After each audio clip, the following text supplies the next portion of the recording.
Good Wednesday morning, everybody. John and Lance along with Dell here with you on ESPN 97.5 and 92.5. So, I'm torn.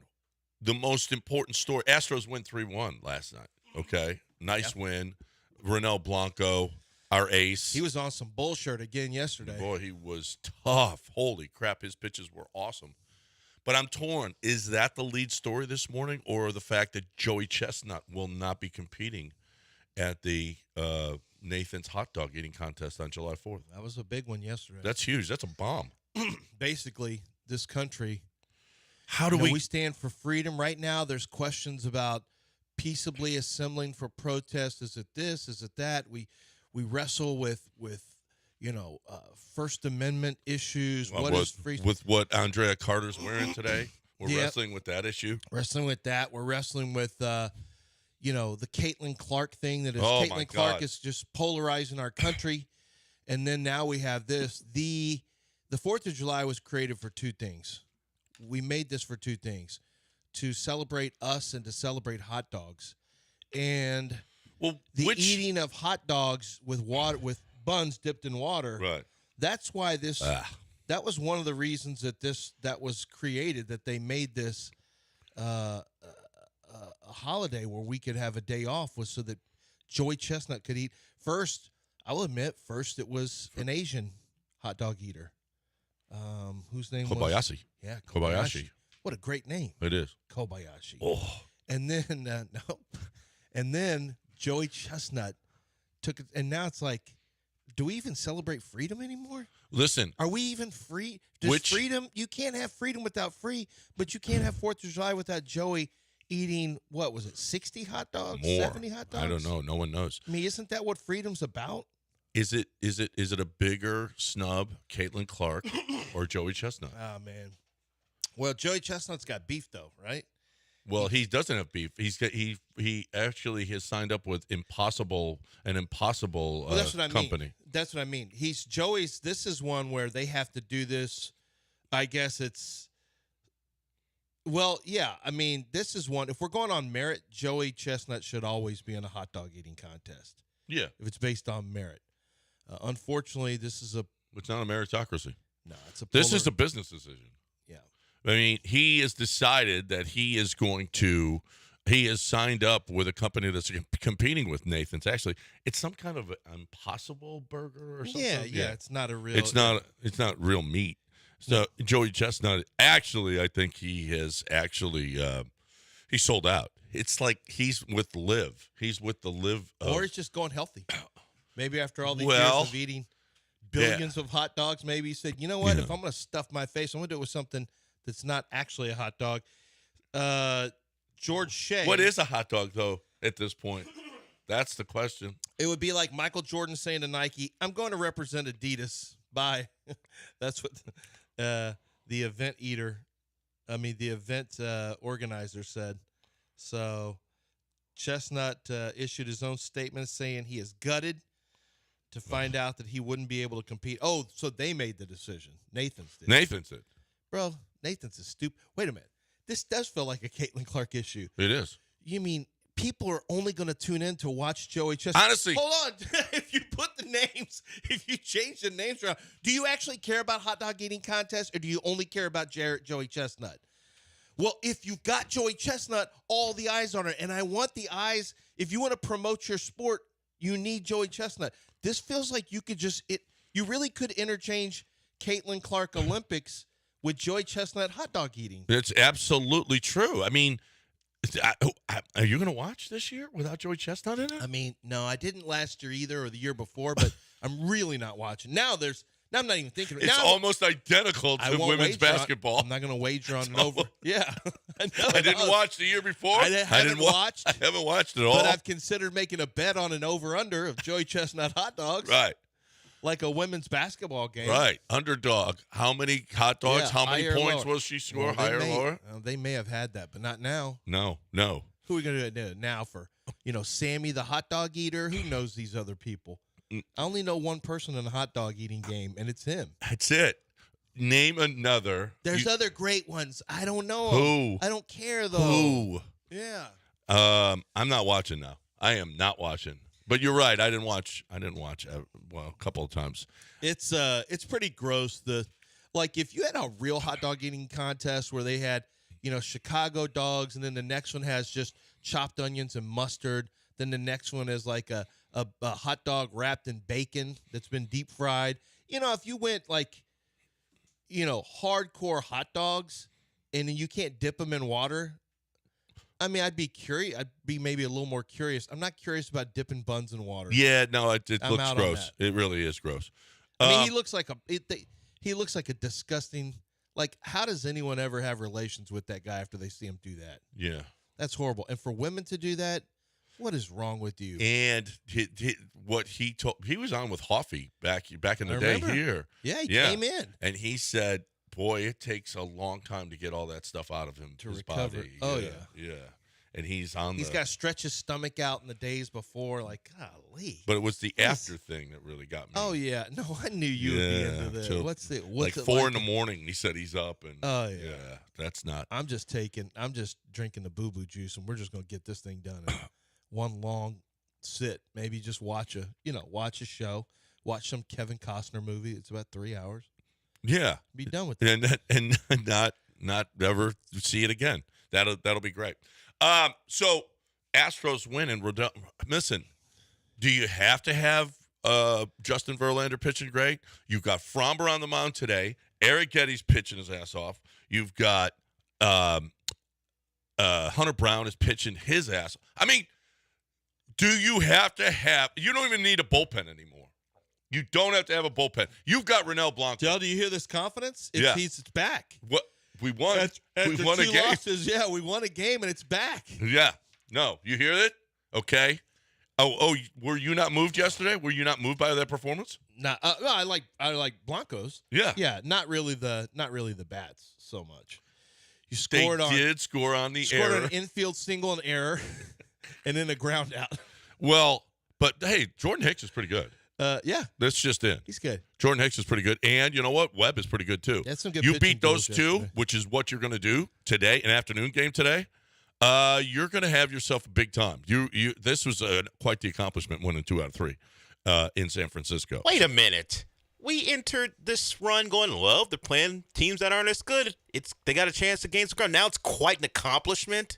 I don't know if you heard, but did you see San Francisco's record? Yeah, this is my point when we have these conversations about who the Astros can get wins off as if they're not the soft touch. We can't talk about, it's quite an accomplishment, when before it's like, well, they've got a soft part of their schedule. They should get some wins. Stop it, John. You're going back and forth. Don't know what you're talking about from day to day. No. We're back, okay? Back from where? Back from the depths of hell yesterday because they had lost the night before. This now is the team that I'm talking about. The team who had to scratch and claw. Won 3 of their last 5. Is that the team, Del? Yeah. That's not great if you're 7.5 back. 3 of their last 5. 60% ball. 600 ball? Oh, what is it? Not going to get it done. 600 ball is a great season. So, not when you started the way you did, though. Listen. You got this, then you got Detroit back here at the White Sox. Baltimore's a pushover now. Okay. No, we're back. We're back. Ronel Blanco. We are so back. Listen, don't check his glove. They even checked his glove yesterday. I don't know what he's doing now, how he's cheating, but he's doing it. He is kicking ass with that. We are so back. We're so back. I am pumped about this. I see that. No, for sure. We got a 2:45 game today. We are Fromber, so back. Our other ace is on the mound today. Then Hunter Brown, Verlander, Eric Getty. Look at this rotation. I don't know how you stop it. I don't know how you stop the it. Astros are +7 in run differential. How about that? They're out of the red. They're into the green. Yeah, about that. Mm-hmm. Good for us. No, I'm telling you. And we You're just close pounded to- the ball you're almost yesterday. at 500. Yeah, you're still 7.5 back, but you're almost at. So they're +7 but -6 in the win-loss column? Yeah. Yeah, and? Okay. Since we're giving out numbers, I'm just trying to figure out where the numbers stand. But they're 6-4 in their last 10. Great. 600 baseball. Yeah. Yeah. And How much for the year they're playing 456 baseball. So they're playing above their heads. So my dad calls just about every day on the Astros, and for those of you who know, he's all in on Jake Myers. Now he's fine with Jake Myers. But he said, he and I we just talk about it's the same, I tell you what, Presley, he has just lost it. It's that's basically the conversation. And what in the world is going on with Verlander? He's just not the same guy. So he's 41, Dad. Anyway, he just said, I just think this is just going to be your entire goal is going to be you're going to spend the whole year trying to get to 500. I said, it is what it feels like. Yeah. It does feel like it's just right now that's the goal you're chasing, your first goal, and it may be your only goal if you can't, if the bats don't really come alive. Because I think you say Arrigetti's pitching his ass off. He is for Spencer Arrighetti, not really for like Christian Javier. Jake, it's relative. Spencer's doing well. Hunter Brown is doing well. It's way better than it was for either one of those guys, but I still don't know if it's enough. I mean, Framber's got to stay pitching really well, and that's been the problem with Framber. He's had a hard time sustaining over the course of a month. That happened last year too, where it's just couldn't quite lock in on that same Framber that we saw before. But he shows signs of it. I mean, I still have the most confidence in him. I think Verlander's just, he's just at a different level now. He's not at the same level he was a couple years ago, because age 39 to age 41 can be a huge difference. I mean, it can be a huge 2 years when you get to that age as an athlete. It can be like 6 years. So you can fall off really quickly. Framber should not, though. Framber's not going to be a guy with arm issues because of the way he throws. Framber, as long as he's throwing strikes, should be good. He should be fine. And Renel Blanco just looks like he's a good pitcher. Now, I know he's older. He's older than people probably realize, but Renel Blanco I just feel like he's just a good pitcher right now. Yeah. You do have a chance to – these guys are stepping up, and you got a chance to be competitive. Listen. That's all you can hope for. Listen, if Arrigetti keeps throwing the way he is. Don't make trades. If Hunter Brown is throwing the way he is. If Renel Blanco – and Framber has been good. I mean, actually, Verlander has been the weak link over the last couple 3 weeks. And you know what? And Verlander's going to be better. This is a fun. This rotation is getting you to the playoffs. You're only 4.5 games out of the playoffs. That's all you are. You're 4.5 games behind Minnesota. That's it for the wild card. You got to have these guys last though, late in the year. It's not mid-June. I know and they're playing, and now ripping the cover off the ball. No, they're not. But it's mid-June, and these pitchers are going to hit innings numbers that they've never hit before. So, and you don't really have. The sky is falling. No, because I guess, they're going to throw innings. We just can't. I have to tamper this thing where every other day you turn into the most upbeat Astros fan ever, and then it's like it just doesn't look like this may not be the best season ever. And then today it's like we're in the playoffs. It's just a question of positioning. That's it. That's all I'm saying. Now by the way, people have come from the wild card and won it. So is there any Luis Garcia talk at all? We mention him. Is Luis Garcia, is there a timetable for him? No one knows. Or are we just going to take off 2 years? No one knows. Okay. No one knows, okay? I'm not going to mention McCullers anymore. I'm not doing the McCullers thing, but if he pitches, great. If he doesn't, okay. But Garcia, what about Garcia though? I mean, is Luis Garcia are we doing something with him still this year? No one knows that. No one knows what's going on with Luis Garcia. No. April 3rd, Astros get promising update on Luis Garcia recovery timeline. That was April 3rd. But I have not heard anything. Here's May 30th. Astros pitcher takes big step forward in injury rehab. So Luis Garcia is in his recovery from Tommy John. Let's see. Luis Garcia. He threw live BP 4 days ago. That's something. On that June is something. 8th, 25 pitches of live BP. We don't need him. Yeah, we do. Where does he fit in the rotation? Where does he fit in? Stop. What are you talking about? Stop. We have no depth right now. Don't need it. There's no starting depth. I got my guys. I got my team on the court. Norman Dale. I got my team on the court. You're not getting to the state finals. Okay. With this squad. Yes. You need some more pitching. Oh, really? Because whose spot does he take? Maybe Verlander's. Do you want Bagwell-Lytics trading for another old pitcher or something just so they try to keep playing their No, I want him trading their for inside Paul straight Skeens. chase. I want him trading for Paul Too Skeens. bad. That guy's about to be the best pitcher in He's the baseball. greatest pitcher ever. God, the 7:15 The ESPN. 100-mile-an-hour gas, he can work at 100. And It's all good now. 84. It's all good now until you guys start blaming Livy Dunn for his downfall. Oh. Just wait for that turn to happen. Well, they're not married yet, right? Oh, your boy Rory. Oh, Just wait for it. speaking of, your boy Rory McIlroy, he's done. What do you mean he's done? He's getting back together with his wife. No, he's not. Yes, Yeah, he he is. They're going to reconcile. I hope he's not in your fantasy team. He's not this on my week. fantasy team this week. That's for Good sure. for you. That's for sure.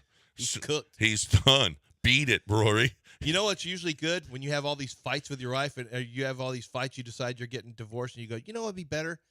Let's just try to get things worked out here. It ain't gonna work out. Yeah. You're done. All right, we got to break it here. 713-780. Are you with me on this one? Astros are back. Okay, let's go. They're Call so in back. with I'm with John. If you think the Astros are back, Hashtag hashtag I'm with John. I'm with John. Yes. Okay, be an ally. Are you going to be an Astros ally or not? Maybe just stand with John. Let's go. I stand with John. That's it. Stand free Astros. I stand John.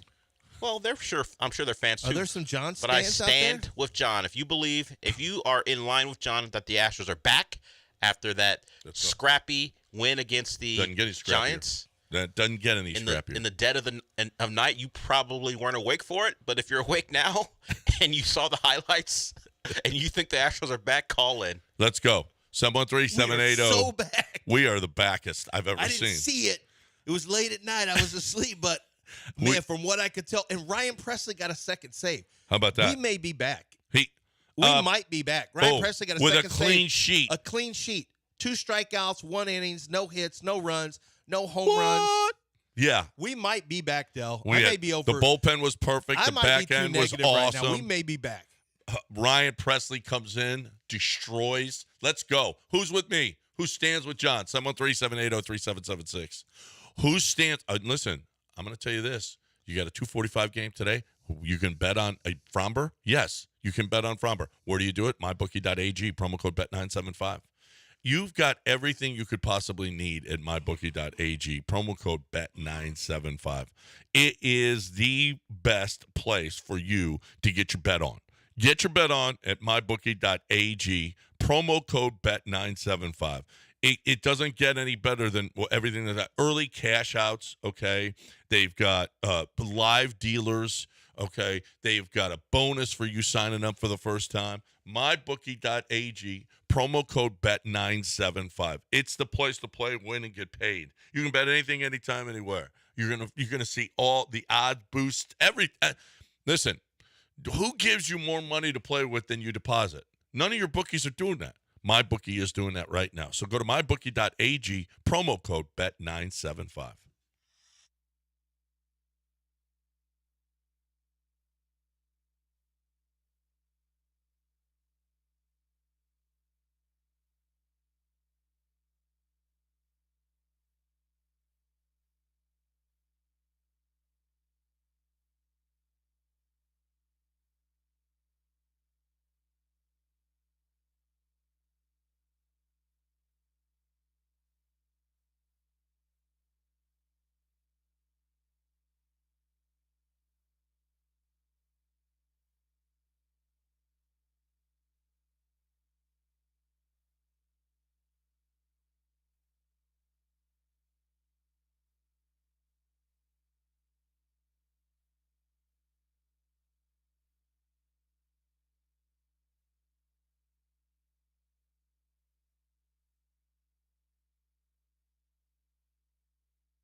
You're back in the Veritex Community Bank Studios with John and Lance. On ESPN 97.5 and 92.5.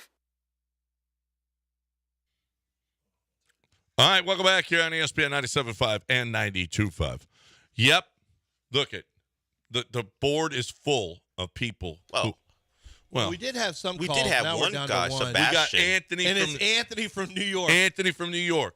I He's know the he stands with only you. sane person. Well, that's Sebastian listening. called in, but he had to drop. He specifically said he stood with John. We got people on Twitter. Not Dan Holden says I stand with John. Jason says I stand with John. Yeah, hashtag. Art likes to point out that let's compare the first segment of yesterday's show to this show. He wants to compare those two and see how the difference between them. And sure, Justin as well stands with John. He also Stand with John. yeah. This So is- people what are does this standing mean? with you. Sure, I stand with John, but does John stand with Wieners? Hashtag free Joey Chestnut. I don't necessarily do that, but okay. John must be- I'm Team Joey Chestnut. though. John must be mixing Coors Light in his free reign. Coffee. Free reign. That's not Look a at it. I got my stand free with. reign hat on. But we I do got have my people free who reign stand with coffee you. on. How about that? Okay. let's People go. think this team is back. And That's Jackie, our correspondent, said Dana Brown said Garcia was. He listens to other shows, so he gets information. Mhm. He said Dana Brown said Garcia was up to 94 miles an hour and should be back in July. That'll be a delightful treat. How about that? Yeah. Yeah. Who makes it back first, him or McCullers? Oh, I Garcia. thought we weren't mentioning McCullers anymore. Yeah, I you just, said. I just got. I don't know. Yeah. I can't follow my own rules sometimes. I don't. J6JG. I was not there. We don't Why know do where you people were. Continue to stay this. We need a reality check called. He goes. We need a monthly segment called Reality Check with Coach Larry, where Lance's dad comes on and just keeps it real as F to manage expectations. He's a coach. Although he did say, "Boy, sometimes I find myself like just talking bad about the managers and the coaches." He goes, "Well, I would have hated that if I were a coach." I said, "See, you've become what you despise, Dad." Right. He goes, "Yep, I guess all those fans had a point when they were going after me about the Browns' offensive line." I said, "That's fine." My brother, like an idiot, told my dad about message boards, and he showed him a Browns message board. This was like in 2002 or 2003, and my brother goes, "Man, look at this, Dad, what they're saying about you and the offensive line." I mean, and he's in my dad's head. Oh, my God. Like, he's like, and my dad's like, "What?" He might not even know that was a thing. Mm-mm. These people don't even know what the calls are. These, I'm not even really working with anybody here. We got to really get better talent. My brother's like, "I can't believe they're saying these things. You want me to print them out and show them to you on a daily No. basis?" God, Mike, why? Thanks for burying Dad's. And now he's sitting there worried about message boards. Just got into the pros. And my brother's like, "You ought to see. I'll give you a username and password. Don't worry, I'm fighting them on here." That's all We got great. to get Anthony in. Anthony's calling all the way from New York, standing with me, and you're Yeah. talking Yeah, about but message boards Dog fan from 2002. Yeah, but dog fan Brian Sipe had his handle had issues with Larry I Zerline. know, and my brother had to fight him. Let's get Anthony in here. Hey, Anthony, what up, brother? Do I stand with John Granado?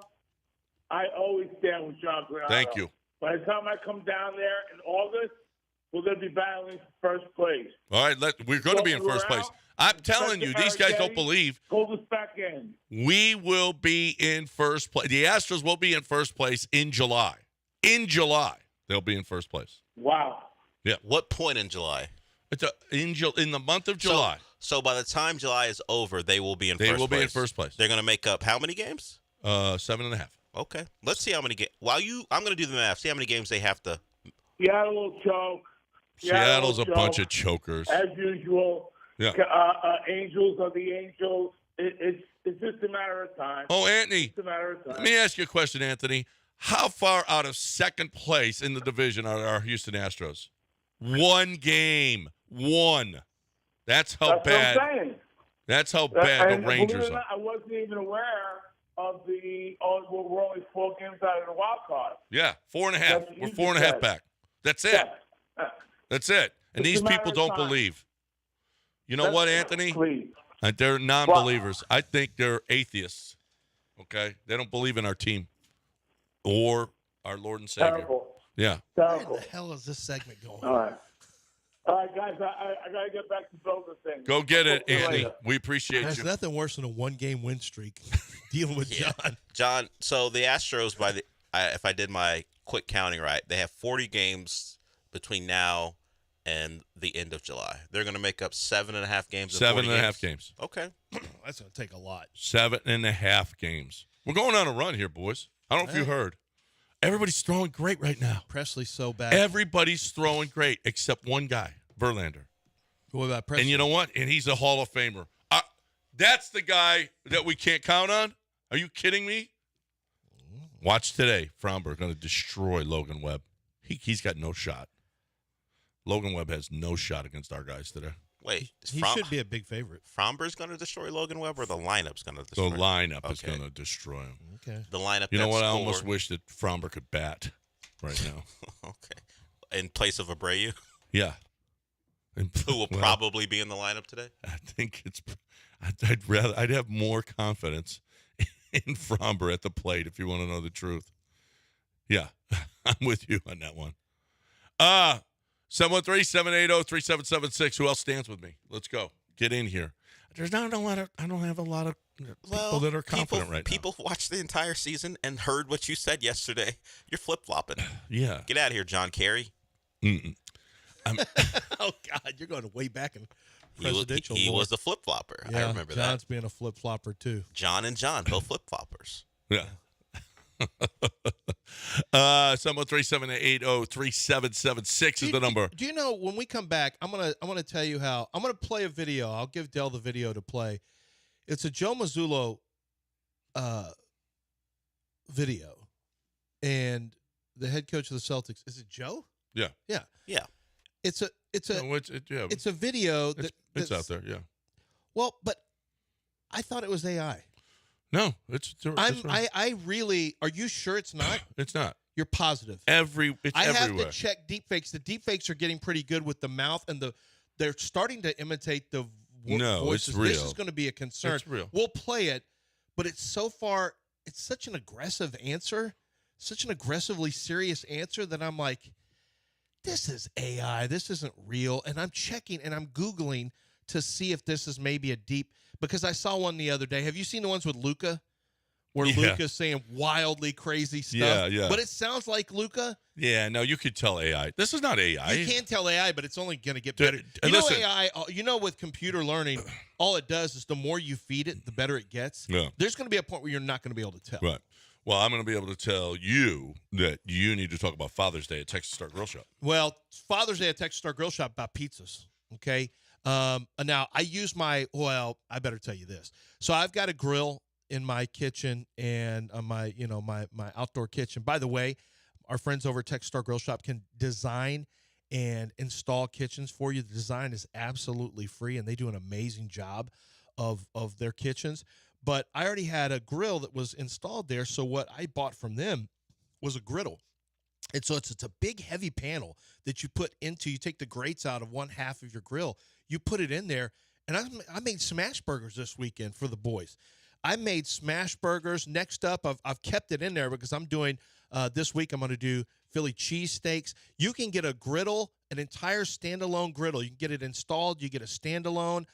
You can get, like I have, a plate that you can put into your pre-existing grill and have your own griddle. Haven't you always wanted to do that? Bacon and eggs outside? Yes, you can do that with Texas Star Grill Shop. How about the pizza ovens? Gosney's. The Gosney's are phenomenal. You can create your own pizzas at home exactly the way the kids like it, exactly the way you like it. It can be a big night that you do pizzas for the kids. So make sure that for your Father's Day, you get yourself and your family something that you will enjoy, and that's that pizza oven from Gosney or anything that they have at Texas Star Grill Shop. It truly is your one-stop shop for all things barbecuing. Texas Star Grill Shop, go to 975grills.com.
Hey, time to talk about Artisan Grange. Time to talk about your habit, your horrible, rotten dipping habit.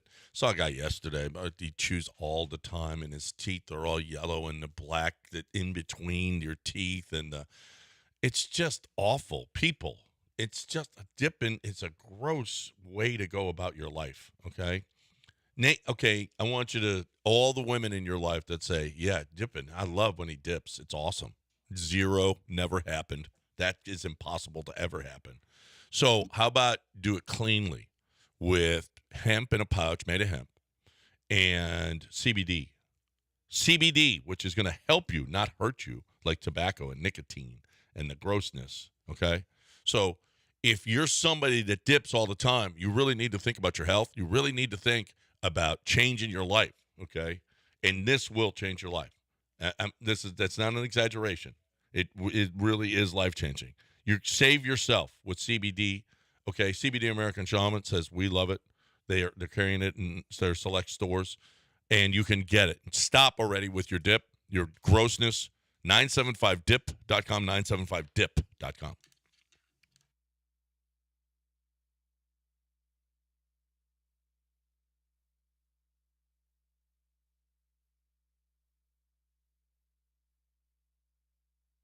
You are listening to Houston's longest-running sports radio morning show. From the Veritex Community Bank Studios, here's John and Lance. I'm starting to like Taylor Scott more. You know that? He's all right. He's been good. What do you mean? He's been solid. He's got a 1.6. He's been really good. I get it. I've seen some. Yeah. Lance has been talking down Taylor Scott all What's season. that? Lance has been talking down Taylor Scott all season. I know, He he never hates wants to Taylor give him any credit. None. Guy's been great this year. Yeah. He's been all right. He's okay. He's been great. All right. Just because I see how this works. As soon as you give guys credit, what happens? Toilet How's Seth bowl. Martinez in your life? He told him. Because Now he's done. he's done? Now he's done. You keep pumping him up, and what's going to happen? Oh, it happened stop. last year, and then they sent him down. He never came back up. Stop. What? He I never mean, came Seth back Martinez has been great for us. And you're just a up. hater. Seth has been good. Brian I Abreu. don't care. Well, I ain't doing this. I'm an Astros fan. I'm not a Seth Martinez and Taylor Scott or Tyler Scott or Well, Trevor they're on your Scott they're on guy. your team, by the way. How Yeah. about get to 500? I'm not celebrating more. You guys can do moral victory Wednesdays. I'm trying to get dubs. No, they're actually I'm trying to get to There 500. actually was a win last night. It's not a moral victory. Yeah, that was not a But moral you guys victory. are like, you 3 know to what? 1. But Baseball. what about, I'm starting to really like this guy. So How about really liking wins? We can't celebrate the individual successes of some players we didn't expect a lot from, like Blanco No. and Taylor Scott, We've and already done it. Martinez. When John was gone, you were already saying the same thing. Saying what? You're not. How about we just I not said before- look at the over? Well, no, yeah, that wasn't that. no, That was I something said different. we Never have to mind. look at the individual stuff because if we look at the overall stuff, it's going to be that's miserable. actually exactly yeah, what what are you're you saying talking now. about? Yeah. You're usually pretty inconsistent, but for this, no, one- you're very inconsistent. If you want to do an entire summer of, well, they're 5 games under, what's going to happen? That's going to be miserable. Take the games as they come. And if they won last night, so we're positive about the guys who played well. We love the guys now. Well, I'm not like you who's saying they're going to go on this run and be So what in you're first saying place. is you hashtag stand with John. No, what I'm Yeah. saying is I have taken a different approach to the games because I can't spend the entire summer going, oh, we're 6.5 back. Oh, what's going to happen? Oh, 7.5. Dana Brown. I know if they win, get Dana Brown, blah, blah, blah. So Taylor Scott, good. Seth Martinez, good. Ronel Blanco, good last night. I'll take that. This is a new Dell. He's called Glass Half Full. Thank you. Dell. Thank you. But Glass half full I'm Dell. not going to the extreme of, well, they'll be in first by the end of July. That's him. That's not me. 3 hits they allowed yesterday. 3 against a vaunted Giants lineup that I don't know that we've ever seen a better lineup. I'm going to look up what vaunted means and see if that coincides with the Giants are. Okay. How are you going to get a Wisely out? You can't. Well, they didn't in the game before. I know. You can't get him out. Had a big hit in that 10th inning. Yastrzemski. Oh, like that's like this. Yastrzemski's can't hit. Look, I talked about Wisely on Mopey and Mapes. I don't like any dude who Why bats don't- without I know. batting What gloves. is your, I don't batting gloves. Hey, you're a infatuation with no tryhard. batting You're a gloves? tryhard. Kyle Tucker was a Yeah, tryhard you're too. trying to- Put some you're- gloves on. That's true. You're trying to. Hey, look how old school I am. I rub dirt on my hands and get in the box. Yeah, Get that out of is a here, little That's bit of a nerd. tryhard. Oh, he Put some gloves on, nerd. No, that's old school, baby. Exactly. You're trying too Tri-cob hard. baseball. Try hard, yeah. That's why I That's don't what they like want it. you to say. You're Yeah. playing right into it. I don't know if you want to be called Ty Cobb though. Tri-cob baseball. What is he doing at our drinking fountain? Hey, hold back. I appreciate that hard-nosed stuff, but don't call me No, Ty we have Cobb. Latin players here too. Mr. Cobb. Ty Cobb, don't put him in a time machine. they- Good Lord. They ain't drinking the same water I am. Ty Cobb is just out there in our dugouts. Yeah, there. He's actually not. He's actually from the Dominican Republic, Mr. Cobb. He The don't look what? like. What is that? Sir, there's a World Baseball Classic now, sir.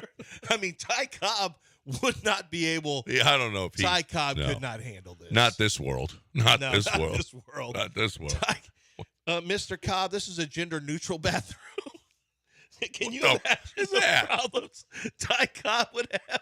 Just drop Ty Cobb in the middle of Pride, a Pride parade. Pride parade in Chicago. Boop. What in the tarnations?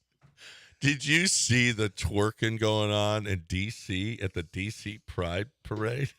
Oh my God!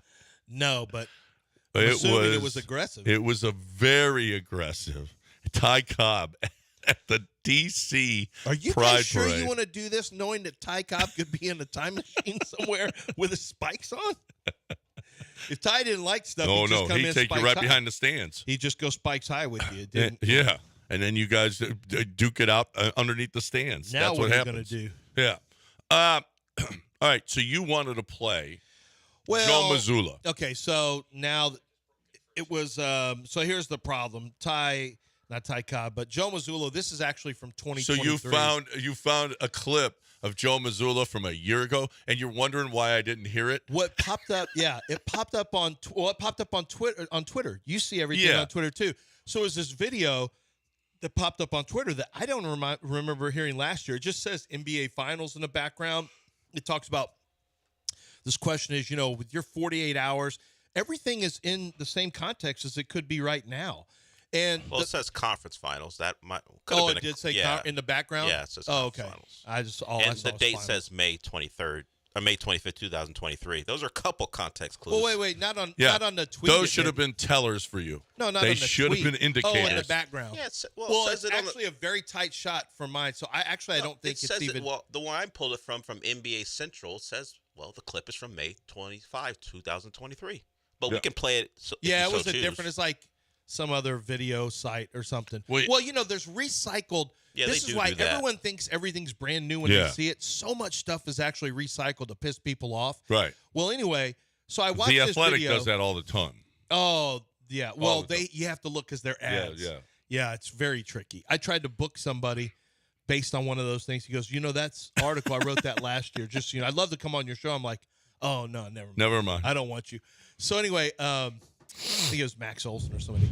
But anyway, a question was answered, and the answer is he said it last year, but I did not hear it or see a big deal made about it. I want you to play the answer, and this answer is so aggressive that I've seen so many AI deep fake stuff now that I couldn't decide if this was real. I leaned towards real, but I didn't see anyone else talking about this year, which now I know why, because it was last year. Here's a question, and here's how serious the Celtics head coach is. Joe, the win or die mentality, how have you dealt with that personally? I mean, is there something you're doing over the last 48 hours to keep yourself away from just being consumed with this? Are you watching different movies? Are you binge? What are you doing over the last 48 hours not to lose sleep and not be yourself in this situation? Honestly, I met 3 girls under the age of 21 with terminal cancer. Jeez. And I thought I was helping them by talking to them, and they were helping me. And so having an understanding about what life is really all about and watching a girl dying and smiling and enjoying her life, that's what it's really all about. And having that faith. I mean, so are you binging anything right now? Like, what are you doing? You think you're going to get like a fun little answer? Honestly, I spent time with 3 girls under the age of 21 with terminal cancer. Watching a girl die and smile, like, Joe, let's dial this back.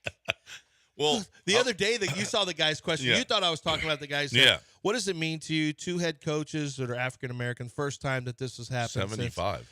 Since it was Paul Silas and 1975 Somebody was else. the last time. yeah, I which can't is very believe. First of surprising all, to me. that is very surprising. Because we've got black head coaches in basketball, but he said, and he's like, I wonder if the question was asked. He goes, I wonder what is it? I wonder if you would. I wonder how many of them are Christian. I wonder how many of them are Christian. And he stops. And then nobody. And the interviewer doesn't say anything, and Joe doesn't say anything else. And there's about a 4-second pause, and I go, let's go to David Aldridge. Yeah, right. That was the answer.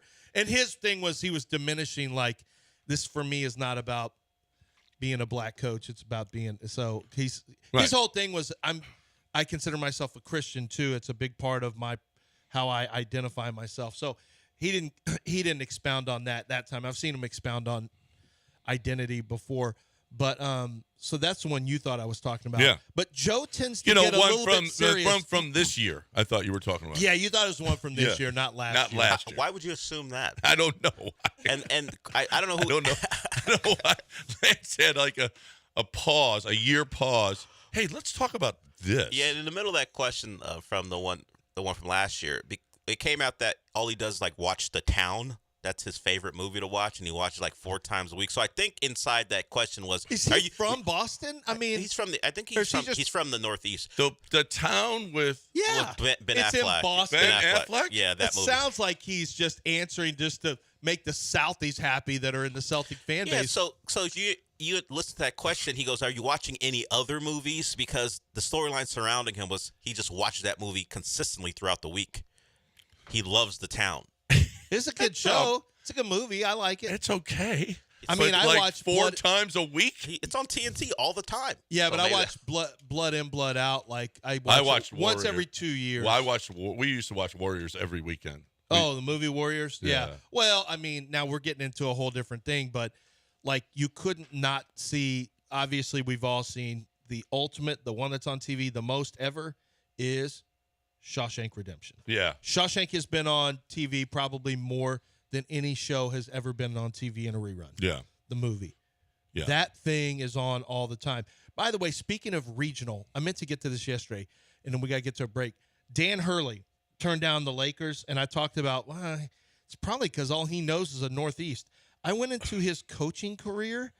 Okay, first of all, he was born in Jersey City, New Jersey. He played basketball at Seton Hall. His first coaching gig was St. Anthony's High School in New York. It's a Catholic school, it's in Jersey City. Then he was an assistant at Rutgers. Mm-hmm. Then he went to St. Benedictine Prep in New Jersey, where he was the head coach. Then he coached at Wagner as the head coach. You know where that is? Long Island. Then he coached at Rhode Island as the head coach.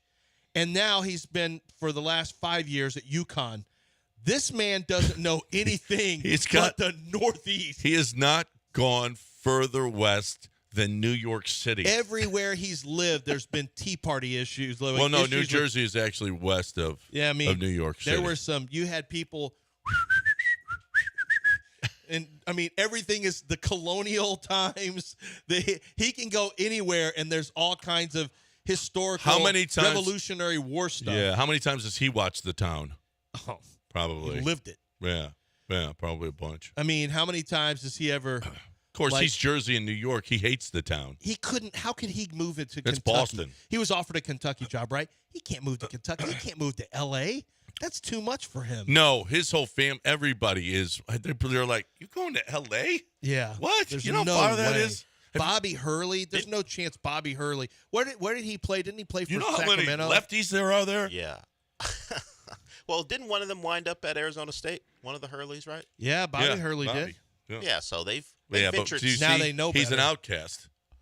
Look at Bobby. You see how unhappy Bobby is? Well, he's he's still at Arizona still State. there. Now, can I run you through Bobby Hurley where he coached? Well, the same areas before that. Wagner, Rhode Island, and Buffalo. Wow. Bobby Hurley, and then he went to Arizona State, and he's miserable. He hates it there. So hot here. No, it's just like all you idiots who you get out of the cold weather and you love 117 degrees. Oh, I love that. They're figured to be the number one nemesis for Houston this year in the Big 12. Arizona State. I forgot. They've had the best recruiting class. I think they've got the number one recruiting class right now. I forgot. I got to talk about Arizona State, the Big 12 team. The Big 12 team. Yeah, Man, right. I wasn't ready for that today. Right. No, I think Arizona State, Bobby has put together the best recruiting class in the country. So they're going to be tough for Kelvin. We got to break it here. 713-780-3776. If you want to get in here and hang with us, when we come back, drama in the NFL. We'll talk about it. But right now, let's talk QC. QC Kinetics can get you ready. Get you ready to go play your tennis again, to go play basketball again, to just run out and, have a good time running, have a good time playing your little pickleball or, whatever it is that you want to do to be active, hiking. The problem becomes when your joints get worn down, when the joints get maybe develop arthritis, which happens to really, frankly, most people as they age. The problem is you just think, okay, now it's just basically I need to manage pain, right? I'm going to start taking aspirin, then I'll go to Aleve, then I go to painkillers, then I need an injection, then I got to start thinking about surgery. It's the wrong way to think about it. They have regenerative medicine now, and regenerative medicine has actually been around for a while, and it is extremely effective. Professional athletes use this to get back from pain. When you have pain issues, the best way to attack this is by reducing the inflammation and improving the amount of tissue in that joint so it can regenerate and restore damaged tissue in the joint. That's what you're able to find with my friends over at QC Kinetics. That's why the pain level goes way down and your mobility goes way up. So I don't care if it's hip, knee, shoulder, wherever you have joint pain that is just becoming a real problem, I promise you that my friends over at QC Kinetics can get you right. It's QCkinetics.com. 4 locations in Houston, QCkinetics.com.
You are listening to Houston's longest-running sports radio morning show. From the Veritex Community Bank Studios, here's John and Lance.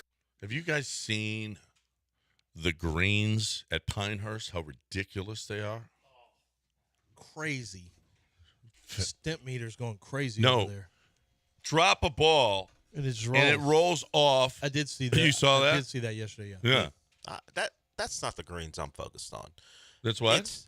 Those aren't the greens I'm focused on. It's House of the Dragon week. I don't know if you've heard. Team Green, Team Black, they're back at It's it. only one episode. Wait. Team Green, I'm waiting Team till. Black. Yeah, those are the two warring Targaryen families. Well, aren't they blonde and black No, hair? Yeah. but now I have to get really nerdy. Yeah, they explained that to the me. mother of Team Green is from from House Hightower, and their color is green. So despite she married into Targaryens, but she is the matriarch because the king died. Which one is this now? House of the Dragon. No, back on which Sunday. mother? Who is See, I she? got to Alicent rewatch. Hightower. I got the one who married the old king who was dying of like leprosy or whatever he was dying of. the whole Oh thing. yeah. Yeah, so she's from Team Green because her family's the Hightowers.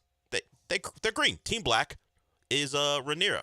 Oh, her friend. Oh yeah, it's her and her friend, right? Yes, going back, the two families are warring for control over. Okay, the kingdom. so does she? Everybody has blonde hair, right? Well, for the Targaryens. Yeah, they're Team Green has blonde hair too. except for the queen because she married into the family, so she has regular brown hair. But the children have silver hair because she married a Targaryen. Oh yeah, they're split off. They're splintered off. Yes. Her and her So brother. the genes, the blonde hair genes are Dominant, much more yes. And her and her Yes. brother. Her It's brother's so not married. dominant. Even black people have blonde hair. Yes, that's true. That is true. Targaryen. The Talk Targaryen. about dominant genes. Yes. Holy crap. So we're gonna see. Well, it's like redheads, Silver hair. although that's a recessive. is it gene. silver or blonde? Silver. Silver.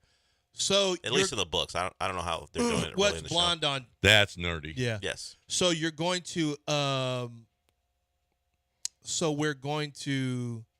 You think if I could watch the last 3 episodes? I think the last one will get you back caught up. How think many? so? Oh, Yeah. yeah. I'm watching that before. Yeah. Yeah, I 'cause got I plenty can't of get- time this week. You haven't been watching it? No, I have. Oh, you've read the books. That's why. No, you're well, getting into more nerddom. I have not read this story. Oh, It's a separate collection of stories, and I have not read it because I did want to be surprised by everything. So yes, and New York is all in. They're putting up. We can get to the drama in New York as well with the NFL team, but they're hanging banners from the bridges. Brooklyn Bridge has giant green and Team Green, Team Black banners hanging down from the Brooklyn what Bridge. if Yeah. somebody tries to change? That's some marketing now. That is. That's Well, yeah, next but what if level the marketing. marketing goes awry on them and they change Team Green to Team White and it just says Team Black and Team White and they try to make it a There's racial no thing? Team White though. But what if somebody tries to make it a racial How thing? is someone going to make it a racial if thing? somebody just says, "Watch what I do," Watch some it. troll, Watch the green people. some troll. So, do you think green people will be offended by this, or No, black people? No, I'm saying, what if somebody tries to make Well, it Team racial, black and team green. Sean- racial polarization? Well, Sean and I are strictly on Team Black, despite the whole incest thing on Team Black. And Sean and I do this to talk about being on Team Black. You do? Oh, you raise yeah, a do fist, raise Yeah. power, like, yeah. like freedom. Yeah, well, Do you know Black- my mom Black used power to is have what we do. when Team when Black. my mom had a little perm back when she had a perm. in the 80s she had a perm and she had a Black Power fist pick. No, she didn't. Swear to God. No, she didn't. Yeah, Henrietta James gave her that. My dad, Marsha had this. Marsha A had Black that. Yeah. Power pick? Well, because she had a pick and it was the pick was the black fist. Swear on everything, Coach. Yeah, it was Clarence James, who was a coach with my. They coached high school at Lamar Consolidated, and Clarence went on to coach Oklahoma and Texas A&M, like a bunch of different places. Yeah, him and my dad. That was my parents' good friends. They went over and watched. They went over and watched Roots at their house, like during the week. They went over and watched Roots at their house. I was a little kid. I just saw a couple scenes. I'm like, "Whew, this is rough. I need to play with toys." But yeah, my mom had a Black Power pick that Henrietta gave her. I thought my mom just thought probably like, "Oh, this is nice. This is good." I don't know if my mom was trying to make a statement so much as she was just, "Hey, this really works well with permed hair." But yeah, just a little. Marsha had a Black Power pick. So that was Did something she you probably also didn't have have in a a Jesus bingo is a card. Black Man Where- T-shirt? She did not have that. No. How did this conversation? Because we did the Team Black. He Man did the team. fist. Yeah, that's it's not on I me. kind of remember, the Olympics where they. Yeah. But he remembers Marsha's pick. Juan Carlos Well, and- he makes it about himself. We know that to be the case. Juan Carlos and Tommy. What's what things that happened in my life? Sorry that my mom was basically kind of an Woke? activist, even Was though your she was mom combed her woke hair with a before it pick. was a thing? She was kind of an activist, Kind- really just combing her hair out. Yeah, would she consider herself one? Probably not. She just wants to just sit and do her puzzles Okay. in the morning. Seems like a nice time. Mm. actually. Smoke her cigarettes, drink her coffee when she She's wakes still up choking down eaters. at 3:30 in the morning. She wakes up. Really? Yeah. Good Lord. What is it with older people that literally wake up? They can't sleep past 4 o'clock. I'm not going to be that guy. Because I'll be dead. Gilbert already put my death date on 2027. So I don't understand that concept of, wake up at 3:30, get my day started. What? That can never be me. I don't think. I hope not. because I can't go to bed early. I mean, I try, but actually I don't even try. I just stay up and watch shows. Yeah. Let me ask you this, Lance. You always talk about your love of never not being a poverty franchise when it comes to quarterbacks anymore. If a report came from Diana Rossini about your favorite quarterback and it led with this, insert C.J. Stroud's name for this, is skipping all of Texans' mandatory minicamp this week because he prefers to be somewhere else away from football. That's his choice. That's her report about Aaron Rodgers. Yeah. So we'll talk about it on the other side. Doesn't he hate her? That's the drama that we referred to before the last segment, before this segment. And New York but media instead we got... Well, you started with golf, so you can't blame us. I was trying to get it away from golf. God. There's nothing more important than golf this week. And not just golf, the greens. Have you seen how fast they are? It's ridiculous. We just went through this. Back to Aaron Rodgers. Aaron Rodgers on the other side. Right now, though, we got HR&P. Okay.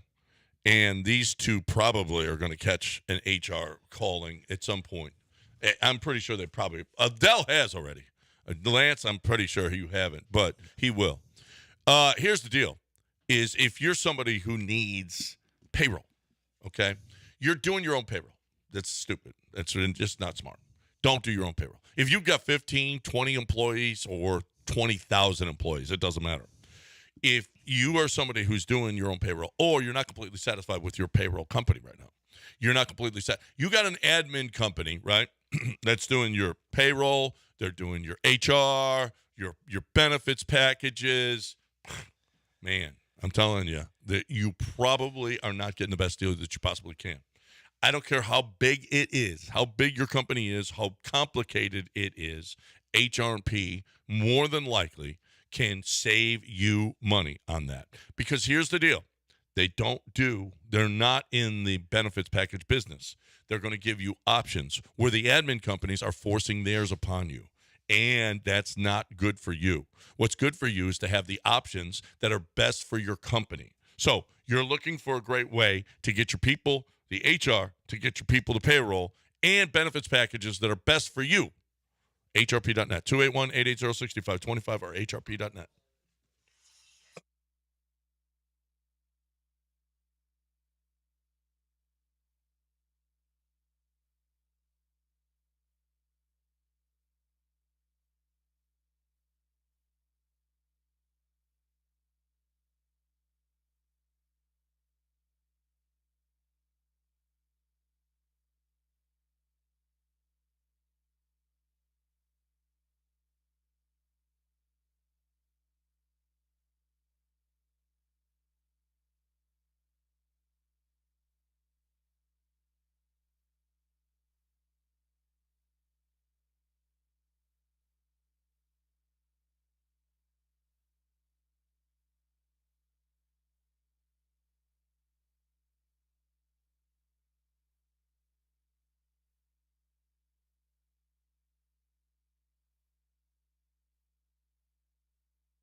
Underdog Fantasy makes watching these NBA Finals much more fun when you're playing along with them. Play along while you watch.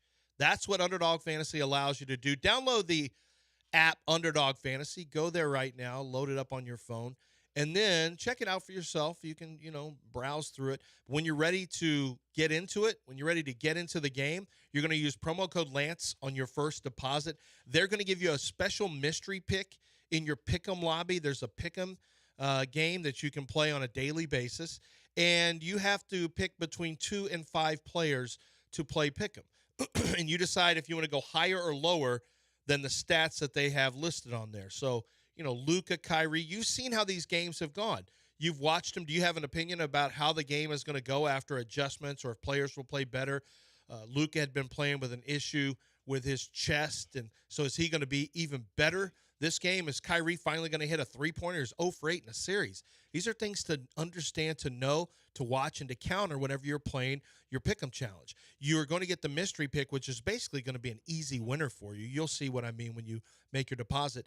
And here we go. We pick between 2 and 5, and you have a chance to win real money, up to 100 times your original play. But you must be 18 or older and present in a state where Underdog Fantasy operates. Terms and conditions apply. If you feel like you have a gambling problem, call 1-800-GAMBLER or go to ncpgambling.org.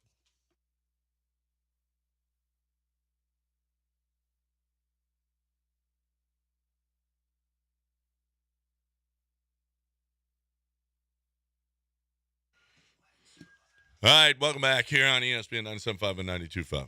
Aaron Rodgers, you got the sound from Saleh. Let's hear Robert Saleh. He ain't, okay, I'm not sure he's still Team Aaron Rodgers. We'll see. Here is Robert Saleh on Aaron Rodgers missing mandatory camp for something else. No, so we've got 2 inexcused absences. One obviously being Hassan. Spoke to him over the weekend. Appreciate the dialogue. He's in a really good place mentally, working his tail off like we already know. And but he's choosing to sit out this one, inexcused. The second one is Aaron. Aaron and I spoke before OTA started. He's been very good in communication. He's been here the entire time. It's inexcused, but he had an event that was very important to him, which he communicated.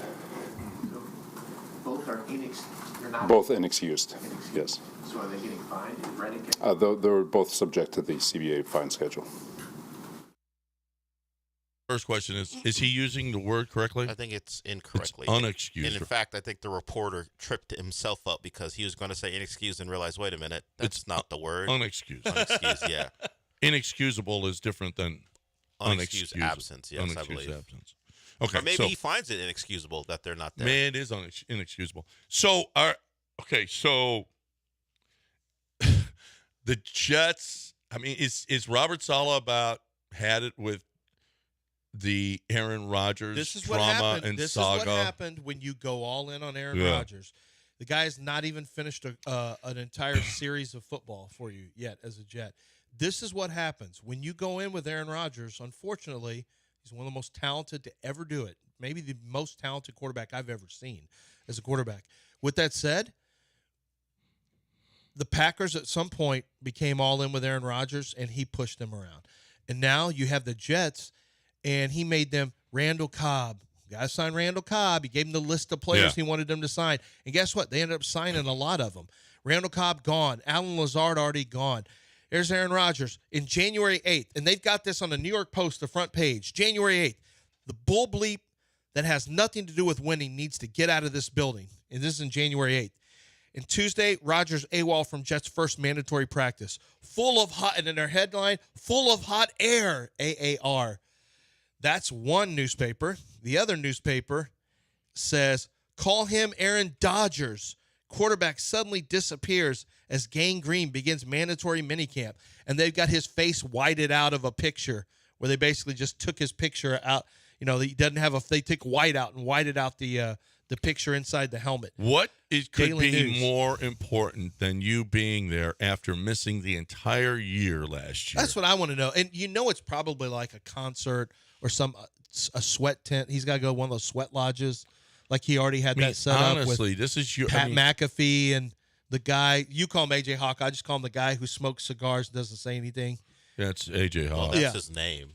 They probably went to a sweat lodge. Why is AJ Hawk on that show? They're good friends. Just friends. They're friends, but he just sits there and nods. That's all he does. It's a nice job to have. Hell yeah, that guy probably makes like It's $250,000 more. nodding. You think he makes McAfee more? makes $17 a year. McAfee does, but he does a lot of stuff. Yeah, but All AJ Hawk does is just go in there and he makes more than $250. well, hopefully, I don't know how he's going to survive. So what could be so? And, oh, by the way, yeah, if I'm Aaron, you know what? Robert Saleh's job is on the line, and this dude is just going to a concert or whatever he's doing that's apparently more important than being there with his team on mandatory minicamp. I mean, if that was CJ – now, Aaron Rodgers has been around for 20 years. 20. Aaron Rodgers doesn't need a minicamp, right? But this team has got to – they've got to be like, our return on investment for Aaron Rodgers sucks. Pathetic. It's terrible. And I've seen the argument made, come on, guys, it's June. We're not even in July. And it's probably true. But this is the kind of stuff you bring to the table, though. Yeah. Like, this is now, you're not there, so now New York media gets to feast. This is the kind of stupid drama you were against. We got to get this stuff out of the building. Dude, you didn't play last year. You haven't, at some point, aren't you self-aware enough to know, man, they give me a lot of money. I haven't played. I was supposed to be this great mentor for Zach Wilson. Then I checked out on Zach Wilson in the middle of the year. I mean, come on, man. Aaron Rodgers, have some self-awareness. With that said, I don't know what this was, but it sounded like he had something he wanted to go to, an event he wanted to go to. Dude, I want to go places too, and you can't do it. I mean, the way Robert Saleh said he had something that he felt was important to him. To him. Well, it ain't important to me if I'm Robert Saleh. You know what I want? I want my quarterback there. The Pat McAfee shows last year when he wasn't even playing, all the drama that came with that, all that stuff. He may be a vice presidential candidate. Like his acid trips that he goes on. Yeah. He is, you know what? Now, the show before ours, they asked the question, if this doesn't work out with the Jets, is Aaron Rodgers done? Is this it? Would another team want this? Yes. Yes. Yeah. They said, no, he can't go anywhere. Yes. Yes. The team without a quarterback would take him immediately. He can still play. Immediately. Right now, do you want him on the Texans? I tell you this. Let's say Seattle ended up having a good team, but the quarterback plays Geno's just Geno. He's only so good. I could see them saying, hey, Aaron, come on, 1 year, man. 1 year with us. We'll give you 1 year. We'll give you $45 million. 1 year, Aaron. Is he worth it? I'm not saying people wouldn't want him, but I don't know that he is worth it right now because at some point this other stuff becomes a problem, and it lasts. Like, it created other ripple effects in not just the Green Bay building, but in the Jet building. I know this for a fact from people who have worked there. There was a ripple effect in the Jets building too. Aaron Rodgers comes in, and he's one of those. If you introduced a chemical to all the other chemicals in the petri dish, sometimes it can be very disruptive. I think that's who Aaron Rodgers is. And, we've said it about other players before. We said about wide receivers. You worry about the diva wide receivers and this. What is this going to do to a locker room? What would James Harden do to this? It's Kyrie. What is Kyrie going to do? We talk about with others. Aaron Rodgers is the same thing. Aaron Rodgers is the same thing. Sometimes it's not as disruptive, but it fundamentally changes issues that you have. The fact that he came in and started demanding players very quietly, and then, of course, crapped on that idea that he had a list that he gave.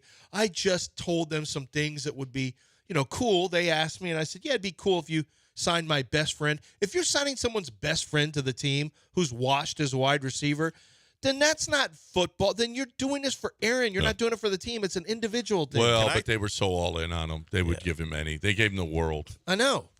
People think Aaron Rodgers has some weird thoughts. You may side with him or not, depending on what the subject matter is. Do you know about Randall Cobb and James Jones? What they think about a certain thing? His two former wide receivers? Yes. That you can have sex a certain way and have boys. You can produce boys. Yeah.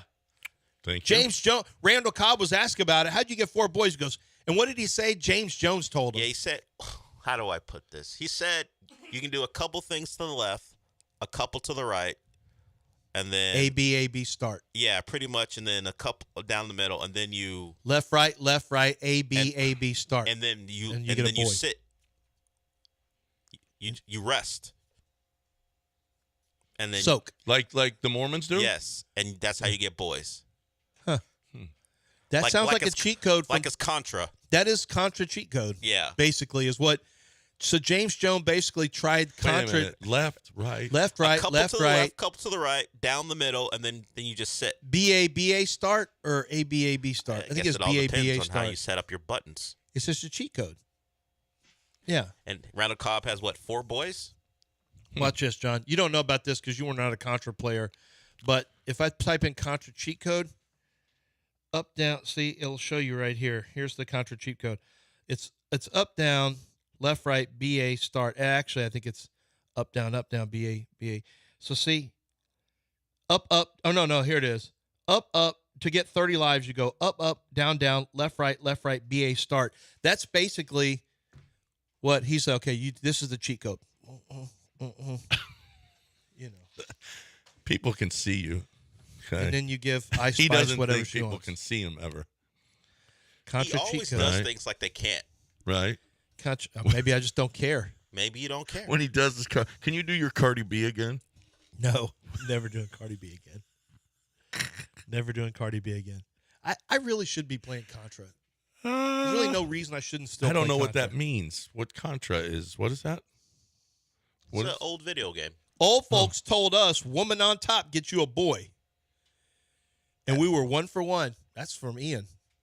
And this is science because Ian said old people told him, like you put salve. That is science. Your Greek people used to spray Windex on everything. They did it different. Well, the Greek My people Greek sprayed people. Windex on whenever you were Yeah, sick or right, whatever. My right. big fat Greek wedding. Right. And that if never happened. if old people tell you something, By the way, that never happened. But okay. yeah, if old people tell Do you want something, to hear it's a thing. directly from Randall Cobb on this? Okay. He's on with Bussin' with the Boys, and he attributes all of this to James Jones. He got advice from him. I got to go for you. James Jones. He always told me he got 2 boys. He was like 2 to the left, 2 to the right, down the middle, and leave the drizzle. That's how you get boys. I mean, 2 to the left, 2 to the right, 2 down the middle, and leave the drizzle. Can you? Even for us.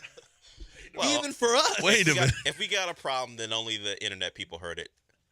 Either way. Now John's got a new saying. Nice job, Dell. Nice job. Hey, JT. Leave Tizzle. Hey, Tizzle. JT. I call him Tizzle. Leave the drizzle. Well, you got a boy. Got a boy. Leave the what? Full pause. Pause. Son, you cooking. Wow. Oh, my goodness. Canceled. And Randall Cobb. I wish I'd have known this. Although I love Frankie and Steffi. Yeah. And you got your boy anyway. Yeah, I got my boy. But, yeah, another boy would have been nice. But I wasn't. You didn't know. I didn't know. You didn't know. Right? You didn't know there was a methodology. I had no idea. Doesn't sound Plus, I very had no scientific. idea I'll be what- honest with you. I don't think that sounds very scientific. I mean, I don't know. I don't know. You don't think I scientists thought the say woman has leave the the drizzle? woman has the eggs. No, I don't think scientists say that. leave the drizzle, which Dell already Hit. Dell. It's the first time a producer dumped himself. I was like, wait a minute. Wait a minute. I don't think a scientist uses that term. Okay. Number one, That sounds number- scientific to me. and number two, I'm not sure what that has to do with the eggs. Yeah, if you radio people, the strictly terrestrial people didn't hear that, that's a reason to go to YouTube. On the middle. Leave. Even though John keeps repeating it, so I guess it doesn't matter at this point. But You're the one that played it.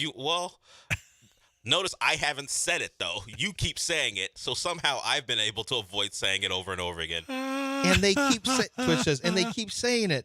John's writing this down right now. John keeps saying it. Just put this in your notes on your phone. This show belongs in a time capsule, never to be dug up. More WNBA, please. Cub fan Timmy, what do you want? What do you want, What would Cub you fan want for the Timmy? show to sound like? Cubs talk? I don't. Would Yeah. Ty Cobb be okay with this show?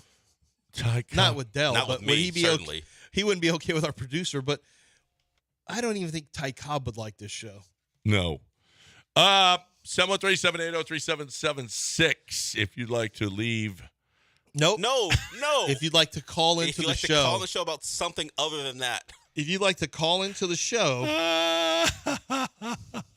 If it's drizzling in your house, we got Billy Brown here for you, okay? Billy Brown does not want to have anything to do with that. He's like, this is That not. is a good segue. You have to admit. If there's a leak in your house, Yeah, that's what Billy Brown will handle. That's what Billy Brown's like, I don't want that drizzle. I know. I'm not coming out for that. Billy Brown's like, it could I'm one of not. your pipes busted in your roof, in your ceiling, and it's drizzling in your house. Billy said, I am not coming out for that. Absolutely Okay. not. Yeah, that's true. That is, if that happened. Okay. So all we need to do is call Billy Brown to fix that drizzle. What I need you to do is call 281-488-6238. That's who I called when I had. Well, we had a leak on the floor, so there was no drizzling, but we started to see buckling and whatnot. If you got some buckling in your wood floors, there's a reason for it. You got some kind of issue with your pipes. If you got some kind of issue with your pipes, you need Billy Brown. And whatever it is that you need plumbing-wise, okay? And Billy Brown's been to your house, major jobs, but also little jobs too.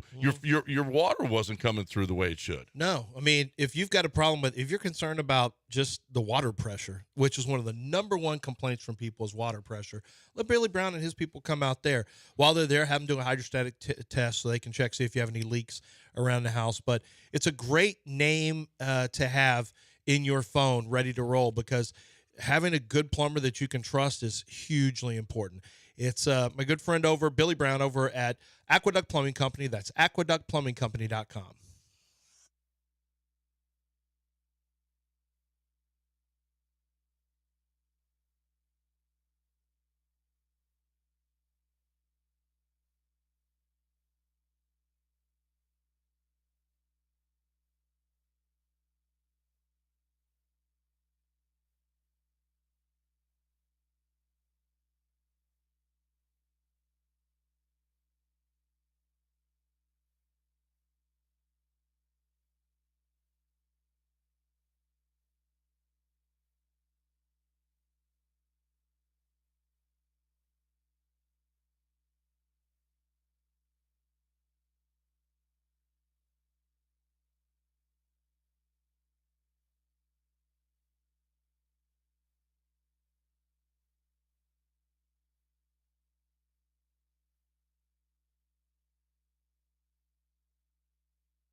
You're back in the Veritex Community Bank Studios with John and Lance. On ESPN 97.5 and 92.5. Wow. I like Ludwig Oberg this week, but I don't know. What is he again? Ludwig Oberg. What does he do? He plays golf. Oh, okay. You think people just know that name offhand? Yeah, people know. He finished second at the Masters. Won me some cash, brother. Won me some cash. I love that guy. What you got? We're on the air. Oh, no, if we're on the air, don't worry about it. It's not really good radio. He's giving me prop bets. I'm letting John go through the golf prop bets on the matchups. Mm-hmm. Francisco Molinari is -1.5 shots against Tiger Woods. That's not the new name of the show, The Drizzle. No. It's not the new name. I saw Tiger Woods as a +200, or he's -200 to not make the cut. Yeah. he has not played well at all lately. So I would not bet him. Not making the cut, it's a favorite. Minus 200. Mm-hmm. Right. Yeah. I wouldn't play Tiger to make the cut. No. 713-780-3776 is the number. I mean, is it get any bigger than the U.S. Open? Let's just do all the shows the rest of this week from now until Friday. We're at East River 9, by the way. Oh, I'm sorry. The odds have changed dramatically. Tiger Woods misses a cut now is minus 325. Yeah. Ooh. Everybody's betting him not Is to he make that the cut. terrible? He's been that bad. He can't hit it straight. So I bet Jordan you've could got to make- be straight here. With Jordan's focus, could he make the cut? Jordan Spieth? Michael Jordan. Oh. You know how he focuses. Yeah, I know. He's already beat a professional No. golfer. We've heard that Yeah, this we week. heard that. No, he's not going to make the cut. No. Man, Tiger's not going to make the cut. Tiger's not making the cut. No. You got to just put him through. Well, because the you know what? That popularity, little what he'll tape- do to the TV ratings, his popularity, you need to just put him through an automatic make Like the cut. Caitlin Clark? Like Caitlin Clark. Yeah. Because he's very popular and people will then watch TV. They will watch TV. Yeah, if Tiger's in, you it think proves it. you think that It's proved it. NBC doesn't want him making the cut? Yes. Yes.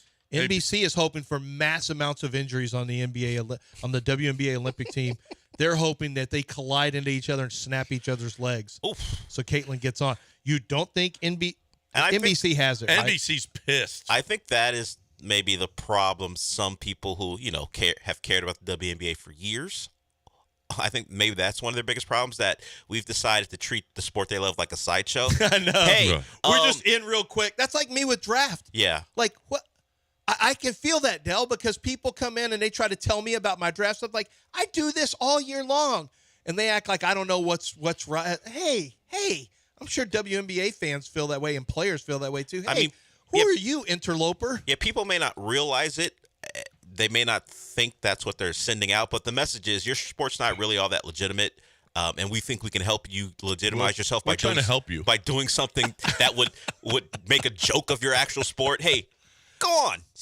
Hey, sit this one out, Yeah, okay? it's not a joke. She was the greatest college basketball player ever. Well, we had that debate. Everybody, that debate yesterday. Bomani's a little off on this one. She's the greatest college basketball player No, ever. he said, wait, college over Christian Leitner? No. In Bomani's women's argument history, was in she's women's not, history. Yeah, but Bomani's argument wasn't that. Bomani's argument was specifically she's not Christian Leitner because he had 4 Final Fours, 2 titles, She 2-time player of carried the year. Iowa I know, but she did not have with a bunch of plumbers. But she did not have. Hold on. One of their players is getting minutes in the league right now. One Kate of the Martin. players? Oh, yeah, good. Kate Martin. Yeah, Kate Martin She's is. like the Larry Bird. Kate Martin also called Aja Caitlin Wilson. Clark is like the Larry Bird. Did you hear what she said about The Did Sycamores you hear- have a pro on their roster? Do you hear what she said about Larry Bird. Aja Wilson? Besides him. She's like, she's the greatest leader I've ever been around, and it's not even close. Who said this? Kate Wilson. I don't think Kate Caitlin Martin. Clark was a Kate Martin. I don't think Caitlin's some great leader. Every time she's on the court, she's Well, somebody misses. yeah, but you're trying to throw to these. No, I mean, they played on the You're same talking- team at yeah, Iowa. Kate, I'm telling you, I know the idea. It's Iowa. They don't recruit well, but they legitimately had another player who's a pro right now Yeah. who was Yeah. on her team. One. So not all plumbers. One. No, And that's well, 2. How many players do you think make it in the league? Yeah, and how many? Well, South Carolina had how sure. many of That South happens. Carolina's over They the last will. couple of years? They will. Yeah. But how 2 many teams in just men's basketball have more than one pro on the roster? That I mean, cute one, that Kate cute Martin little having 2 is an shooting upset. guard was Iowa having making 2 is an threes upset. too. LSU has how many? Well, They yeah, had the pretty one that couldn't cover her. Well, This that's is really not going to be good for That's not great. Van Lith. This is not going to be great for women's sports. We probably need to stop. We got the cute one that could shoot, the pretty one that didn't Well, defend. hey, did you see Van Lith is actually on the That's- 3-on-3? Yeah, they have a 3-on-3. 3-on-3, and in the she's on that Olympics. team. Yeah. Caitlin couldn't even make that. Caitlin couldn't make that. Well, she's never played on the team. Once again, earned their spot, I guess. Yeah. I guess that's their thought They'll process. play in the big if 3. you wanted to be smart about this thing, put Caitlin on the 3-on-3. Well, Hey, once ready? again, they're gonna- And you ready for this? All the super patriots who love the country will be cheering extremely hardly against, as hard as they can, against the women's team to win. Yeah. You will not be a fan of the U.S.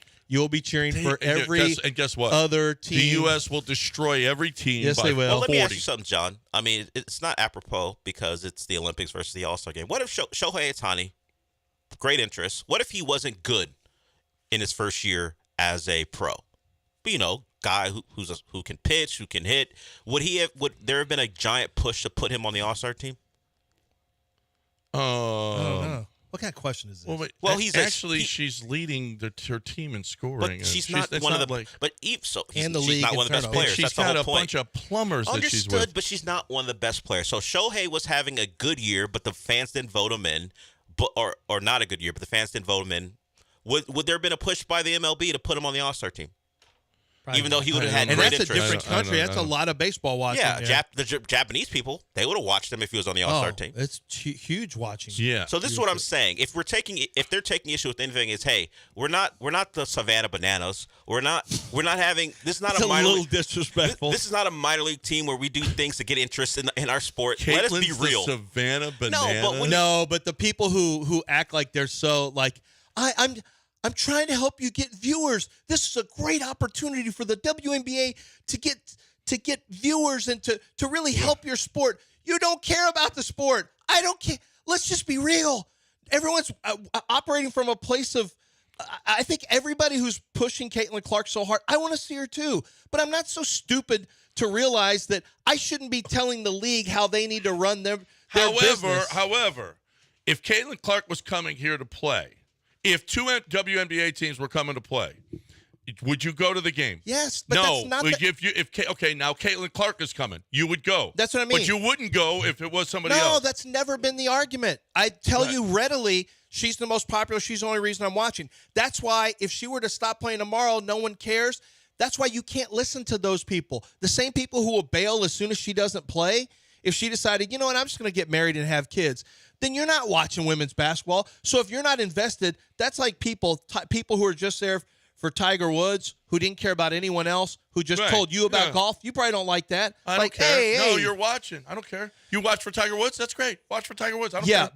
but they weren't changing the entire, trying to change everything. Want to watch her on the Olympic team? If they kept Tiger off the Olympic team. They're not putting together an Olympic team so that you can be happy with what you want to watch. By the way, if she doesn't play, and you've already said this, don't argue against yourself, because if she doesn't play, the same people get sued. They'll tell you, no, I wouldn't be mad. I just want her to play to bring eyes to the sports, to help women's sports.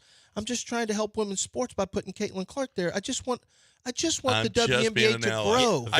Everyone's very altruistic about women's sports all of a sudden. All of a sudden. Yeah. No, we're trying to grow your game, but you won't let us with your pettiness. Let us help.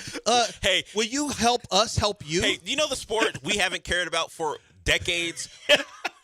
Let us help you. That's what McNutt said to Stephen A. Smith, and he's like, really?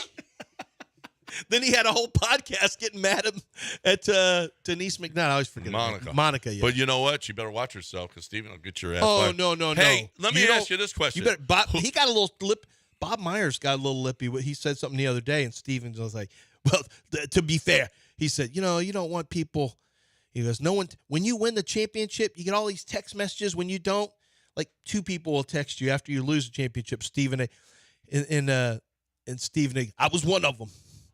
I was one of them who did that. And he goes, and then Bob Myers goes, and it wasn't Stephen A. didn't do it. He goes, yes, I did. And, and everyone was laughing. It was a funny joke. And Stephen A. was like, no, yes, I did. I actually did. I did text you. Like, okay, Stephen, stop being so serious about yourself. He's cracking a joke. Yeah. It's just a joke. Let me ask you this, though. Who's better defensively, Caitlin Clark or Luka? Clark. Okay. Caitlin Clark, she's not good. Or James Harden. Yeah, that's the question. Well, Luka's as bad as James Harden. Luka or James Harden. The mixtape that's out on Luka's defense over the first 2 games it's not a whole year. No, he's the worst. He is the worst. That's why I never take seriously the argument that I think it's so short-sighted. Oh man, Alperen is just not a good defender. Luka is an atrocity. He is an atrocity out front. The NBA, ESPN actually did a basketball segment. They just had Chene do it as opposed to one of their famous they did people. Something about sports? Yes, an actual basketball segment where she highlighted the number of times Luka was blown by. It's the most blow-bys in the first 2 games of the finals ever for one individual. Yes. Oh my God. Yes. And see, that's awful. But you know what? That's where Bomani, what he told us, how they would see something on social media and the producers. By the way, the producers run TV. Yeah. Never doubt that. What you see on TV, but Bomani said the producers would come in and see something on Twitter, and they'd say, hey, let's make this a topic. I guarantee you a producer at ESPN saw that highlight thing that people put, the low light of Luka, on Twitter and said, hey, let's get stats on this and show how many blow-bys he had. Let's do a segment on that. All right, 832 ESPN 97.5 and 92.5. I got to talk about Air Team right now. I had them out at my house a couple of weeks ago, and I got to tell you, it can't be better. The air conditioning, and it was a problem, and it's not a problem anymore. Air Team came and fixed it. If you haven't looked at your air conditioners in a while, it's hotter than stuff out there, okay? It's really, really hot, and your air conditioner is going to be working every single day from now until October. So you have got, or past that, we need air conditioner every day. And if you don't do something, if you haven't looked at it, then you got a real problem here, because there's something small that they can manage right now that turns into something big if you don't. Have Air Team come to your home and look at your air conditioners. They checked out, I'm telling you, they're awesome, awesome, awesome. Replaced mine, the workmanship, the professionalism, everything could not have been better. You're looking for a great way to get that air to your home, and you have to have it. Don't wait for it to break down this summer. Do it now. AirTeamLTD.com. AirTeamLTD.com, or call 713-956-8326. 713-956-TEAM. It's AirTeamLTD.com.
If you go to Zadok.com, ZADOK.com, you can see everything that they've got. A lot of, they've got a bridal section, the engagement rings. You can shop by the collections that they have, for example.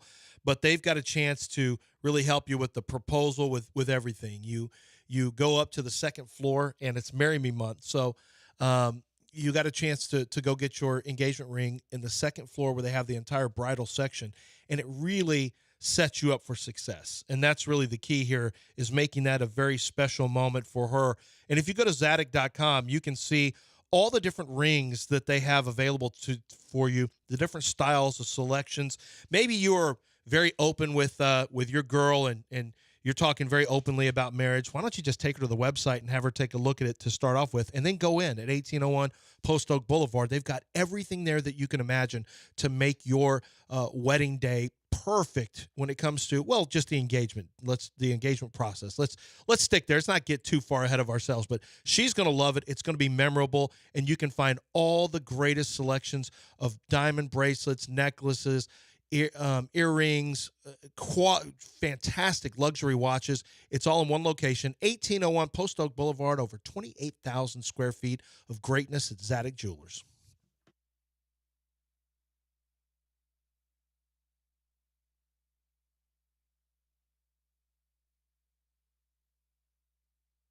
You're listening to Houston's longest-running sports radio morning show. From the Veritex Community Bank Studios, here's John and Lance. All right, welcome back here on ESPN 97.5 and 92.5. 713-780-3776. I mean, this Caitlin Clark thing won't end. Holy crap.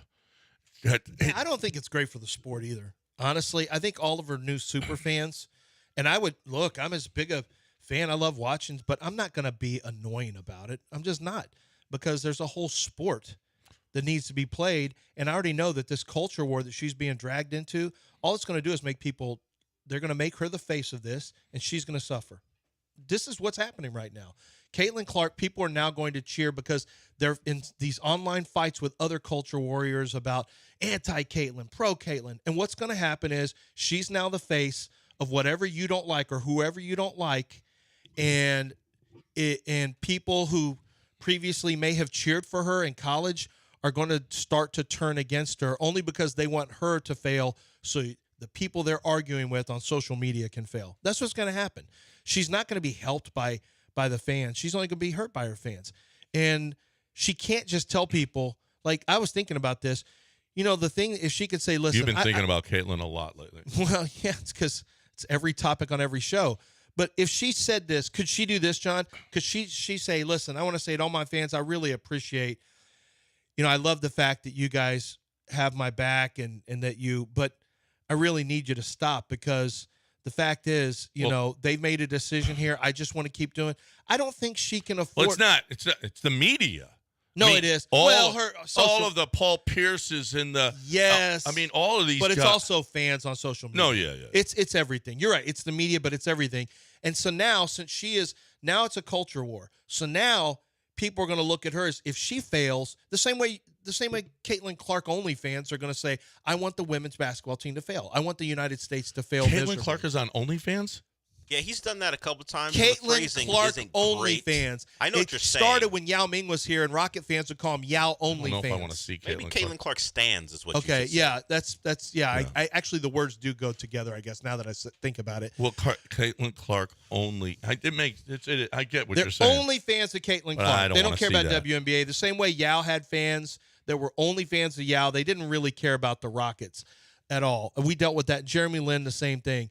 But the problem is, Caitlin Clark, now people are going to cheer against her who previously weren't against her because they don't want her side to win and they don't like her side. This is stuff that happens all the time, actually. And so she's going to bear the brunt of this, and she can't turn around and tell her fans, hey, y'all need to chill out, because then she loses them. So it's not great for her. She's just trying to play ball, and now she's been cast into this role as either hero or villain. This is the last thing she needs, is this kind of crap with the Olympics. And guess what? Had she made the Olympics and not played, it would have flared up in a different fashion. Well, listen, I don't know why she wouldn't play. They're going to beat everybody, and she's really good. This thing about play, her not being good enough for this team. Come on. No, she'd play. The question of minutes and how many she would get. Yeah. You say Clark is playing with a bunch of plumbers. Is that correct? Maybe a bunch of nurses or homemakers. Oh. I mean, Jason, you're a bad person. Well, are there sandwich makers? I mean, it's really used to to insult people who shouldn't be playing. So, do women who finish their college basketball careers go into plumbing? No, they're probably not plumbers. I don't know though. How many women plumbers are there? We got to ask Billy. Probably not a lot. Does Billy Brown have any women plumbers? I don't know. Contractors? I mean. Equal opportunity employment. I'm sure he is that way. I just don't sure know. He is. I just don't know if it's a profession that women go to after they finish their college basketball careers. Sandwich makers? That's at Subway, or do you mean just at home? Either. I don't know. I don't know if you should continue to say that, considering you make all the sandwiches at your house. I make all the sandwiches. Yeah. At my house. Oh, that's why But he I'm thinks not he gets afraid to say it. I'm a kept man. I am because not he's afraid a of sandwich that. maker. That's where he likes to. Yeah, he likes to use that as his shield. Now I can say that because I make sandwiches. I do all am the one. cooking I'm a at our kept house. I man. am one. That's like going. Nope. Italian. Nope. It's nope, not like nope. anything you're about to say. Nope. Whatever you're going to think about saying, Don't say it. I feel like you had a big night last night, and it's showing. Yeah, Yeah. I had a good time. Yeah, I bet. I had a good time.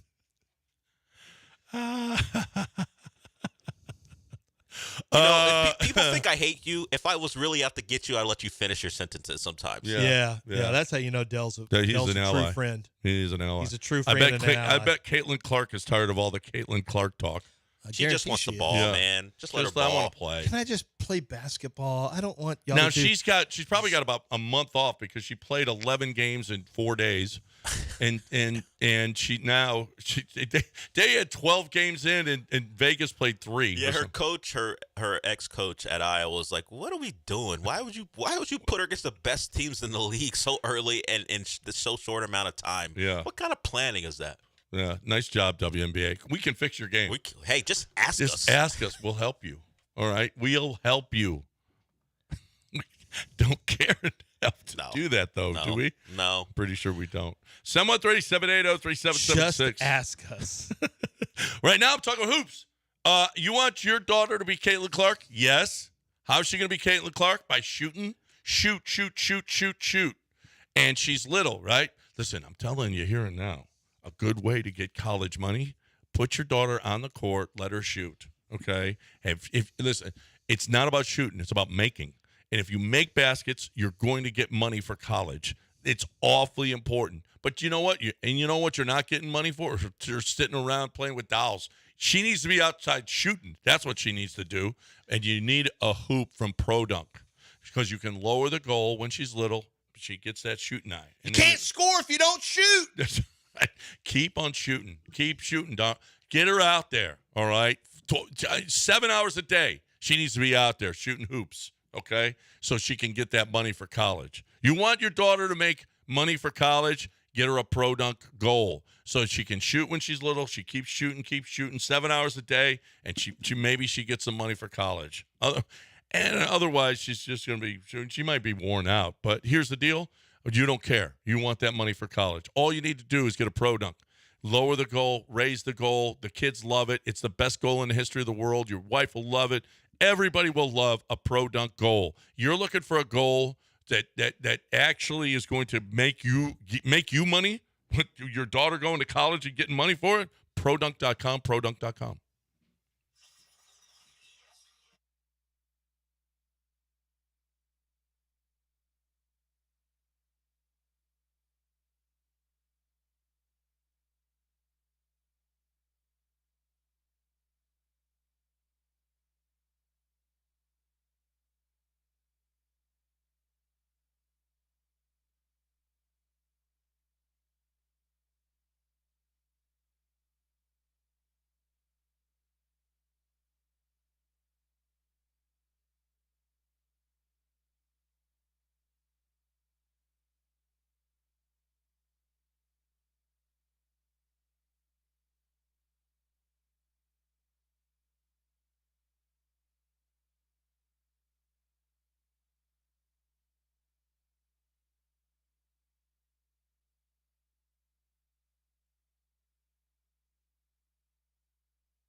You're back in the Veritex Community Bank Studios with John and Lance. On ESPN 97.5 and 92.5. All right, welcome back here on ESPN 97.5 and 92.5. 713-780-3776. Never been banned from our show. Get a mention? Julian has never been banned from our show. Well, you have lower standards than I do. No, you're a bad person for banning. Can the Astros win get a mention in the second hour? No, we got Julian that we're going to get to here on ESPN 97.5 and 92.5. What's up, Julian? Good morning, gentlemen. So, Kevin Biggio traded to the Dodgers.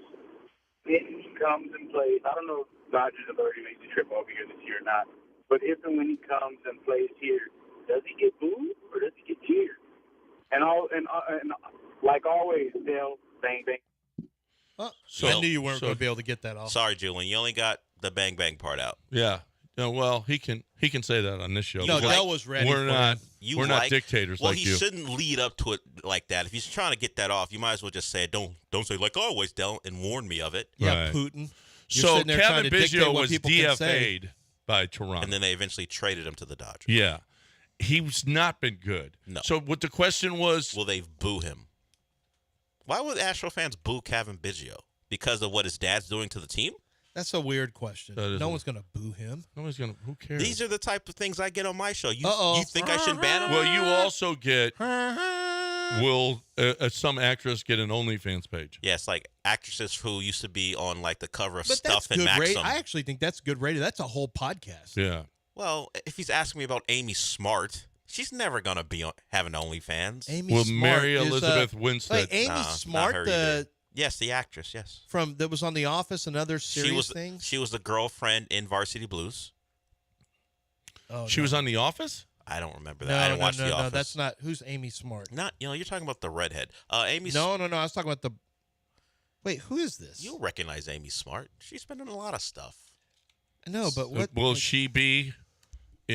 Will she have an No. OnlyFans page? No, she won't. Will Amy Adams ever have one? No. No chance. She's too successful. Amy Smart, boy, that's digging deep into. I'm telling you, these are the women that Ryan grew up watching on television when he was a kid. Now he's asking me about them, about their TV OnlyFans. nerds. Oh, you don't watch a lot of TV?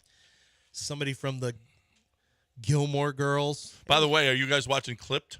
No, I have not seen an episode. I don't think I can. It looked too stupid. I was No, it's interested. actually pretty good. Is it? It's actually I was pretty good. interested, and then I seen it, and I was like, I don't know. Can they The fire Doc the Rivers, casting director? I just can't deal with Lawrence the Doc Fishburne? Rivers. Yeah. He's actually pretty good. Well, Is he's an accomplished actor, but Yeah. the other. But I know he's not Doc Rivers. Like, I don't know. Well, we do know. Married you know with the guy was in Children guy OJ? is. Yeah, The Ed O'Neill is suspension of- playing Yeah. Donald Sterling.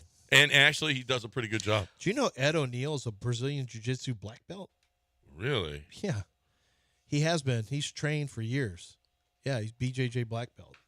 Are you believing him when he says this? No, he is. I don't know anymore. Look it up. What to believe? Why would you believe him I without don't looking No, it I up? will admit I'm pretty tricky with the way I sell it, but I'm not even trying to sell this. Drake told me. Why would you make that up? Drake makes just a lot of texted me stuff out up. of the. Yeah, he does, Did kinda. you know Ed O'Neill's a Brazilian Jiu-Jitsu black belt? I said, Ed O'Neill, like, he goes, yeah, married with children. Ed O'Neill, and the other one. I said, how the hell would you know that? He goes, I was talking to my BJJ coach about it. He went in and he trained with somebody, I think, locally. So yeah, he's definitely a Brazilian Jiu-Jitsu black belt. He would whip your ass. Here it is, Ed O'Neill, Brazilian Jiu-Jitsu black belt. Long journey to black belt in Brazilian Jiu-Jitsu. But here's the question: who cares? Well, Well. it's Donald Sterling. That's what makes it less believable. No. You insulted him a little bit. You got a little out of order yourself. The man told a story, and you gonna drop that on him? What did you do last night? Yeah, what did you do? I don't know. Here I he don't is. remember. I actually don't. There he remember is, too much. Ed O'Neill. Is he really? Wow. Yeah, I wasn't joking. Al Bundy? Al Yeah. Bundy. Yeah. He's a for real black belt. But you're watching Clipped, so how is it, John? No, I'm actually watching Paige Spiranak compete in a hot dog eating Well, I'm gonna contest. Not right now. I'm going to distract you from that, You're too. watching the show. Oh yeah, Jerry West. Jerry West has passed. Age 86. Age 86. The logo. I've seen Jerry West a couple of times. There's been a movement to get him wiped off the logo and put a more current player on, or maybe to put Jordan on. You can't put Jumpman stuff on for Jordan. To me, I don't know. It seems a little disrespectful to Jerry, but I get the sentiment of young people wanting to make it somebody that they've heard of or seen. But I think the logo's the logo, and you don't move on from that. That's what it is. Yeah. Jerry West was an all-time guy. I thought it was a really disrespectful of Jeannie Buss to leave him off the best 5 Laker players of all time, and Didn't put she LeBron throw on. LeBron on there? Yeah, she put LeBron on. LeBron may be the best player to ever play for the Lakers, but he's not one of the 5 best Lakers. No, he's not one of the 5 best Lakers. Should Jerry be. West is. That's a historical franchise. It's got to be guys who mean something to the franchise. Not all the Laker fans don't all like LeBron. I mean, I'm assuming it's Okay. Kareem, Magic. It's Kareem, Magic, obviously, Well, Kobe. Shaq, or is Shaq on there? It's hard. I mean, you got some of the same LeBron stuff, but he won titles. It's definitely Kobe, Kareem, Magic, and I would say Jerry West for I would sure. say Those Jerry 4, West, and then either Shaq or, I mean, you can't do George Mikan. That's too far back, and it started in Minneapolis. Not James Worthy. Yeah, I think it's probably either. I would probably say. Well, how did she leave Jerry West off that? I don't know. West would be one of the top 4, I would think. It's not Wilt. What is your list again? Kareem, Magic, Kobe, Jerry West. And I guess you throw Shaq. Shaq was there for almost a decade. Yeah. What about Elgin Baylor? That's another one, too. Yeah, Elgin Baylor or Shaq ahead of LeBron probably. Yes. But she has to do that now because LeBron plays for them. Well, obviously. And he'll get mad and unfollow her. No, Perk social does. media. Yeah, he'll do that to Perk and then Jeannie Buss, yeah. And we'll turn it into a topic. Yeah. 713-780-3776 if you want to get Jerry West passes at the age of 86. I've seen a couple of times I've met him, and really, really good guy. In West Virginia once at Greenbrier. He was he's a West Virginia legend, obviously, and he's got a huge steakhouse there. It's just fantastic. Because I really didn't see him play much. No, I'm just watching him right now on highlights. Look at that pull-up midi. He just could shoot the lights out. Hezzy, you have to speak in 14 terms of, NBA seasons, 14 All-Stars. You have to speak in terms of Gen Z when you talk about his play. If you talk about him that way, he had people a might great think he's Hezzy. cool. Yeah. Yeah, then they'll think, oh, he had a Hezzy? Range Yeah. He's got range. He's got range. Deep range. He had a Hezzy. He was able to. Nice layup package. Yeah. Can finish around the rim. Yeah. Yeah. He dribbled with his left hand. Well, you got to say it cooler than that. Yeah, because Jordan gets killed. You know Jordan's killed for that, right? That he was right. Gen Z. Yeah. Yeah, they're like, you can't be the greatest player of all time if you had no left hand. Like, okay. It's fine. I don't even do this anymore with you guys. That's fine. Yeah. You're stupid. And ESPN is doing the right thing. They found footage of when they remastered it, so it's in color and it's pretty clear. So so we can't do the allegations. Look at that. You can't even tell who's playing. They found some footage of him in the Laker gold. You know, Wilt never played. The 100-point game was staged. It wasn't even because there's no video footage, so it didn't. You know that, right? That people. This is. Who I think are we these talked people? about it before, right? And we talked about it before. They 100%. There is a lot of people, a frighteningly high number of people who believe that Wilt never scored 100 because there's no video footage. Oh, really? He scores 100 and yet no video footage? Like, there weren't cameras, dumbasses, and every game in Fort Wayne, Indiana was not filmed back when Wilt played. But there's a lot of people who believe it's all just a setup to make the league, like to drum up interest in the league. So. Was that in Fort Wayne or was it in Hershey? Apparently, yes, maybe it was Hershey. Yeah, Hershey. Yeah, it was in Hershey, Pennsylvania. Yeah. Yeah. And they were like, no, they had very few games broadcast. So how do we know that even happened? Because there are people there. Here's a written report. Yeah. Yeah, it's so hard to just write something. Okay, I'm just not doing this. And he had the sheet that said 100. The conspiracy theorists are just you don't need much to decide that something didn't happen. No. If there's no footage of it right now, my sons legitimately aren't sure it happened. I said, I can just tell you this, you'll be grounded if you don't think it happened. I'll take your phones away. Because we're not doing these crazy conspiracy theories in my house. We're not doing it. Wilt didn't do it because there's no video. how is there no video? There's video of everything now. You don't have any video of it? Like, oh, my God. Well, you're watching that. China's going to wipe us out one day. You're watching that Hitler documentary, and they yeah. found footage. So maybe to your boy's point, if they can find footage of Hitler, where's the footage of Wilt? Man, watching how Hitler conned all the Germans, how it started off like, yeah, just a workers' party. And like this man branded the swastika. It's all over everything. And it's just like a regular flag. Now you see it and you're like, whoa. So Hitler's branding. And then when he talked, he would start off by, they said he would intentionally like start off, he'd wait before he got on the mic and he'd start talking slowly and softly. And then he'd build to the crescendo. And by the end, everyone's like, ah! They're ready to run through a wall for Hitler. And I mean, my gosh, you watch that historically and you see how he was able to rope people in, and even people who didn't believe in everything he believed in. Well, it's terrifying to think after the World War I sanctions against them. That played a big part. Oh, it was rife. Because people they were in bad shape. Bad shape. Yeah, and they all sounded like this after he was done. No, they didn't. That's not how they sounded. I wish I would have never. Of all the things I wish I wouldn't have done, because I sounded like a German there. Like I don't know German. Do it again. I don't know German, but I faked it.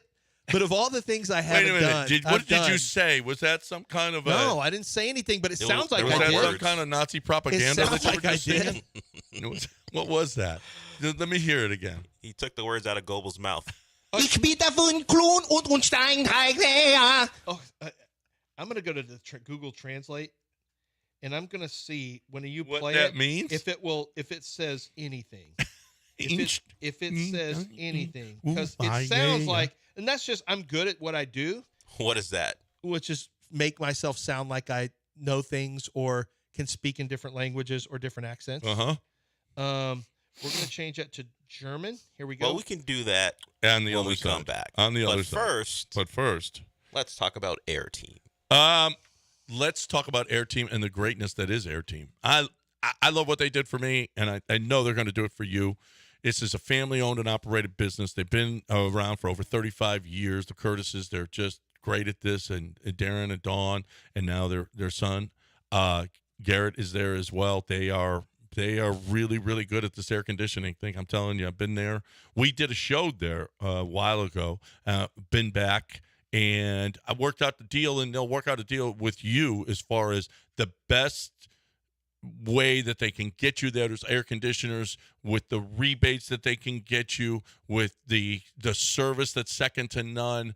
They're going to work with you. I mean, you've got financing available on this thing. You don't have to pay it all in cash. You got energy rebates for certain complete system installations, up to $2,700 instant rebate if you get the certain system.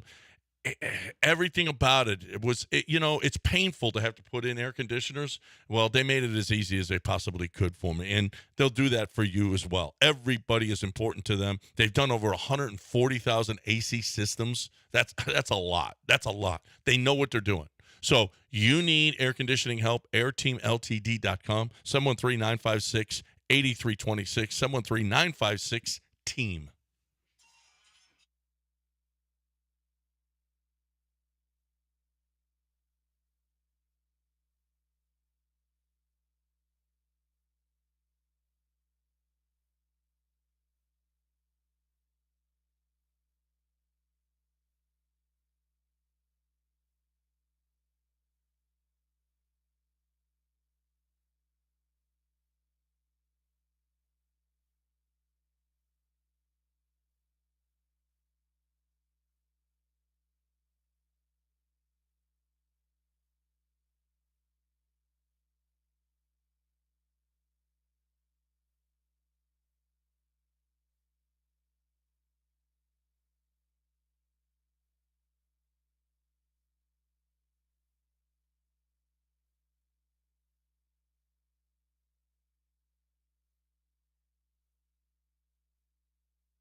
All right, welcome back here on ESPN 97.5 and 92.5. If you want to get in, 713-780-3776. Our Astros won again last night. 3-1 was the final. Ronel Blanco looked great.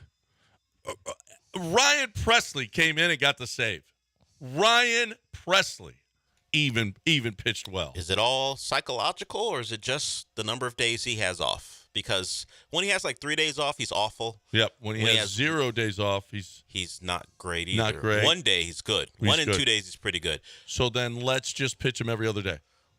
Or make him an alternate closer. Do you think it was the closing or it was the day off? These are the questions I have about Ryan Presley's psychology. Putting him in a role where he thinks he belongs, does that help him pitch better? Well, and listen, Montero was in for the third straight day the other day when he gave it up. I don't know that I want Montero in 1 day. Well, let alone 2 in a row, 3 in a row. Well, this was the discussion from Astro fans about the game on Monday. Why not just have Hader come out for a second inning, because he wasn't going to pitch yesterday anyway, because yesterday would have been his third straight day pitching. So why not just have him go out there? Well, there is the fact that he pitched the day before. I know, so but 2 days. 2 innings? Well, he wasn't going to pitch. He wasn't going to be available yesterday anyway. Well, right, but that was some of the arguments about avoiding Montero in his 3 days in a row. Yeah, I mean, I just avoid Montero at any cost. Well, how about pitching? How about pitching Martinez more than 2 pitches? Was he on a 2-pitch count? I mean, he gets the out to get out of the inning with 2 pitches, and then he brings in Taylor Scott. What are you doing? Across innings. Joe probably believes not working across innings. And then Jonathan Singleton comes in yesterday after hitting the ball really hard the day before with a couple of hits yesterday. And you know who will be in the line? You know who will be in the lineup today? What were your thoughts on Jose Abreu yesterday? Great. Yeah, but loved it. I thought he did a great job helping people from the bench. You know, really. So is it true, by the way, in TV that they have death packages? Like ESPN's running nothing but Jerry Hall. Yes. So that is true, right? That is true. That you put together like this. Wendy, there's a channel, Pope. Yeah, there's a Pope death package. But does Channel 13 have a local death thing? They had the Queen. You have the Pope. I remember when. But what when about the other Houston local? Oh no, I don't know that. Like when you're getting close. It sounds so macabre for me to even bring it up. I'm trying to think of somebody who's a Houston, like Mattress Mac. I doubt that, but maybe. I don't would put know. one together. Yeah, but that's kind of macabre. It is, rather. It's macabre, but I mean, you're saying that's why ESPN already has one for Jerry West. Right. Yeah, ESPN. Houston will do a big special on Mattress Mac, probably. Well, it's not hard, though, to find that footage right away. You just type in Jerry West and footage. Well, but they've and already got their. up. Yeah. Oh, yeah. In your own systems. Yeah, probably. No, but I know that she had something for the Pope because he was, close. Yeah. Not this Pope, the previous. Oh, but you're not just waiting it out, are you? Are there people you're waiting out? No, I hope not. That is awfully ugly. Hey, that guy's about to die. Well, if they're sick, if they're sick. Yeah, if they're sick and about to die, yes. But what if they're just like hanging out, just like I know I'm 86, but no, you don't have to put together a death package on. No, I mean, well, they should put together one for you in 2026. Yeah, no, I would. Yes, because Gilbert said you're dying in 27. And finally, before we leave, and Snuggles the squirrel, that's so silly. Snuggles the squirrel, never thought I'd see a squirrel living with cats.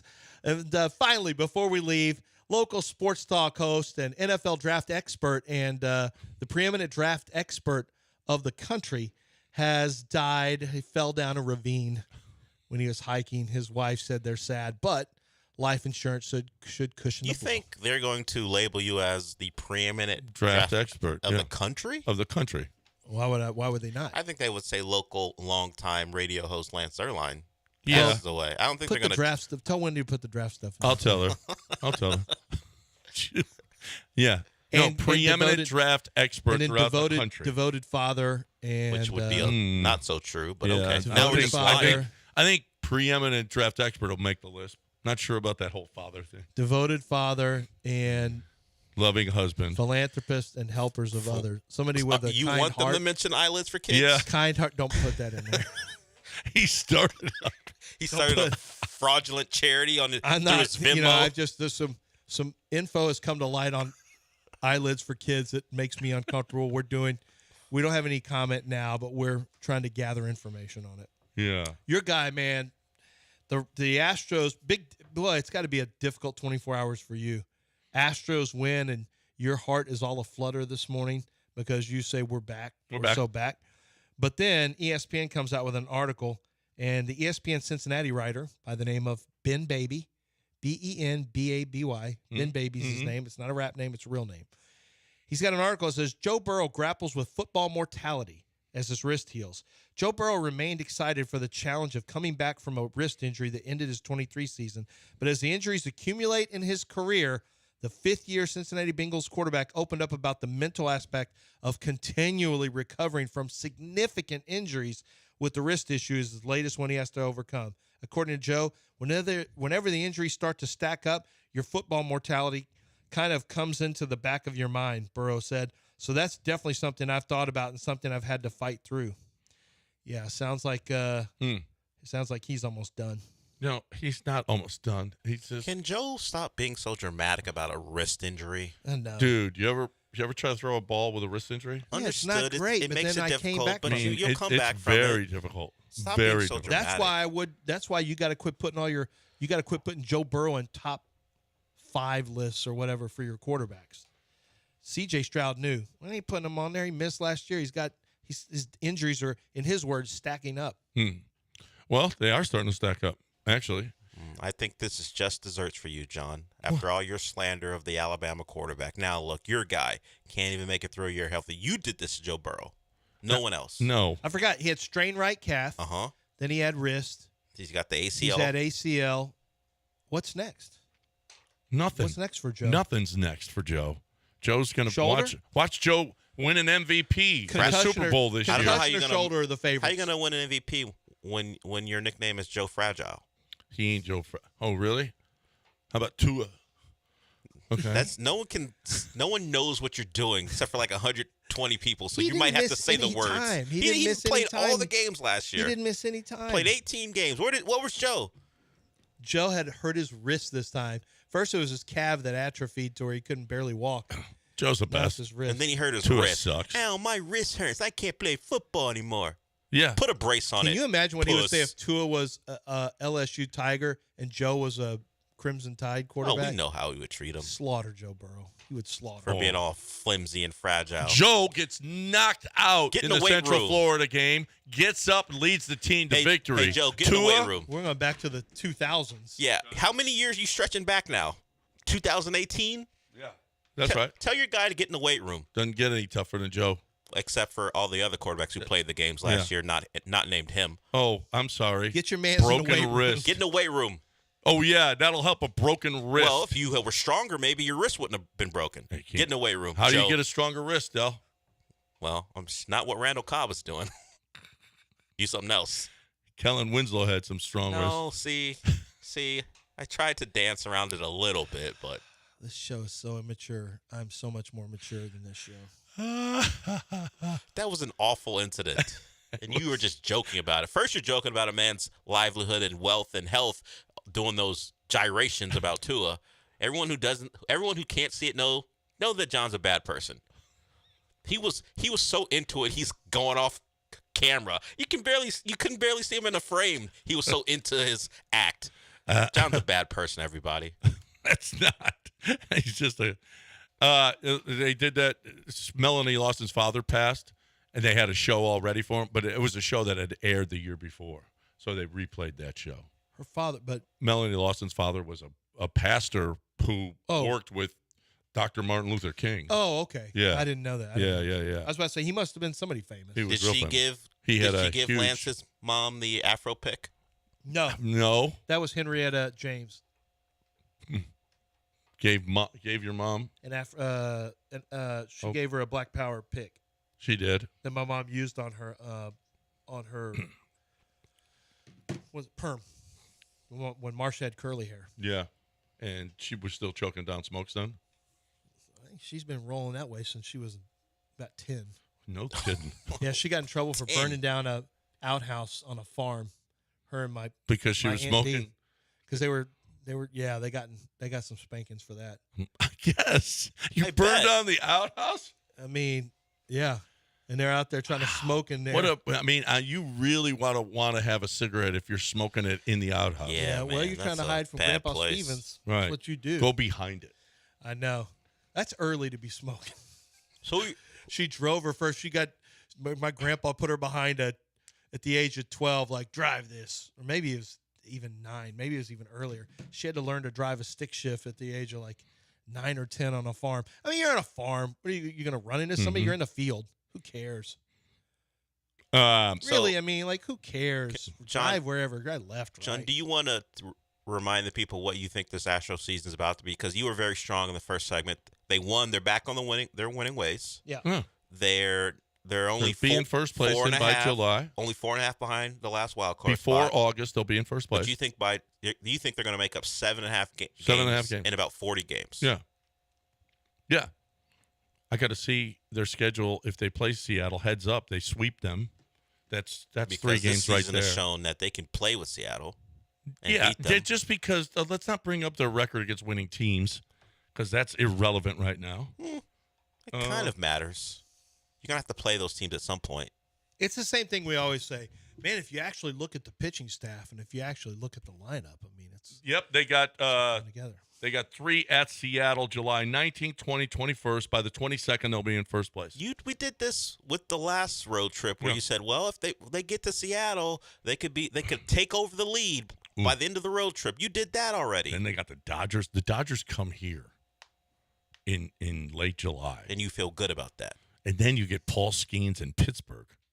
What? No, we get Livy Dunn in town, hopefully. Yeah, we're going to have a lot of LSU fans there. Yeah, I bet. That's for sure. We're going long homestand, July 26th through August 4th. Dodgers, Pittsburgh, and Tampa. Yeah, we'll be in first place easily. Yeah, I love our team. I'm hoping for the playoffs. Let's make the playoffs. The hope of making and taking over the division by the end of July. Yep. That Seattle series that is feels it. strong. Seattle series. You go to Seattle, I think they're only going to have to win 2 out of 3 to get first place. Yep. I've called it. Called my shot. I'm not taking the segment seriously. Okay. Now. So you're saying they're going to go into the series tied. Yep. And they'll be in first place. They'll be in first place when that series is over. Yep. Or they'll be tied for first after that series. Tied for first is in first place, by the way, just so you guys know. Even if you don't hold the tiebreaker with the season series? Yeah. Even if you don't, you're in first place. Well, you're really in second. Kind of how tiebreakers work. No. Yes.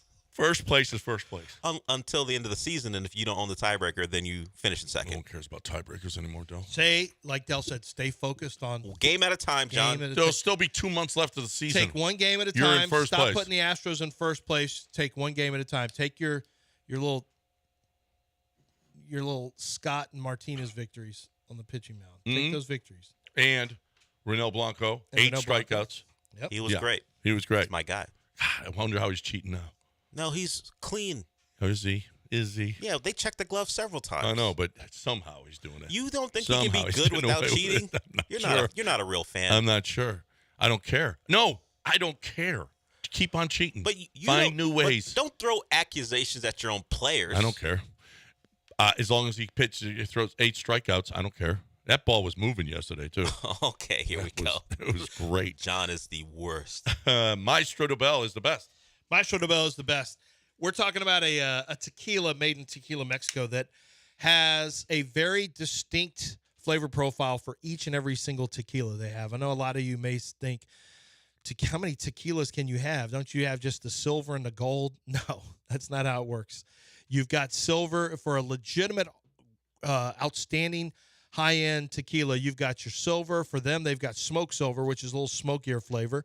It's not a mezcal, but it's got that smoke that you really like. They've got a reposado that's their own. They've got an añejo. They've got a cristalino, which is a type of tequila that they actually invented themselves. It's a category where 3 tequilas are blended and then aged and charcoal filtered. They have they have an añejo extra cristalino, which is probably the finest tequila I've ever sipped. That's going to be a more expensive bottle, I will tell you that, but is a terrific top shelf tequila. But you're getting high quality tequilas at very reasonable prices with Maestro Dobel, and every single sip tastes different than the last one depending on which tequilas you're drinking. You have the consistency of the bottle, but of course when you go from Reposado to Cristalino, you can taste the difference. So make sure you're checking out Maestro Dobel wherever fine liquors are sold. Maestro Dobel.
You're listening to Houston's longest running sports radio morning show from the Veritex Community Bank Studios. Here's John and Lance. All right, welcome back here on ESPN 97.5 and 92.5. 713-780-3776. 713-780-3776, the number to hang out with us here. You got about 20 minutes before we hit News of the Weird, so you still got plenty of time to get in here. We talked about our Astros. We talked about Caitlin Clark ad nauseum. We talked about Aaron Rodgers so far. Where would you – okay, so Chris Sims put out his top 40 quarterback countdown. It's always interesting. I wish that guy would stop trying so hard. Is it terrible? I don't think so. It's interesting. Patrick Mahomes is first. Josh Allen. Joe Burrow is third. Lamar Jackson. Matthew Stafford. Justin Herbert. C.J. Stroud. I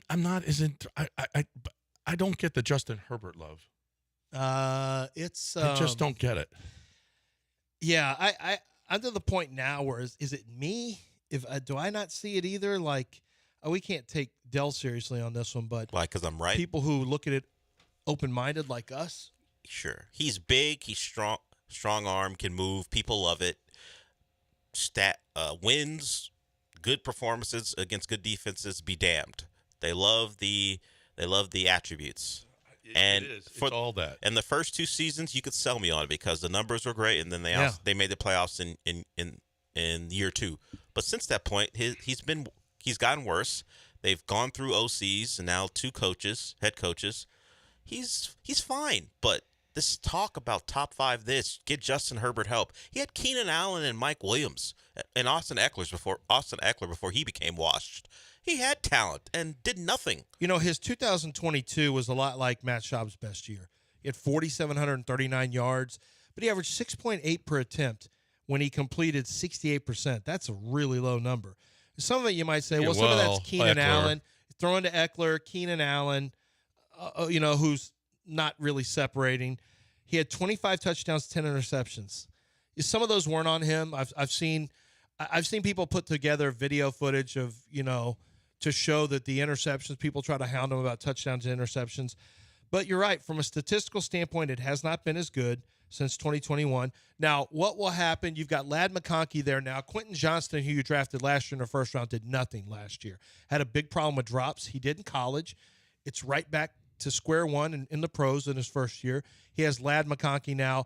So how will he respond with new wide receivers? I kind of think Josh Palmer, I don't think he's even there anymore, but I don't know. I have to check and see, but I thought he actually did a decent job. I'm not sure he has the best set of receivers, but at the same time, the guy just doesn't come up with – I just don't see him come up with big plays and winning plays, right? Winning plays. Now, the first 2 years, a lot of it was his defense. It wasn't up to him because he actually did well. And I remember I'd be listening on the radio, and they, their defense would blow it late in games. But now, the last 2 years, he's got to take responsibility. I think he's really given a lot of leeway for being a great quarterback when we're not really sure if he's a great quarterback. He's a good quarterback. Is he really great? I don't think you don't think so. I don't think so. I think Justin Herbert is given a place in the top 8 quarterbacks. In this instance, what was he, 6? 6 ahead of CJ. Okay. I'd put Dak ahead of him. I don't know about Jared Goff. He's got 10th. I would put Jared Goff ahead of Justin Herbert. Jared still has to. I don't know that Jared will ever get out of the. There's a bias. There's a bias that he may for not some be able reason. to overcome. Why? What? Because he was bad at the end of the Rams run. From the Super Bowl on, he wasn't very good. And then his first year with the Lions, he wasn't very good. I don't know. And then he was good. Yeah. I mean, the thought was the Rams have got to get away from him and get Matthew Stafford. I'd rather have Jared Goff than Matthew Stafford. Ooh, they won a title with, not them. They already won a title with Matthew Stafford. Yeah, I get it. And Goff but was right now, I'd rather have Jared Goff. Maybe, but he was a stinker over there. Maybe mentally he needed to get out of there. Trevor Lawrence is 11th. Okay, I guess. See, what are we doing?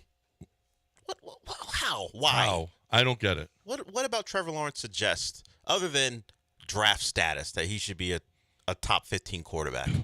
I don't get it. You got Trevor Lawrence, then Kirk Cousins, Jordan Love, Aaron Rodgers. Aaron Rodgers down to 14th here. Baker Mayfield, Kyler Murray, Brock Purdy, Tua. Tua behind Brock Purdy. Well, I mean, even if you want to give Brock Purdy that, and he put the two guys from that offense in the same spot. He has elevated CJ in that same offense to a higher spot, because I don't think if you put CJ in the top at 15, he wouldn't get cooked. So he knew better than to put CJ lower than 7, I guess. But it's fine. But Trevor Lawrence, yeah, what? I don't get it. I don't get Baker Mayfield. What are we talking about here? Well, Baker rebounded well. This is Chris Sims. But here's the deal about here. Chris Sims sees guys that remind him of him, and they raise them up. Well, actually, 4 of the top 6 are white. Big, strong. Well, they're pocket guys. passers. Pocket passers. Yeah. Yeah. Well, and Josh Allen can move, but he just big, strong, and can move. So he's got then Geno, Caleb Williams. He's got ahead of Russell Wilson, Derek Carr, Daniel Jones, Deshaun Watson. He's got a 24. Well, you want to talk about one of the worst trades in NFL history? Fall from grace for Deshaun has been so. It's substantial. been unbelievable, man. It's I mean, about across the board, who he is as a person, where he was, the guy who he was, and then the guy who he is now. That fall has been unbelievable. The only thing good for him is he got so much money, and he will live his best life, for a long, long time. But the play has been bad. The Browns fans a lot of them have already turned on him, obviously, because what fall is more precipitous, Russell Wilson or Deshaun? Man, that's hard because forget the sex stuff. Right. Now, Russ has had Russ was one of the elite quarterbacks in the league, and he was headed for an MVP, and then he fell off the second half of that season, and it's just never come back. Not like it should. And don't tell me about last year. They took a $78 million cap hit to get rid of Russell Wilson. So don't tell me how he kind of got better last year. We're not doing that. Russell Wilson's fall off. Deshaun's has been, he sat out a year, then he was suspended. Then he was suspended and came back. Then he had some injuries. This has been 3 straight years. Of nothing for Deshaun Watson. Probably Deshaun Watson. Russell Wilson at least played. Yeah. And Russell Wilson actually had decent numbers last year. Well, that's what I said. You're going to tell me about his numbers. but they couldn't wait to get rid of him. Yep. Justin Fields, Will Levis, Michael Penix, he has 27th. Then he has Jaden Daniels, Bo Nix, J.J. McCarthy, Ryan Tannehill, and Anthony Richardson. A little disrespectful to Anthony Richardson. I guess. He's I don't barely know. played. Yeah. Well, he probably didn't like him coming out of college. And so if you don't like him coming out of college, then there was really nothing you could hang your hat on from last year's season. Bryce Young, 34th. Wait. 34th. 34th. Who does he have? There's 32 teams. Sam Darnold he has ahead of Bryce J.J. Young. McCarthy ahead of him. J.J. McCarthy. Wow. Bryce is – wow. Okay, Bryce Young will make the biggest leap this year. You mean out of quarterbacks? Out of quarterbacks. I mean, there's nowhere to go but up. The biggest leap. We're not doing Aaron Rodgers. He's got a couple of weapons now. I mean, kind of. I mean, honestly, it was crap. He's got better coaching this year. It ain't gonna be Justin Williams. He's going to make a leap. He's not this bad. Okay, could it be Trevor? Could it be not Trevor, but could it be Will Levis? Maybe in his third year he gets it. Will Levis' second year. Will Levis second year. And Will actually had a couple guys like Will started off good and then ended bad. I think Bryce is going to make the biggest jump. It's almost impossible not to. Right. J.J. McCarthy is thinking it might not be a training camp. Why? Because of his contract. The Minnesota Vikings don't give signing bonuses. They don't give them immediately. Yeah, it's a problem. I remember an agent telling me about this. I didn't know that was happening. And that signing, I thought signing bonus meant you sign, here's your check. This is tough because, man, this is a quarterback who's got a chance to play right away or earlier on. Pay you can't him. afford to miss any Pay time. him. But at the same time, so it's hard to get upset at J.J. McCarthy because let's just get this deal done. What's the problem? What do you mean you're not giving me my signing bonus? Signing bonus means when I sign, give me my money. I signed, so give me my money. I don't get that. That is a cheap way to go about it. You don't give a guy, and he's what you hope is going to be your franchise quarterback. Why would you not give him his money? I don't get it. Let's start off the relationship with angst Yeah. and contract disputes. Let's do Over it. a signing bonus. Let's start it now. Get him ready for what's going to happen 3 or 4 years from now. Wow, that's crazy. That's crazy to me. Just pay that man his money. You know what? John Daspit should get involved in this thing. John Daspit's not going to get involved in that. Okay, he doesn't get involved in the labor issues between a player and an agent. An agent and a team. But what he does get involved with is when the insurance companies are starting to go directly after you. You know, these players, pretty much all of them have agents because it's a very difficult process to get things negotiated. If you don't have someone working for you, you get taken advantage of. And that's the case. You want agents on your side to work for you. Well, John Daspit and his law firm is like that for you in personal injury. They're going to be there to take care of you when you've been hurt and injured through someone else's negligence. The fact is, the standard is that not only do you get every hospital bill paid, every medical bill paid for, not only is your physical therapy paid for, not only is your surgery paid for, your time missed from work is also paid for, and your pain and suffering is appropriately compensated. And so what that means to the insurance company is, okay, we got to really squeeze on the pain and suffering. Let's just hit them up that, they'll be taken care of and no money is going to come out of their pocket. John Daspit says, no, that's not right. You and I both know you're taking advantage of my client. And so they want to make sure that you get fair compensation for the pain and suffering that you have to live with. And for many people, it is severe injury. For many people, it is an issue with getting back to a norm that you never get back to because of the injuries you sustain. So make sure somebody like John Daspit, who cares about you and your plight, is working for you. 713-CALL-NOW. That's 713-CALL-NOW, or go to DaspitLaw.com.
You're back in the Veritex Community Bank Studios with John and Lance. On ESPN 97.5 and 92.5.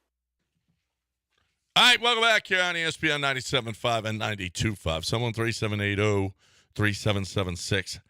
I'm torn on this, Lance. Schauffele DeChambeau or Keegan Bradley? DeChambeau. I don't know. Keegan Bradley plays well in the majors. Yeah, good point. Ludwig Oberg better show up this week. That's all I got to say about that. That's all I have to say about that. And we need Scotty Scheffler to win. That's all we need. Did you see the police department? And Seattle to lose. Did you see the police department at Pinehurst? Yes. They had a giant picture of Scotty Scheffler. Do not arrest this man. I saw that. Louisville's taking bullets. Not literally, but you know. How did that go for the Louisville Police Department? Dumbass. There's not going to be there's not going to be any lawsuits. This is over, right? They dropped this case. Everything's fine. It's over. Everything's fine. Scotty learned a very valuable lesson. You're not above the law. Listen, Scotty Scheffler. No, he didn't learn a valuable lesson. Yeah, he did. He is above the law. Guess what happened? Nothing. Yeah, well, he dragging almost a got cop tased. He almost got car. tased, and he's like, Jeff Darlington, help. Did you see? So Paul Skeens pitched yesterday in St. Louis. Mm-hmm. When he was pulled from the game, the Cardinals fans gave him a standing ovation. I know. It's getting weird. In basketball, did you see Caitlin Clark was getting cheers? Connecticut, last time that they played, they were in Connecticut, and we want Caitlin. They were cheering that in the stands on the road. Wow. Yeah. Now you got Paul Skeens, road fans, and this is considered one of the best fan bases in baseball. Well, that's why, though, I think, because they are baseball fans. They appreciated Skeens. Yeah. I ain't giving them a. Would Astros fans do that? No. We throw up H's. No, We're they're the going to real be. ones. No, we're going to be doing the wave. No, we're not doing a wave. Okay. We're not doing a wave. They even had last game I was at. They had a poll. Are you in favor of the wave or against it? And against it was the winner. Oh yeah. Yeah, they had a poll in stadium. So and it was overwhelmingly against it. But Paul Skeens is going to. I mean, this guy has a chance to truly. Now we said this about Kerry Wood before he tore his arm up, but Skeens has a chance to become. We may be looking at generational stuff here now. It's not. I don't use that word lightly, but generational might make some sense with Skeens. Yep. He works at 100. He can work at 100. What if they don't put him on the All-Star team? Okay. What do you think? It's a real missed opportunity for baseball. Because then Livy will be there? No. Yeah. All the attention, Paul Skeens. A real missed opportunity. How could baseball possibly not put him on? Even if he doesn't earn the right. We're just trying to help your game. Yeah. Baseball, I'm just trying to help you. We're just trying to help you get some viewers. Yeah. Did you guys watch the Clemson, Florida Yeah, but you want to baseball actually game? look at how Skeens is throwing? Did you guys He might actually deserve it. Yeah. Yeah, I mean. He does. He should be on the All-Star team. It's only because Pittsburgh wanted to mess with his clock that he wasn't here at the beginning. And what a mistake. Was last three. He was 6 1/3 with 5 hits, no runs, 8 strikeouts. 5 innings, 6 hit, 3 runs, 8 strikeouts. 6 innings, 3 hits, 2 earned runs, 9 strikeouts. So he keeps, I mean, his ERA is 2.43. That's pretty good. And he does have 46 strikeouts and 33 1/3 innings pitched. I mean, he keeps rolling. He is going to make the All-Star team. Yeah. No, he and you know what? He should. God, I would actually tune in to see him pitch against I All-Stars. voted for the All-Star team yesterday or day before because of the Vote Maldi, I stand with Maldi or whatever the hashtag is where people are trying to get Martin Maldonado in the All-Star game. Right. Number one, he's not on the ballot anymore. You got to write him in. So I think Major League, former Astro Corey Lee is on there. So you're going to have to write him in. I think Major League Baseball. He's the one who does catch for Major them. League Baseball had to say, we got to get rid of this guy. We can't get it out of there. No. And then, but the second thing is I'm going through all the All-Star stats because they have all the stats of players at every position. And I'm legitimately trying to pick except for Maldonado. I was legitimately trying to pick an All-Star team and going through American League, National League. I mean, you almost can't look at batting averages anymore. It's so jarring to see how low all of the averages are now. It's unbelievable. If you hit it used to be 240. If you were hitting 250, you were pathetic. Like 250, this guy cannot hit. He's all glove. If you're hitting 230, you literally were probably going to get headed to the minors. And there was no such thing as hitting 205 or 190. You've got guys now hitting in the 190s who have like 14 home runs with 38 RBIs, and their batting average is 199. It's not unusual to see giant chunks of players at a position who are under 250 now. The batting averages are atrocious. It's a different game, though. It's a different game. It's a different game. And before we go to news of the weird, and this is kind of weird, did you watch the Clemson-Georgia game? That one where the kid made the great catch and then it threw the bat down and all that big game. Oh, yeah. Well, this guy was in the game. Can you tell people? Sure. His name was Drew Titsworth. Drew Titsworth. Yep. You know, I'm big on that, a name thing, like Carpenter. If your name is Carpenter, somebody in your family was a carpenter. Right, you're big on your name was Smith. Somebody in your family worked with it was some kind of Smith. Yeah. How did you get that name?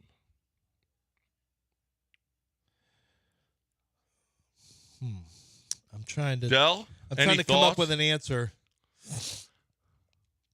I mean, if I go by your line of thinking, someone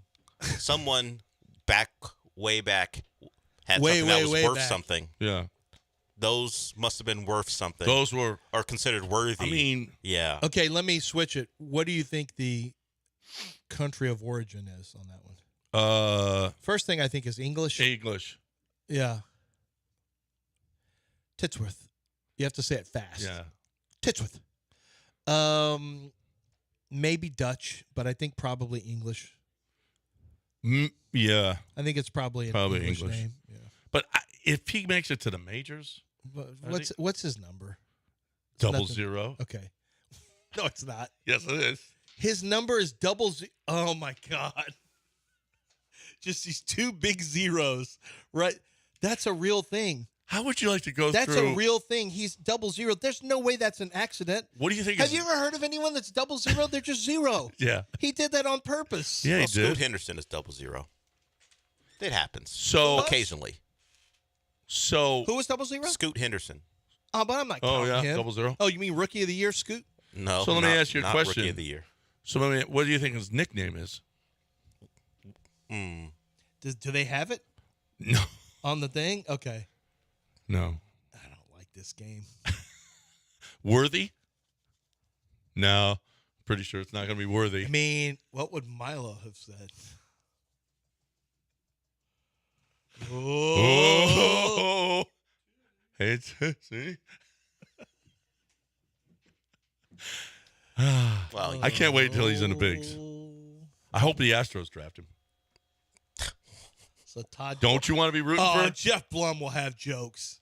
Why are you Jeff Blum's going to have some jokes now. Don't you want what? Don't you want Titsworth on your team? If he's a good pitcher, sure. I don't care if that. Did you guys see the video funny. I sent you where they were talking about turning the clock back? No, I didn't see I it. sent it to your phones today in the text message.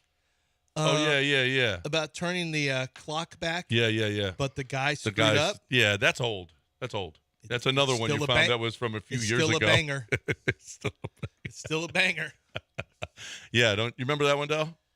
No, I don't. He said he was trying to turn the clock disc back. is an old one too. Yeah. Oh, yeah, that's but he said something yeah, else. I saw that. Yeah. I'm telling you that Robin she doesn't want to be around this segment, but oh well, sorry Robin. She does not want to be around this segment. But here's the deal is Robin from Houston Powder Coaters is ready for you to give her a call, 281-676-3888. You've got some metal in the backyard or car. You got car parts that you would like. How about wheels? I mean, they can make them. I saw they had a bunch of wheels. I was over there, and they had a bunch of wheels out there that they were painting and making look great again. You can make yours look great again. If you got something that's rusted out, you got some patio furniture that's the straps, the slings, you need repairing, you got the metal is maybe a little bit bent, they can fix this stuff. They can make it look new again. Now, Robin will tell you, Okay, we can't fix that. Go. You got to. That's a terrible. Go throw that out and go buy new stuff. Okay. Or she will tell you, yes, we can absolutely make that look new again. If your patio furniture is old and faded, you want it to look new again. You want it to look like your favorite team, your team's colors. You got that as well. They can do it all. And they do it every single day. They do it better than everybody else. 281-676-3888 or HoustonPowderCoaters.com.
Apparently, wow, this book banning thing in Florida is real.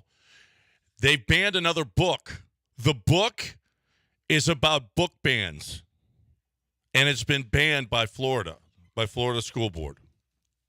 Ban this book is a children's book. Do you think they should ban the book about banning books? Well, if it's called Ban This Book, it sounds like they were looking to get banned. Yeah, they probably wanted it. They're probably looking. It's probably what they were looking for in this whole time. Apparently, a lawmaker's bag was repeatedly drenched by a colleague. And now a longtime state representative from southern Vermont apparently is under fire. She allegedly caught on video pouring water into the suitcase of the bag of another lawmaker. What an a-hole. But she did it repeatedly. What an a-hole. He was like, hey, why is my bag always wet? She kept pouring. Do you think that's a little petty? Do you think maybe we should? That's a little petty. I think more petty than the WNBA. First, we knocked down Caitlin Clark. Now we're pouring stuff in someone's bag with water. What are we doing here? And we're not coming to mandatory OTAs? What is going on in the world of sports and politics? A new survey says most guys tough it out at work and in the bedroom. Do you guys tough it out at work and in the bedroom? Yes. You do? Yeah. A new poll finds the perception of being less manly keeps men from actually taking a day off. The survey of American men feel they need to tough it out when they don't feel well. That sounds about right for us. Do you feel like you do that and in the bedroom? Everywhere. At I work? played Toughing injured. it out in the bedroom, I've come in here dude. with slings, with What knee is- scooters, with what's it called? The boots. Yep. Yeah. But I've got a long history of playing hurt. if you're not feeling well, but you still go through your husbandly duties in the bedroom, is that toughing it That's out? What do toughing they it do? out. It is Okay. Toughing it out. Okay. Yeah, I'll take the hit on this one. You don't want to, but you do. Yep, you do. Because you're- Take one for the team? Because you're taking one for the team. For your Yep. Yep. There are 30,000 cases of cookie dough recalled nationwide due to possible salmonella. Do you want to eat cookie dough with salmonella in it? Nope. No. Well, I mean, this has been you got the eggs, and you're not supposed to eat cookie dough. Man, you can't stop anyone in a Zerline house from eating cookie dough. Listen, the recall is Costco chocolate chunk frozen cookie dough. Oh, damn. You know what? I'm not going to Costco anymore. That's it. Sam's for me because they don't have salmonella in their cookie dough, I don't think. Mm-hmm. Martha's Vineyard is running out of marijuana. Do you feel bad for Martha's Vineyard? Apparently, there's a regulation prohibiting transport of marijuana over water. So they're running out of weed in Martha's Vineyard. Do you feel bad for them? I don't feel bad for anybody in Martha's Vineyard, No. honestly. I think they're fine. Martha's Vineyard. Here's news of the weird. They're now using, did you see this? Tasers. I saw. Tasers to stop people running on the field. Yeah, dude got tasered. This is what I told you, though. I've told you before. Taser's my mode of operation here, my MO. Just tase people? I truly believe it's a deterrent. Yeah. I think people are less likely if they just think they're going to get tackled down and then they get to celebrate. But being tased will make you think twice about it. Yeah. And plus, that cop was not going to catch him. He's a little chunks. I mean, that guy had no help. There's only one guy. A taser with one person, you That's can get it. that done. Yeah, that's all you need. You don't need 3 or 4 people running on the field. Everybody running all Taser. over. Just Yeah. tase them. Pittsburgh hasn't turned on its public water fountains because there's only one guy in the city who can do it. Do you feel like they should maybe teach somebody else so that they can have public water fountains in Pittsburgh? I think we got to start looking into this. We definitely need to teach somebody else how to do it, okay? California teacher was arrested for DUI and child endangerment, but facing no charges because it's not illegal to teach drunk. Do you feel like people should be able to teach drunk? Oh, wait, they weren't in a car? No. Say it again? She was arrested for DUI and child endangerment. But DUI... But arrested apparently I can't open it because it's CBS News and they won't let me. But apparently... Driving under the influence. Yeah. Yeah, something doesn't... But she was teaching the kids drunk. I feel like you should be able to teach drunk if you want. I mean, that shouldn't be against the law. Probably not. Probably not against the law. You should probably be maybe fired by your school district. I'm curious how the driving under the influence, where that came in, though. I don't either. That I don't sounds know. like something a little you more should serious. be able to be charged for that. Yeah. But unless they charged her with DUI in the classroom, I don't know. Maybe she charged her with Isn't DUI. that public? Maybe they found her. Maybe they found Isn't her that PI? teaching, and they knew. How'd you get here? I drove. Oh, yeah. All right, that's it. Maybe. But if you didn't, you didn't catch her while she was driving. Apparently, the Pope is headlining an audience with top U.S. comedians. Stephen Colbert, Jimmy Fallon, Jim Gaffigan, Whoopi Goldberg. When is Whoopi Goldberg considered a top comedian? Back when they did, remember that old Sister? comedy? No, remember the comedy? It was her, Robin Williams, and Billy Crystal, and they used to do stuff for homeless people or whatever. It was, Whoopi was big back in Was she? late 80s. Wasn't she in Sister Act? Is that considered? Yeah, there it is. There And you go. Sister See? Act too. And she was in Eddie when she became the She was coach a coach of the Knicks. All fun, John. You should go watch those movies. Oh, man, you need to do a and then Whoopi report Goldberg back. film fest. Because you are talking a little reckless about one of the queens of comedy. Yeah, so you you need go to watch stop. those movies and you tell us how funny she was and you apologize. Doesn't seem like she's that funny to me. Well, I don't know. She's not a funny. When's She the doesn't last do time you funny saw stuff Eddie? anymore. I have never seen Eddie. You should watch it. It's Then pretty maybe funny. before you have a comment, you need to watch her being the head coach of the Knicks. Just because you know her from The View, you're like one of our interns. You only know her from what she's doing today. Yeah. Go back and watch her in those movies and come back to us and tell And us she's then not funny. and then I'll be like, man, she had me rolling. Thank you. As a nun, it's got the Catholic Church stuff you love. A funny nun. A funny nun. We kicked them out, though. There's no And they're such thing. singing. You didn't go to Catholic school. And there's 2 movies. No such thing. And well, that's why Whoopi's so great at her craft. 'Cause she's an she actress. makes nuns funny. Yeah, that's why she deserved an Oscar. These funny nuns. That's how they immediately said, she's not like something. And then she had them singing gospel at the end. Yeah, Lauryn Hill's in one of those movies. What? Yeah, she's in, I think, Sister Act 1. Lauryn Hill's in the movie. No, Sean, right behind you said 2. Oh, she's in 2. Sean's an expert on Sister Act. He wishes for a trilogy. He's our Sister Act encyclopedia. Sean went to Catholic school and they showed it. Yeah, I never saw it.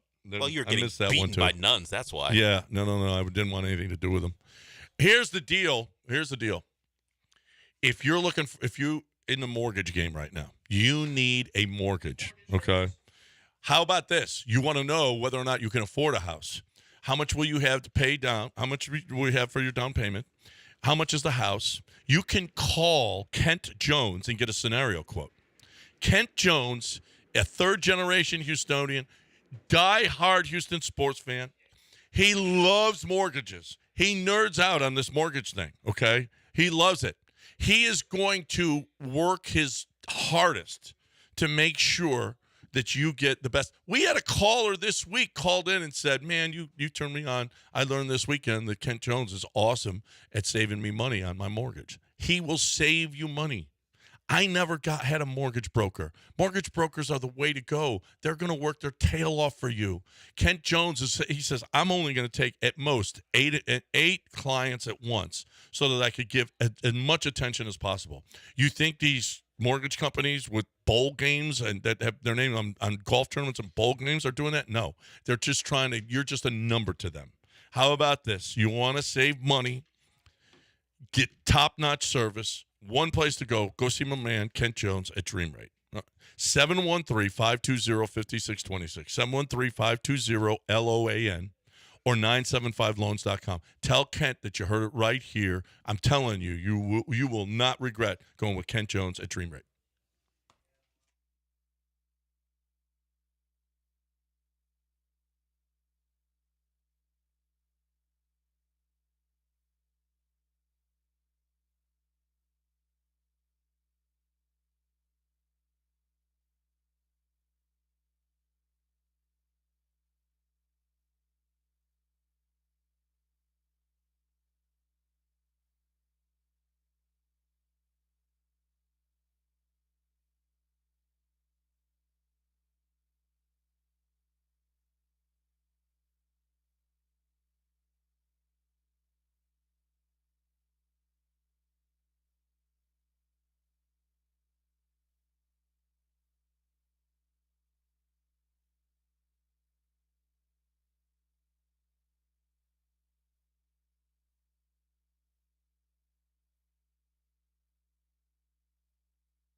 Welcome into the show. Time for a serious sports talk show. Now that we've gotten the riffraff out of here, I mean, I can still hear Lance through the door, but I guess he's regaling the interns about comedy and his favorite comedians. I can legitimately hear that conversation as I was getting ready. So the riffraff is still hanging around, but for the most part, it's out. And now we can talk about actual things that matter, like our Houston Astros. I think I'm very positive because of my approach. It's one game season every day, Sean. It's a one game season. And yesterday, the Astros were champions of the day. You take it however you can get it. My guy, Ronel Blanco, has a great performance. 8 strikeouts, does give up a home run to the guy who doesn't wear batting gloves. That did cloud the performance for me a little bit. I thought that's exactly what I thought. I was like, there could not be a worse pitcher to give up a home run to a worse hitter in the mind of Dell on this earth. I don't think I can come up with another. If somehow Ronel Blanco had given up a home run to Mario Cristobal, maybe that would bother me. Who wasn't wearing batting gloves? Why the hell is he playing for the Giants? Yeah, Mario Cristobal also not wearing batting gloves because of course he's not. He wouldn't. But yeah, I would like to report that was my thought. Was wow, I'm sure Dell's taking this one tough. That one was rough because I was like, not wisely again, not him again, not on my guy. So now he's not gonna. Now Ronel might not get the win. Yeah, but thanks to I want to thank Bregman, but really it's slow chopper, and you got to feel really bad if you're the third baseman and you rush in. I don't know how the base. I know that's a third baseman's play. I don't know if it's a call out. That's mine. And you make that play, and you could eat it possibly, but you're trying to make the play to third out, and you throw it away, and it costs you 2 runs. It's got to be a rough one. You put in all that effort in, you cut off the shortstop. Admittedly, it's your play, and then you throw it away. That's a rough way as you're walking back to. That's a rough thing walking back to position, especially like jumping in front of the shortstop to make that play. It's like no, I got it, and then it's like, I don't have it now. It was a tough play. It was gonna be. He was gonna have to earn it, but it was still. And it led to 2 runs in the Astros. That was a margin. 3-1 was the final there. How about all 3 runs for the Astros coming on? Pretty speculative hits from the top 2 members of the order. Yeah, that was something throughout. As after Altuve swings at a ball that no one should swing at, but it would be behind the person the left-handed batter standing in the box. Yeah, like, it was crazy. And it's funny because of who he is and what he does with bad pitches. That he that's just Altuve being Altuve. When realistically, it's like, what the hell are you doing? It's a terrible pitch. What are you swinging at? It did lead to a run. It was the first run of the ball game, and Sean mentioned the Bregman chopper that led to the 2 runs. You'll take them, and that's why I say my positivity is up there because I look at the Astros as champions of yesterday. They won that game. They won that single game against the Giants. They were the champions of the day. So hey, all that existential stuff about where they are in the standings, it doesn't matter to me because there's just another game today anyway. And I can either feel good or feel bad about the performance, and then we'll move on to the next day. It's a getaway day for the Astros, an afternoon start for them as they have Framber on the mound. They try to take the series, but really all they're trying to be is champions of the day. You know what? The psychology about Ryan Presley, he's in the ninth in the role he would want, and he's great. I'd rather give me Stressley. The Stressley of last year where you're up by 2 runs, which was the case last night. And if you want to give up a run and have a guy on second with the chance to blow a save and get it done, I would welcome that compared to what we've seen. We didn't get that. We got the clean inning from Ryan Presley. He was back in the role he thinks he's made for, and he gets the out. So I am still under the belief that if we gave him less high leverage situations, he'd be even worse. I don't think he would take a demotion well. We certainly see he hasn't taken this one well. If you want to make him the 7th inning guy, prepare for a disaster. I think he gets even worse as a guy that he's now more demoted than he already was. Look, there are going to be times when Hader won't be available like he wasn't last night, and Ryan Presley will go out there and get the job done. Now, once again, I'm going to ignore anything he's done in that situation, like going out there in the 9th and blowing a save, because that didn't happen yesterday. Oh, okay. They won yesterday. He has a 0-0 all-time ERA in your mind. no matter what. I treat all the guys the same. Hey, Jose Altuve, I don't care about all that history stuff. None of the back of the baseball card stuff. Whoa. Every day is a new chance to prove yourself to me, and that's how I treat the rest of this Astros season until they reach 500.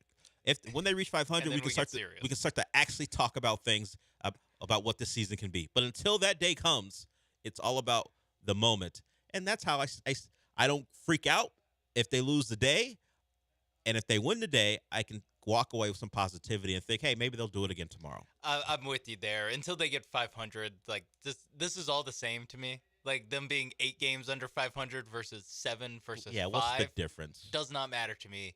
Ultimately, if this team is going to make any sort of run, not even in the playoffs, just to make the playoffs, they're going to have to be above 500 to make the playoffs. Yes. So the games back from the wild card, games back from the Mariners does not matter to me because ultimately is on themselves to dig themselves out of this hole.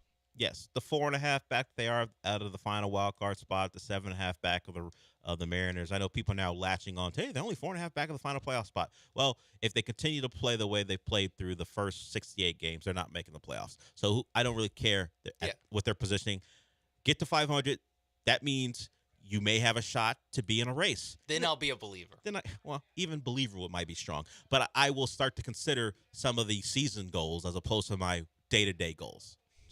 Win, baby. I'm just like a coach now. I know. Win every practice, win the day, and then if you stack up daily wins, then we'll see where we are. I think the Astros are actually they give more positive, like big picture answers than you do. You are now just, hey, listen, take it one game at a time. I'm very coach speak right now. We got a tough one tomorrow. You know, they got I don't know who they have on the hill, but they got a tough one on the hill. Every day is a tough matchup. Yeah. They're all pros. They're pros. Yeah. They're pros too.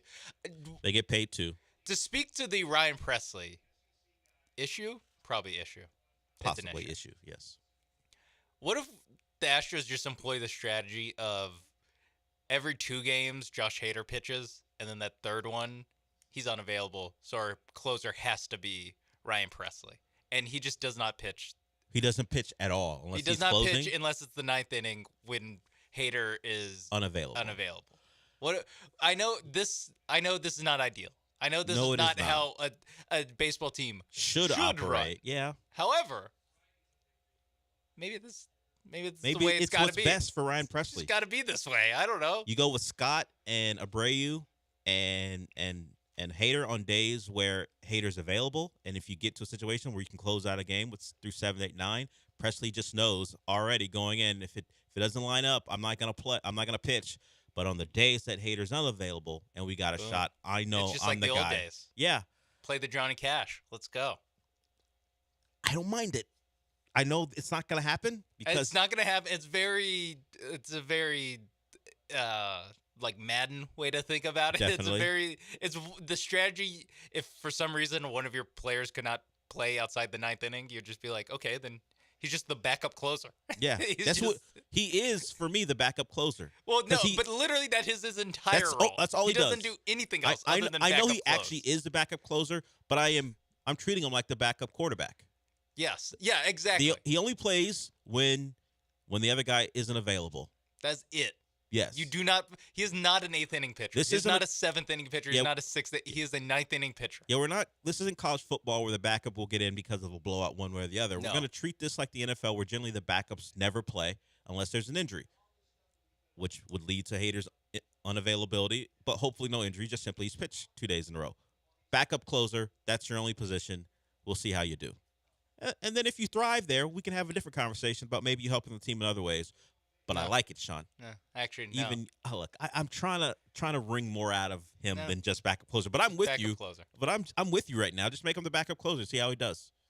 You pitch hopefully every 3 days, but that's unlikely, or every 2 days. That's unlikely because you're not always going to be in a position. There might be a blowout. Yeah. They have a day off on Thursday. Yeah, so maybe he doesn't pitch for 4 days. Although that's not great because when he has 3 days off, he's awful. He just has very competitive bullpen sessions. Go out there and challenge some guys. Yeah, just really leave it all on the bullpen. Do you think we can treat him like he plays like it's like he plays in the NBA. We send him down to the Space Cowboys to get work because we know he's not going to pitch. Close the game down there Yeah. and come back. Yeah, It's only like a 30-minute drive. Particularly when the Astros are at home, do we treat him like the Rockets would treat Cam Whitmore? All right, we're not going to give him any minutes. Send him down there. And then so, when we need him, we'll bring him back. Jay Sean Tate rolled his ankle, so Cam Whitmore, Yeah, you're come back. on back. Yeah. That's the way. This is the way we have to manage Ryan Presley because he was great.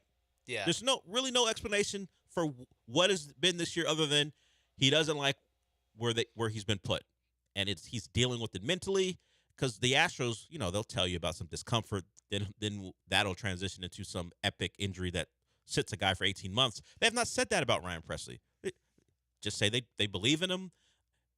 He's done it before, and he'll do it again, and so if they can't give us an explanation, we have to come up with one of our own. And I think backup closer is where we've landed. I like it. KJ asked about Jose Altuve, and is he swinging at more bad balls and missing them? Probably a little bit. Age becomes an issue. He's not as great of a bad ball hitter as he once was, just because age is undefeated. I don't know if you've heard, but he found a way to get it done yesterday, driving a run on a pitch that no one in their right minds should swing at, but we let it go because he's our guy. We literally love Jose Altuve. That's segment one. We're going to talk about something Buster only wrote. It's not something we haven't spoken about before. It's not something that Keith Law hasn't mentioned, but another national name is talking about the infrastructure and how the Astros are run.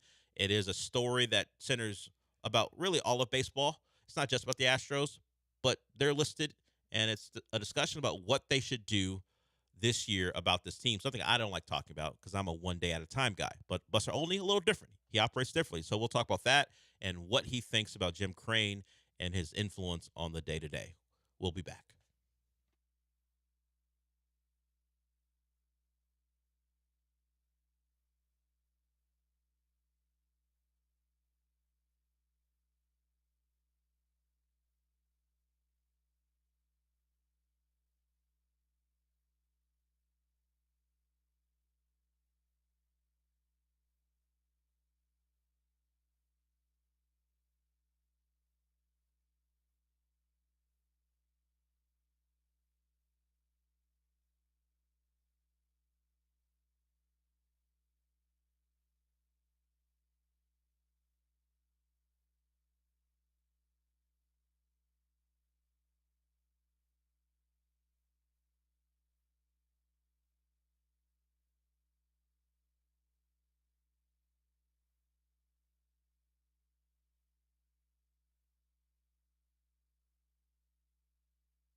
This is the Del Olaleye Show, on ESPN 97.5 and 92.5. broadcasting live from the Veritex Community Bank Studios. Here's Del Olaleye.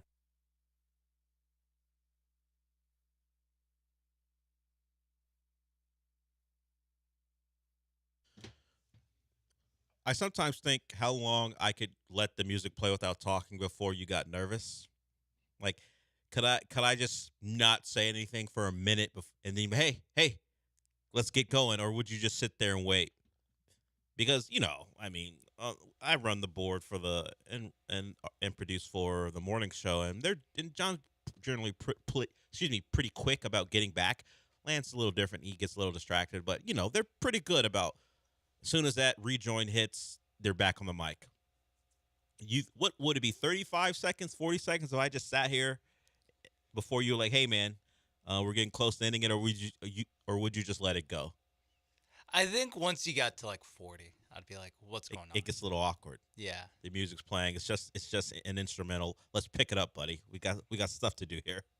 Not serious stuff, but stuff to do. Now that I'm thinking, because it hasn't even crossed my mind. I don't even know like what I'd be like. You okay? Like anything going on in there? What's up? Yeah, you got the music playing. You got a text that struck you in the wrong way during the break. Andy Zip, who a long time ago used to be a guest when this station was 1560. He would be a guest on the weekend talking Astros baseball. I mentioned the tweet from KJ about Jose Altuve, and does it appear he's swinging at more bad balls and missing them? Andy responds with, Altuve's always had stretches where he swings and misses at everything. Historically, he's gotten over it within a couple of weeks. So if this is a short-term thing, great. I may have attributed it to age a little bit. We'll see. We know Jose Altuve can get blazing hot, and sometimes you're wondering what the hell happened to this guy, but consistently, I don't have to go through the accolades. We know what he is as a player. So, but the bad ball thing was on display last night. All of Twitter, at least Astros Twitter, is talking about and saying pretty much only Jose Altuve gets that ball and turns it into a productive out, which he did as part of the Astros win. I mentioned before going to break that Buster Olney wrote an article about some of the bigger topics in baseball currently, and the Astros made the list. He had them at number 8, and the big question was, are the Astros going to treat this year as another year where they could go out and go win a title, or at least contend for a title? Buster Olney's of the opinion that this is the year they may sit it out. He goes through some of the basic things we always talk about, the injuries to players, particularly the pitching staff, the bad April that we've seen. And is there anyone that they would go in on acquiring? He also mentions at the top of the paragraph that Jim Crane is involved as involved as any owner when it comes to baseball operations. He is one of the guys, when we compare him to other owners, that's at the top of the list of guys who wants to be a part of the decision making when it comes to all of baseball. And he certainly has an approach that's pretty clear and a philosophy that he wants followed. And he goes into not signing major leaguers for more than 6 years and killing a trade here or there. So it's not something that we don't know about, but it is interesting to see that it isn't just a local story. That the way the Astros are run is not an open secret. It's just out there. And Jim Crane has a big part to play in it. And so far, since the turn to Crane being a bigger driving force in Astros personnel moves, we've kind of seen the results. Now, the success stories are still there. My guy, Ronel Blanco, still is a representative of what the Astros have been able to do, particularly in Latin America when it comes to pitching. They found guys over and over again to contribute, and Blanco may simply just be the next guy. He's doing it at the age of 30, a bit older than you might expect, but this year he's been a saving grace as far as positivity with the Astros, and we know that Arrighetti and Brown, guys who have come along differently, are contributing and been really good. So if you have some consternation about Jim Crane and his involvement, So does a lot of the rest of baseball. At least they're aware of his involvement. Maybe they don't feel the same way you do because they're not personally affected. But just so you know, the story will continue, and baseball is watching, particularly if the Astros continue to underperform. Jim Crane's influence will become a bigger and bigger story. We'll see. He doesn't talk as much as he does, as he has in the past. We'll see the next time Jim Crane is made available, whether it be at a charity event or maybe he's at an Astro event and he's willing to have a conversation. I wonder if people will start to ask him about the apparent change of philosophy and how big of an influence he has as far as the Astros are operating. It feels pretty clear, but it'd be interesting to hear the owner's response to these questions that a lot of people have, including the national media, whether they're calling the front office, in their own words, a clown show, or in a nicer term, illustrating Jim Crane's influence. So that's out there. You can find that on ESPN. Buster Olney talking about your Houston Astros. Sean, there is something I'm not surprised by, but I thought this could be a thing. Jason Braddock, who used to work here at the station in a couple different capacities, wrote for the Sporting News about the Texans simply shutting the F up. Yeah, that's in the headline. Texans STFU is in the headline. So I brought this up with John and Lance. They love C.J. Stroud. Everyone loves C.J. Stroud. He's a great player, at least a very good young player. We'll see if he can back it up in year 2. And it's led to a world tour. Literally. They're in Asia. Him and Michael Parsons took a trip to Asia. I think Japan specifically. They did a tour. They did the fake pseudo sumo wrestling thing. They're at Japanese baseball games. They are going worldwide. Those two being I guess a comedy team. CJ being the straight man, making fun of the at least in his eyes, the delusional cowboy that is Michael Parsons. But we had Nick Caserio.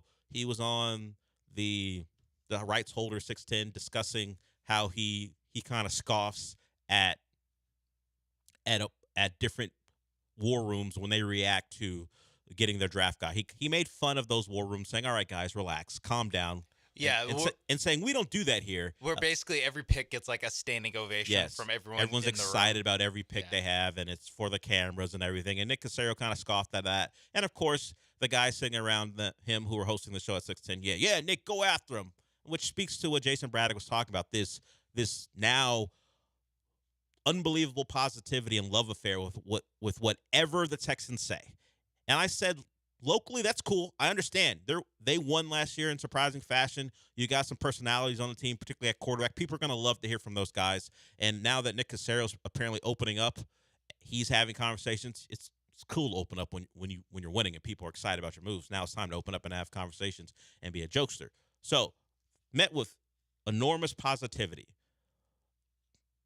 Outside the city, are people meeting the Texans with positivity? Is C.J. Stroud talking too much? Is that going to be something that gets brought up? Jason Braddock termed it hubris. The hubris of the Texans right now, and maybe stop talking as much because you won a division, you won a playoff game, but I guess for the most part the job's not done. I think the Texans would tell you that too. So where do you stand, Sean? As a local fan, you watch the local teams. Are we in on simply the Texans? Hey, get the takes off. We want to see you and hear you everywhere in the summer. It's cool. We love it. But will it turn? I guess I got two questions. You like the world tours from everybody involved, and do you think it'll turn immediately if they lose game 1?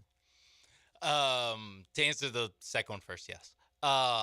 It will immediately turn if they lose to the Colts week 1. Maybe not 180 towards like these guys, chokers, didn't losers. take it seriously. Yeah, but I there will be a little bit of like a whew, all right, especially if when we get closer to doing the schedule game where we pick every single Texans game and the Colts one, if it's unanimous that W right there, and then it's an L week 1 out of the gate.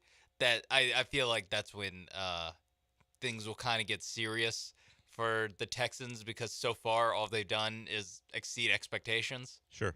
So I think that it'll come into that'll come into play if they do lose that first game. But big picture, like I'm fine with the victory lap, if you want to call it that the Texans are taking this offseason. I think mostly because it's a lot of CJ Stroud, and he just seems like genuine about what he's doing. It's not like a beating your chest nature of it. It's just he's a confident dude. And if you ask him questions, he will answer them. He did that his rookie year too. If you ask him a question, he'll answer it honestly. And that's very rare. And so part of me also just doesn't want to discourage that. Yeah, you don't want to take away the confidence. I mean, you call it hubris if you think it's overboard, but confidence is what you would call it if you think it's a genuine thing that's coming from a place of, hey, I believe in my talent, I believe in my team, and I'm going to tell you what I think.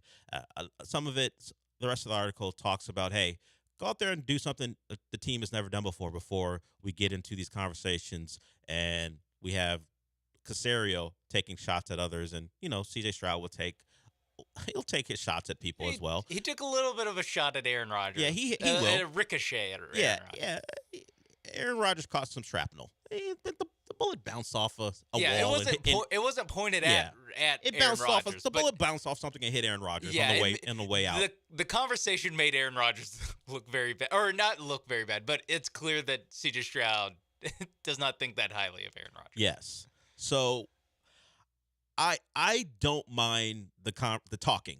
I do think the general positivity in the bubble that is Houston is understood. But yeah, I could see from the outside looking in, hey, all you guys did was do something your franchise always does. Win a wild card round and then lose in the divisional round. And really not be competitive. Aren't you the guys that lost to the Panthers last year? Yeah. You lost to the Falcons. Come on. Yeah. I do think a lot, like, I want to say 75% of the optimism for this season is solely off the back of Gardner Minshew throwing an inaccurate ball to a third-string running back on fourth down. We talked about it. Maybe was it last week? I think it was last week. I think last week it came up again. But if you think about it, like that one difference. play is the difference between solid year one. They're going to come back, and then now it's like C.J. Stroud every 2 weeks is on a podcast that gets like hundreds of thousands of downloads, and he's saying things that make news. Yeah, the difference. C.J. talks, so maybe they would have had him on anyway, because if he's going to offer that type of content, it helps any podcast to have him on. But the thing is, now he gets to talk that talk, and there's no rebuttal. Yeah, you can't say anything. In his first year as a rookie, he won Offensive Rookie of the Year. Well, obviously, that's kind of I'm repeating the same thing first year as a rookie. But as a rookie, he wins Offensive Rookie of the Year. His team makes the playoffs. They win a division. They win a playoff game. There's no telling him nothing right now. No, and that's part of the deal. I mean, it's with victory comes to spoils, and if the victory is winning a division and a wild card game, cool. And then he can talk as much as he wants, and certainly he has all the confidence in the world and we should probably believe in him that it's not going to end with just a AFC South title and beating the Browns in a wild card round. There's probably more to come. The Texans have set themselves up to be a team that could be considered a fringe Super Bowl contender, because they're still like fourth or fifth as far as if we want to actually rank the AFC teams, but they're in the mix, and all you want to be is in the mix right now, particularly in the second year of this full-on rebuild. Sure, they were bad for years before that, but if you ask them, it all started last season, and it started positively. Eric, I see you. You want to talk about the Astros? Anyone else want to get in? 713-780-3776. I'm just surprised to see a little pushback from someone locally. We haven't seen a lot of pushback against the Texans and the World Tours that a lot of their personnel is doing. It feels good to win. You love to have a winner. And if the winner wants to talk, we welcome it. Eric, we'll talk to you about the Astros when we come back.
You're listening to the Del Olaleye Show. On ESPN 97.5 and 92.5. Live from the Veritex Community Bank Studios, here's Del Olaleye.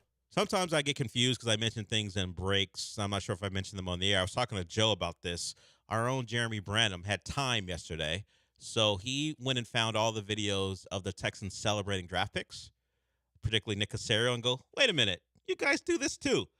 Like, I don't have the full context of the 610 audio from Nick Caserio, but all I saw was, hey, what? I don't want to call anyone out, but I'm call people out for doing this stuff. That's silly. We just, we just give a little dap and celebrate our pick. No, they're full-on celebrations. Jeremy went and found him, and of course, Jeremy had to have a back and forth with people who were questioning his videos and saying, no, what Caserio meant was different. I feel like those videos are very much the same. I think those War Room videos all look alike. Everyone gets, whether you think a fist pump and a high five is appropriate or you get up and hug a guy, they're all very much the same. They all know the cameras are there and they want to look excited about the picks. The Texans do it too. Everyone does it. Yeah, everyone, again, because everyone knows the camera's there and they know.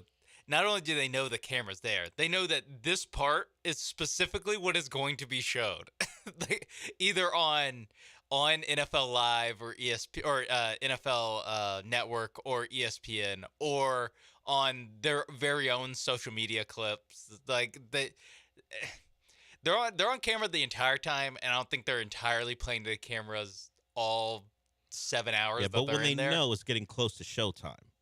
Especially when they're about to make that's what I'm saying. When they're about to make a pick, which I consider showtime, they know what they're doing. Even when they have that first, like, hey, it's CJ, this is Nick Caserio, the Houston Texans. We're happy to have you. How do you feel? How do you feel about coming down to Houston? Got your bags packed? Your mom's gonna love it, or whatever. Like that conversation is now like 100% going to be on social media within 24 hours. Yeah, you're asking questions for the socials. I wouldn't be surprised if the social team goes, hey, Nick, ask him how he's going to feel coming to Houston. Yeah. It's all part of the show. Hey, Will Anderson, you like barbecue? Yeah. Got a cowboy hat? Or, I don't know, man. Got some boots for me? What? Yeah, it's all the same. Eric, he wants to talk about the Astros like he always does. What's up, Eric? Hey, guys. Great show. I have a quick question. I guess everybody's against Trevor Bauer joining the Astros pitching staff. I don't see an issue with giving him a chance. Is there any way Lujo or James Click comes back to the front office? And what do you think the Texas Longhorns volleyball women can do to repeat as national champions? Well, Eric, why do you think excuse me, I'll ask you. I never asked you a question while you're on there. Why do you think Trevor Bauer should have a chance to be an Astro? Hey, give him a chance, all the stuff that he did. That lady lied about him. I know he talked trash about the Astros, but, maybe he can make amends with the players and, be a good starting pitcher for the Astros. Or maybe a setup man, a relief pitcher. So do you have any concerns about the incidents before this woman? I know everyone knows about the woman who went after him and, text messages came out. We all saw that stuff. Do you have any concerns about what he's accused of before her? Because it's a string of these that have happened to him. Would that make you think differently, or do you think, okay, never been convicted, they should give him a shot? Do you have any concerns with Joe Mixon being a running back for the Texans? I brought it up on the show, and clearly, the business of sports says, hey, the Chiefs, the Bengals already paid the price of drafting him and saying, hey, they took all the heat for drafting him after the incident. Hell, Oklahoma took the heat for keeping him on the roster. I'm sure the Texans feel a bit Teflon in that because there have already been a couple of different organizations who have decided it's okay. They wouldn't have the cover of that because no one has brought Trevor Bauer back except for teams outside of the U.S. I think that is the difference. But the Mexican team brought him back. That's what I'm saying. Outside the U.S., I don't think anyone's going to, for whatever reason, use. Well, he's not Robert Osuna, is he? I mean, some people might say he's worse. If you believe what he's accused of even before this recent incident, because like I said, there are a couple of things. I'm just playing devil's advocate because I know people like to point to what happened and he wasn't charged, and it was shown that this woman certainly wasn't the perfect witness. Does accused mean being guilty? I think when you put together everything that he's been accused of, there appears to be a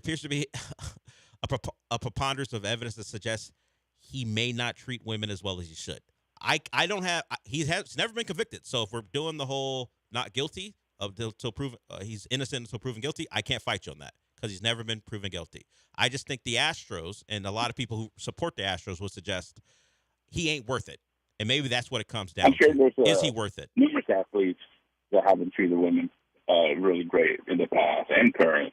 Understood. And some of those guys get chances and some of those guys don't. It's generally always been about, are you worth it? And if Trevor Bauer isn't deemed worth it by the Astros, he may not get a shot. I think we try to put morality on things, but at the heart of things, sometimes it's just all about, is he worth the squeeze?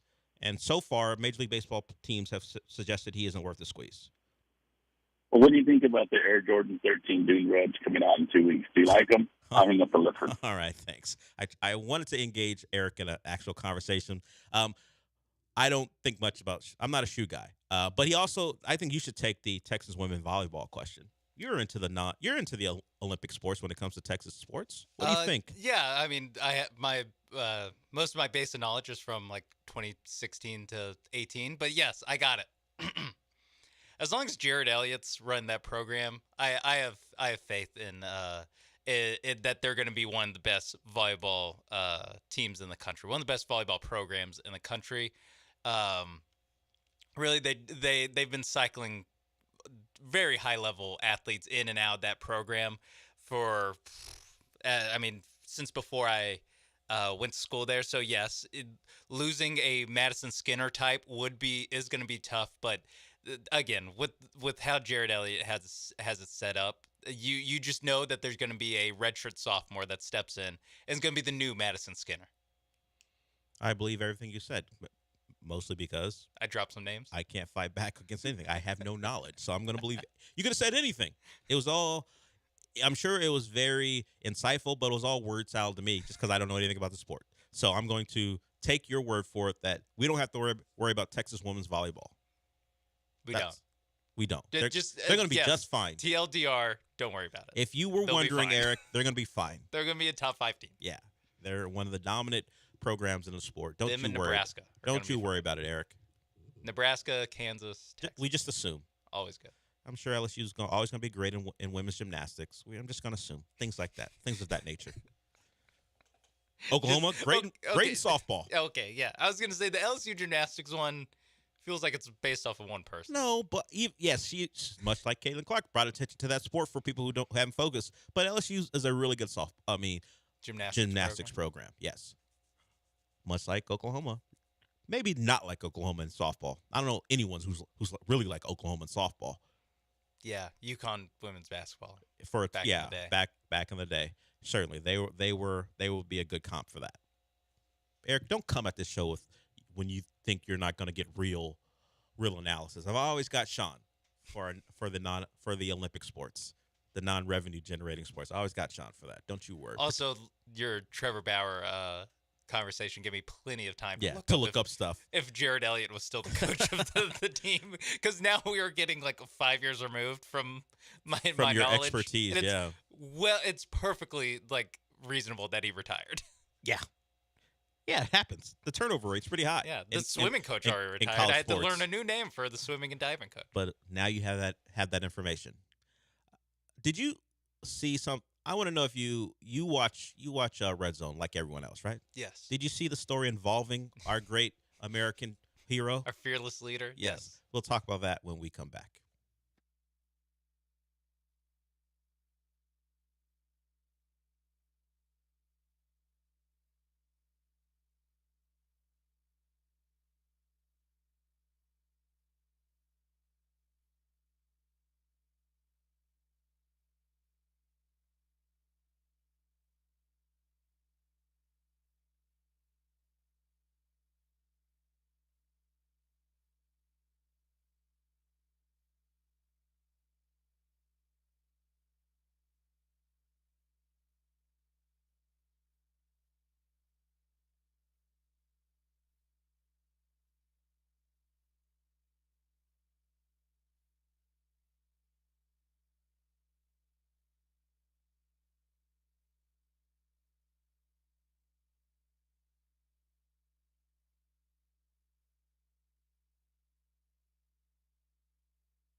The Del Olaleye Show continues. On ESPN 97.5 and 92.5. Live from the Veritex Community Bank Studios, here's your host, Del Olaleye.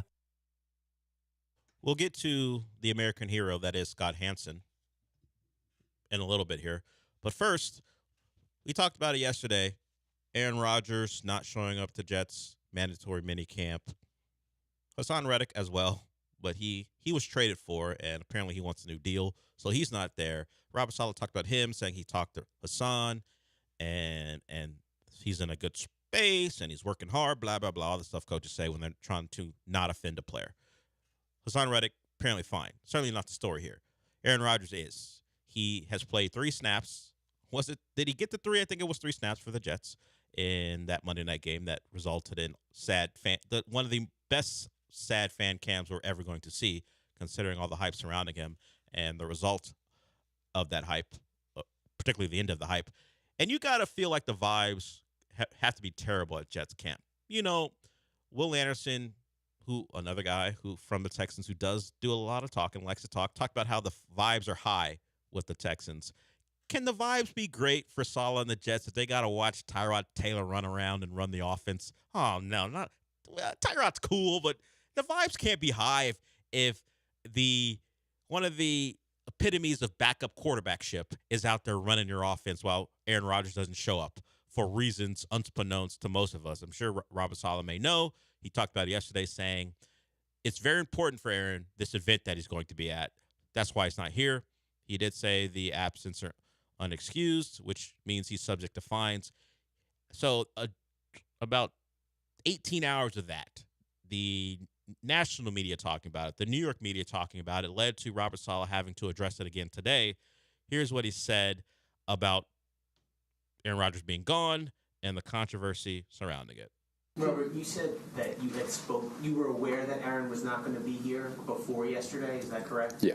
And Tyrod said he had only found out that morning. Is there any reason that wasn't communicated to him before? Or? No, it's a one-on-one conversation. It's not something that the team needed to know about. I think you're getting some blowback from media people about the use of the word unexcused, and because you were okay with him not being here, but you used the word unexcused. So I'm wondering maybe if you could clarify why you used that word. And also, did you tell did Aaron know he was going to be termed unexcused, and how he reacted to that? No, you're fine.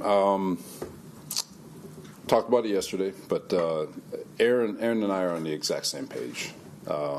There's no issue between Aaron or his teammates, for that matter. So, like I said, we addressed it yesterday. It's more of an issue for everyone outside the building than it is inside, and that's about it. That's fine. You try to limit the impact of the situation. Hey, we're all good here.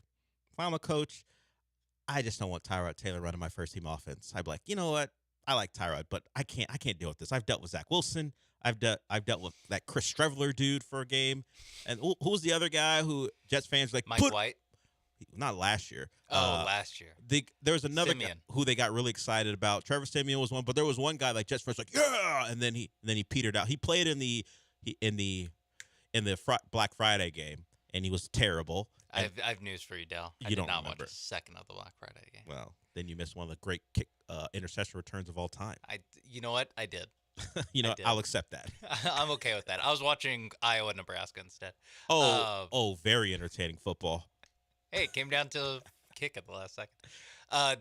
I think this is just a very funny story because it's just the Jets being the Jets. Like Robert Saleh, just don't say the word unexcused. Yeah, and everything's fine. Just say Aaron's not going to be here. We've talked about We're it. Fine. It's okay. Yeah. If he said what he said yesterday, this wouldn't be an issue. Yeah, and that's why the reporter's like, you used the word that set this thing off. Why would you say it if you're okay with it? I think he said inexcused. Maybe he found it inexcusable, but maybe he thought, I'm going to take a little jab at Aaron. I'm going to let everyone know that I'd rather have him here, and he should know I'd rather have him here. And then he misunderstood how things would play out. And now, when you say unexcused absence, it makes it seem like he is on the run. It makes it seem like the feds are after him, or like state troopers. That he's a high school senior skipping class. Yeah, like that's what he seems like. Yeah, if you have the conversation, just say we had a conversation. He's and, not and here. I It's understand fine. why he's not here, and we know Aaron's going to be ready to go when it matters. That's all you got to say, and it's fine. But then you say that now he also mentioned that he's subject to the CBA and the fines. So you are setting yourself up to deal with it. And then he's like, well, it's a bigger deal for everyone else than it is for us. Well, you made it a bigger deal. Sometimes what you say matters, and your inability to kind of understand that you drop unexcused on your starting quarterback is going to cause a problem is on you. And if, if I'm a Jets fan, beyond the Tyrod Taylor thing, if my head coach can't even handle this, hey, and then he's going to be shocked by the response of people. That's exact. I was just gonna say that. At least when the Texans were an embarrassing clown show organization that couldn't get anything together, at least the rest of the NFL and just even like to a certain degree local media, they just ignored them. like David Culley could kind of say whatever he wanted to say, and people weren't parsing the words. People did not really care. At some point, they stopped. Initially because he would say things that didn't make any real sense or weren't real English. At points, people took shots and they became jokes. Yeah, but they weren't going through things because, as you said, it didn't really matter. Like the Jets are just as incompetent as those Texans teams. Definitely, and they still just drive so much conversation because they're the Jets, and like they just can't get out of their way. They can't have a normal like week of OTAs where a guy doesn't show up and it's not an issue. Like Laramie Tunsil never practices for the Texans, and it's a completely normal thing where DJ BNMA will be like, by the way, Laramie Tunsil didn't practice. I assume it's a vet day or something. Yeah. And everyone's like, yeah, that's it's a vet all day. it is. He doesn't practice. Yeah. Who cares? Call it a vet week for Aaron Rodgers and keep it moving. Don't talk about he could get fined and it's unexcused absence. Unexcusable. I don't know where he is. Yeah. I don't know what's so important that he missed this. It's very He chose wherever he's at, he chose that over the Jets. Know that. Why is everyone making a big deal about what I'm saying? Yeah, it's a bigger deal for everyone else than it is for us. And Aaron Rodgers does the same freaking thing. Where he's like, what? Why is there so much talk about everything I say on the Pat McAfee show? And then he just says the ludicrous, just lobs grenades all day on the Pat McAfee show. Yeah, I don't know if he's naive or he's trolling, but at some point, even in my thoughts, where I think most of the things that are said are unimportant, I'm not the norm. People are going to care what high-profile people have to say. So is he naive? Is the word dumb? Is he just a big meathead that he doesn't understand when he says things people care? Is that what it is? Or do you think he's trolling? It's also a situation where he wants to say, no one should care what I say. I'm just a little old quarterback. But then he goes on a podcast and shares his ideas about everything. And certainly wants people to pay attention to what he has to say. Yes, and he wants to be viewed as a smart person. Yes. But he's like, I'm just But a if guy. you disagree with me, you shouldn't care what I have to say anyway. Yeah. Okay. You want to play that game? Fine. I can understand that game. Understood. No accountability is what he's looking for. I believe that. I believe that's what it is. And looks like he's getting it from his employer too. Yeah. His employer does not hold him accountable whatsoever. He tried to and then realized, wait a minute, what's going on here? Oh, wait a minute. Nope. I no, what I said before, I didn't mean. Not a big deal for us. He's going to be fine. So that particular conversation went a little bit long. I actually want to talk about the American hero that is Scott Hansen. We'll talk about him when we come back because he was involved in something weird. Apparently, he wasn't in any of the cars involved in this accident, but he was filming it, and he had thoughts about a TikToker who tried to maybe grab some clout from what could have been a tragic event. We'll talk about that when we come back.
Hour 2 begins with a story about someone we all love. I think we talk about D'Amico Ryans having this high rate of high Q rating. Who doesn't like D'Amico Ryans outside of recently retired Steven Nelson? Scott Hansen probably has a higher, and I'm talking about the NFL Network guy, not the other Scott Hansen, who does very dramatic things. No, Chris Hansen, who does very dramatic things on Dateline. Scott Hansen, the host of NFL Red Zone, he's your guy to get you through Sundays. He was really big in this town when the Texans stunk. Now we're into actually watching the Texans play, so he might be on a side TV. But at points, Scott Hansen was saving us. There was other football to watch than the Cully, Lovie Smith stuff.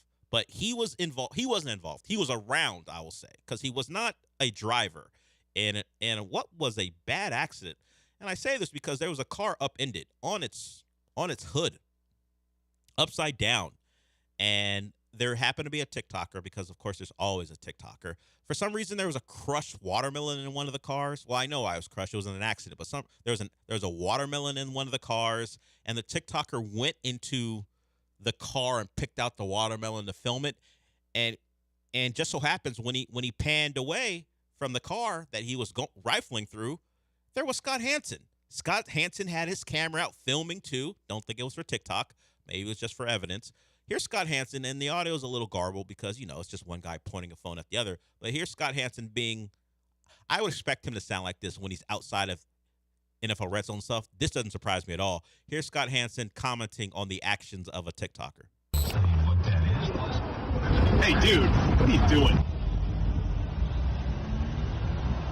Yeah, this guy just pulled out a watermelon on his car. So you hear him say, "Hey, dude, what are you doing?"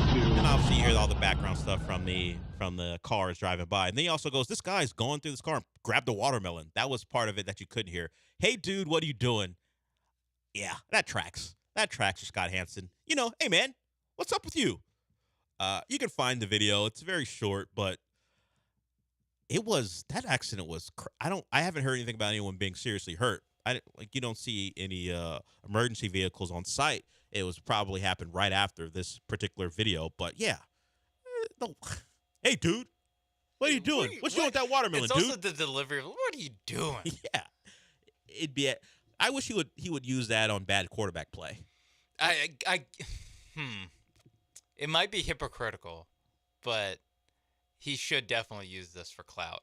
And week 1, when, I don't know, whoever the Broncos quarterback is throws a terrible interception, just, dude, Bo Nix, what are you doing? He should bring it back. It'll be a callback for the real ones who remember what happened on June 11th. And the audio of him saying that will be better on his phone because he was filming it too. So he should maybe somehow release the leak Hansen that cut. virally. The Hansen cut. That's right. We need the Hansen cut of the incident, and then we can all reference, "Hey, dude, what are you doing?" And that should be his tag. Like you got mossed, jacked up, shacked in a fool. "Hey, dude, what are you doing?" Of the worst plays of the Sunday. Oh, yeah, that's a good one for when there's like 3 games in the afternoon window, and so they have to go to like pre-produced bits of like the top rookie performance from week 12 and the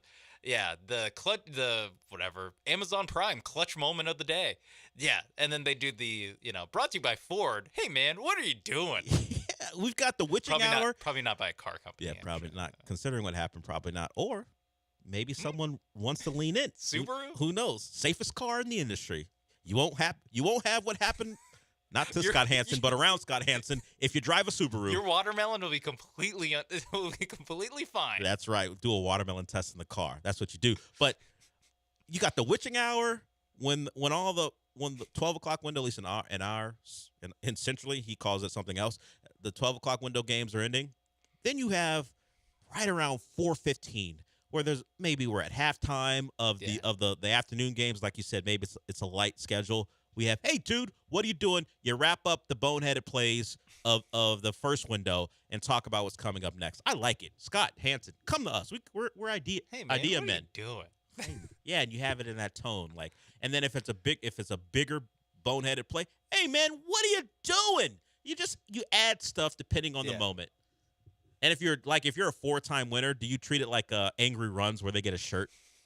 Oh, or, yeah, or that's another a scepter, bit, yeah. a scepter. You hey, Well, you know what they get?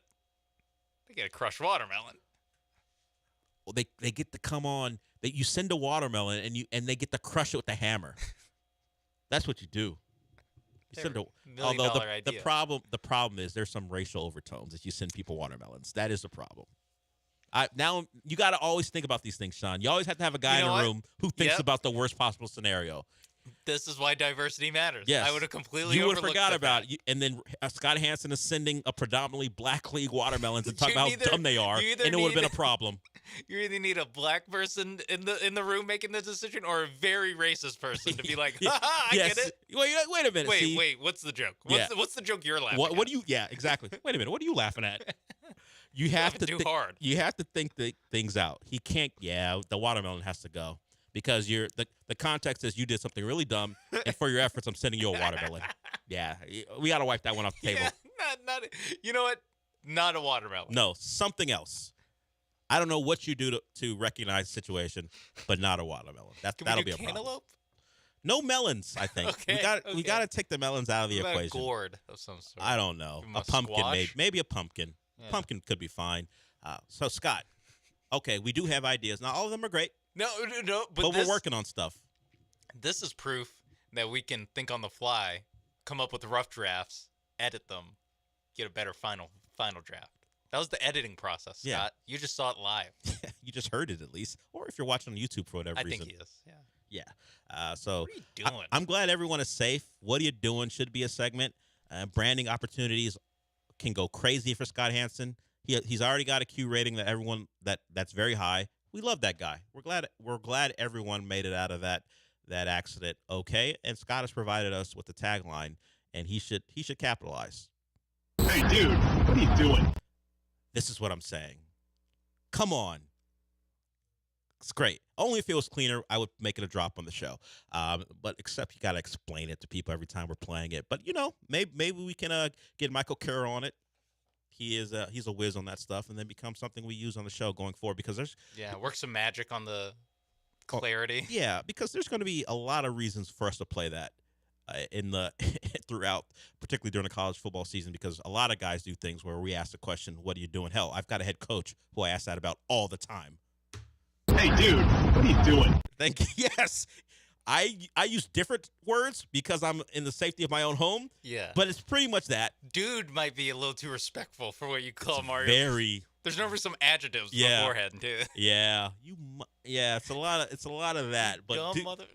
but to clean it up, I do a lot of "Hey, dude, what are you doing?" when it comes to crystal ball and my favorite team, the Miami Hurricanes. So hey, Scott Hansen's provided this show at the moment.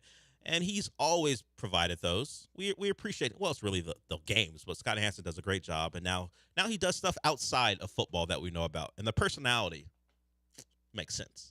Hey, dude, what are you doing? Come on. That if I told you Scott Hansen was in a moment where he wasn't covering football and he sounded like that, you'd be like, yeah. Member of the media, like a member of the media who wears a suit for his job, has an off-season video where he confronts, I guess, a TikToker. Sure. Saying, "Hey, dude, what are you doing?" I'm like, huh. Scott Hansen would be pretty top of the list. He's top 2 and he ain't 2. Yeah. Yeah. I don't even know who else would be close. I don't know. Kyle Brandt. Maybe, but Kyle wouldn't be as charming. I feel like he's also a man, not a dude. Like he'll drop, "Hey, bro." Man. Oh, bro. I think yeah. Kyle Brandt's a bro type guy. I think he's saying bro. Maybe Peter Schrager. Possibly. You might be right there. There. That's all I got though. A lot of NFL Network guys are leaning into right now, or NFL affiliated guys. Yeah. What, Damian Woody? No. No. Mike Tannenbaum? No. No, he's too busy cooking up ideas to ruin people's franchises. He did it in real life, and now he wants to do it hypothetically too. That's what he's doing in the offseason. Dominic Foxworth's probably not doing a "Hey, dude, what are you doing?" Nah. No. It is. Dude's the eliminator. Dude's the one where you're like, I just can't see this person calling someone dude casually. No, I don't call people dudes. I don't think you call people dudes. No. But Scott Hansen, He definitely calls people dudes, as we just found out. We'll come back with more Astros. Ronel Blanco was great last night. He had been the epitome of a stopper. He had a rough couple outings. I'll give you some of the numbers from those previous outings, and that turned around last night as the Astros get a win in San Francisco. They try to take the series today with Framber Valdez on the mound. And if you like Framber tonight or this afternoon against the San Francisco Giants, you can go to MyBookie to put some money down, maybe on Framber or maybe just the Astros in general. That's why MyBookie is in place. You can bet on baseball. The finals are back. Maybe with Kristaps Porzingis' mystery injury, the rarest injury of all time, which we'll get into a little bit later. You like the Mavericks tonight as well. There are plenty of things to bet on with MyBookie. You just go to mybookie.ag. If you are someone who needs help, maybe you're not an expert, they have experts there to help you find where you can go and make yourself some money, and they help you get there with their bonus. Just use Bet975 if you're a new customer, and you get a bonus up to $1,000 for signing up. If you are an existing customer, you can get a bonus as well. They are looking to help you. I know you think, hey, why would a bookie site want to help you win? They're there for you, and it's not just about sports betting. If you like cards, they're there for you too. They have live dealers that deal you the cards. It's an experience. It's not just where you're sitting at a screen waiting for the cards to show up digitally. The live bookie adds to the experience. The live casino does as well. MyBookie.ag is the place you need to go to if you're looking to win money today. So bet on anything, anywhere, anytime with MyBookie. That's anything, anywhere, anytime with MyBookie.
Broadcasting live from the Veritex Community Bank Studios, it's the Del Olaleye Show. On ESPN 97.5 and 92.5. Now back to Del Olaleye. Astros get the win. Blanco was great, 6-2 on the year. He bounced back from his last couple of shaky starts. In the two previous starts, he had given up 8 runs in 10 and a third innings. He lost both of those. He only allowed the third inning homer to Brett Wisely yesterday. Once again, non-batting gloves guy. Just bothers me. The worst thing that could have happened, other than a loss. But Blanco was certainly good beyond that. His ERA is at 2.67 with 12 starts. And he threw out 96 pitches. And that's kind of what you're looking for. Once you get to that 100-pitch mark, you're about done unless you're on the verge of a no-hitter. And even then, if it's after 6, you're not making it 9. He had the 17 swing and misses. So a return to form, which is great. That pitching staff has been really good. I mean, the one guy who hasn't been good over this recent stretch, Verlander. And that one seemed like they're going to get away with it until the bullpen blew up. Ryan Presley, part of that.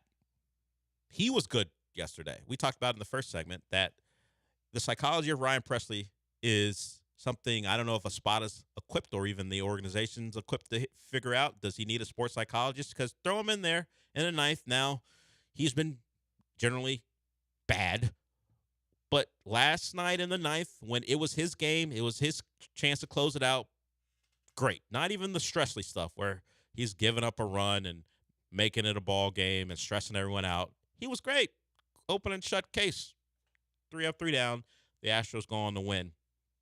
Little stress in that ninth inning. So that is what, maybe the Blanco stuff aside, because we didn't expect that from him. But if we're talking about the formula, your starting pitcher goes 6, and your bullpen, which should have been one of the strongest in baseball, but particularly 7, 8, 9, just goes out there and mows them down. They've gotten different contributions from guys we didn't think much about beyond Blanco, like Martinez and Taylor Scott. But you'll take it last night. I don't know if it's the show's motto, but I think it is. One at a time. We're going to be cliche as it comes when it comes to our hometown 9. Another cliche, by the way, on purpose there. I'm okay with just analyzing every game as one game. Did they win? Did they lose? Yeah, and what happened in the game? Treat it like look. I know they're 162. It's not as important as the NFL, but it's how I'm going to keep my sanity. Because the existential stuff with the Astros, it's not going to change from week to week. If they rip off 8 in a row, cool. And then after that, as we said, 500, we'll have real conversations. I do have a question though. About the Astros? About the Astros and how we maintain this one game at a time mindset as a show. Sure. What do we do on Monday shows? Oh, when they've played 3? Yes. You think we should acknowledge the Friday, Saturday games, but maybe we just place more importance on the Sunday game. We recap Friday, Saturday, but it doesn't affect our mood. We allow the Sunday game to affect our mood. Okay. Yeah. I'm not going to ignore what happened for the days we weren't here. But they're not going to pile up on me. Yeah. You want to hear what our thoughts on those? We should have done a show on Saturday and Sunday. Well, they will pay me to do a show on Saturday and Sunday. Yeah. Well, No, I just mean. No, I know what you're saying. Yeah. Petition for us to do a show on Saturday. It's a quick segment on the Astros in podcast form if you want our actual thoughts on those games. I love the idea of a petition starting for us two, of all people, to talk about baseball. The Astros, not just the Astros, to talk about this Astros team for 15 minutes. Yeah, the Astros have an official post game on the rights holder. They have a multitude of podcasts that discuss them. They have Locked On Astros, which I think talk about them every day. But us, no, the streets one. No one covers the 2024 Houston Astros quite like the Del Olaleye Show. Well, you have a nice Astros hat on. I'm not even joking. That helps. That's a cool Astros hat. That helps. Yeah, I like that. I like that hat. I bet Locked On doesn't have this hat. Not as cool as us, no. Or not as cool as you. That's how you know that we're the voice that baseball wants. We're the cool hip show. Well, if we say hip, are we cool? What? If you actually use the word hip Are you actually the definition of that word or not, or the antithesis of that word? I think that's what baseball says. Yes, because baseball thinks the word hip Is still hip. Yes, when it has been. We're not those jive turkeys talking about baseball. It's true. This is what baseball says. I wish baseball would use jive turkey more in their writers of things. They actually just still talk like it's the 70s. The heyday. The heyday of baseball. Huh? When jive turkey was a thing Or people maybe, used. well, no, they can't celebrate. I mean, they do, but they can't celebrate the 90s, the real heyday, the steroid era. It brings up conversations they don't want to have. Yeah. Well, they can celebrate Bud Selig, but they can't celebrate any of the players. Yeah, and then you have to, and then you just bring up before then and now pictures of Sammy Sosa, and baseball doesn't want that. No, they don't want that. And I'm not talking about skinny Sammy Sosa and steroid Sammy Sosa. I'm actually talking about steroid Sammy Sosa and this version of Sammy Sosa, the one who's got a pink ghoulish nature. Yeah, I was gonna say the one who looks like Dracula. Yeah, that Sammy Sosa, not the skinny one. That's a problematic thing for baseball. But yeah, they don't want those pictures going viral. Sammy looking like whatever he's decided to look like. Him and that, was he wearing a pink cowboy hat at one point? Am I misremembering? I mean, it's all pink. It's all pink. Pepto-Bismol Sammy is the one they don't want. Pepto Sammy is the one they don't want us focusing on. So we will focus on day to day, and on a day like today, after a win and you got an afternoon game, you got a real shot to go and take two from the Giants with Framber on the mound, and Framber's been good coming off a complete game. So you hope you might not get a complete game from him, but you hope you get something representative of what he is as a pitcher, and then you move on, and we will as well. So the news came out of this rare injury for Porzingis. I guess it befits a unicorn that people had never seen it before. I saw one Twitter doctor say one in a million type of injury, where there's a possibility of them using a brace or taped so he can play. He's listed as day-to-day. We know the Mavericks are favored tonight. We know the series effectively ends tonight if they don't win. And Porzingis playing or not, sure, has an impact. And will he be limited? Probably. If we can take into account what he looked like when he left the floor. Now, he has been seen walking around without a limp, but that's just walking. I mean, even the doctor who said he had a chance to play, and I just saw some guy who put MD in his profile, give a diagnosis. I don't know if it was a doctor or not. Was he wearing a lab coat too? That's how you know you can trust. I don't remember. I don't remember. Maybe he's not even a doctor of medicine. Maybe he's like a doctor of psychology, and he thinks he can give a diagnosis. But he talked about how going up and down, straight forward will be okay. And then he just started talking about things that might not go well, like basketball stuff, like cutting from left to right and jumping up off the floor. All things basketball players do. He goes, oh, that might hamper Porzingis, but if all he has to do is run up and down the floor, he should be okay. Well, basketball is, if they turn Game 3 into just a suicide competition, he might be okay. But because he actually has to play basketball, that might be up for debate. So Porzingis is a question mark today or tonight. And really the biggest thing for me is, can the Mavericks find some shooting?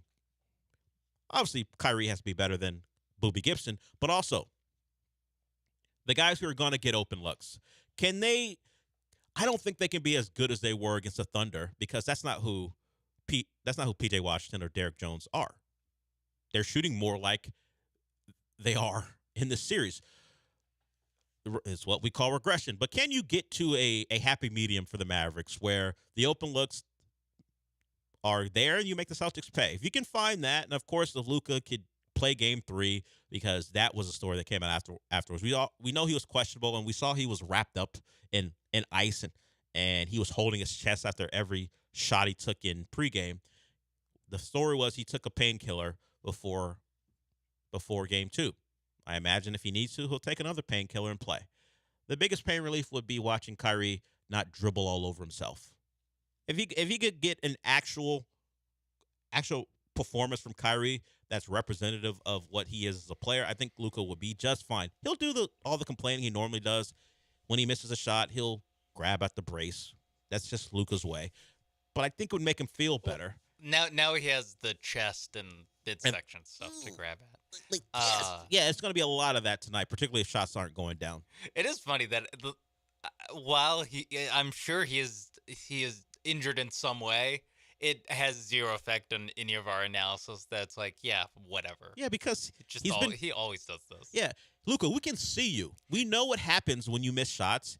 Your injuries become a bigger story, and then when you're making shots, you're sneering, you're yelling. There's also just the way he plays. It's like he can play. You're moving slow He anyway. can play at 75% speed, and like it's not like Giannis. Like Giannis, it's tough for him to gut through a knee injury. Yeah, he becomes less effective the less athletic he can be due to injury. Luka feels like, oh, you're gonna slow down even more. I didn't know that was possible. Yeah, whatever. He's like a below average defender turning into a bad defender. Yeah. Like, okay, sure. ESPN actually did some basketball had some actual basketball discussion. Of course, they didn't have one of their guys who they pay a lot of money to. They had Chene do it, and she pointed out that Luka has been blown by more times than anyone ever in like the first 2 games of a final series. I didn't know that stat existed. It was evident on television, and did it come from Twitter conversations that they decided to make a whole segment out of? But I'd just love to see the blown by stats. Yeah, where do those come from? Can I? What's the website I look at for that? Yeah, I'm not denying the stats. I actually just want to see. I believe that how they're true. funny of a list it would be. I didn't know blown by stats were a thing.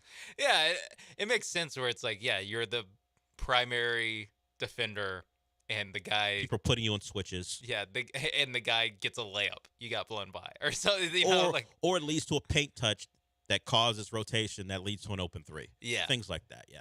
He's been bad. I talked about. I hope we have prime James Harden stats on those. Well, what you want James in the post defensive stats? Because those are a totally different story. I know. I know the those. post. They're practically tattooed on everyone's body. every James Harden defender from 2018. Yeah, he would lock up Kevin McHale in the post. Prime Shaq got no chance against James in the post. We just ignore the fact that most of the time he was in an era where no one had post-up game, or he was against a guard who had no game in the post. So, but yes, James on switches was stout because he didn't have to move very much. He could just stand there, which plays into him on the defensive end. If I could just stand there and be big and strong, that'll help me. And he was better than people imagined. Did it make up for the fact that he was a league leader in blown by stats? Oh, Probably we don't know not. that. We don't know that yet. My human eyes tell me. You're right. We don't have the numbers behind it, but my human eyes tell me he was one of the guys who, if he ever made another finals, maybe Luka would have broke his record if he had made one since 2012. But that game's tonight. If we want any type of drama, root for the Mavericks win. But if you're a Houston fan and can't stand Dallas succeeding, I get it. You just want devil incarnate, that is the Celtics, to win. We all have our priorities. Me, I would like a better series, and I'd like to see the Celtics not win. Someone tweeted out, and Jerry West did pass away. If you do not know, we have not gotten to it. He passed away, I guess, in his sleep at 86 years old. Someone tweeted out that he couldn't stand to see the Celtics win another title. So he said, no, it's time. It's time. Jerry West at 86 leaves this mortal plane. And I think all the conversations about Jerry West not being the logo anymore are done. I don't think that conversation is going to be had anymore. A lot of it because apparently the NBA needed a logo change to bring interest. Hey, let's change the logo to someone a lot of people have seen play. I think we're cemented. Well, of course, Jerry West was always going to pass away at some point, but I think at this point, if it hasn't solidified his spot as the logo until the NBA decides they're no longer going to do that thing anymore, I can't see any way after the outpouring of love that he's gotten that a logo change is going to be on the horizon at any point. Jerry West passes away at 86 years old. We got a couple more segments to go here. We can talk about something very funny that happened in college football, and it's only funny if you are a nerd for college football, because Brian Kelly got mentioned, Lane Kiffin has chimed in, and the football nerd in Missouri has got a pretty good program, but he did something no one should do, particularly if you're going to wear a somewhat unattractive button-up. We'll talk about that when we come back.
You're back inside the Veritex Community Bank Studios with Del Olaleye.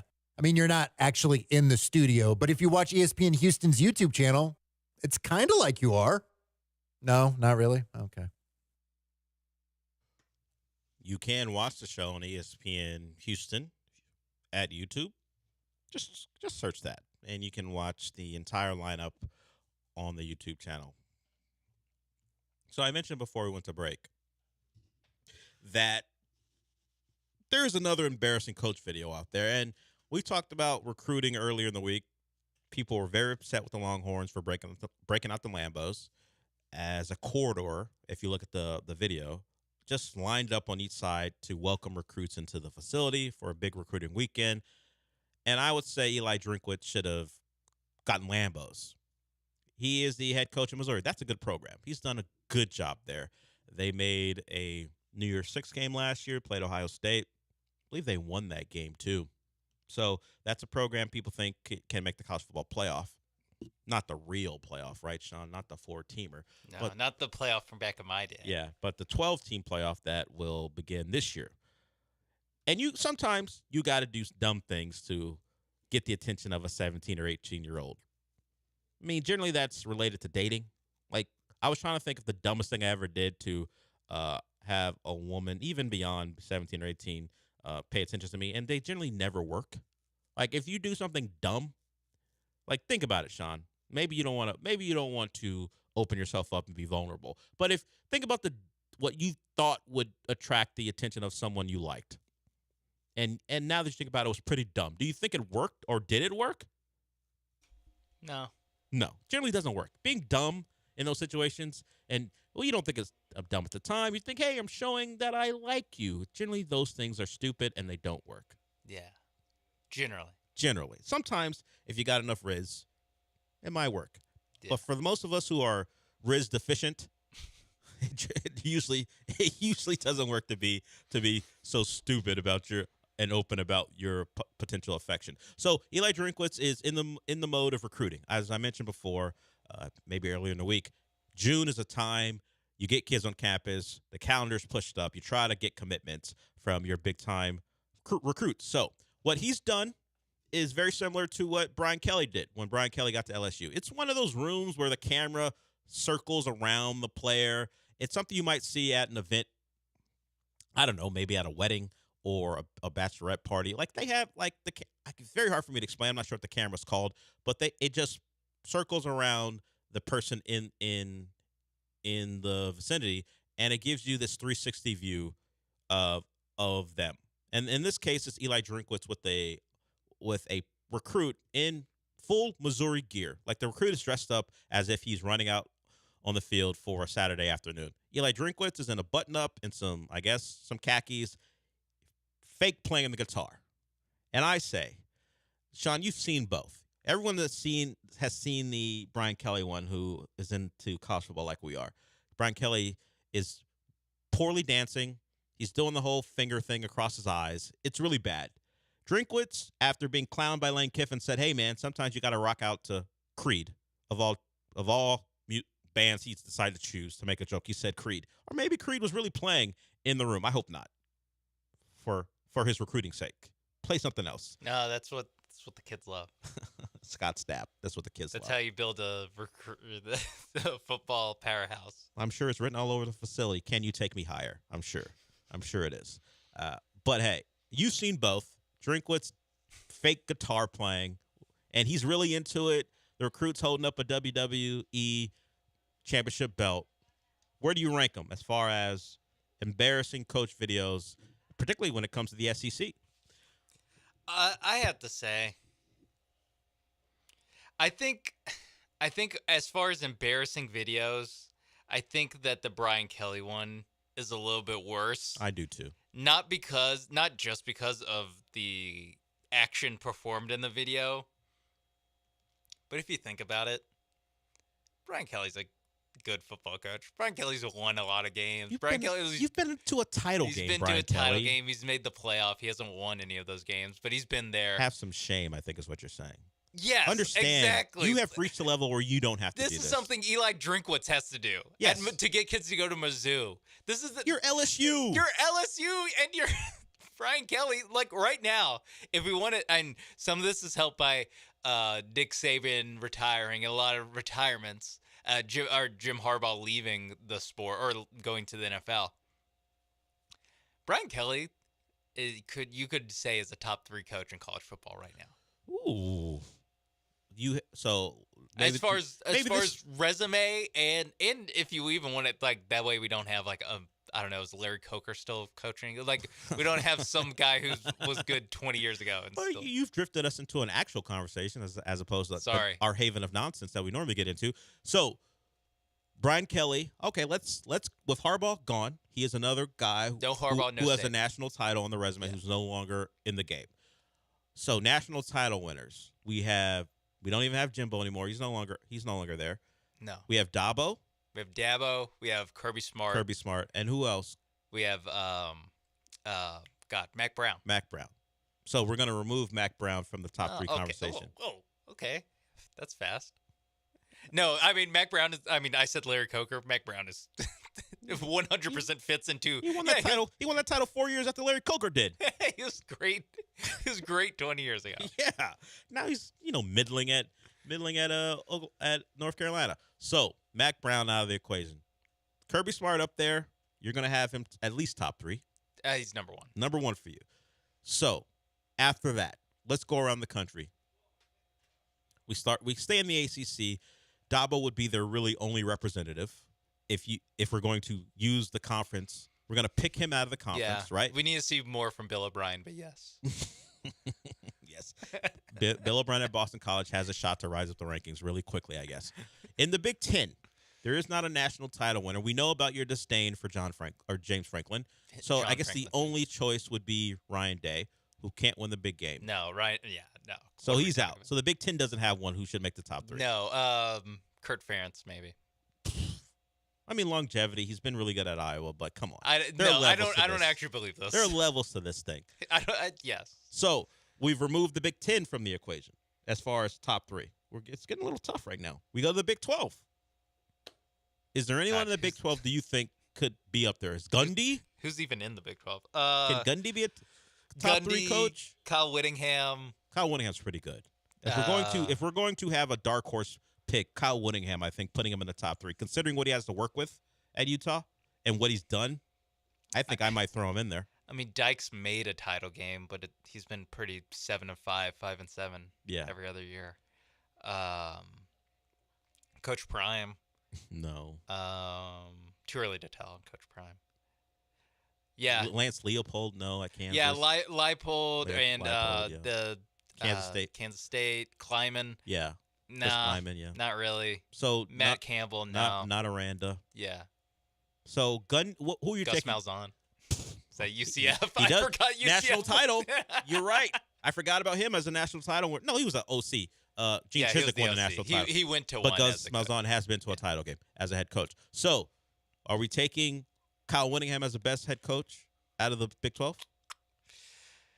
Yeah, I'd take. Yeah, I mean, it is between Whittingham and Malzahn, but I'll take Whittingham over Gundy. Malzahn over Gundy. Yeah, what's Gundy ever won? Well, he's never been to a national title game. That's true. Gus Malzahn beat Nick Saban like 5 times. Like, what are we talking about? Gundy, he beat Stoops plus cool. And who else? Lincoln Riley. Sweet. Maybe 3 times. Beat Tom Herman a lot. Wow. Cool. I'm not giving him credit for Herman. I wasn't gonna. I was at a game where he beat Charlie Strunk on some BS. How dare that? On some refereeing BS. The refs out to get Texas. Uh-huh. Oh, sure. Okay, I'm sure that's how it goes. That's what this conversation is really about. Yeah. So let's go Whittingham as the Big 12 representative. We'll throw him in the top 3. So we've got Smart, Whittingham. So you're taking Brian Kelly over Dabo, who has 2 national titles. I mean, this is where it gets hard. Where it's like today, yes, resume wise, Dabo has. And that's them. part of the talk when we talk about college football coaches. So then I'll give it to Dabo because he has 2 titles. So you would put Kelly at a strong 4, clear 4? You think he's a better head coach?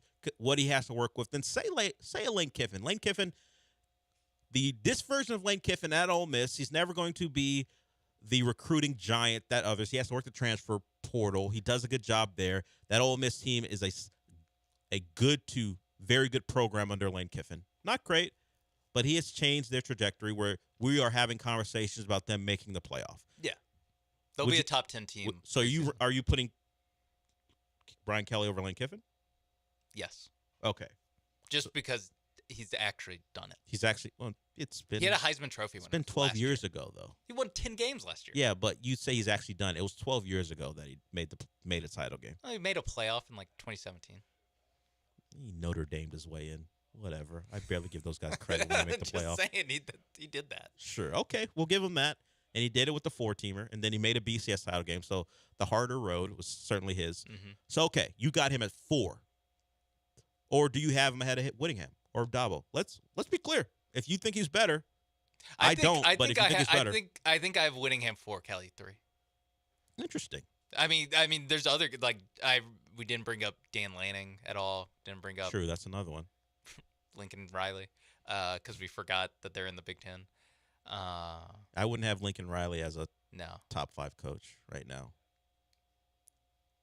Because defense matters to me at least a little bit. In this program, yes, it does. Yes. The way we run things, defense matters. So we don't really have a solid top 5. We just know, at least in Sean's eye, I'm not sure about Brian Kelly being a top 5 coach.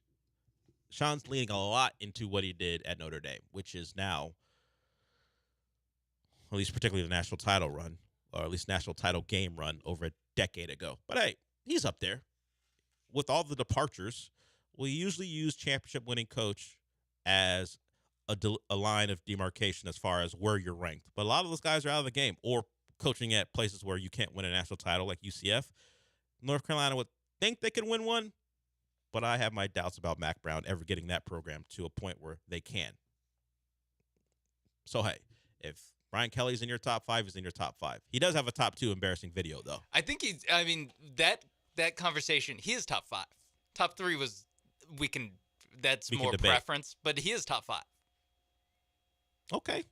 Unless you want to give it to Dan Lanning, who's never beat Washington. I'm not giving it to Dan Lanning. Who's never beat Washington. He's old. Comma, who's never beat Washington. That's his entire name. Dan Lanning, comma, who's never beat Washington. Okay. He had 2 chances last year. He would have made the playoff. Couldn't get it done. If he won either one of them. Didn't get it done. So you have beef with Dan Lanning. Do you have beef with Dan Lanning or beef with the hype surrounding Dan Lanning? The second one. The hype. I mean, because if you look at a list, like he's just in the top 5. They just elevate him. I'm like, yeah. I Part get, of that is the Georgia stink. I get that some of it is like we go through. It's hard to fill out a top 5, but it's also like, I mean, give me Kalen DeBoer over Dan Lanning. Beat him twice. Got the Alabama job. I don't know. That seems easy. Yeah. The guy who beats the other guy should be ahead of him. The guy who made the playoff at the expense of the other guy should be ahead of him. I agree. I agree. Call me crazy. I agree. Beat him in the biggest game of the year in the Pac-12. I agree. Oh, forgot about Mike Norvell. Speaking of not making the playoff. If you don't get out of here with Mike Norvell. He's got 1 year. He's top 10. He's top 10. Ooh, He's 10. That's wild to me. We don't have time, but you putting Mike Norvell in the top 10 is egregious. He went 13-0 last year. That's one season, Sean. I know he was great at Memphis, did really good at Memphis. Yeah. But top 10 coach, let's see. Won 10 games the year before. If you're top 10, do DJU. Okay. Yeah. I'll you know what? I'll tell him that. That's the proving ground. You do it DJU. Transferred twice already. We'll see if you're top 10. We got one more segment to go here as I can't believe Sean dropped Mike Norvell as we close out the segment. And I don't really have time to debate it because we got to go. One more segment here. We'll be back.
Broadcasting live from the Veritex Community Bank Studios, it's the Del Olaleye Show. On ESPN 97.5 and 92.5. Now back to Del Olaleye. One more segment to go. The lineup has been giving out gift cards to Jay Barham. I don't have one here, unfortunately, but I can tell you that if you won one or you want to take advantage of what Jay Barham has to offer, you'll be well rewarded. They brought in brisket and ribs. I've only tasted a piece of the brisket. It's really, really good. I know what I'm having for lunch and probably a little bit of dinner today because they hooked us up, and they'll hook you up too. Go to Jay Barham. If you love barbecue, they're the place for you. They brought the sides as well. Sean had green beans in his hand. There's mac and cheese, street corn. They also have the Brussels sprouts with the bacon jelly. The bacon jelly is big time. So Jay Barham is feeding ESPN 97.5. Let them feed you too. If you want good barbecue, hey, hook your dad up if he's not going to be cooking this weekend, and really he shouldn't. But he loves his barbecue. Jay Barham is a place for him. They're also gonna debut at some point soon what they call their Reggie Jackson brownie. There's gonna be a Reggie bar baked into their scratch brownie recipe, and it'll have homemade ice cream as well. And it looks like we do have a giveaway, but we'll probably start that on the Gallant George show because I'm not actually clear about what the back end of this liner says. So I'm sure Gallant George will have you hooked up with something from Jay Barham because they're hooking everyone up with Father's Day approaching. Okay, we've had Roddy Piper call in now. So this is Hollywood Hogan. This is part of NWO Hogan. It would be funny if he was in NWA. That would be funny. He knows what it stands for sure. Yes. But yes, he has used those words before. But Hollywood Hogan joins the show. He says he wants to talk about the Astros, but we'll see. What's up? Hey, K Pasta Delvin Tito. I want to congratulate the Astros on a really good win. But hey, does it make me an ally if I'm #woke? Just wondering. No, it doesn't. Woke at this point is an empty word used by people to I guess demean people who take it seriously. No, it doesn't make you an ally. You know better. Go out and help people. I don't care who you help. Just go help someone. Then you're an ally to them. I don't have any real care about who you're helping. Just go out and help people. That's my general philosophy. If you can help people better themselves and their lives, and in turn do it for yourself as well. I know I made this very serious, Hollywood Hogan, but it feels like you at this point in your life need a good talking to. I've seen what you've done over the last 15 years. I mean, the wrestling stuff, cool. But once we get outside of the wrestling, you've had your issues. But you did take down Gawker, I think, when they illegally filmed you in your sex tape. Hollywood Hogan joins the show. We've had wrestling legends the last couple of days. If Razor Ramon wants to call in again, we welcome him because he was great. Chico. A couple of things to get to. Actually, I don't have any time. I've been distracted by Hollywood Hogan. So what do we have coming up this afternoon? Astros in San Francisco. Fromber has a chance to stack another performance up, and that's what we're looking for. Stack good performance after good performance. We'll take it one game at a time. And then at some point, if what we believe about, or what some of you believe about this Astros team is true, all these performances will get stacked on top of each other, and then we're talking about a good baseball team. Until that point, I will take it as it comes. Also, I guess we'll do this one dumb thing before we wrap it up. Do you think the Joey Chestnut thing is actually a real story? The fact that a guy I've never seen do his job is not going to do his job this year, it doesn't hit me. I don't. The fact competitive eating bothers me. Oh, that's what. I thought you were saying this isn't real. Like this is all PR. Oh, it could be, but I haven't dived that deep into it. I just think I gotta care about a guy who eats hot dogs for a living. Is that a story in sports? Normally I only have to care about him for 2 days. Now you're giving me how much time? Till July 4th, I have to have this story. I have to care the about back him. and forth, keeping him in the news. Yeah, no. You know what? I'm glad Jay Barham doesn't have a vegan option. I'm thinking that the competitive eating stuff pretty close to jumping the shark. I think. Yeah, man. I think it's a social media joke where it's like, yeah, great American hero, look at him eat. Yeah. And I feel like, especially the hot dog eating contest by banning Joey Chestnut. Guys, this thing only really works with Joey Chestnut. Yeah, what are you guys doing? Can anyone who isn't kind of a nut, can anyone name anyone but him and Kobayashi? Yeah, I was gonna say, or Kobayashi. Those two, and you ban both of them. Like, guys, you don't have a sport anymore. Yeah. This is why I mentioned it before. People get upset. I would get upset if I was a person who loved women's basketball. Hey, you want us to treat our sport like it's the hot dog eating contest? We're not a sideshow. The games matter to us. We're just not going to give people things because you want them to happen. We're not the Savannah Bananas. We care about our sport. Let people earn things. We wouldn't treat baseball that way, but we try to treat the WNBA that way. We're done.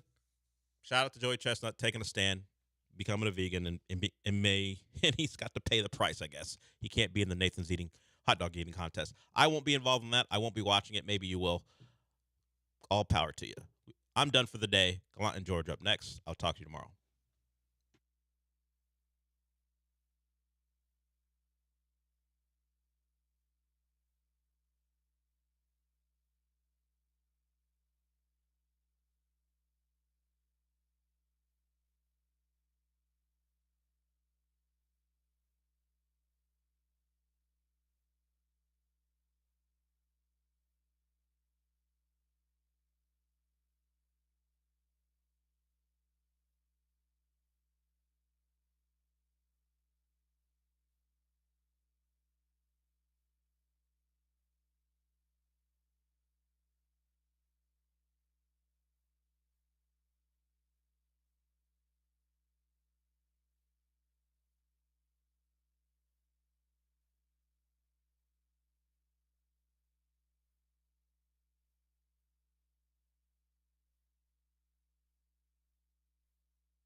Presley comes in for a 1-2-3 bottom of the ninth, getting the 3, 4, and 5 hitters for the San Francisco Giants.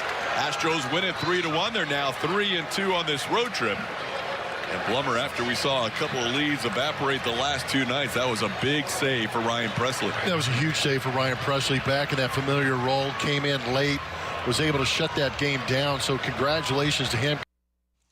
Do the Astros have a closer controversy?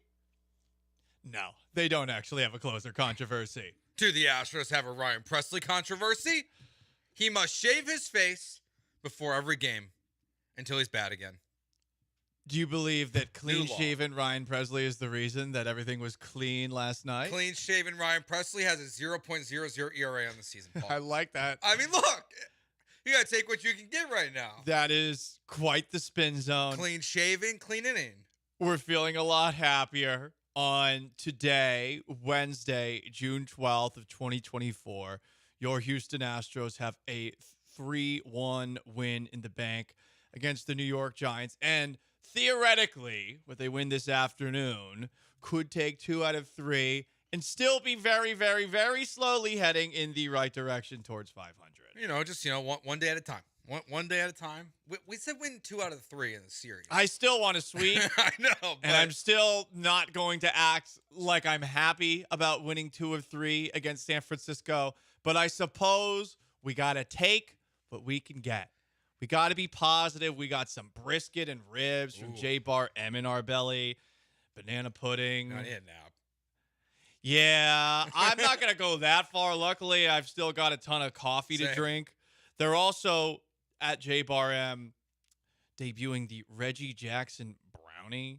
It's a baked from scratch brownie recipe with ice cream from scratch. So we had a lot of that before. I'm feeling a lot better. And Joe, we touched on him a lot over the last couple of weeks. It seems like now that Jose Abreu is just stuck in our lives, that Joe Espada is the new let's get mad at him every single day pincushion for the Houston Astros. And while I know that last night Josh Hader was unavailable, Espada said as much after the game. He had a scheduled off day. I still think that Joe Espada showed remarkable chutzpah, turning to Ryan Presley in the 9th instead of somebody more trustworthy like Brian Abreu. He lets him close it down, and Ryan Presley goes out there a year where he has struggled and he has had bad luck. 1, 2, 3, 2 strikeouts, and the Astros closed a 2-run lead for the first time in their last 3 opportunities. Chutzpah or stubbornness? You think it might be stubbornness? I mean, I don't really understand what Joe Espada was like, what was working in his brain last night. Why is that? Taylor Scott has a couple guys on base in the 7th inning, and Ryan Presley got up, started warming up like he was going to come in then in the 7th to try to save the day. And then they sat him back down and didn't have him pitch the 8th. Abreu comes in. Presley comes in the 9th. I found that kind of odd. I was just confused on what the strategy is behind that. Maybe Espada was thinking about using Presley in that spot as opposed to close out the game. Yeah, I'm going to lean stubbornness, to be honest. I call it chutzpah because they won. And it goes off what he said, though. The quotes that we played earlier this week when he talked about Ryan Presley and Ryan Presley being our guy, and Ryan Presley, we believe in Ryan Presley. He showed it last night. So they're going to continue to do this for the foreseeable future. That Ryan Presley is going to be your 8th inning guy, and if Hader's down, he's going to be the 9th inning guy. I think at this point now, with the struggles over the last handful of days, going into last night's game, the results that happened, it would be a mistake and a waste of our time to even ponder the idea of Ryan Presley not being your 8th inning guy going forward. Kind of feels like that, stamp of approval is there. Like this is the plan. Maybe it's due to financial reasons. Maybe it's due to, as Joe said, stubbornness and the Astros' history of sticking with guys who have pretty backs of their baseball cards, junk in the trunk, donk-a-donk. Mm-hmm. But Presley goes out there. Last night's big for him. the confidence you hope carries forward, and whether, as suggested as a possibility, if maybe the Astros are looking to make a move at the trade deadline, maybe this makes him a more viable trade candidate if he pitches well in certain spots despite his bad luck. Maybe this is just now a guy that can bounce back. It is important to note that it's one outing. It's also important to note that the blown loss on Saturday was really, really bad. So all that said, I like that Espada showed some chutzpah there. Maybe he was thinking about using Presley a little bit earlier, as for what you said, Joe, where Presley at least was warming up. But I think I'm about to do what I did last year. I think because so many people are jumping on Joe Espada for the failures of this baseball team, I might be about to become a Joe Espada. Oh, man, that means we're going to fight a lot, I think. Yeah. Because I'm really sorry to... Something over the last week is just... I've noticed. You've been... I've turned a corner in the wrong direction. You've got your pipe out. You go... You're shooting some darts out. Yeah. Yeah. Of the toxic variant. He's in my line of sight right now. That's good. That's a good dynamic for the show. We're going to create debate. For bro. a 500 baseball team. My bad. They're not even close to that They'll right get now. there. I mean, I hope. They're taking baby steps. 16 of their next 19 are against bums. So, theoretically, it's possible, but they themselves are bums. There's still a lot of the same from last night's game, so I am glad that the new wrinkle was Ryan Presley getting that save. But after the game, Joe Espada was asked how important it was for the boys to get themselves that dub. It's easy just to let that loss from last night just linger and drag you, to game two. But, this group just bounces back. They find ways to fight back, and that was a huge team win right there. But, I mean, it was Ronel Blanco, and it was the bullpen closing it down. Once again, I always see, Joe, this graphic online during Astros games when one of the three key things is missing, where you turn two buttons on, sort of like with a fuse box, maybe one of them turns off. You either have the starting pitching and the bats and the bullpen, or the bullpen and the starting pitching. You had the bullpen and the starting pitching last night. The bats, I mean, I get it. A little bit of a lucky break with the Bregman play. Like it was. No doubt. And then Yordan, who has turned into, over the last 2 days, the most aggressive base runner on the Houston Astros. A triple the day before. Yesterday, he nearly gets thrown out at second on that double. So you get second and third with 2 outs, and Pena hits a dribbler to get you nothing else. You would have liked to see him come through in the moment. But you talk about more of the same. More of the same frustrations is some of the things I still felt watching yesterday's game. Mauricio Dubon was awesome. 2 doubles. John Singleton, that snag that he had, Jose Abreu doesn't Also make had that 2 play. hits. Yeah, I mean, think about this, Joe, to what you're saying with Singleton and Dubon. I mean, they had 4 of your 7 hits. Trey Cabbage had the other one. Of your 5, in the back of your order, you got those 3 getting 5 of your 7 hits. And, I mean, we're also exaggerating a ground out, too, which we'll talk about a little bit. Yeah, none of the runs, like with runners in scoring positions that turned into RBI, none of them left the infield. Yeah. Right. It's one of those you take what you can get. Yeah, that is. We talk a lot about the luck of the Houston Astros this year and the mostly lack of said luck this year for the Astros.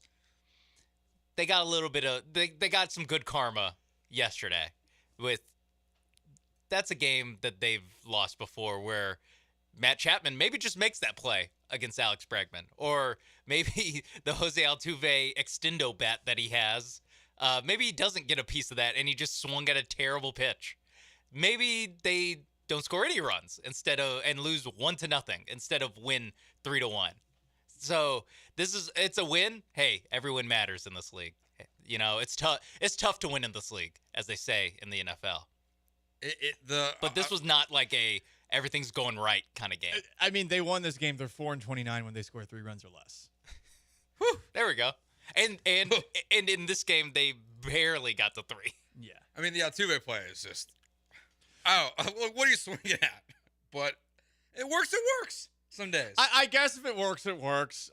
They were 1 for 6 with runners in scoring position. They left 4 on base. On the other side, let's talk about that hit. My God, you would have thought that Jose Altuve did the craziest thing a batter has ever done with how it was discussed after the game last night. Is this just a byproduct of a disappointing season? We will react to it next. It is Gallant George, ESPN 97.5 and 92.5. Stick around.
Veritex Community Bank Studios. Here's Paul Gallant and Joe George.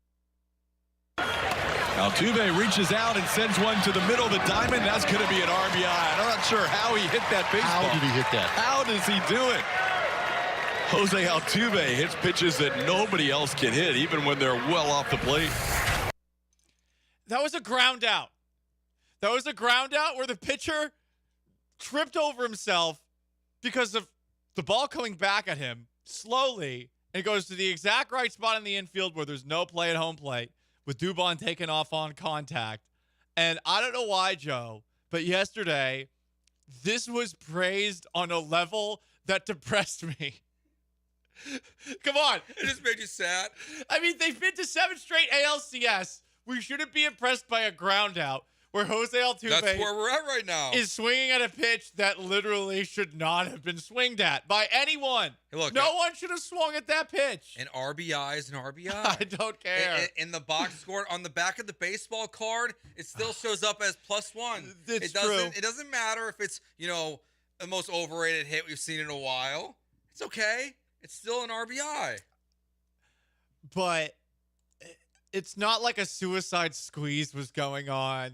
I mean, this was I'm a crazy person swing. And hey, it worked out. I'm not saying don't do it again. I'm saying don't do it again.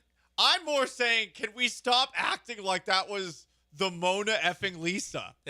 It was a ground out that didn't even reach second base. It was a ball that was like barely even on the K-Zone little graphic on the app. It was like it was in the other's batter's box. And is it only because he's 5'5"? I think so. I do think there's some short shaming. There's definitely some short shaming, Joe, because I was about to ask you, do you think you could have hit that? No, I don't, because I don't think I could hit a baseball going 50 miles an hour. Not even 50? Come on, 50 slow. Have you ever played baseball before? Not really. I Oh, quit. okay. years Then ago. yeah, probably. Okay, probably I was not. too stubborn to wear my glasses, so I couldn't see the ball until it was like across the plate. So I just struck out all the time or got hit by a pitch. Gotta get LASIK like Sean Payton apparently did. We're gonna get there. I hope at some point we're Yes. gonna get LASIK in the next 6 months. I'm hoping. But there's some short shaming going on here. Okay, like if this is Yordan Alvarez or Kyle Tucker, who are tall people, and they reach out outside the zone and their bats across the plate and the other batter's box, like it's like, well, like they've got long arms. Jose Altuve doesn't. It's like, look at this little man, reach his bat across the plate and find a way to make contact. If it was Jose Abreu, it would be like, look at this bum. Yeah. He got bailed out. Fun fact, Jose Abreu would be getting trashed today if that was him. Yeah, if he swung at that. But since it's Altuve, it was, and I'm sorry I'm using the word literally so much this segment, but that ground out was literally called magical by someone that I am now a defender of. Jose Altuve magic. I've been trying to figure out for, the years that I've been watching him play. It's just bat to ball skills. He's unique. That's what makes him great. Bat to ball skills, magic. That's what makes him great. My guy Joe Espada, who I feel is blamed too much for the Astros issues.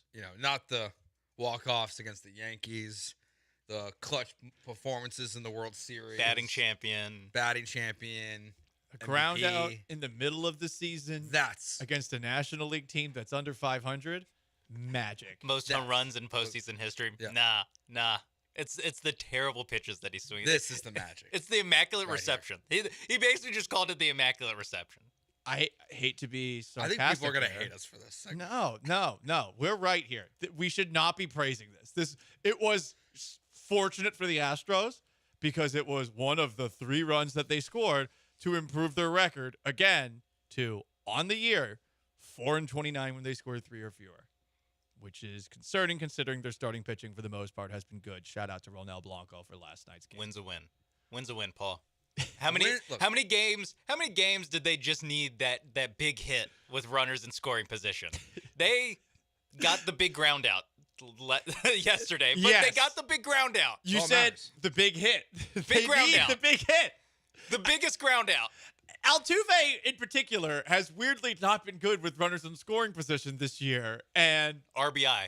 Boom. But that wasn't a hit. Update your numbers. Look, a That's win is magic. a win. A win is a win, and RBI is an RBI. Okay? That's all that matters. Yeah. Sorry. Does it come with an asterisk? No. This one doesn't. Maybe that's what people won't like. It's me saying the A word. Oh yeah, that is with Altuve and the Houston Astros. Yeah, that's a trigger. You know what? We're feeling good. I will say, thinking back to yesterday's show, and as yesterday's game was playing out, I realized how right you were about how these West Coast games and when they lose are just a miserable experience. Yeah, I'm just like more last night, tired. when they won, I was like, oh, I feel so much better going to bed right now than I did the night before. I get you're up so late watching these You games. didn't yell at your kid. I didn't yell at him. What time did you get to bed? I mean, I didn't sleep much last night because he's still kind of sick, so probably like 3:30. but Damn. Okay. Well, I thought I had it bad. yeah, I'm not sleeping. They could have played another game after the game. And He's like, he walked out of the room, was like, wanted to play at like 1 a.m. I'm like getting ready to go to bed. I'm like, well, I guess that you can watch my phone while I play Call of Duty for the next 2 hours until you're tired. That's what we did last night. Man, those are my parenting. So he skills. wasn't watching you play Call of Duty. No, he was watching my phone, watching like Baby Shark nonsense. Wow. Just until he got tired. How old do you think until he just starts watching Call of Duty? Watching you play Call of Duty? Oh, that's a good question. Daddy, why are you not like Ninja? I don't know. At some point, I feel like if he starts to comprehend what's happening, I have to stop playing Call of Duty in front of him. Yeah. When he's like, throw the grenade. That's probably now. I mean, the idea that he's looking at his phone the entire time as you're engrossed in this video game that you were playing until 3 a.m. as a I had to father. wait till he got tired. I'm a little concerned. I don't want Joe George Jr. growing up to be, someone. Secretary of War. Yeah. He's going to be the Secretary of State. That's what he's going to do. He's gonna commit to the army when he's 10. It could be worse. Because of these video games. It could be worse. Yeah, it could be Grand Theft Auto. That's way worse for a Slippery kid's brain. slope. It's a little bit worse. I don't know. It's a slippery slope. Yeah. You can play Grand Theft Auto the right way and obey the traffic laws if you really want. Oh, because that's so fun. Respect all the women. Yeah, you can do that. Yeah, I don't whistle at the lady of the night on the sidewalk. I don't do that. So, hey, things to be happy about. They did win 3-1 over the Giants. They can win 2 or 3 with a win today. Also, I'm glad that we did not see this move happen for the Houston Astros. I don't know how many people saw that Craig Biggio's son, Kevin Biggio, has been traded to the Los Angeles Dodgers. They traded a minor league reliever for him. Toronto had DFA'd Biggio, who is a second baseman primarily, but has played first, third, and right field this year. I am glad that nepotism, at least to this point, has not entered the minds of the 4 or 5 people, per Reggie Jackson, who make up the Astros Letterman Jacket Skull and Bones Society. These are the guys that we're all pretty sure are telling Dana Brown what to do, Joe. Yeah, I was pretty I really thought Kevin Biggio was going to be an Astro. You thought? I thought they were going to do it. Maybe the only reason why they're not is because, as we saw yesterday after their win, even walking to the handshake line, Kyle Tucker can't walk still, pretty much. Like, I know they're talking about him playing Friday, and he's clearly still not fully healthy. So Right. They don't have a roster spot for Kevin Biggio. No baseball activities yet. At least Yiner Diaz, for what it's worth, swung a bat yesterday. But yeah, I thought there was a chance. But I'm glad, hey, nepotism. I'm glad there's no nepotism. It's only only nepotism starts at the top. Only Jim Crane has nepotism. Interesting. Yeah, well, because not fired, whatever. I don't know what Reed Ryan's departure really was. If it was a firing, public, just like disagreement. But he got replaced by Crane's son. Oh. So Crane's son is in the front office. So there's some nepotism. A little nepotism probably with Reed Ryan before. No. Yeah, that's a good point. No, what? Cavan's not here. Son so of Nolan Ryan, for those who don't know. Yeah. Cavan not here. Chandler Rome did have an article about Astros trade possibilities. Speaking of Reggie Jackson, in that article, Chandler highlighted that Jackson's presence around the club has increased in recent weeks. He asked the question we've all been asking, if Dana Brown has full autonomy. He suggested the Astros might have to take on bigger contracts from teams looking to shed salary since they don't have any prospects, and that might put them over the second competitive tax threshold, competitive balance tax threshold. Ryan Presley might be their best trade chip, but he has a no-trade clause. Last night helps.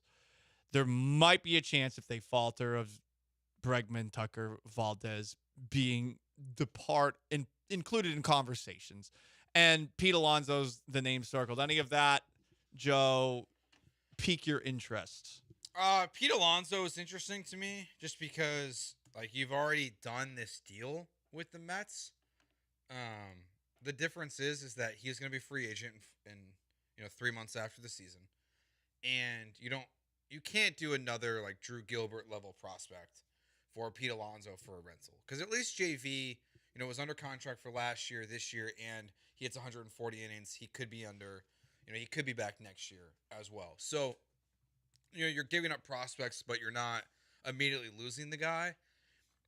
The part about the taking on more money, I find that interesting, just because, Jim Crane really is telling the truth about the window never closes while I am the owner of this team.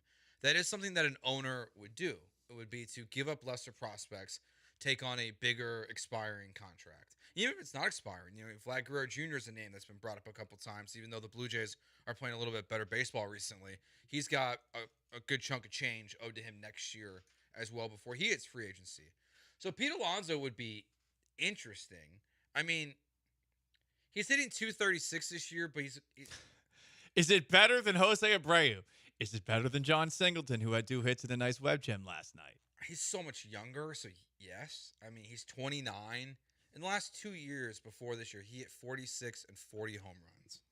So he does bring like a different dynamic to this offense where that would make a lot of sense. Even if he's striking out a lot or not getting on base a lot, the idea of having somebody in this lineup at the very least makes you nervous from a power perspective. We're going old school like 2015 Colby Rasmus or Evan Gaddis around that time, where at the very least they can hit dingers. And Alonso, as we see every single home run derby, can do that. So if Alonso's somebody that they can bring in, which would mean taking on salary and maybe going over that second competitive balance tax threshold, I'm cool with that.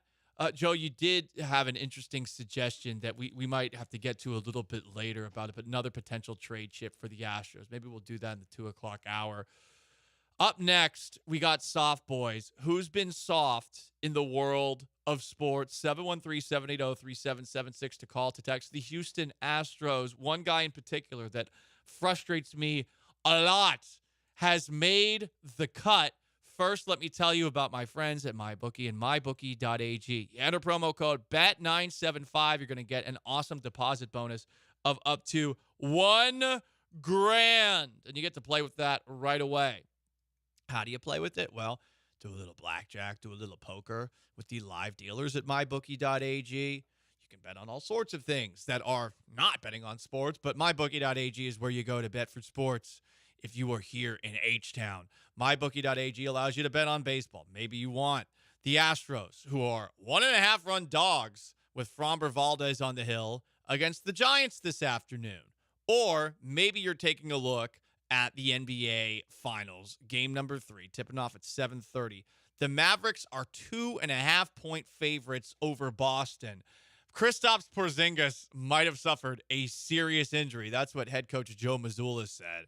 I don't know. I mean, I'm wearing a Celtics t-shirt right now and 2 beer shamrocks that I found on St. Patrick's Day. And yeah, I'm not feeling the luck of the Irish right now. I think I would take Dallas here. It's mybookie.ag. Promo code BET975 for that deposit bonus. Bet anything, anytime, anywhere, only with mybookie.ag.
In honor of that one time that Rockets head coach Ime Udoka said of LeBron James, quote, bitching during a game, soft ass boy. So you can send in nominations at 713-780-3776. It's how you call. It's how you text in or on Twitter at Gallant Says, at Joe George Radio, at Sean A. Mapes Behind the Glass. Did want to make people aware of a big-time Space Cowboys game, June 27th, for ESPN 97.5 and 92.5 night. You can get tickets for $9.25 by entering the promo code ESPN925. Watch the future of the Astros, or I'm sure an injured Astro or two. And also see if any of our hosts will Brad Kellner all over themselves throwing out the first pitch. My sources say Paul Gallant is throwing out a first pitch. Yeah, I want to. I hear these balls are not traditional baseballs. Yeah, they're not. And I don't like that. I would like them to give me a traditional baseball. Can we get you some spider tack? Yeah, I was gonna say you might need some sticky stuff. No, give me the real baseball. I'll put a request in. Cool. Because as I played baseball for 10 years, I feel like at the very least I'm not gonna look like a complete idiot out. What kind of ball did they use? If it's not, It's like the one you get in the gift shop. Oh, okay. So I guess just like a little more slick. And It's last not year, that. too- It's the weight. The weight is Yeah. what concerns me. I know how to throw a baseball that it just because I remember how to throw a baseball. Yeah. And I last don't want to look year, like a soft boy out there. I was filling in on the wheelie house with BK, and we talked to Corey Lee, interviewed him, and he got traded 2 days later. So I feel like we'll see who gets interviewed on the Bees and who will get moved within the next couple days of the deadline. I think BK was talking about how every time he's thrown a first pitch, that the person who's caught it has gotten demoted or traded. or traded. Yeah, Corey Lee Well, caught the first pitch. If you from saw BK. that first pitch, I would demote myself. Yeah. If I had to catch that, I'd be like, what am I doing here? I'm hoping like Jeremy will do it because I just feel like his ego will get in the way. Love you, Jer, and he'll try to fire it in there. I think he'll bounce it. Hmm. I think you're gonna make it. I got confidence in Paul. You say I think, I don't know. That No, You're the one Paul talking- is going to throw a Paul's strike. the one talking about the ball being the issue. I so hope. that's why. Well, I'm a that's little- because I heard everyone talking about how little it's not a nervous. real baseball. Some of that was excuse making by BK. Okay. Okay. Soft boys. Who's been soft? Well, I got to say, you got to speak if you blow a loss, even if it's through a translator. And Rafael Montero did not speak after the Astros blew the game on Monday against the San Francisco Giants. He declined comment through a team spokesperson after his third blown save on the year, the 12th blown save by the Astros bullpen this season. That's so soft. Just talk about how you were bad. It's okay. Not everyone has a good day. He has a lot more bad days than good days right now. But I also wish that this wasn't allowed. I wish that they were forced to talk to the media. It's tricky if you're somebody who's in the clubhouse every single day. You have a different relationship than the other people who come inside. It's why they get very territorial when, I don't know, somebody decides to ask the manager of the team. That's what happens. They get a little mad about it and they get nervous. No one asked about, hey, Ryan Presley, putting him in the ninth inning after last night's game, for example. They only asked if Josh Hader was unavailable. But Presley did come in, and Big Balls, a.k.a. Big Chutzpah, Joe Espada, you know what? Showed a little confidence there. Cojones, putting him in. Little confidence. Or Yeah. stubbornness, as Joe says. Yeah, this is very soft by Rafael Montero. Also soft, Buster Olney's Twitter password. It is very clear a Philadelphia sports fan hacked his Twitter, tweeting things like, the season is canceled due to COVID. Shohei Ohtani has been banned for life from baseball in connection to charges with gambling. It is speculated he'll get life in prison. The New York Mets are finalizing a deal that will send Francisco Lindor to the Oakland Athletics. I hate Mets, among other things that Buster Olney said, which got a little bit more sexual. Yeah. He did tweet out something about panties. Does he have it back yet? I think he does have it back yet. Yes, if I get an unlimited prison sentence, who will come and bring panties? Buster Olney's Twitter password is a soft boy. Is it? You think it was like I love baseball, but it's a 0 instead of an O? I bet it involved his birthday. Yeah, definitely. First child birthday. Buster number 1. Yeah, I was thinking Olney 1, 2, 3, but Olney is a 0.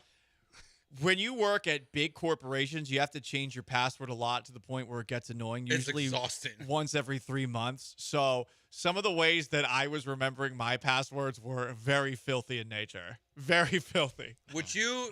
So I would use like similar passwords for things. So I would like change all my passwords at once. Otherwise, I would forget them. Yeah, it's hard. I would just like if I was forced to get a new email password, I would then make that my new Twitter password. You'd go in and change I would just go in. passwords. I'd be like, all right, this is it for the next 3 But months. then what's hard is that you don't think about having to sign out of Netflix and change your password and sign back in. And so then when, 6 months from then, when you have to sign into Netflix for some reason, then you're like, oh shoot, I've gone through four of my all-time classics. The classics. I have no idea what my password is. When the classics are gone, you're screwed. My favorite is when you put in a password and it tells you it's wrong, and so then you go to change it, and you put in the password that you thought was right, and it's like, this is your current password. And you're like, what? But then you can't use that then you anymore. can't use Yeah, it. then you have to change it. Yeah. Soft boys. I'm just going to say the New York Jets as an organization for one, letting Aaron Rodgers walk all over them, and 2, allowing what's happened over the last 24 to 48 hours to happen.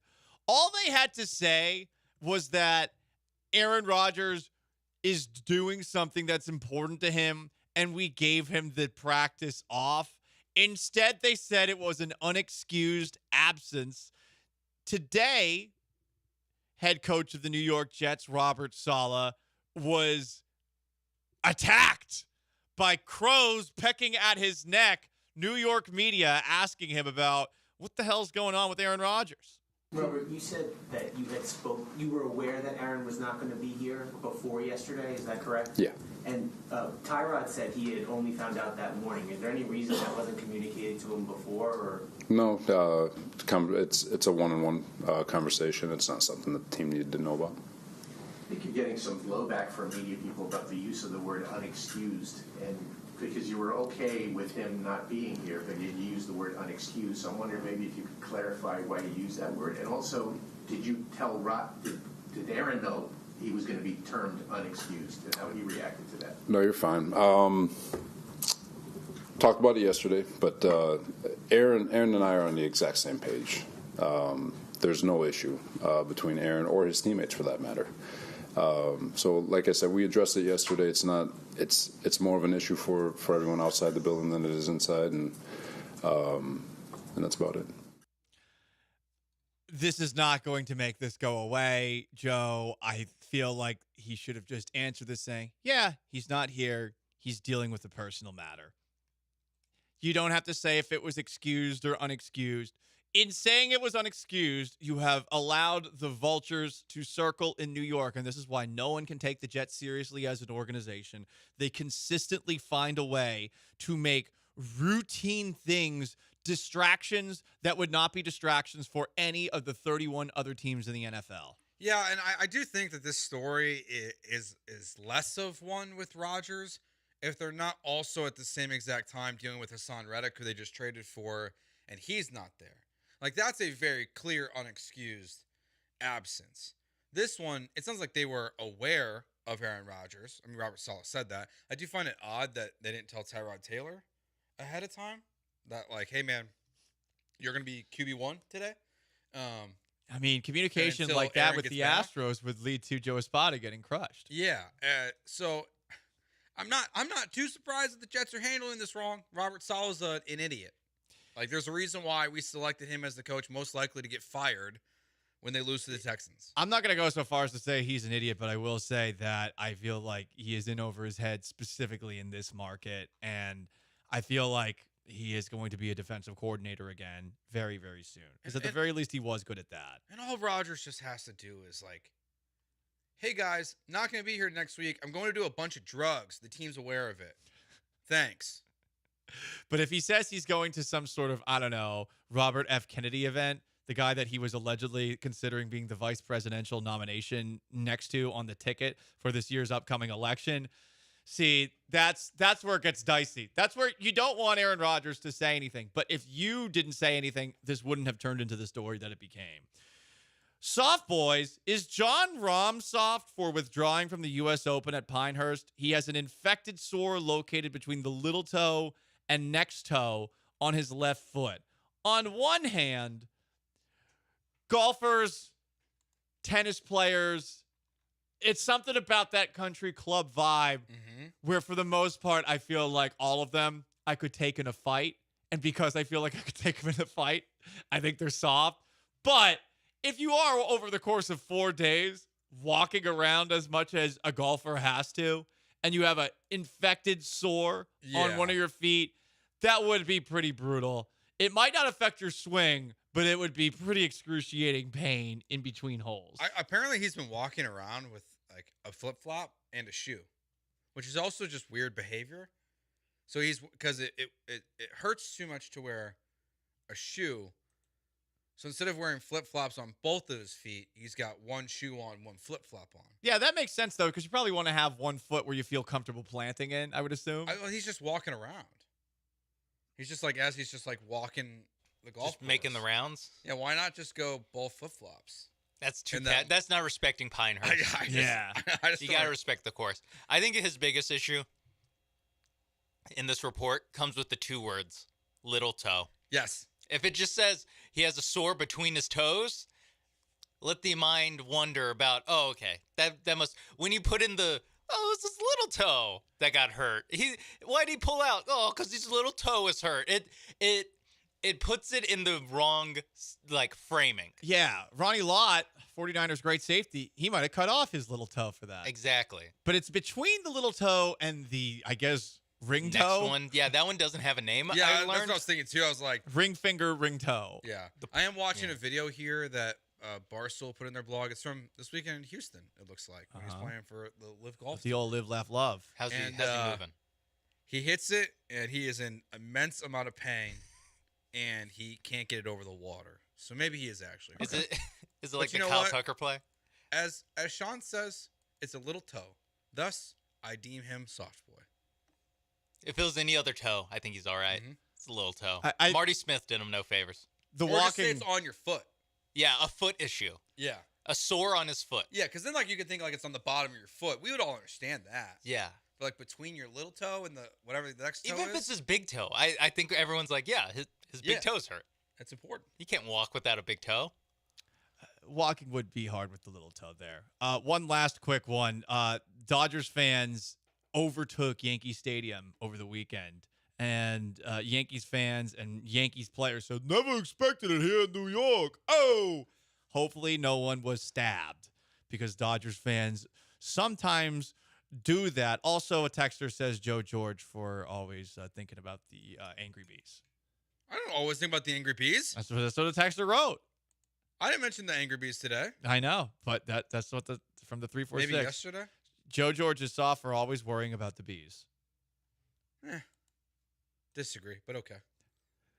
He didn't like that one. I mean, listen to his response. We do talk about them. Clearly doesn't like it. Well, yeah, we do. Yeah. We do. Listen, you could use me as your venting session. I'm a licensed psychologist. I think we did talk about that yesterday because I think I told the texters that were trying to take me out of context to not text. No, you're getting in your head. No, I'm just trying to remember the last time we talked about it. No, yeah, I think it was yesterday. I think it was yesterday. Although, I kind of think we mentioned them today. But. We just did. Sorry. Yeah. No. That's okay. He's Joe George. Look, they ruined my life. There it is. I'm Paul Gallant. It's Gallant George, ESPN 97.5 and 92.5. Someone on our YouTube channel is asking me to run onto the field at the next Astros game to see if they tase you. LOL. No, they don't pay me enough here for that. Can you do the backflip first? Maybe. Did that guy do a backflip? He did a backflip, and then he starts running away, and they tase him. It was because he did the backflip. Watching people get tased is one of the funniest things on the internet. Don't tase me, bro. Yeah, remember that guy at the University of Florida back in the day? All right. The NBA lost a legend today. It has me thinking about something the NBA does very poorly. The NBA Finals Game 3 is tonight. I don't even know what the hell this injury Kristaps Porzingis has. Let's try to pronounce it. And on top of that, I believe the Astros prank on the internet. All of that next. Gallant George, ESPN 97.5 and 92.5. On YouTube at ESPN Houston. Stick around.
Well, is this the right tone to talk about something that happened in the world of basketball today? Who knows? But Jerry West, Lakers great, passed away at age 86. He's a Hall of Famer. He won 1 title as a player. He won 8 titles as an executive with the Lakers and the Warriors. And of course, his silhouette is the NBA logo. One of the unfortunate things that the NBA, I think, unintentionally created as a problem for themselves is that guys like Jerry West are known entirely for things by word of mouth, as opposed to the actual skill that he had. Maybe it's because highlights don't translate to 2024 from the era where Jerry West played, but I mean, we don't even have tape of Wilt Chamberlain's 100-point game to even really happen. I feel like Jerry West is one of those players who has kind of been done in by how poorly the NBA Joe did a job of basically keeping all of the tape of every single game that's been played. Because you think of Jerry West more as an executive, or maybe even more so as the hilariously comical figure on that 2-season show on HBO about the Los Angeles Lakers, where the Jerry West is just way over the top angry all the time. I enjoyed that Jerry West, by the way. Actually, I still haven't watched that yet. The Jerry West in that TV show, which was canceled after 2 seasons, has John C. Reilly as Jerry Buss. It has Adrian Brody as Pat Riley. I think it was really, really well done as a show. This guy who looks exactly like Larry Bird is Larry Bird. A guy who looks just like Magic Johnson is Magic Johnson. I thought it was a very good show, but the guy who steals the scenes is the guy who plays Jerry West. Yeah, I mean, it's also like he is a great like basketball player. I mean, he's the only Finals MVP on a losing team. Yep. But it's hard to ignore for people who are like under 60. Yes. To not think of him anything else. Like, I think of him as an executive. He traded for Kobe and Shaq. He told Kobe not to go to the Clippers because he could never play for Donald Sterling. You don't want to play for that guy. When he worked for the Clippers, he said that. Like, all these different things about Jerry West, it's a great soundbite. Like, you search his name on Twitter, there's all these great clips that people are putting up from Jerry West when he's doing media rounds. That's what I view him as. Like, he's an all-time executive. But I bet he'd want to be remembered as an all-time player. And he's the logo. Yeah, the logo. The logo helps. It's tough to beat being the logo. Yeah, you're the logo. I mean, there's a real argument that he shouldn't have been the logo. People are trying to make that all the time. Should be MJ. Like Jordan or LeBron or like any of these guys. Kobe. Yeah. Kobe, No. yeah. After he died, people were like, Kobe should Of course they did. I mean, he got the All-Star Game MVP, though. And Kobe cultists are, you think Aggies are bad? Kobe cultists. Yeah, they're pretty, Kobe cultists are my least favorite basketball fan. But yeah, basically everything like pre Magic Johnson is just, and Larry Bird, not to just, we're all Lakers here. Pre Magic Johnson. Everything pre that, like in the NBA, like the finals are tape delayed. Yeah, like the finals used to not be on TV live. It's crazy. So, and I mean, that's what having Magic Johnson and Larry Bird do for your sport is having them on opposite coasts and playing in the finals every year. That is what got the momentum going. Obviously, exploded with the MJ. But yeah, that is the unfortunate byproduct is that guys like Jerry West kind of get forgotten. Also, with Game 3 of the NBA Finals tonight, RIP to Jerry West, Kristaps Porzingis suffered a torn medial retinaculum, allowing dislocation of the posterior tibialis tendon in his left leg. One more time? A torn medial retinaculum, allowing dislocation of the posterior tibialis tendon in his left leg. That's what I said when he got hurt. I was like, that's probably that thing. It's bad. Sitting on my couch. I mean, Joe Mazzulla said it's serious, and it sounds serious. They're saying it's a rare injury. A rare injury sounds bad. All the Twitter like NBA doctors are like, I don't have this in my database. Yeah, it sounds like stuff's like popping out of socket, basically. I have no idea what it means. He was walking around in the bowels of the stadium. Yeah. At some point, They didn't have to put him down like a horse. That's good. Like he's walking better than Kyle Tucker. Yeah, Kyle Tucker He's hit moving with a better. baseball.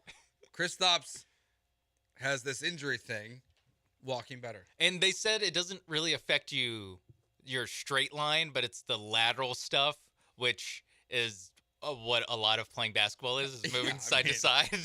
So I don't know. Maybe he can play. Maybe he can tough it out. He did say he's willing to die on the court. So hell yeah. That I feel like that would be a big injury if that happened. I don't know if the medial whatever is connected to anything that can kill you, but his leg falls off. Yeah, he's at the very least going to be limited. Connected to the leg bone, I would think. Are you nervous now?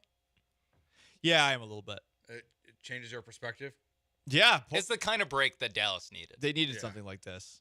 Yeah, Porzingis has played great, so we'll see if he plays tonight. I am skeptical he will. I'm also skeptical he'll be back the rest of the series because I just read that and I'm like, that sounds bad.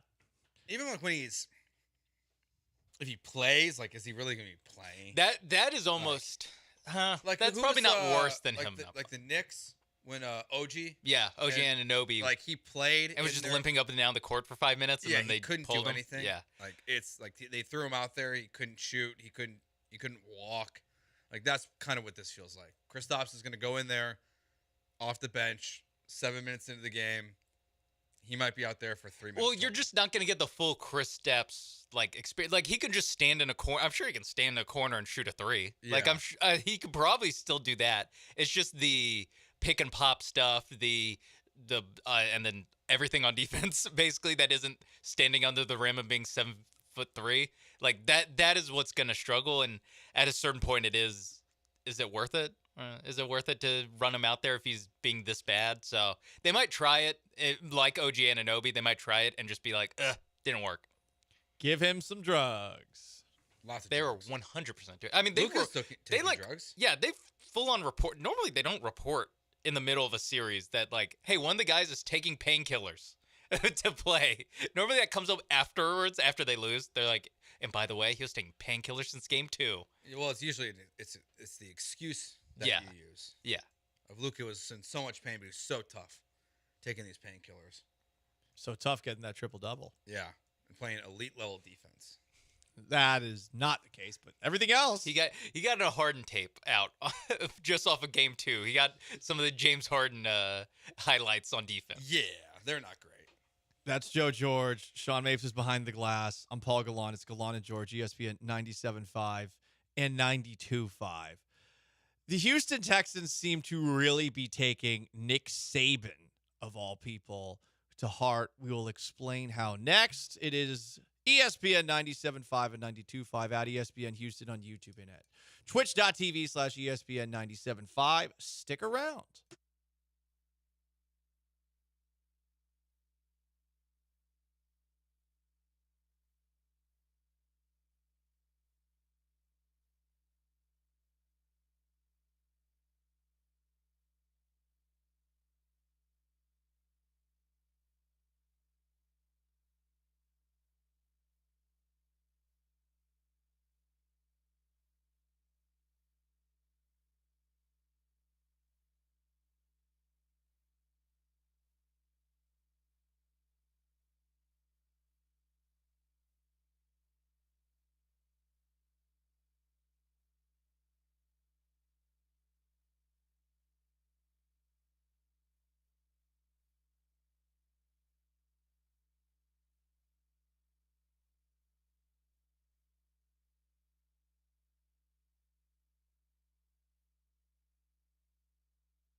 We all need more ribs in our lives.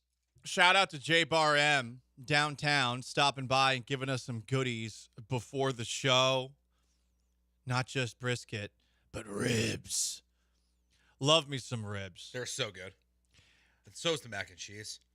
Elite mac and cheese. Yeah, that's not possible. Mac and cheese smells like farts to me. Can't do it. I know you're not a cheese guy, Yeah, so it's yeah. tough for you. They smell Also- like my Well- preschool classmate Matthew McSweeney's farts. That's what I remember him. I remember one time he tooted, and one of the few things I remember saying at the age of 4 was, "Ew, smells like macaroni." And I haven't been able to eat macaroni ever since. Shout out to Matt McSweeney. Well, for the normal people on planet Earth, it's elite mac and cheese. The people that haven't smelled It looked Matt good. McSweeney's Yeah.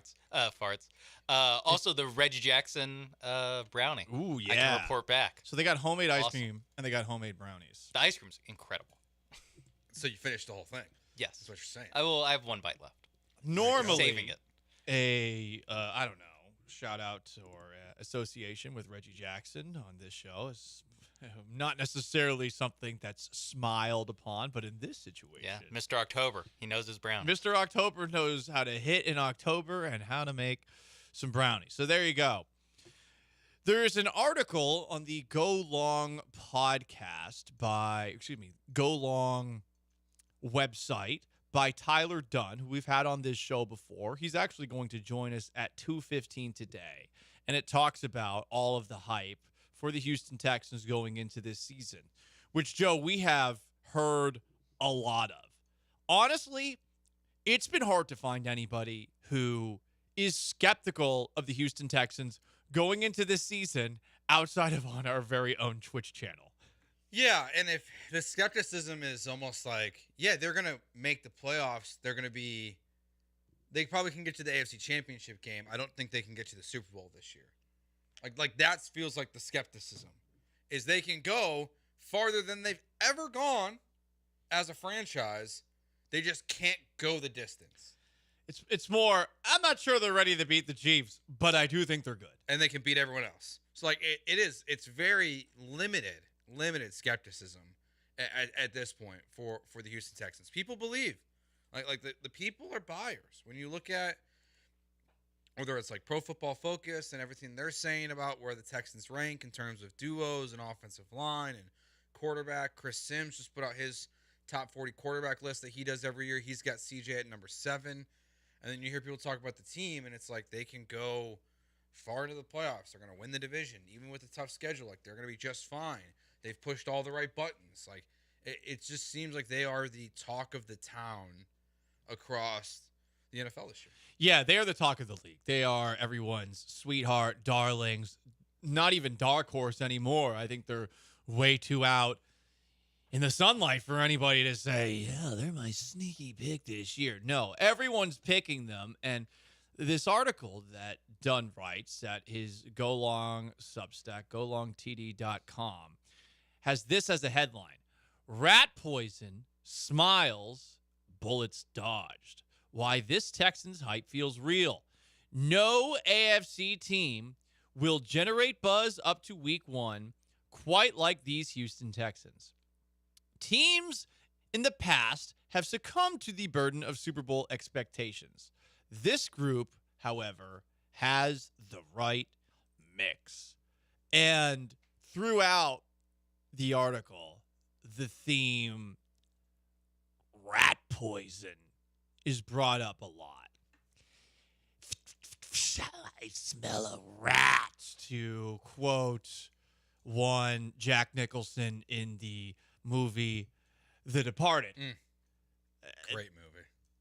The rat poison is trying to get all the rats here, I guess. And if you think about rat poison, you got to start with Nick Saban, Joe. I don't know how familiar you are with Nick Saban's. Yeah, I was actually like, when I saw it, I was like, oh, did Nick Saban show up to Texans practice? It's a good question because they do have some Alabama players. They have, obviously, Will Anderson, but Christian Harris, Henry To'oTo'o, John Mechie, who played there recently. D'Amico Ryans is an Alabama guy, didn't play for Nick Saban. But if you think about rat poison, you're just going to think about a bunch of random Nick Saban rants about his team being praised generally after winning a game 42-7. You know, I was talking about rat poison last year when we played this game. Nobody would listen. Players wouldn't listen. You all didn't listen.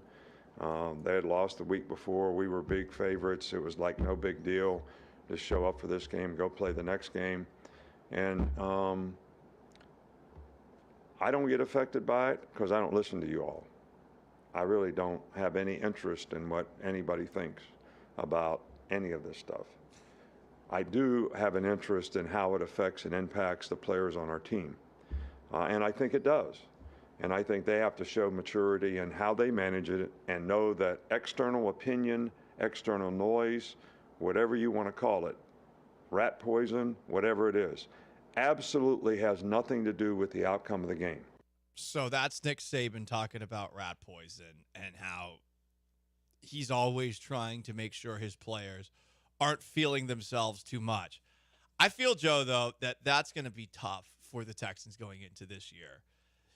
I'm trying to think of a team that has been hyped on this level with a second-year quarterback, second-year head coach, and all of the players they added this offseason getting this kind of hype done. In this article mentions the 2019 Cleveland Browns with Baker Mayfield, with the trade for Odell Beckham Jr., with some of the players they had on the defensive side of things, and obviously that one exploded in their face. But there's a lot. And you think of C.J. Stroud as better than Baker Mayfield. You definitely think of DeMeco Ryans as better than the Browns head coach, Freddie Kitchens, going into that year. Whether that's actually true or not, we will see in year number 2. But for all of the good things that are being said about them, I do feel like they are merited. I agree. Like they are, but it is still a lot, and there is still like what Nick Saban is really talking about is just not letting this inflate your ego and think that everything's going to be a walk in the park. And for college kids, I understand why that's a really important message that you want to send to your players, because they're young kids. Like they've never gone through some of the successes that they're going through at Alabama. Hell, at Alabama, at one point, if you just went to Alabama and stayed there for 4 years, you won a national championship. And that was a 12-year period. If you just stayed for 4 years, at some point in your window, you were on a national championship team. The Texans are not that. And that's where I think there is the big difference is they haven't really accomplished anything yet. It reminds me, I was trying to think of, I like the Browns example. I was thinking more as I was reading it back to just the year before, I guess the same year, the Ravens. So because Lamar Jackson takes over halfway through his rookie year. Mm-hmm. And then the next year, the Ravens lost 2 games. And then they lost 28-12 in the first round of the playoffs to the Tennessee Titans. And Lamar Jackson should have been drafted higher, hype's all here, better than Joe Flacco right away, keys to the kingdom, here come the Ravens. And look what's happened. They haven't really accomplished anything. I'm not going to go that far. I mean, they've been very good. They have been, but if C.J. Stroud and the Texans are what Lamar and the Ravens are, you wouldn't be disappointed? 2 playoff wins? I'd be disappointed after a while. I mean, Jackson has won 2 MVPs. That year where they went 14-2 and where Lamar Jackson basically just took the MVP trophy away from, they just got bullied by the Titans in that divisional playoff game and go one and done. I mean, they were impressive up until that AFC Championship game, and they still hung around. Lamar Jackson just played very poorly there. They could have been in the Super Bowl if a couple of things go their way in that game. I'm not going to say that entire stretch is disappointing. Would I be disappointed if there's a lot of near misses for the Texans? Sure, but I think any near miss right now would be further than they've gone before, 100%. Whether it's expectations in the playoffs that they actually have going into them, where the Ravens did have in 2019, or this year where, everyone's a little bit skeptical, but they beat the hell out of the Texans in the divisional playoffs. And then, it wasn't the defense's fault that they lost to Patrick Mahomes in the AFC Championship game. Do you think at some point that the Texans hype, but just because we still have so much time, less than 90 days until the start of the NFL season, at some point this is all it's gonna flip? Like you're going to see the media is going to kind of catch on to this trend of how hyped up the Texans are, and it's going to then become kind of trendy to see the national media say, hold up, they're probably not going to win the division. I don't think it's going to flip, but I do think that will be the zag that 3 different people have on all the networks. The training camp zag for all the first take shows, for all the Speak for Your Pizzas. Yeah, July, August, where where they have to make all the predictions. And I've said it before, where the predictions, there's going to be a ton of Texans logos on the graphics, but then the like 3 people at each of the companies that don't do it, they're going to be like, I mean, what'd they really prove? You know, they'll just do the devil's advocate argument where they take the brave stance of picking either Patrick Mahomes or the 2-time MVP, Lamar Jackson, or Joe Burrow. Like there's really no bad options, but they'll frame it as like, I know who's been disrespected this offseason, the Cincinnati Bengals. And it's like, not really. They just, no one's really talked about them. I wouldn't say they got disrespected. You're going to see panels on television in which people are going to pick the Texans to miss the playoffs, and then the other half is going to pick them to go to the Super Bowl. Yeah. I think, yes, that's where we're really headed right now. That's what's going to happen. So I want you guys to both put your thinking caps on, and I'm going to put mine on as well. Up next, who is going to be the first person nationally and hell, locally, maybe even here at ESPN 97.5 and 92.5 to say, these guys, frauds? Who's going to be first? Because no one's done it. There's so much rat poison out there. I love this as as an exercise. This house is fumigated. We cannot walk through it. There is so much of this, I don't know, like ecstasy caliber rat poison in there. The good kind of rat poison. So I want to hear from you guys on that too. 713-780-3776 to call, to text on Twitch, twitch.tv/ESPN 97.5, on YouTube at ESPN Houston. First, let me tell you about my friends at Pendleton Whiskey. This stuff, no, it ain't that RP. Pendleton Whiskey is just good, old-fashioned, refreshing whiskey. Even during these hot summer months, Pendleton Whiskey is going to quench that inner cowboy thirst. Why? Well, it's made with the finest northern grains. It's cut with glacier water from Oregon's Mount Hood, so you know it's refreshing, and it's barrel-aged in American oak. I like to drink it generally neat. Give me one big old rock, 2 fingers. But I also think it goes pretty well as a little pick-me-up in my iced coffee. There's all sorts of cocktails that you can make with Pendleton Whiskey. Go to their website, pendletonwhiskey.com, to check out what they have to offer. There's also different editions of the whiskey, so maybe there's something that's more suited to your palate. Check it out. You can get Pendleton Whiskey at pendletonwhiskey.com, or on top of that, via Drizzly. They'll bring it to you, or at your local liquor store. It's Pendleton Whiskey. It's true Western tradition. Satisfy your inner cowboy today.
You are back with Gallant and George On ESPN 97.5 and 92.5. from the Veritex Community Bank Studios. Here's Paul and Joe. You guys gave us a lot of really positive rat poison. The rat poison that you usually give us is usually fatal. But the rat poison that you put out there this week was yummy. Oh my God. I mean, they're laughing like a bunch of people cheering for Kim Jong-un at a rally. Good example. Wonder why. That's a lot of rat poison for Nick Saban right there. Nick Saban as a stand-up comic, that's rat poison. That's why I left it in. Is because that's a 10 out of 10 media laugh. Yeah. That was like a laugh track. Like, that laugh is literally like you can get us all fired if we don't laugh at your joke. Yeah, that was great laughing. Good job by the Alabama media. So the question I asked on the other side was this. There's a lot of rat poison for the Houston Texans right now. And check out Tyler's article at his Go Long Substack. Who's going to be the first to zag? Who's going to be the first to turn? On the Twitch from Todd the Show, seems like all local hosts are in a collective homer coma at the moment. I think John will turn first. King of all Twitches says, I'd actually have respect for one CJ. Can't say that. Here locally to have concerns about the upcoming season. I wish they could just use their ears. Like, does the audio not work on the Twitch? Why is that? Like when we say we're not confident that they're going to win the division this year because of how tough their schedule is. I think we have both said that. We're not 100% confident. We are excited about this season, but the schedule is going to be really tough. And the Colts did nearly sweep him last year. Like we acknowledge that all the time. Like I mean, Gardner Minshew was so bad in that game, and yet it was so close. Just a fourth down conversion away from the Colts potentially marching down the field. And weirdly, they used their third string running back on that play. I still, for the life of me, do not understand why Jonathan Taylor, who was injured at that moment in the game, but used the entirety of that drive, gets taken off the field on the most important play of the season. I feel like this show, more than at least any at this station and any I've heard, brings up the, if one game goes differently, like 75% of the hype just goes away immediately. It's like 75% of the hype that we've had, they turn into the actual dark horse, where people think of them the same way. But now it's, they made the playoffs. They won the division. They won a playoff game. Now they're at a higher level where if they had just lost that game and were a good 9-8 team, they would have been 9-8, right? 9-8 team that missed the playoffs, and it's just like, oh, watch out, they're next. That's where it would have been if Gardner Minshew was a good quarterback. I think I do. Like, I'm not going to back down from my belief that they're going to win a Super Bowl, I believe, with C.J. Stroud in his rookie contract. It doesn't mean it has to happen this year. Like there is still room to grow for this football team, for this quarterback. You've given yourself a big window for this take. Yeah. It is. Backpedaling. It's a normal take. I mean, it's just it's not super spicy. Kamari Lassiter would be proud about that backpedal. My answer is Dan Orlovsky, though. Ooh. Just because, not that he's a CJ hater, he loves Anthony Richardson. So same guy who just put himself under for a tattoo, 7 hours, shorter than Dak Prescott's 11 hours for a leg tattoo for what it's worth, but also he's not throwing at OTA. There also was 4 guys working on the tattoo at once instead of 1. So, depends. He's comfortable with a lot of guys on him. Interesting. That's why he can't finish a game. He is a Florida Gator. Sorry, Paul, that was mean. What does that even mean? I don't know. I just know you like Florida. You're trying to say Florida Gator? Like that would have been the joke. Inappropriate still. You're a Florida Should I fan, play the laugh track from the Nick Saban thing? No, it's okay. I'm not your boss to that, really. Good one, Joe. I think it'll be Orlovsky, where I don't know if he'll call them frauds, but I think he'll be the one that will be like leading the charge that the Colts are going to win the division, not the Texans this year, because of how much he loves Anthony Richardson. That could be it. And yeah, there's certainly a little bit of an Indianapolis bias there. I bet Pat McAfee on that same front, certainly a candidate to zag against the Texans. I don't even count him. Yeah, because he's a Colt, right? Like that's where it's different. Maybe this is an insult to Pat McAfee. I don't really consider him like an analyst, really. I just consider him like a host of a show. Like he just has a podcast that just is on ESPN. Yeah, he's no different than like Big Cat. Yeah, like I guess that's what it is. Like he's not like Dan Orlovsky will put up a play and then draw circles on it. And like there's like a level of football seriousness that Dan Orlovsky has or Ryan Clark has. And like Pat McAfee will sometimes bring up a football thing and then just ask one of his rando producers a question. Like I don't think he's I don't know. From the 281 nomination at ESPN 97.5 and 92.5 on YouTube at ESPN Houston for the first 97.5, 92.5 person to zag on the Texans. Dell will be the first, but he won't do it on the John and Lance show. He'll do it on his own show. Yeah, he'll save it. He'll save it. I mean, that's how he should do it. That is how we should do it. Yeah, save it for the Del Olaleye show. Don't waste it on John and Lance.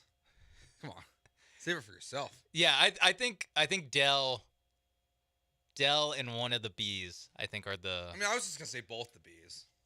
I think mean, Joel. They still bring up the trade. I think Jeremy more than Joel. I think Joel more than Jeremy. Wow. I think Joel more than Jeremy. Embrace debate. No, hang on. Here's why. I feel like, and I know Joel very well, I think. Maybe not as well as Joe does, but I know that there was a time where I'm pretty sure Joel was not a fan of the Houston Texans because the Rockets used to be on 610, and things did not end so great for the Rockets on 610 from what I understand, because obviously, I think 610 just broke up with them. I remember because I mean, it sucked for me because I was the one who was working with Joel every single night for Rockets games. I was doing the highlights for him. So I'm wondering if Joel would be the first. I'm going to offer my two national nominations. Number one, Robert Griffin III. Oh, yeah. But here's why. It's a good one. Because RG3 had a great rookie year, and then everything was a disaster after that. Partly due to injury, sure. But I bet RG3 will bring up his own personal experience and somehow try to imply that he still can play. And the other one, and I think this would just be a smart play by him, and he's a smart guy. I think he was actually on 610 the other day. Nick Wright.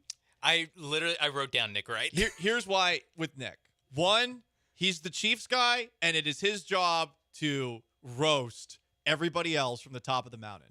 But two, he knows how to get online engagement, and he has a big following because of his time here. So I think that those two factors are going to lead to a August bomb of Nick saying the Texans don't make the playoffs. You mentioned he's a Chiefs guy, and he is a Chiefs fan, and he's been very loud and arrogant, as he has all right to be. Right, I was that with the Patriots. Yeah, I'm not ripping it. He's just been loud and arrogant about it. What's his second favorite quarterback, or what's the second quarterback he goes to bat for the hardest? Lamar Jackson. Think closer to the Texans division. Anthony Richardson, a prince who was promised, perhaps. Trevor. Oh, he's still on the Trevor Lawrence train. I mean, I know at least he was. To be honest, look, as a Bears fan, I know. I think I'm out on Nick Wright. He's telling people the Bears are going to Super Bowl this year. Like, he's been really on to Caleb Williams. I can't take it seriously. He's been like, really as much as I believe, like I can't.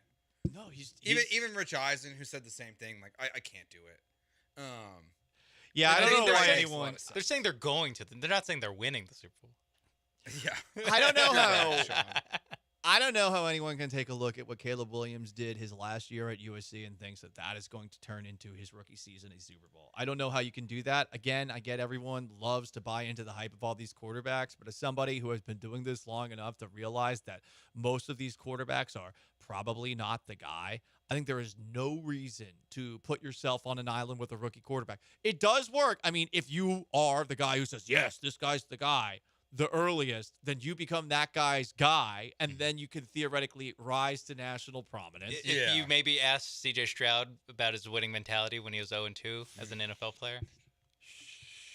All right, so I got Shrimpo Dana said that Paul would laugh the loudest at a C.J. Stroud joke. Shh, stop it. Stop it. Stop spoiling my master plan. You wouldn't even be able to hear his answer. I'm the person who compared him to Tom Brady first, okay? But we're waiting. We're waiting until training camp too. We're still stretching. You know, limbering went to the up. gym earlier today. Yeah. Locally, So locally, I got a long list. You got a long list. Really? Who's going to zag on the Texans first? All of 790. Yeah, I was gonna say the entire they all 790 lineup. hate the Texans. They hate him so much. Like most of those guys have said like they'll never root for the Texans until Cal sells the team, and like Which is crazy. and like they're my good friends. now. Like I love Clanton, I love Matt. Like but like they've all are on the record with this. I don't get for that. like years. I don't about get how that. much they hate the McNair family. I don't get that. I can understand a rivalry with the station that carries them and rooting against them helps you out, I guess. But I don't know.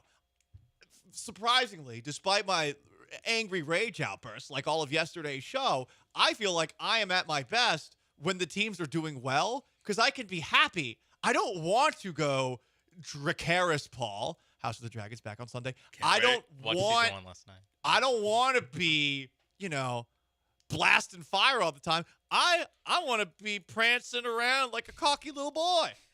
Except Wex, good point. Here on the Twitch. And then see here we said the bees. The question we're asking, by the way, who is going to be the first to zag on the Houston Texans, seeing as everyone is hyping them? Tyler Dunn has an article in his Go Long Substack about all the rat poison that they are currently trying to stay away from. Okay, so Show, that guy, because he's a Chiefs fan for sure, but he doesn't count. Did you feel animosity when you left 610 towards the Texans? No, actually I didn't. Because I was thinking, what about Locker? Like now that he's gone from 610, Landry? I don't know about that. That like now that he's gone from 610, he can be a little still more doing- unleashed. He's still doing Texans content. I know, but now that he's not, on the flagship, Yeah, does he swing the other way? This is a sports town where the negative content doesn't really generate the same kind of clicks as a Boston, as a New York, as a Philadelphia. And you need you'd need the team to be good because, like you said, like if the Texans are bad, we saw it. We remember 2 years ago. The interest just falls off a cliff. Hell, the interest goes away. In 2018, there was so much hype like this going into the year. Deshaun Watson coming off of the rookie season, and they had a bunch of players from the early 2010 teams, and then they lost the first 3 games of the year, and they won 9 games in a row, and no one cared. I was stunned by that. It sucked for me because I had just gotten moved to Morning Drive with a show that was not long for that world, as was I. wasn't long for that station. Everything went downhill because of that 3-game losing streak to open the year. And I was mad about that. Yeah. They won 9 in a row, and truly no one cared. I remembered having conversations with Texans coaches, and they were like, why are people so mad at us? We have a 9-game winning streak. It'll be the same thing this year. It will happen to all the people that who are waiting for the other shoe to drop. It might. All I'm saying right now is, like, you really have to have some serious chutzpah to be the one person on June 12th, 2024, zagging right now. There will be zaggers, for sure. But August right 12th, now, August 12th, there'll be some people. Yeah. But June 12th, right now, no, there isn't. And these are like the same people who are like Davis Mills was going to win the CJ Stroud over the competition over CJ Stroud last year. That was like their opinions were probably Dick Willie? Yeah, Mills Mafia. Mills Mafia is going to be the first one Mills out Mafia is the on one. the Like Texans. anyone who's still in the Mafia, they believe the Texans will really fail this year. How much of our Twitchers were in the Mills Mafia? I feel like it was just Dick Willie. Okay, it was just Dick Willie.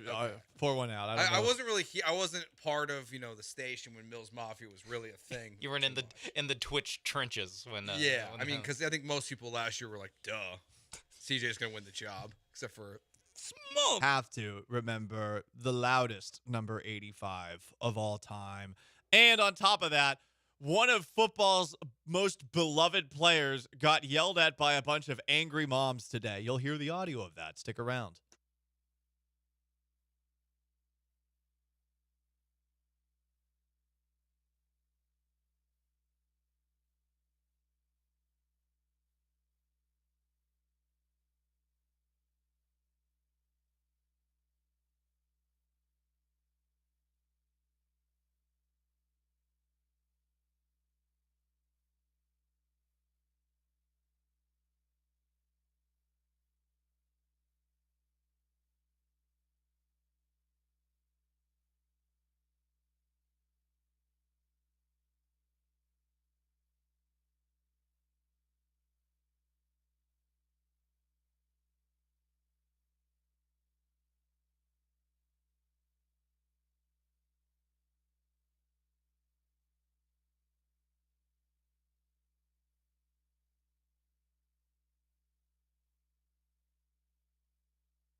85 days away from the start of the NFL season. Lots of good 85s in NFL history. Mm-hmm. Art Monk, Syracuse, what's up?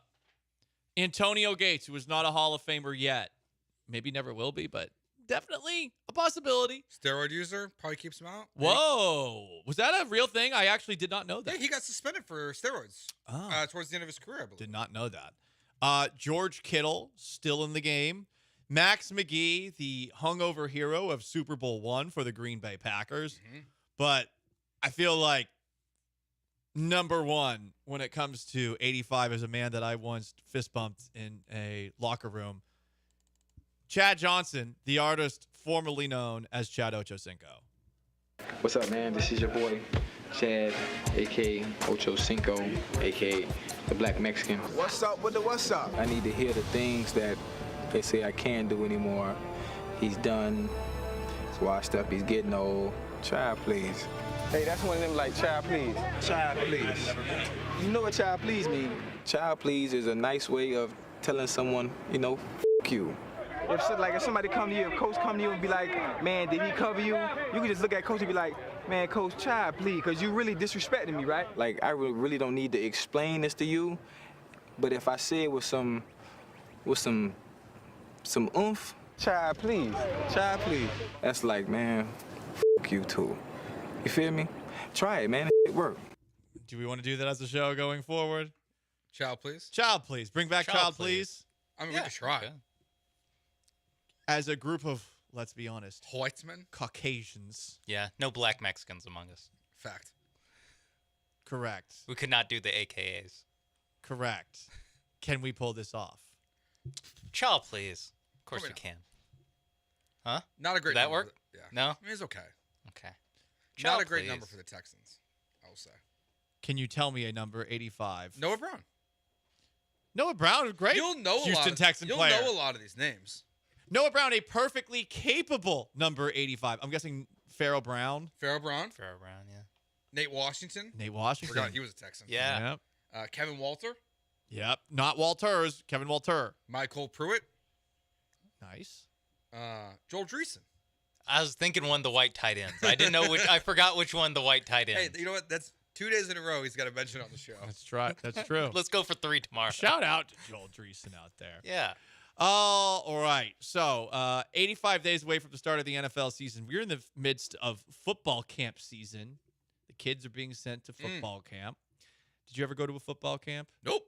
I went to the Chris Slade football camp back in 1998. Okay. And I remember telling a young Adam Vinatieri, "You're the best kicker in the NFL." Now, was it because I was the delusional, psychotic Patriots fan? Yes, but I ended up being right for a time. Anyway, there's a Marshawn Lynch football camp. And Marshawn Lynch at this football camp apparently is being a little bit too cussy with his kids. All right, that's okay. No, my son's in here. It's not okay. I didn't say that. Maybe you should just let him know because they're all in tears. Is there a man here with you? Okay, I do. I cuss a lot. I cuss in front of them. So look, I cuss a lot. Every one of them's all right, fine. that's okay. No, my son's in here. It's not okay. Is there a man here with you? Not here. Is not a man here with you? But I'm here. What does that matter? Because I'm My going to son speak is to a leaving. man. I don't care. It's my son. So tell them Did you walk here too? They all said but I'll tell them that if they're not doing what they need to do, then yes, there's consequences to that. Yeah. If it takes that amount of time for when I tell a kid to do something and they're not doing what they're supposed to do, then there is consequences, like push-ups, like running laps, Like telling them to get away from your drill. like telling them to get out of my drill if they're not participating, Get out of doing your right, drill. get the out of my drill, I'm not even get the out of my drill, or whatever it takes to get my drill. You know, he's going to get called out by some, specifically, I would say left-leaning people and maybe women online for asking if there are any men around. But Yeah. in his defense, I feel like the only people that would understand that this is a bit of a natural thing that you deal with, no matter how young you might be when playing football, you're going to get cussed at from time to time if you do the wrong thing. I suppose you should watch your language around the kids, but I feel like very often parents will use a person cussing as an excuse to deflect from whatever shortcomings or failures their child might have just exhibited that led to said cusses. So like typically, like I wouldn't care. Like I think he's perfectly in his right to do this.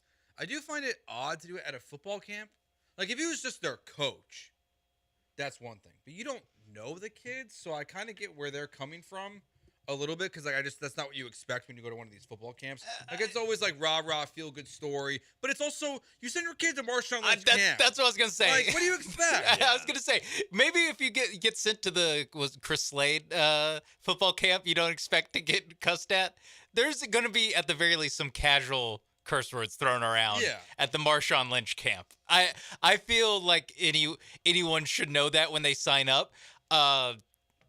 One thing I would like to know, just for the volume of my defense, how old are these kids we talking? That's the thing. I'm not told. It's not. They must be young.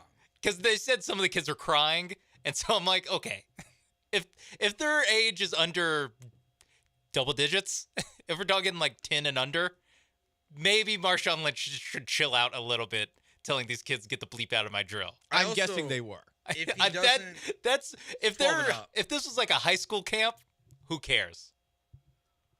It says it's 12 and up, but oh, okay. The blame shifts. I think that the parents have to realize that this is a sport where if you're not doing the right thing and there's tons of kids out at this camp and you're trying to get people organized, that the best way to actually organize things is for one strong leader to yell at everybody. And I will point to the last time that I played in a football game on Saturday where the team that I was going up against refused to sub out players. So there would between every single play, there would be 1 to 2 minutes because there was no coach to yell at certain players to get off of the field. It was agonizing. You need somebody who's authoritative that's going to organize more than anyone middle school aged children, if not high schoolers as well. Yeah, and most likely these kids would have cried anyways, even if you didn't swear. Like if you just yelled and they're crying. Yeah, they're probably soft kids. It's like mom and daddy coddling too much. Do you have the flyer in front of you? Is that how you know the age? No, I'm just going off an article. So Oh, okay. It could be wrong. Do we know the location? Because I want to get into generalities. I would assume that if it's Marshawn Lynch hosting it, Washington or California. It's in Oakland, I would assume. Yeah, okay. Based on the mothers, I'm not totally sure about this. What does that mean, Joe? Might not be Oakland. Might be San Francisco is what you're saying. Might be San Jose. Oh, they're a little bougie. They're a little bougie. A little bougie. Okay, gotcha. Okay. Well, again, I still strange wording, but hey, we continue our countdown. Like Sean, one of the moms has a straight up Karen haircut, so like I'm like I kind of feel like it's like you're assuming whether or not she identifies as a Karen. She's acting like one. Like even if I understand where they're coming from a little bit, like they're going full Karen at least at a minimum. Sean Payton, head coach of the Denver Broncos, no more Russell Wilson, was asked if he has a chip on his shoulder due to the national conversation about his coaching and the way things have gone in Denver since he took over. No, I think that I have 2 middle fingers. I've gotten better with age not using them. And I think it's more, and I would say this has changed for me. It's more inward focused relative to our own team and what we're doing relative to, as you get older in this, you don't waste the calories on certain things that I might have, back in 06, 7, 8. I don't play a lot of video games, but you got X amount of battery life and energy, and you try to use it where you think it's best going to help the team, and so you learn over time to. This is a rambling point. I mean, he started off great. All right, we can pot him down at this point. He started off great when asked about the chip on his shoulder, and he said, like, yeah, I got 2 middle fingers, but I don't think he knew how to land the plane. He took off, and yeah, I remember I was thinking, Sean, maybe we cut the audio off at this part where he starts talking about video games and batteries. No, I'm glad we But did. at the same time, I was like, but I kind of want to leave it in. Him stumbling through it. Like, Because like the pause is like you can hear his old man brain just like trying to like Low tinker battery. like where to go. What has a low battery? Video games, I guess. You, Sean Payton, you have low batteries. Yeah. Also, that press laugh with the two middle fingers. You can't get that press laugh after you go 5-12 or whatever they were last year. You know, I didn't. You got to make the playoffs. I before agree. You gotta get earn that kind of laughter. chuckle. Yeah. I guess Unearned. Like we obviously don't talk about everything that goes on in the NFL all the time. There's things we're gonna miss. I totally missed this story in which he didn't, or he called his plays wrong. He couldn't read his play card, and apparently he had to get LASIK surgery this offseason. Yeah. So his cataracts or whatever. Oh boy, I hope it's not cataracts. Isn't that what he said? I'm not 100% sure what cataracts are, but I believe it's the white spots Yeah, that he said develop in your eyes when you get cataract older. surgery. Damn. Well, that's not good. Well, like you went into a season which you can't read your own call sheet. How old is he? He's 60. He is up there. I think he's Okay. 66. I That's could be not wrong. crazy. Could be wrong, but I think he's 66. Over under. What's his age right now? I'm saying 66. I'll go 65. 60 flat. Ooh, saying a young man. Sean Payton, head coach of the Denver Broncos. No more Russell Wilson, which ages you by years. Maybe that's what it was. He just seemed more grumpy. Did have a year off for bounty game. Yeah, I mean, he was probably doing what Marshawn Lynch was doing when he was coaching those little kids. Did you guys watch that movie? No, I refuse to. Yeah, same. Good. No, I'm not that big of a Kevin James fan. No offense. I'm to just glad you're same Kevin page. James. Sean Payton. Have we said his age yet? 60. 60. Okay. 60-0. It is 60-0. I thought you were guessing 60. No, it is. Got it. Okay, cool. Well, he's not as old as I thought. All right, guys. 85 days away from the start of the NFL season. Coming up next, I mean, do we need to throw some WNBA in here for ratings? Do we need to do that? Joe's got to take. I want him to work with this. I want him to work with this because if I've learned anything over the last couple of days, it's that if I post something that's WNBA content, it blows up. Not even kidding. So Joe's going to do that on the other side. A piping hot WNBA take for your tum-tum this afternoon.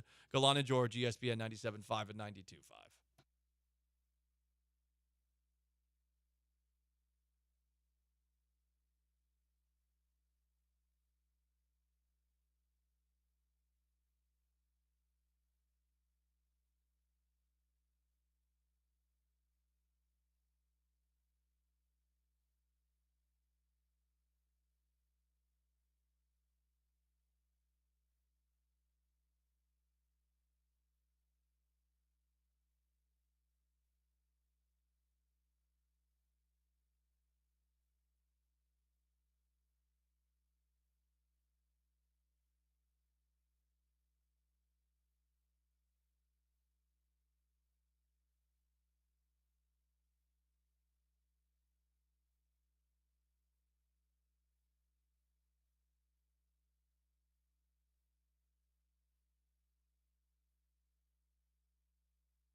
Broadcasting live from the Veritex Community Bank Studios, it's Gallant and George. On ESPN 97.5 and 92.5. Astros beat the Giants 3-1 last night. Ryan Presley got a save. The Astros actually closed the door in a game where they were up 2 runs. They had left the door unlocked the last 2 days. Like they were raised in a barn. Things got stolen. A couple dubs. That's what got stolen. But they still have a chance this afternoon with Framber Valdez on the hill, even though they're 1.5-run dogs, to take 2 or 3 against the Giants and Joe continue to make very slow progress towards 500, if not the top of the AL West. Yeah, I mean, like you're 4.5 back now. I think it is to the wild card. So I hate that after today, Joe, I can look at what happened on both Sunday and Monday night and think to myself, well, they are still making progress. It's a marathon, not a sprint. I hate it because those 2 losses are such kicks to the nads. that's why they're frustrating because you can win today's game, you win your last 3 series, but in reality is you should have won 6 straight games if you win today. And if you lose today, now you've lost this series because your bullpen just like utterly collapsed. So they're a wild team to watch because like there's still so much good. Like I agree with what Alex Bregman said yesterday after the game that the offense is much better. The starting pitching has been great. Like you have great stories like Scott and Blanco literally on the roster. But you have so many injuries, and then you just have so many just dumpster fires throughout this year. It is hard to like feel great even if they win the series because of what happened Sunday and Monday. Speaking of dumpster fires, the assortment of Caitlin Clark-based WNBA takes is at an all-time high. And listen, we talk Cowboys for ratings on this show. We talk WNBA for ratings on this show. We are shameless. We just talk about what people are talking about. So let's talk about those women.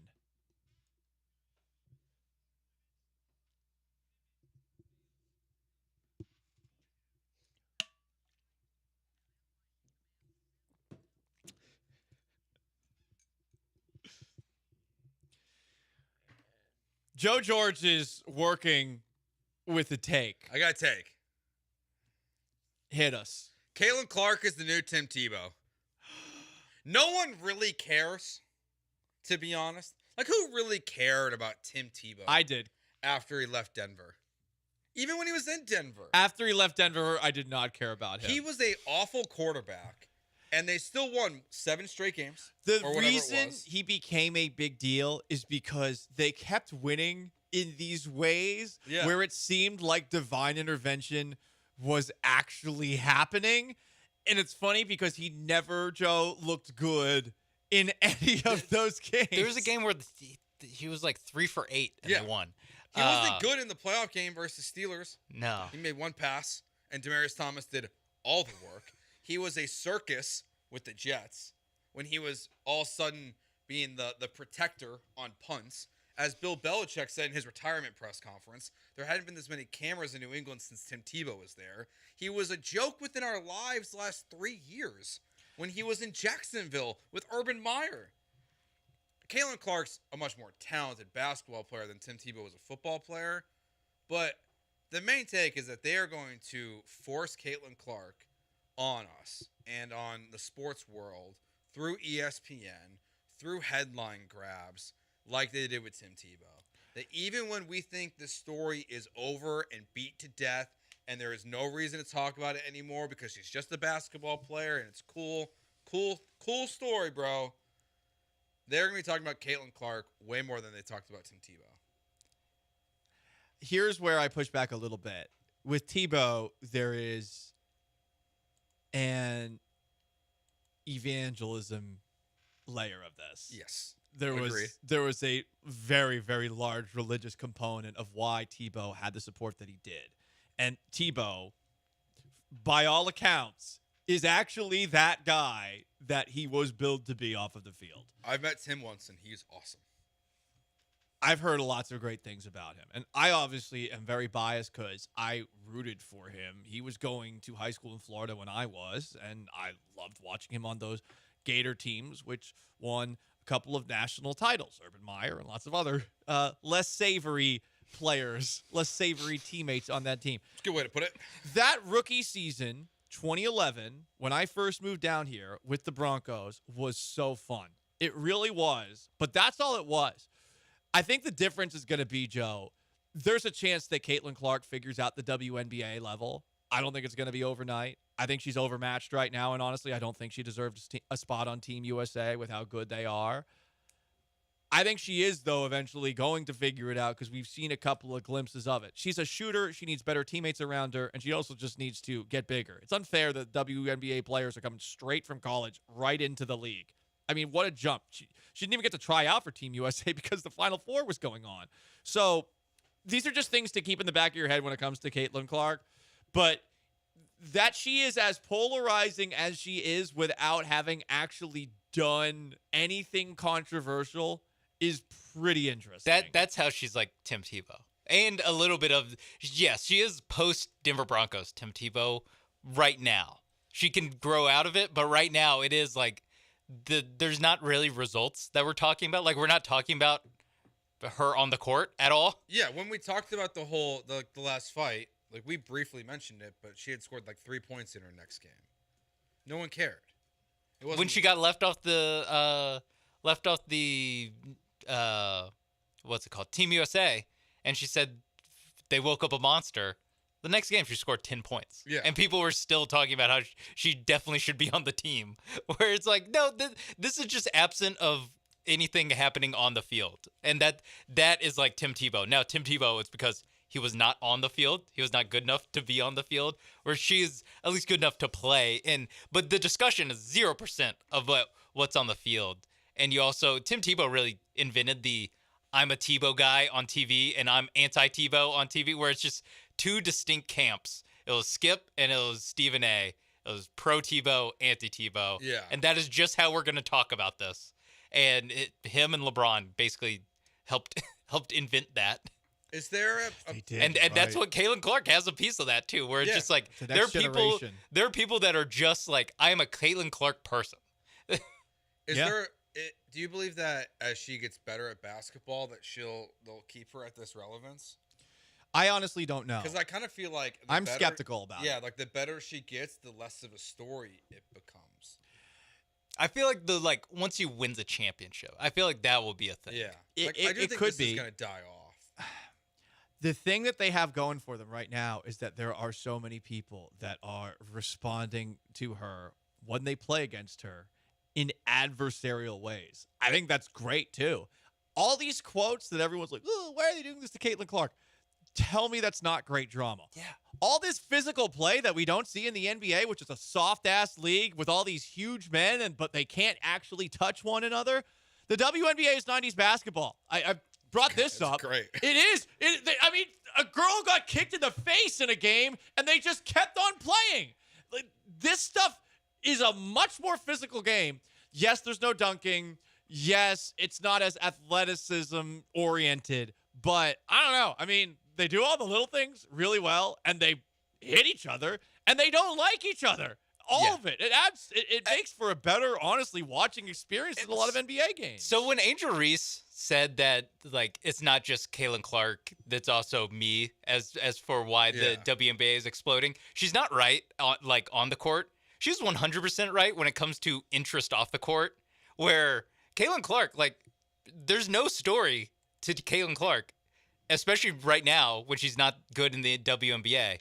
There's no story if the WNBA around her is not reacting to her. 100%. Like that is the story right now, is how the other women in the league are reacting to her. In college, it worked because, wow, can you believe it? She went for 37 against Minnesota on the Tuesday night. Like, that was the story. And Tebow was kind of like that, where like in college, it just, yeah, no matter what he did, he was the most polarizing person. Like, whether it's like the speech where he's crying, yeah, like the pregame speeches that still go viral all the time, John 3:16 on the eye black, like everything Tim Tebow did, jump passing, the and jump passing was so like every little thing he did was a big deal. And then he got to the pros, and it was a disaster. And just to be clear, I don't think Caitlin Clark's going to be a disaster in the WNBA. But the hype around it right now just gives me very early Tebow vibes. It's the last thing I can remember where it felt like this, as far as an individual athlete that hasn't done really anything at the level she's playing at right now to merit this. It's not about the actual sport. No. It's about the figure. Like, no, it's not at the top of the. It's not LeBron, where it's he went to the finals every year. Yeah. Joe George to my right. Sean Mapes behind the glass. Gallant George, ESPN 97.5 and 92.5. Up next, Astros getting tricky with their lineup and some updates on key pieces that they're going to need to get back if they want to get back above 500. Stick around. ESPN 97.5, 92.5.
Got him. Ball game over. Ryan Presley comes in for a 1-2-3 bottom of the ninth.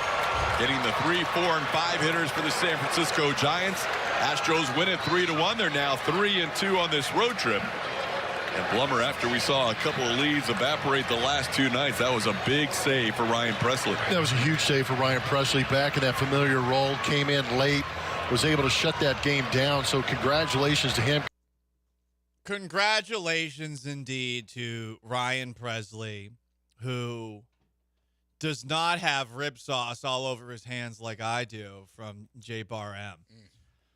That stuff is good. It's so good. You better clean that off before the sticky stuff check at the end of the segment. Yeah, I mean, they're already going to complain that they didn't get food today. So, the bees, to be clear, The angry bees? Yeah, they're going to be Why upset. you keep bringing them up? Why didn't we get any food today? So, if you leave Joel's area sticky, it's only going to get worse. Well, let's just remember that just like the texter at 12:30 said Joe George, soft boy for. I'm just acknowledging a statement.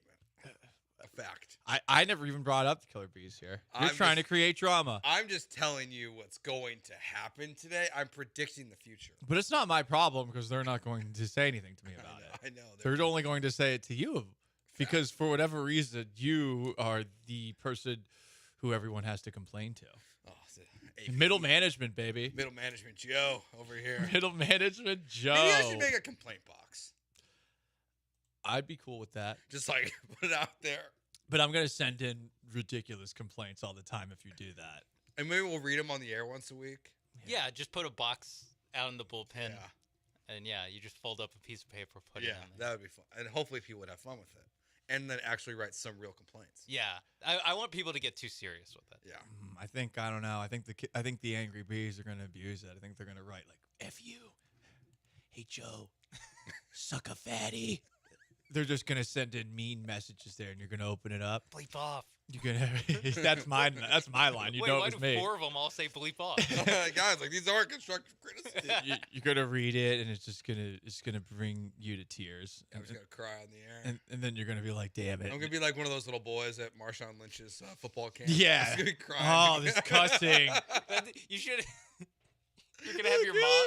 You're gonna have your mom come in. So, from what we know for the Astros game this afternoon against the Giants, they win 2 of 3. Okay, they're still taking baby steps back towards 500. 2 out of 3 at a time. But we know that the lineup, Joe George, is a bit of a different one today. Why is it different? You got Altuve, Bregman, and Alvarez to lead off, but you got John Singleton batting cleanup, which might be an indictment of the depth that you currently have in your lineup.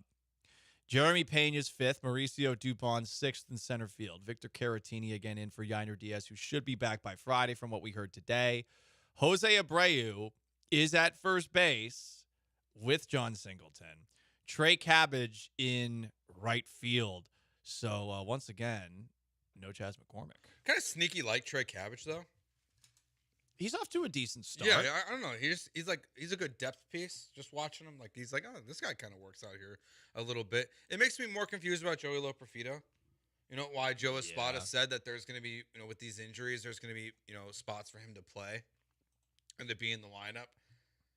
And then he didn't play, and then Kyle Tucker's still not back. And then a spokesperson told Brian McTaggart that Kyle Tucker is still not likely to be back on Friday.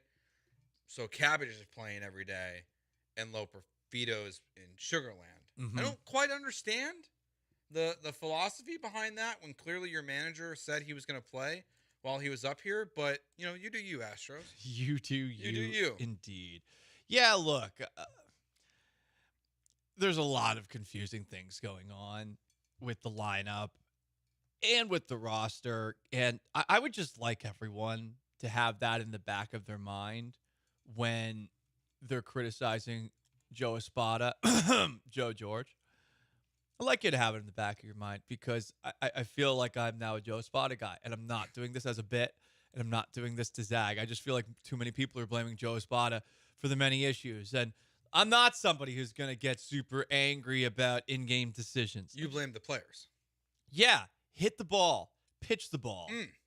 Catch the ball. That too. Yeah.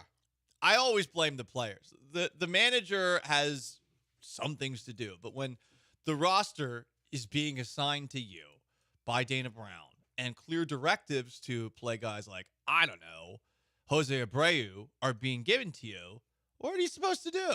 I do agree with you. Like while I think Espada's mismanaged some things here, it is the players who are causing a majority of these problems. Like it is Ryan Presley who can't get the outs. It is, Monday night, it's Dubon who has an easy play when he's in the infield and doesn't make it. It's there's guys with runners in scoring position and they're failing to come through time and time again. Like Joe Espada can't call the home run play. This isn't football. Like the players have to make plays. And while there is, to me, blame for Joe Espada and the decisions he makes, 90% of it's on the players. And I don't blame him. Like we posted on our ESPN Houston YouTube channel today the video of Joel and Jeremy, kind of going back and forth about like why is Jose Abreu playing? Is it Jeremy's theory is that it's Joe Espada is kind of trying to send a message to the front office by playing Abreu of like, hey, this guy sucks, so I'm going to play him every day until you see it. I mean, maybe. We talked about it yesterday, Joe, just that one comment, sorry to cut you off, where he talks about the lack of depth that he had after saying he has confidence in Jose Abreu. I felt like that last part was essentially confirming, I guess, where Jeremy's at. Yeah. Maybe not to the degree where they're playing him just as a middle finger to upper management, but I'm sure that we're not alone in thinking that there's at least some teeth to that piping hot take. Yeah, and Joel's side of it was the, he's being told to play him by upper management, by Crane and Bagwell, and I could see both sides, to be honest. Whoever's making the call of why Jose Abreu is playing, I don't understand what they're doing. Jake Myers, I guess, just getting a day off for today, which is fine. But as you mentioned, it's interesting that, once again, Chaz not in the lineup. Like, as much as they're 2 games in a row, he's been out. They're going with Abreu time and time again. They're not trying that with Chaz. There are obviously matchups that they like with McCormick and that they don't like with McCormick. This is consistent to last year. So interesting that this year no one's getting mad about McCormick not playing either, which is funny because last year McCormick was very good and Dusty Baker got yelled at for not playing him, much like he got yelled at for not playing Yainer Diaz. And I just want people to remember that we did some of this stuff last year. So, yes, the Astros are worse this year, but is Joe Espada the reason that the Astros are worse? And they'll do it, and we'll do it next year if Joe Espada gets fired. We'll do it with any manager. Yeah, it's baseball. If you're talking about baseball on a daily basis, some people are going to look at the lineup every single day and look at decisions every single day. And totally understandable. I get that. As someone who is a football guy, your game confuses me. I'm just a simple high school football legend. I look at this and I think to myself, sometimes the simplest answer is the simplest answer. Sometimes guys need to not suck. Sometimes guys need to hit. Sometimes Ryan Presley needs to do his effing job that he's getting paid $15 million a year for, come into the game and close out the game. Did it last night. Espada showed a little bit of confidence in him there. I do think it's interesting, and you noted this, that they did have Ryan Presley warming up in the 7th, but they ultimately decided to put him in the 9th, and he got 2 strikeouts, got 1, 2, 3 through that inning. And I think he's going to be feeling confident going forward. How long that confidence lasts, who knows? He has been very unlucky this season, but there are a lot of statistics that also indicate he has not been the same guy this season. Clean shaven, cleaner. I didn't even notice he was clean shaven. I think Blummer or TK said it on the broadcast. That's why I noticed it. Oh, I was trying to. There was one thing about last night's game that stood out to me. What's it was that? them. The way that they were talking about Jose Abreu, and I should have found the audio. I'll have it for tomorrow because I'm curious actually what Jeremy Booth will have to say about That's it. right, we have Jeremy Booth in. But the way they were block. talking about Jose Abreu, I just thought it was fascinating because they were acknowledging how poor it's gone and how they kind of keep trying. It's just not working to a successful level. And it was like, I was surprised to hear it. Like, it wasn't super negative, but I just thought it was interesting the way they were talking about it. So we will get into that in more detail tomorrow. Tyler Dunn of the Go Long Football Substack joins us next to talk about his feature piece about the Houston Texans and the rat poison. First, though, I got to tell you about my friends at the Highway Cantina, where you can get a $9.75 tall Texan margarita. One of my favorite places in all of Houston. It's owned by the same people who own Easy's Liquor Lounge and Cavatori, so you know it's really, really good stuff. The Highway Cantina is on St. Emmanuel, right smack in the middle of East Downtown. It's right by the baseball stadium. It's right by the basketball arena. It's right by the soccer stadium as well. It's in a great location, but it's not just the location that makes the Highway Cantina as good as it is. It's not just the drinks as well that does that same thing. The Highway Cantina has some of the best Tex-Mex food you're ever going to eat. Take a look in the kitchen. You're going to see some award-winning chefs that are back there cooking up all sorts of things that you don't traditionally expect at a Tex-Mex restaurant. We're talking wood-fired oysters. We're talking all sorts of things that are just different. How about wood-fired mesquite sausage as well? I mean, they got some really good stuff there. So you want to go to the Highway Cantina. You want to check them out. You want to get that tall Texan margarita. You want to give yourself a wonderful, wonderful time, whether it's at work happy hour or right before or after a game. The Highway Cantina. Tell them Paul Gallant sent you by.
You are back with Gallant and George On ESPN 97.5 and 92.5. from the Veritex Community Bank Studios. Here's Paul and Joe.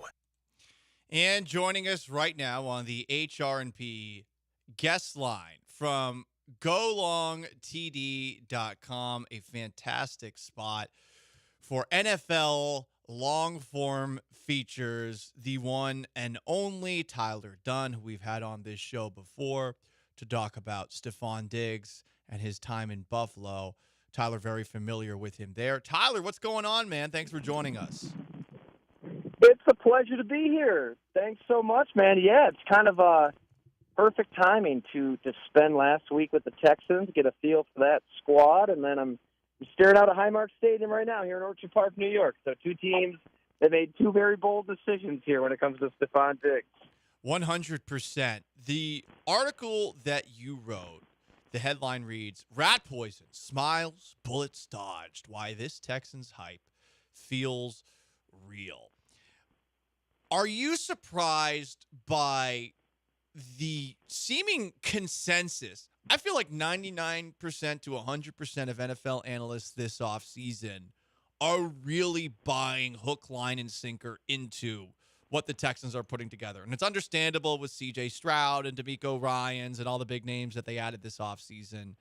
But it's been a while since I feel like a team that only made it to the second round of the playoffs the year before has been really getting universal praise going into the following season.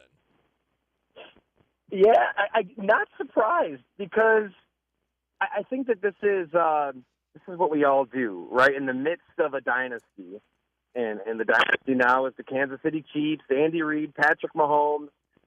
I mean, it's crazy that Patrick Mahomes' floor is D4 jumping off sides in the AFC Championship game, right? And then blowing a 3-score lead against the Bengals in the AFC Championship game. So I think it's just human nature for fans, for media, for everybody to kind of get a little sick of teams like that. It was the same thing with the Patriots. And so we all kind of gravitate toward the challenger. Like, who is that team that's going to give the Chiefs, give the dynasty their best punch? And it was Josh Allen and the Bills for a bit there. Maybe it still is. Joe Burrow and the Bengals, they did do it once. But I think that the Texans are just fun as hell. I mean, you've got the clearest path to building a contender is exactly what the Texans have done. You have the rookie contract at quarterback, yes, but that rookie quarterback is damn good. He's already a top 5 quarterback. So you might as well go out there and spend money like they've been spending money. Danielle Hunter, Stephon Diggs, everybody, Danico Autry. It makes so much sense to go all in. So I think that's it. And also, supply never meets demand in pro football. You've got time to fill. I've got stories to write. For the next month and a half, there ain't going to be much that happens, but the demand's there. So it's going to lead people to those glorious Houston Texans being Super Bowl contenders in 2024. Yeah, besides just what the Texans did this offseason, like you mentioned, all the money they spent, the success they had last year, how much of it do you think is also, more of a reflection, maybe specifically about Baltimore, who continues to fall up short, because they dominated the Texans in the playoffs last year, but then they fell short against Kansas City. How much does those teams' shortcomings you think affect the hype around the Texans? That's a great point. Totally agree. I think that we've seen it. We've seen the Ravens in that moment against the Chiefs in the playoffs, and it's not enough. Lamar Jackson, hell, you give him every penny that he wants, and he's a 2-time MVP for a reason. He's spectacular. Maybe he does kick that door down and win a Super Bowl at some point. But right now, his game, it has a ceiling. We've seen it. And when he's forced to stay in the pocket, pick you apart from the pocket, he isn't consistent. And that's what the Chiefs were able to do. So, yeah, even though the Ravens blasted the Texans in that second half, there's going to be more hype around the Texans, I think, because of the quarterback. Because we've seen C.J. Stroud work with Bobby Sloak, and it's only been 1 year. But, man, they just have answers all over that field. We probably talked about it at some point. As early as mid-October, I was chatting with a source high up with the Carolina Panthers, and he was looking at that Texans offense with such envy. Like, oh, my God, why can't we have coaching like that for Bryce Young? where before the snap and then post-snap, there's just answers for every square inch of the field. It isn't just call a play, run the play. If it works out, great. If it doesn't, it doesn't. Give C.J. Stroud all the credit in the world. I mean, he came out of the womb throwing a football. It's just such a beautiful throwing motion, and he's really great in his own right. But I think that Bobby Sloak deserves so much credit for really testing the individual responsibilities of all 11 defensive players. Robert Woods broke it down last year where if that outside linebacker, if his hook zone is X amount of yards, you're going to test that. You're going to see if he'll take it another 2 yards. And there's not a lot of coaches doing that kind of stuff schematically around the NFL.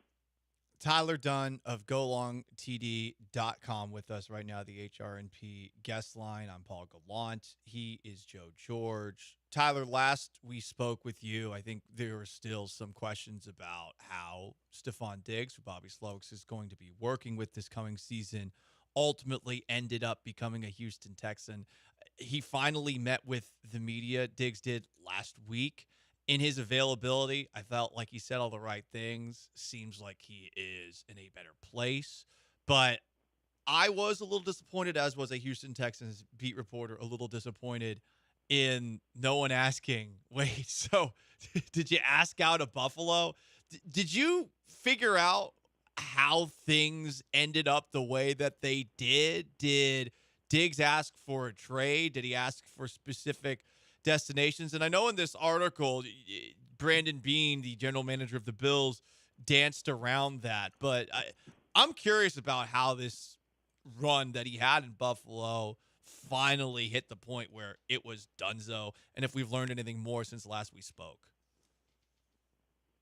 Absolutely. Yeah, this is where I have to drop a tease, a cliffhanger. I sat down with Brandon Beane for an hour yesterday, and Stephon Diggs was a topic of discussion.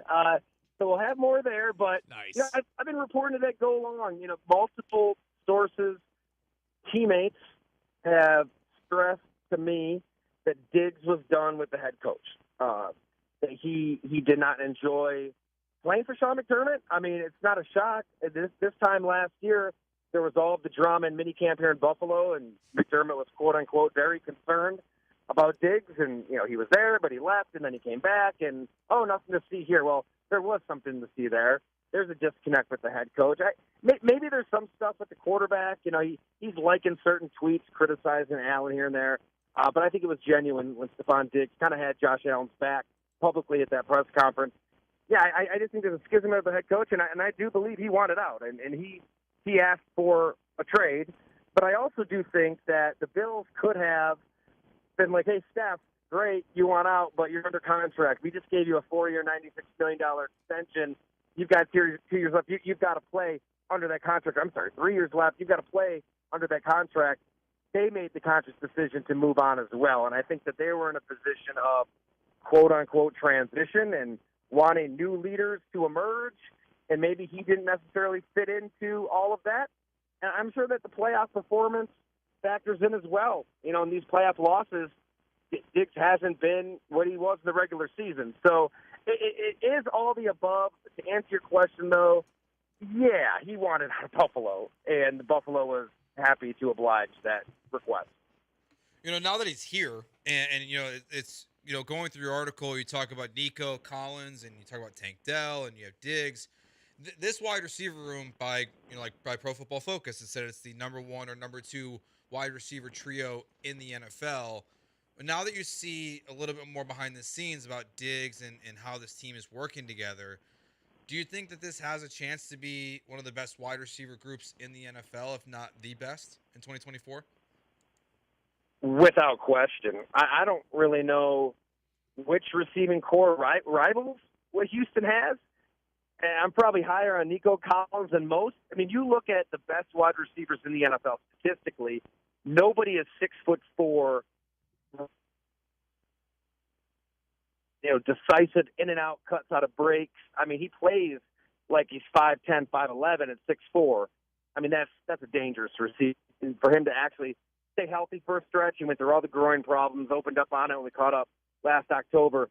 You saw it. I mean, this is a legit alpha number 1 receiver that you've got a game plan around. And then you sprinkle in Tank Dell, who had, close to 800 yards in 11 games.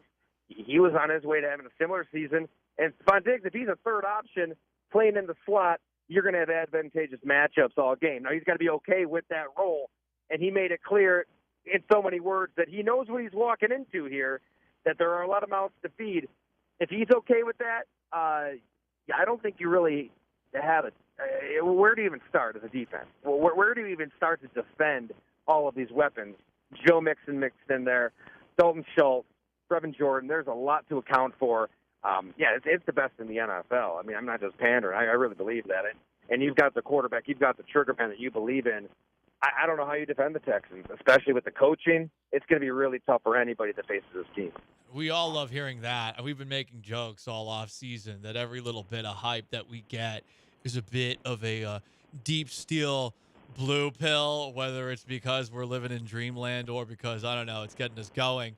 But if we're looking for some sort of red pill, Tyler, you did bring up an interesting comparison as far as preseason hype and things not working out so much, going back to the 2019 Browns, who had Baker Mayfield, who had a lot of good players on defense, who traded for Odell Beckham Jr., but obviously that season blew up in the Browns' face. Now, Freddie Kitchens, on the outside looking in, seemed like a bit of a disastrous choice as head coach of the Browns. They're known for doing that. But my question to you is, with everybody so excited about this team looking on the outside in at this Texans team, what would it take for them to turn into something like the disappointing 2019 Browns? Yeah, thanks for bringing that up, because I remember spending time around those Browns and taking that hook, line, and sinker. I mean, to get drunk on the Cleveland Browns, all of that talent. I mean, a second-year quarterback in Baker Mayfield, similar to C.J. Stroud, where you saw a lot of hope the year before, and you add a receiver. In that case, Odell Beckham. In this case, Stephon Diggs. You've got studs on defense. Myles Garrett over there, Danielle Hunter here. There is a huge difference, though, and you just hit on it. Freddie Kitchens, D'Amico Ryans, night and day. I mean, Freddie Kitchens was in over his head. I think he was really well-intentioned, and he tried to do a lot of the right things. You know, he brings in Ryan Holiday, the renowned modern philosopher. I mean, he's written a ton of books. They're all must-reads. It was great talking to him about it. He speaks to the entire team, and it seems to have this big effect. But you can do things like that, but players are going to be who they've always been. You've got to sign and draft players who, you know, they're ready to face that adversity. When you get punched in the mouth like they did against the Tennessee Titans in Week 1, how do they respond? They didn't have the right players to kind of handle that moment, and they sure as hell didn't have the right coach to handle that kind of moment. I think the fact that D'Amico Ryans played, he's been in the market, he's a Houston Texan through and through, but he also went to San Francisco. He's been in winning programs. There isn't another guy that was, you know, born to be a head coach quite like him at that time. He became the head coach. I can't see it going off the rails in Houston. I can't see them going 6-10, 6-11 in this case, and everything just falling apart, even with injuries. I mean, they had the most players on IR last year, 19? Yeah. And you still win 10 games. If Stroud's healthy and if the weapons stay relatively healthy, they can deal with injuries, and this is going to be a team ready to make their Tyler, right. You go for it on a rookie contract. We really appreciate all of this. We're all really uncomfortable with how many good things are being said about the team, just given their history. We all are. I know our audience in particular, they are very, very skeptical, even after what we all saw last year. But we like further confirmation of all of this hype. Hopefully it all comes to fruition. And everyone should check out Tyler's work, the Go Long TD.com. It's a great Substack. You guys do all sorts of cool stuff, whether it's scouting reports or these great long-form pieces that you do, Tyler. Really appreciate you joining us, and everybody who wants to know more about Stephon Diggs, I'm sure stay tuned for the next article there. Tyler, thanks, man. We'll do it again soon. Anytime, Paul. Hey, thanks so much, guys. That is Tyler Dunn. Again, golongtd.com. Check it out. Fantastic stuff and more hype. Another Deep Steel Blue Pill. Ooh, we got another one coming. I mean, we have actually another one. Do we want? I mean, Tyler was handing them out left and right. He was. I mean, it was like it's candy. We actually do have some more. So we could do a choose your own adventure here. Do you want the deep steel blue pill? Or because I'm looking for battle red pills. I can't really find any. We can go with the battle red pill if you got one. Or do we want to hear from two people who have the most irrational confidence that I think I've ever heard? Two guys I've covered, in fact. I think we want to go with that one. Okay. We'll save the deep steel blue pill. We're blue pills for tomorrow. Yeah. Tuck it in the waistband. Up next, those two irrationally confident people. How do I get their confidence? Gallant and George, ESPN 97.5 and 92.5. I want to tell you guys about my friends at LeBeur's Lake Charles. We'll be going out there on the 29th to watch the UFC fight that night. Myself, Sean, and Brian will be doing the bullpen from 12 to 3 on that Saturday. Great place to go and bet on your favorite Texas teams or whatever you're feeling these days. College football, the NFL, it's right around the corner. Absolutely the best time to go to a sports book. You got all the college games on Saturday, start early in the morning at 11 with Big Ten football going all the way late at night through Hawaii. I was about to say Pac-12 after dark, but that's dead. That's no more. So I guess Big Ten after dark is the thing now that's going to be happening in 2024. Because all the NFL games on Sunday, 19 betting kiosks while you're there. You can download the ESPN Bet app and use that as well. But great food inside the sports book. Chef Lyle, he's cooked up food for us before. Can't wait to get back there in a couple weeks and try it again. When you leave Texas and want to bet on your Texas teams, make sure you do it at LeBeur's Lake Charles and tell them Joe George sent you by.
This is Gallant and George. On ESPN 97.5 and 92.5. Now back to Paul and Joe inside the Veritex Community Bank Studios. Astros have a game this afternoon against the San Francisco Giants. They did win 3-1 last night. We've also got NBA Finals Game 3 tonight, 7:30. My Celtics against the Mavericks. The Mavs, 2.5-point favorites. I don't know if Kristaps Porzingis is going to play, but it seems pretty doubtful given the injury he is supposedly dealing with, which, again, is a torn medial retinaculum, allowing dislocation of the posterior tibialis tendon in his left leg. A video of him walking into practice with no brace. But as Sean pointed out from the research he did, our crack research team over here, It's a lateral movement issue. So walking should be fine. Okay. Walking should be fine. I think they'll win. I think Boston will win this series no matter what. I do think it could be a much longer series, though. We're just taking things a game at a time. We're That's all not buying matters. into the rat poison. We just listened to Tyler Dunn of the Go Long TD Substack. We are not buying into the rat poison. And by we, I mean Boston Celtics fan everywhere. By the way, Space Cowboys fans everywhere, you got to join us June 27th for ESPN 97.5 and 92.5 night. Our listeners can get tickets for $9.25. You just got to enter promo code ESPN 925 and come watch us throw the first pitch. I mean, you want to see the actual baseball players, but see how unathletic some of us are. Yeah, I don't know who else is going to do it with you because I think we're going to get 2. Only 2. Yeah, maybe 3. Okay. That way I can get each show represented. I think every show should be that way, represented. because I feel like that would stuff the complaint box if I don't represent a show. I feel like that's what You're always talking about the Killer Beast without even talking about it there, Joe. Well, Joel's not allowed to do it. He did it last year. Oh, he's not allowed to do it. Yeah, I feel like that'd be No, unfair. you said it, Joel. Joel Blank, not allowed. Yeah, not allowed. Also, you know what I need? What? I need to send people out there that potentially are going to help us. Okay. You know, like Joel's pitch was great. Joel year. literally just appeared I know, next to he Sean gets- in studio. Joel's pitch was great last year, but it was so good, it didn't get a lot of views on Twitter because it was right down the middle. Joel says he doesn't care. Brad Kellner's I pitch. don't care because I didn't poop the bed like Brad Kellner, who almost hit the press box. I know. Brad Kelmer really embarrassed us as a station. But his pitch got like almost 100,000 views, I think, because it was so Do you think he bad. did it for the gram? I mean, maybe. The way you're talking about So I it. need someone to do it for the. Did for the Brad Twitter take a this dive, year. or is he just very unathletic? maybe Embarrassment a of little a bit man. of both. If I don't get picked, I'll be as mad as I was about not having J Bar M barbecue right now. He's trolling. Which, by the way, I wasn't. By the way, for the record, just I don't know if he's being serious. or Joel not. listens to our show. That definitely means Jeremy's throwing out the first pitch and not Joel. Well, I want to see Jeremy throw a pitch. Me Jeremy's too. Jeremy's like a cake eating, golf eating elitist. So wait, golf eating. He doesn't eat golf. You can't do that. It's not allowed. Well, you can do that. You can, but it's not Not good for you. not ideal. Interesting news that I think involves all of us that we'll get to in garbage time. Joe shared something with me in the break that blew my mind about, speaking of coworkers. But I really wish that I had confidence. I have very, very low self-confidence. I really do. This applies to me when it comes to whether it's things as simple as like trying to talk to a woman at a bar, Okay. all the way to like thinking I'm good enough when it comes to being at a certain level of my career and stuff. I have low self-confidence. I wish I had the self-confidence of these guys, because we heard from 2 quarterbacks that I have covered in the not too distant past. Okay. First, we heard from Deshaun Watson, quarterback for the Cleveland Browns, who was throwing every other day at Browns offseason. Watson was told that some in NFL media no longer rank him towards the top of NFL quarterbacks. And he gave an all-time I live in my own world answer in response to this. It's not a bad thing. It's not anything like that. I don't get involved with, people trying to rate me some, places where, they think I'm at the bottom of the list. It is what it is. If I was at the bottom, no one would talk about me. So obviously, if ever anyone is talking about me and going to continue to talk about me, then I must be pretty damn good. I must be pretty damn good because people are talking about me. By the way, we're talking about a guy who, 1, has barely played any football in the last couple of years. 2, stopped playing football because he, A, didn't want to play for the Texans anymore. B, was accused of 26 cases of sexual misconduct. And 3, when he has played, has sucked. But if they're talking about me, it means I'm pretty damn good. You know what, Deshaun? wrong. No, Joe, you're saying wrong. I'm saying right. This is the mentality I need. King of all Twitches is saying, stop letting everyone know your weaknesses, Paul. No, I'm very open. I'd walk around naked if I could. It's illegal. But with this, That I'm glad for. with this, I mean, I'm just blown away by the self-confidence. if people are talking about me, it must mean I'm pretty damn good. Mm-hmm. Yeah, Tim Tebow, really good. Johnny Manziel, really good. Zach Wilson's like, I wish that was true, dude. Yeah. I wish no one talked about me. I think, it's funny because I'm looking at. I bet this is probably based off of Chris Sims, his top 40 countdown that he did, because he has Deshaun Watson ranked as the 24th best quarterback in the NFL. One spot in front of Steelers backup quarterback / maybe kick returner Justin Fields. Oof. And one spot behind maybe knocking me to starting quarterback for the New York Giants, Daniel Jones. All right. Like, that's what people view of Deshaun Watson, and he thinks that's a good thing. Okay, Yeah, dude. he's in denial failed land. starting quarterback land or failed first round pick starting quarterback land, like you said, with Fields and Jones. The reason he's not like Fields on his, well, I guess he is on his second team, but he hasn't been demoted to maybe a kick returner, or like Daniel Jones demoted to maybe Drew Lock starts over me. Yeah. Daniel Jones also could be a kick returner. His salary also has not been demoted. That bleep guaranteed. That's what's keeping him from being actually in that group of my team might cut me, is because Jimmy Haslam gave him a fully guaranteed deal. He's not in the NFL, I don't think, if he has that contract. To quote the great Antonio Brown, wise philosopher poet, I got a whole lot of money, whole lot of money. Okay. Whole lot of money, whole lot of money, whole lot of money. I got a whole lot of money, whole lot of money. I got a whole lot of money. I got a whole lot of money. Thank you for only quoting that. Well, that's the first part. When you said you're going to quote Antonio Brown, there's a lot of ways it could go. It's true. Sideways. Yeah, most of them involve Caitlin Clark. He's staying current, huh? Not in Get those good clicks, way. baby. He's going for those clicks. So that's one very confident quarterback that probably shouldn't be. Now, here's Russell Wilson, who I covered with the Seattle Seahawks. Russell Wilson is now with the Pittsburgh Steelers. He is on his third team in 4 seasons. Russell Wilson, when asked about his mindset going into this quarterback competition with, as you mentioned, Justin Fields, had this to say. I feel the fountain of youth, man. I feel revived in every way, mentally, emotionally, spiritually. I feel confident.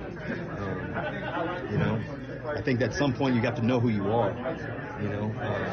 As a player, as a man, as a competitor. As somebody who's been fortunate to play in this game. I don't doubt it. I just trust it. I felt really good last year playing. I felt really confident in the midst of everything. He felt really confident in the midst of everything and feels like he found, at age 35, the fountain of youth. This is the kind of self-confidence that I need. Deshaun Watson and Russell Wilson. They ain't playing football the way that I want to play football, but they sure believe in themselves the way I want to believe in myself. Yeah, I mean, at least Russell Wilson. I think he led the NFL. I saw this in touchdowns in the fourth quarter last year. But wasn't he also averaging like 2.3 yards per throw, per completion? So it was just like dink.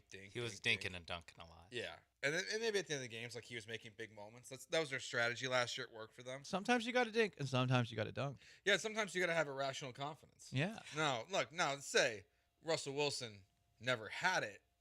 It would be an understatement. The ego on that man can barely fit through cannot fit through many doors. He can fit in overhead storage bins because he's smaller than me.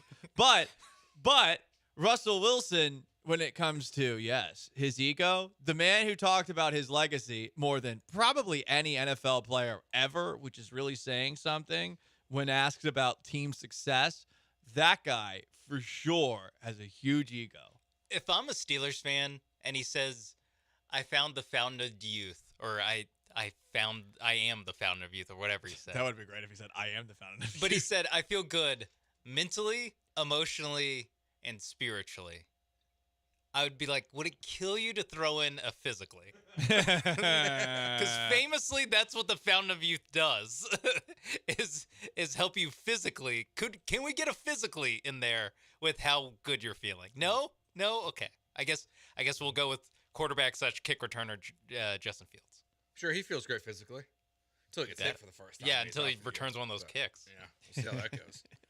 I've already mentally just put him as kick returner because I think it's funny. I don't know if they'll actually do it, but it would be very funny. They should. I mean, I don't know. It's not crazy. It's not crazy at all. Anyway. He should just start over Russell Wilson. Who? Justin. I really don't think Russell Wilson's going to be any good for them next year. I like the fact that the Steelers, who as a franchise, I look down on. I like that this is what they have to work with. I like that this is what they're stuck with, these two. Couldn't beat Tom Brady ever in a meaningful game. Complain about the cheating all you wanted. Maybe you should have tried it, you bums. Ben Roethlisberger. What an off-the-field moral arbiter of morals that guy is. You guys defend that guy, but the Patriots stole signs and used them to beat Cordell Stewart, who totally didn't puke himself against us. Whatever. I'm getting a little too cocky. It's okay. Getting cocky. I'm cockier about. We'll let you cook. Cockier about the 0-1 Patriots than I'm about the Celtics tonight. I will admit that. Anyway, let's wrap things up with a little garbage time with a stunning revelation that Joe shared I don't know with how me much you're going to try to give me to share in the here, but I'm commercial nervous. break. But it involves something big that just happened in the world that we live in, specifically the online one. But first, Joe George, tell us about stuff. Yeah. Go to the gym with me. Athletic. Oathletic.com, 767 North Shepherds, where you find it, right in the Heights. It's a great gym. All the kind of stuff you'd want to do, they have. They have from the treadmills, the stairs, all of it. They also have this open field area, which I think is great. They have the big heavy tires, so if you want to pretend like you're J.J. Watt and rep Fort Minor as you're flipping tires, you can do that. You want to head to the Brazilian Jiu-Jitsu area and, get a little ground game in, the octagon, the boxing stuff, that's all there. It's all there for you. Over 100 classes per week. They start earlier in the morning. They take a little bit of break during the day when, most people are at work, but they start right back up at 4:30, so you can hit the gym, take a class, and get on home for there. If you want to get a personal trainer, you can do that. You can schedule it however you want, from either one training session a week to 5. It's totally your call. It's not a set schedule that you have to follow when you sign up to have a personal trainer at O Athletic. It's the gym for me. It should be for the gym for you. Check them out, oathletic.com and 767 North Shepherd over in the Heights.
This is Gallant and George. On ESPN 97.5 and 92.5. Now back to Paul and Joe inside the Veritex Community Bank Studios. Big day for all the horny people or all the haters who live on Twitter. Yeah, big day. Because today we found out that Elon Musk has finally done it. Your likes on Twitter, if you're on that effing hellscape of an app, they're now private. They're private. So if you like someone, I don't know, calling out your starting quarterback as being a choke artist like Stephon Diggs might have done with Josh Allen. Yeah, I do feel like for people like Tyler Dunn, who you'll be able to catch the interview on the podcast, I feel like it does make their job a little more challenging at times. You know, like that's real good, like article fostering. Oh, you know, when like someone likes a tweet they shouldn't. People like. demand a trade. Yeah, yeah. The NBA game will forever be changed by this rule. Can we convince Elon to say professional athletes, their likes are still public? I think that would be great. Maybe the blue check marks out there that don't have to pay for the blue check mark, those likes remain private because it's curious. Athletes and college football coaches. Because college football coaches, they'll screw up. They'll like some explicit content. If, I mean, people you work with or used to work with. Yeah, Joe, I can't share in the commercial break. I'm not asking for more. Yeah, I don't want to throw it's happened at other stations as well, and other media members here locally, where you click on their likes, and it's porn. There's just they like porn. They like porn. Like, By the way, another new feature for Twitter. It seems like porn is actually going to be allowed to be posted. I'm literally as long as there's a disclaimer. What a funny two moves to happen back to back. Yeah, very funny. By the way, recently, a porn star who I'm a big fan of her work followed me on Twitter. Okay, followed her back. I think I might have followed her first. Whatever. Wait! Is Paul getting into No. No. It's not about that. I don't know if we have like an OnlyFans policy. I want to know, here at work. Are we allowed at this station, Mr. Assistant Program Director, to bring on a porn star for a guest, for an interview? I don't know if she's in Houston. I'd love to bring her on, though. Nikki Dial. Yeah, I could. 80s, old school. We could hit up Lisa Ann tomorrow. And come on. No, Lisa Ann could talk football. I actually like her fantasy football content. So. She does a pretty good job with that stuff. All right, so likes, guys, they are potentially or are now officially private. They are private. They are officially private. I don't know if it's for everyone already, but like when I opened up Twitter and there was this big alert saying your likes are now private. I will admit that. Let me go to Paul's page. Let me see if it's private. Yeah, what see if I see any Nikki. Don't worry, I don't like porn they're tweets. Gone. Yeah, they're gone. You're good, Paul. Like away. I'm smart enough though. Before that, I don't even like pictures on Instagram of hot people I don't know. Only people I do know. Then I hope that they text me back. Now people can still see your likes when you like their post. So like if I like your post, I'll still get a notification. So that was my question. Was like, do you just get a 7 people liked your post about Ryan Presley, or do you get to see who liked it? I think you still get to see who liked it. Okay, so the game's still alive. It's just underground now. Yeah. Speaking of game here, I have my notifications on Twitter. Yeah. For certain people. Okay. Adam Schefter is one of them. What did he tweet? He tweeted 1, 2, 3, 4, 5, 6 clapping emojis. Giving congratulations to Mark Berman today, who is talking about his 1-year anniversary of retirement, and Shefty gave him some clapping emojis. Look at that. And I got the push notification for it, and I was like, what is this for? And it all says Berman. Tip of the hat. Of the cap. Respect. Tip of the cap. Yeah. The funny thing is, Berman's still breaking stories from time to time. And he just doesn't go to the airport. Yeah. Yeah, he's still active. He drew the line. He's basically working from home. He's basically just a reporter from home. But I like that he's added now some of his opinions. It's kind of nice. Yeah. Because I've always wanted his opinions. For anyone in Houston media who is interactive with Mark Berman, Berman is really funny in a way that it would definitely work as a sports talk radio host. Yeah. It would. But since he is a professional journalist, unlike myself, he's always kept it, I guess, close to the vest. By the way. Yeah, he treats the title with respect. He treats it with respect. I do not. I do like the 17 times. I don't like it, but I like the bit of after every just bone-crushing, horrible Astros loss, just goes, no words, #Astros. It's a good content move. Speaking of no words, our one garbage time story today. No words I found out yesterday that in California, you can teach drunk. It's not illegal. Huh. There we go. Interesting. How about that? Yeah.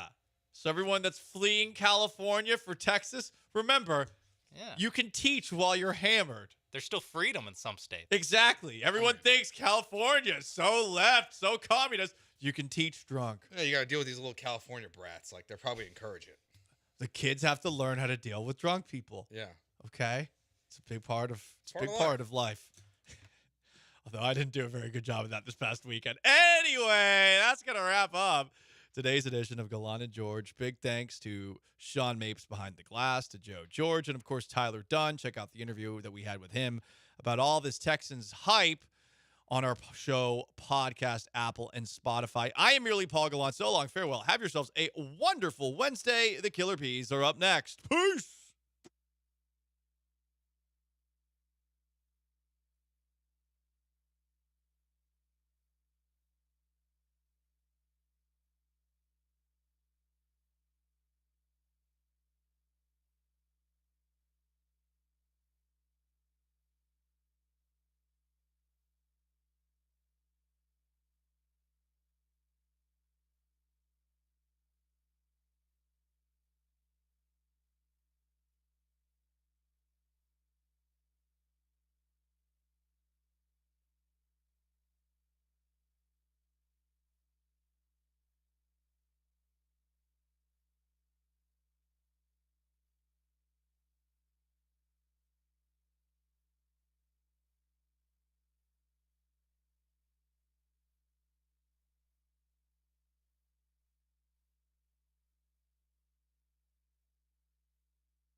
What up, H-Town? Hey, how we doing? He's Blank. I'm Branham. It's B-Rod behind the glass, filling in for an injured, sick, whatever, Brian McDonald. A Wednesday edition of the show. Already looks like it might be a getaway game for some. Astros play at 6:05 today, wink, wink. They did level the series, though, yesterday. Good to see. A lot that you can take from this game. I think there was a lot of storylines in yesterday's game. For a 3-1 game, you only have 4 runs combined in that contest. I think there were tons of storylines from the Astros win yesterday. No, there's absolutely no doubt about it. And I think that when everybody was looking at the series, they thought the game you had to get was the opening game of the series because you were going to face two tough pitchers, two of the better pitchers for the Giants, and that the Astros might have an uphill battle on their hands. They gave one away the night before. You didn't know how they were going to react to that, and yet they come out and they just kind of literally scratch and claw runs across, and they get themselves a win. And there were, like you said, there was a ton of positives because, you got great starting pitching, you got great bullpen help, and you got just enough runs to get you over the top. So it was a good win for this team. What do you think was the lead from yesterday's game? Do you think it was Ronel Blanco or do you think it was Ryan Presley? I think it should be Ronel Blanco to only give up 3 hits and pitch the way he pitched and really kind of step on his fastball again instead of using kind of the changeup and the off speed that's been good for him. But I have no doubt across Astros Twitter and fans, it was all Ryan Presley. Watching the game, I didn't realize Ronel Blanco punched out 8. Just watching it and, seeing what he's doing and kind of cruise control. He really only had the one bad pitch, and even that pitch, it was inside. Now, was it, elevated? Yeah. It was elevated more than you want a slider to be elevated, but it wasn't over the middle of the plate. It wasn't middle. He missed inside. Now, he missed up with the pitch, and he got driven out. Other than that, he was terrific. And his previous 2 outings, quite frankly, weren't very good. So in the back of my mind, I'm thinking, okay, has Ronel Blanco been pitching above his mean? Has he been pitching better than he's really capable of pitching over a full season because of the back-to-back starts that were kind of meh? They weren't awful. He wasn't getting rocked all over the ballpark, and you had the questionable call against St. Louis that could have changed that outing, although you still had opportunity to get out of that inning. But his previous 2 starts have been mediocre. So I went into yesterday's game with, okay, let's get a real feel of who Ronel Blanco is. Because if he puts together his 3rd mediocre game, it's okay, maybe this is Ronel Blanco finding his mean. Maybe he's just kind of a middle-of-the-rotation type of guy. Or he can pitch like he did, and it's, boom, you're snapped out of that thought. Ronel Blanco has really found stuff with his changeup. He's responded nicely after the suspension. So I thought that was an important game for the perception of one Ronel Blanco. Because if he has a mediocre game, whatever, he's not going to care. He's just going to try to do his best in his next start. But at least from my perception, I think the perception of fans too that are realistic with themselves, if Ronel Blanco had another meh game, 3 straight meh games, I think our perception of Ronel Blanco until he pitched again would be, he's kind of meh. Yeah, I think, you and I talked this week about the fact that, look, there might be a reality check in line for Justin Verlander that he's not your ace anymore, that he's not the guy that has been so dominant throughout his career and even with his career with the Astros, and that you might have to kind of reset the pecking order of the rotation. And in doing so, we had Blanco at the top of the list under Fromber as probably your leading candidate to be number 2, and it would be him and JV in the top 3, no matter who takes what position. But that's if he pitches well, if he pitches the way he started the season. Yesterday was a way of solidifying and putting everybody's minds at ease. Hey, look, he can pitch, and he's a lot different than he was any other time in his career coming into this year. And he's really matured into a guy that it looks like when you give him the ball, you can rely on him giving you 5 or 6 good innings of baseball. Yeah. So you go from that thought to him pitching well, and now I'm seeing the all-star label being thrown around with Ronel Blanco. His numbers would indicate that he should be. Warranted. I think it's fair to say that Ronel Blanco is in the conversation to be an all-star for the American League. Now, this would be great for the player. Ronel Blanco making the all-star game would be awesome for him. Personally, and the insensitive guy that I am, I don't really care about individual accolade. I care about team success and all of that. And while admitting that Ronel Blanco would be a big deal for him, 6-2, 2.67 ERA. That's an all-star level pitcher. Yeah, that's for the individual. Any player that plays Major League Baseball, no matter how long or short of a career they have, they want to go and be able to tell their family someday and their kids and hang on the wall, hey, I made an all-star team once. I wasn't just some schlep that made the league and had a cup of coffee. Mm-hmm. I made an all-star team. And, the only blemish that he really has is the whole glove incident with the sticky stuff. But I don't know how that affects anybody. But at the same time, he bounced back so strongly from it right after that. Now he's had a little shaky start, a couple shaky starts after that. But overall, when you look at the body of work, it's for this season alone. It's for the top pitchers. And he warrants being considered as one of the top pitchers in the American League based on those numbers and how he's pitched. Yeah, it'll be one that we'll be monitoring because it would be a cool story for him. career reliever, not a career reliever, but a reliever up until last year for Dana Brown. Dana Brown, okay, we need help in starting pitching depth, so we're going to convert you to a starter. Really had an up and down year last year. Spent a lot of it in the minor leagues, and then this year he's been very, very good. It'd be a really cool story. I would use your term. I mean, coming into this year, he was a 4A pitcher as a starting pitcher that was looked to be a possibility as an arm that they could use in the bullpen if they needed a guy this year.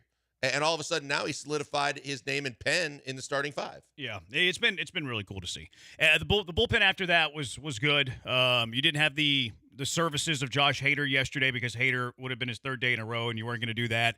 Taylor Scott was good. Brian Abreu was good. And then you get into the ninth inning, and here comes baby-faced Ryan Pressly. This reminded me of the Rick Vaughn scene in Major League 2, where it's kind of the reverse, though, where Rick Vaughn was like, in Major League 1, he was the Harley-riding, tough son of a gun, and then all of a sudden he gets to spring training in Major League 2, and he's buttoned up, and he's doing, like, deodorant and shaving cream commercials or whatever, and then he pitches awfully.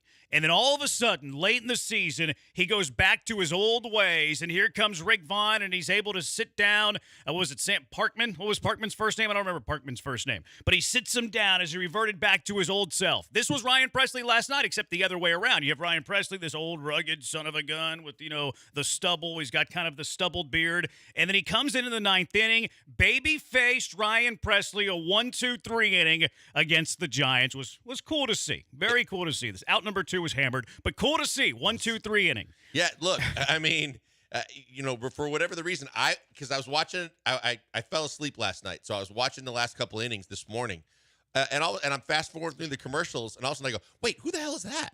And I had to double take it because I'm like, did they bring up another pitcher and I missed it? What time did you go to bed?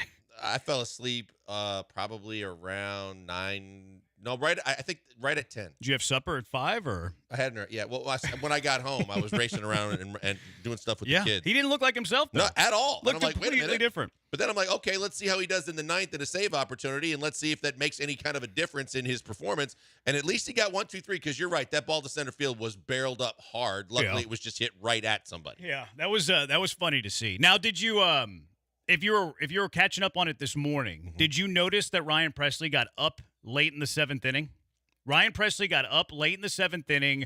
I mean, Taylor Scott would have been in the game. I guess Taylor Scott allowed a base runner. So they got Ryan Pressly up late in the 7th inning. Scott got out of the inning. They sit down Pressly and get Abreu up, and then he pitches the 8th.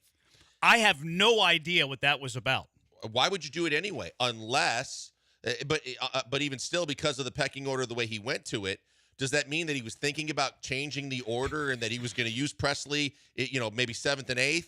Or, finish the 7th if he had to, and then the 8th, and then Abreu would be your 9th. But all of a sudden, then you reverse course, and Abreu goes back, and comes into the 8th so Pressly can close it. It was kind of bizarre. That's a decision that you should have, before the game, though. Of course. My best guess was based on the pocket of the Giant lineup. But, okay, you give Scott the final out there, which was against the 8-hole hitter. So you had the 9-hole hitter on deck. Was the idea if Scott gives up another base runner that Pressly's going to come on to face the 9-hole to try to get you out of the inning? But then what do you do in the 8th? Are you going back with Pressly to face 2, 3, 4? Yeah. So I don't really. My best guess is the pocket of the lineup. That said, that still doesn't add up because if Taylor Scott gives up a runner, then Pressly's coming on to face the 9-hole hitter.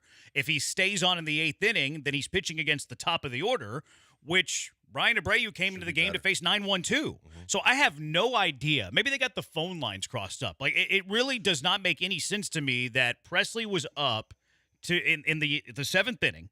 And then you get out of the inning, and then you flip it over to Brian Abreu. It makes no sense to me. To me, and you think about it, because based on availability, who was available, who wasn't, and you want to close this game out, you want to do it the right way. I'm expecting to get at least 3 outs from both Abreu and Pressly, and maybe more because of how taxed the bullpen had been.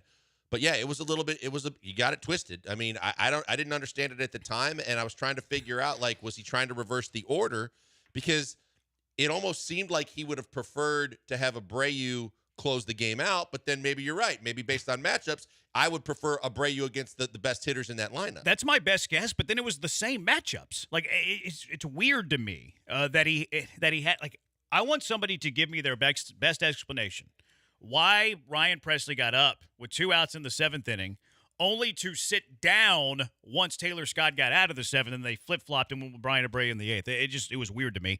713-780-ESPN. Did you see all this Altuve love? Altuve magic, said Joe Espada. Dubon, that's what Altuve does. Bregman, that's what Altuve does. Everybody on the internet is going nuts about Altuve. And I understand that this is who Jose Altuve is, but okay, this is not a great approach at the plate. You do have the exact same situation 100 times. It usually is going to be a very negative result. Secondly, it was a little tapper back to the pitcher. If it's hit 1 foot towards first base, you don't score the run. It's not like it was hit with any sort of authority. And then, let's forget completely about what happened in the 5th inning with runners at 2nd and 3rd, 1 out, Jose Altuve striking out. The whole Altuve magic, and look, I love Jose Altuve. He's my favorite player. He's going to go down as one of the best second basemen in Major League Baseball history. I have a problem when people go too far. And reading this Altuve magic in the 3rd when it wasn't a great approach, and then striking out in the 5th inning and everybody ignoring that kind of rubbed me the wrong way this morning, I'll be honest. Yeah, I was a little bit leery of people giving him roses and flowers and accolades because I think it was the Anaheim series this weekend when he swung at a pitch that literally started bouncing about 57 feet on a breaking ball that ended up in the other batter's box when he would have gotten deep into the count. And instead, he swung and missed and struck out. And I'm like, what's he doing? He goes through these stretches where he just flails at really bad pitches for a really good hitter. And you can't figure out or put your finger on and say any reason why he would do that. Yeah, it's it's who he is. It's who he is. And is it impressive that he was able to touch a baseball that was a foot outside? Yeah, that's impressive. Yes, it shows elite bat to ball skills. Is that ideal? Probably not. 713-780-ESPN. Only other thing I had was I don't like Jordan taking extra bases and sliding. The whole play at second. Did you watch him after the slide? Yeah, too? he was messing with his knee. He sure was. I was like, I don't like seeing that. No, he kept messing with the knee, and as much as they were talking about how he was, stretching out extra base hits and showing his speed. I'm like, are you watching him right now? Because it doesn't look like he just got a strawberry on his knee. He keeps tweaking it and stretching it and touching it. I'm like, the last thing you need right now is to have that big man spend any time anywhere other than in the lineup. 713, yeah, exactly. You have anything else? Or that we pretty much cover it there? I love Taylor Scott on this team. I just do. I've seen enough of him that I'm convinced now that this guy's not only a big league pitcher, which I wasn't convinced of when he made the opening day roster and when he started pitching early in the season, but when you see him and you see that his stuff translates to whoever he's facing and how he pitches, yeah, he's going to have a little shaky time from here to there. I have confidence when that guy's in the game. Yeah, I did too. They say he kind of abandoned his sinker a little bit, changed his approach, which everybody bangs on Murphy and Miller. I wonder if anybody's praising Murphy and Miller for the work on Taylor with an E. Scott. I doubt it. Do we call it a sweeper? His other pitch? I guess. Whatever you call it, it's effective. Yeah, I hate that term. I'm pretty anti-sweeper. Just like I'm anti saying X. I stay with Twitter. I have a hard time adding sweeper to my repertoire. When he can locate a fastball and then it comes out of his hands looking like it's going to be over the center of the plate and then sweeps to the other side of the batter's box, whatever you call it, it's effective. Yeah, it is. His arm slot is something that's really cool. They call it a slider. Baseball Savant says he throws a four seam, a slider, a changeup, and then that sinker he throws less than 10% of the time now. He used to throw it over 30% of the time. Penn Murphy's also somebody just to keep an eye on. Not that it's a story or anything. They showed him in the dugout during yesterday's game. Yeah, remember him from Seattle? He would throw from way down here. I forgot that he was recovering from an injury on the roster until they showed him, and then Blummer was talking about how he had to introduce himself to him. I'm like, hey, introduce yourself to the lineup maybe at some point this season because that could help. Yeah, he can. If he gets back to 100%, he's coming off TJ too. Mm-hmm. He can certainly be an addition to this bullpen. He can help you. 713-780-ESPN. Busy show. Tomorrow's the U.S. Open, if you didn't know. Pinehurst #2. They're going back there. Will Doctor, who is our resident golf expert, best golf handicapper in the world. He's up we'll give you the stats, but he's up 60 units on the year. I think he won 13 units last week at the Memorial. He'll join us at 3:45. Somebody telling the Texans to shut up. I love this article.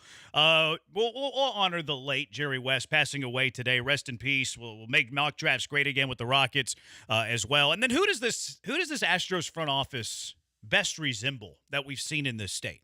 Plenty to get to. 713-780-ESPN. We're on Twitch, twitch.tv/ESPN975. We're on YouTube. We're on YouTube as well at ESPN Houston.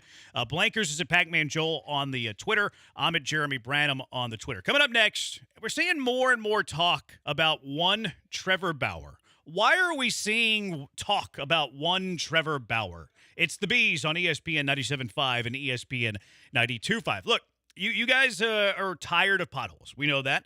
You're tired of having to deal with asphalt to fix these potholes or for other purposes, parking lot, ranch road, lay down yard, truck parking, maybe to level your concrete, whether it's your driveway, whether it's your sidewalk, whatever the case may be.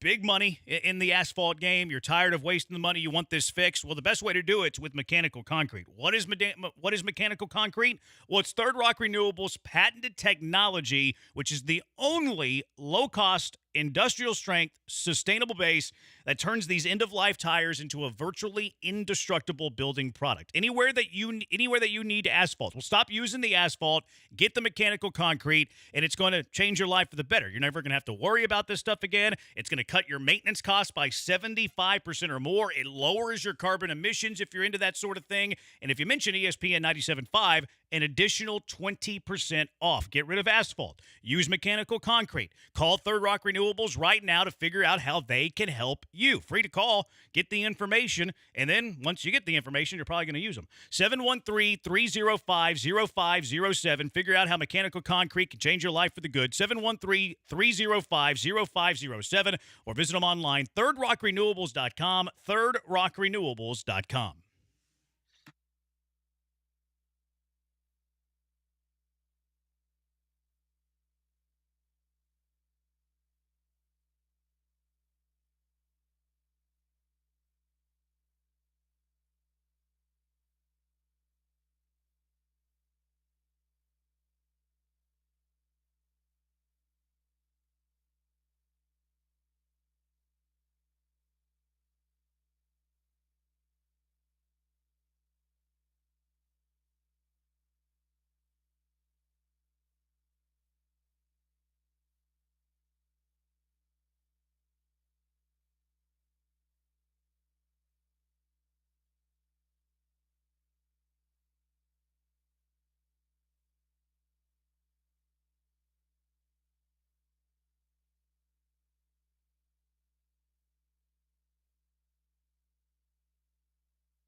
Coming to you live from the Veritex Community Bank Studios, it's the Killer Bees. On ESPN 97.5 and 92.5. Here's Joel Blank and Jeremy Branham.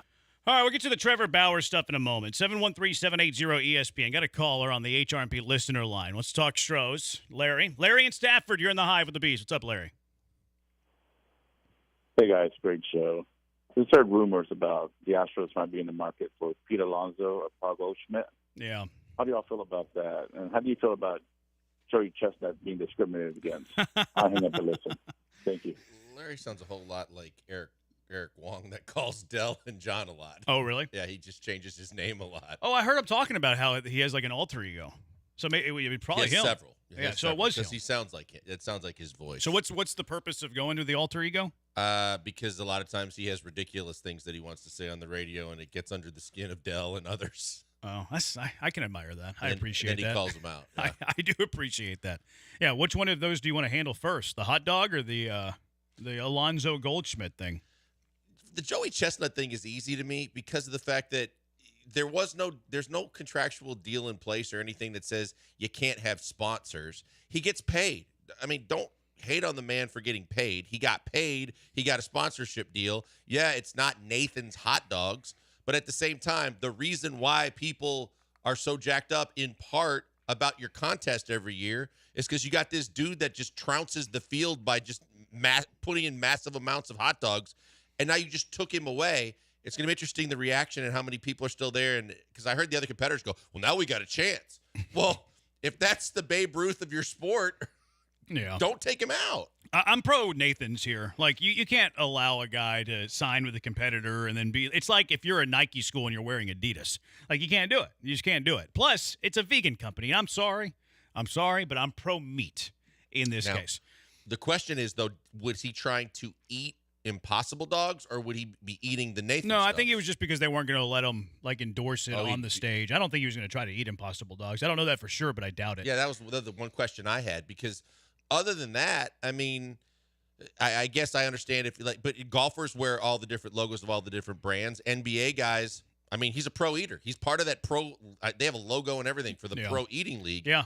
So if you're a pro, you should be able to have endorsement deals, and pros wear Nikes and Adidas and other shoes.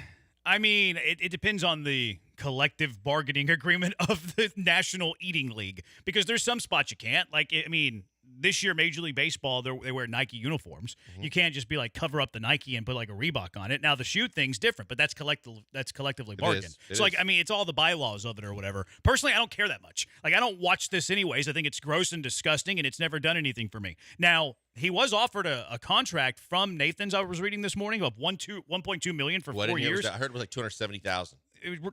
I did the math, $300,000, so roughly same ballpark. That's insane. That's insane. Make $300,000 a year, and I'm sure he's doing other things to make additional money. He's probably north of $1 million a year. But I think the deal that he has with Impossible is like 1.2. It had to have been more. Yeah. Yeah, it had to have been more. I thought it was at least $1 million. If he's willing to be banned from the Nathan's hot dog eating contest, it has to be more. So $1 million endorsement. He probably does other competitive eating stuff where he's probably getting another $500,000. The dude makes $1.5 million to stuff things down his throat fast. And then probably throwing up within 30 minutes. What a gig. What a job. I mean, if I was capable of doing it, I would do it. I have no problem doing it. Yeah, but the problem if I was capable, I just don't have the talent. It's like you keep doing that in like your auto racing or whatever, and you're stepping on and you're pushing the engine. The problem is at a certain point when your engine goes, you can replace the parts.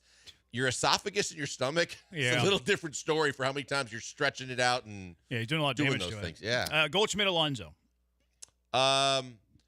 Look, having seen Paul Goldschmidt here pretty up close and personal, I didn't think that he had the same swing that he had catching up to fastballs. I think Pete Alonso's got a lot left in the tank. I also think he wants a lot of money, and I don't know that Jim Crane wants to pay him a lot of money. But of the two guys, if I had to choose, I would see what the Mets wanted for Alonso. But Alonso's they're going to probably command a lot of picks like they did when they traded Verlander back. I'm probably on the other side of this than you.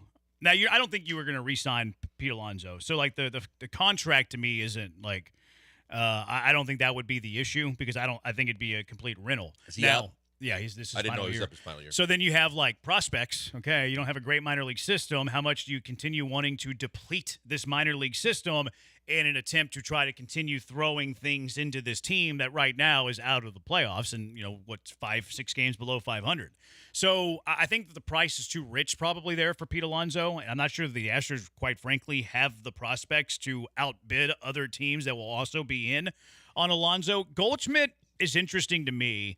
Now, you're going to have to get creative. And Goldschmidt, yes, he got off to a terrible start. Goldschmidt recently had a 44-game on-base streak. He reached base, even with his poor start, he had reached base safely in 44 straight games. So, that's way more production than you've been getting at first base. Now, he has a big salary, and he still has an additional – no, he's done it this year. It's Abreu that has a big salary that has an additional year. So, Goldschmidt would also be a rental. Now, I'm not taking Goldschmidt back unless I can find a way that I can shed some salary to, because Goldschmidt's contract's pretty high. So if I'm acquiring Goldschmidt, I want to either throw in a Rafael Montero. Perfect world, you're throwing in Jose Abreu and paying off 95% of the salary.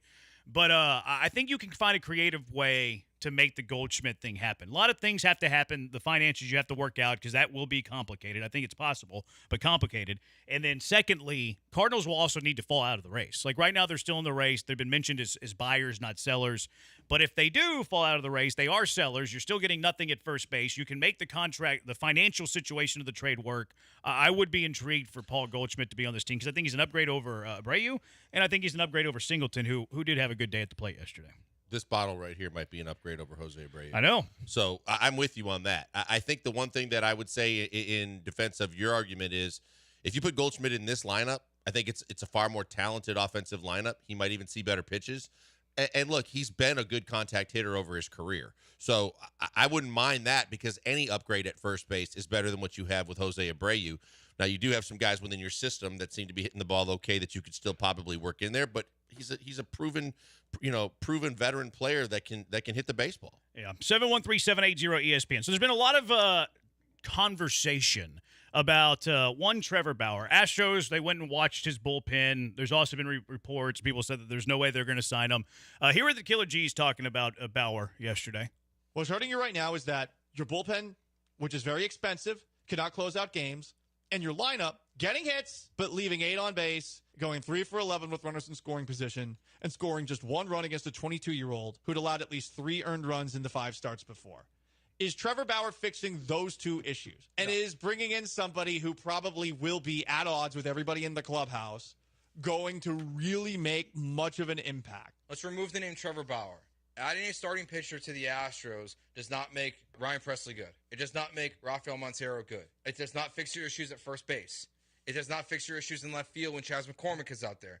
It does not fix your issues when Jeremy Pena is playing lackadaisical and not good defense. It does not fix your issues when Yainer Diaz and Kyle Tucker are hurt because they can't stop hitting foul balls off themselves. It just doesn't solve your problems. That bum Kyle Tucker, man. I tell you, he's a clown. He's a bozo hitting balls off his shin, kneecap. Yeah, Yainer Diaz didn't foul a ball off. He got hit behind the plate, didn't he? Yeah, on a ball that was tipped foul. Yeah. Yes, yeah. Thoughts?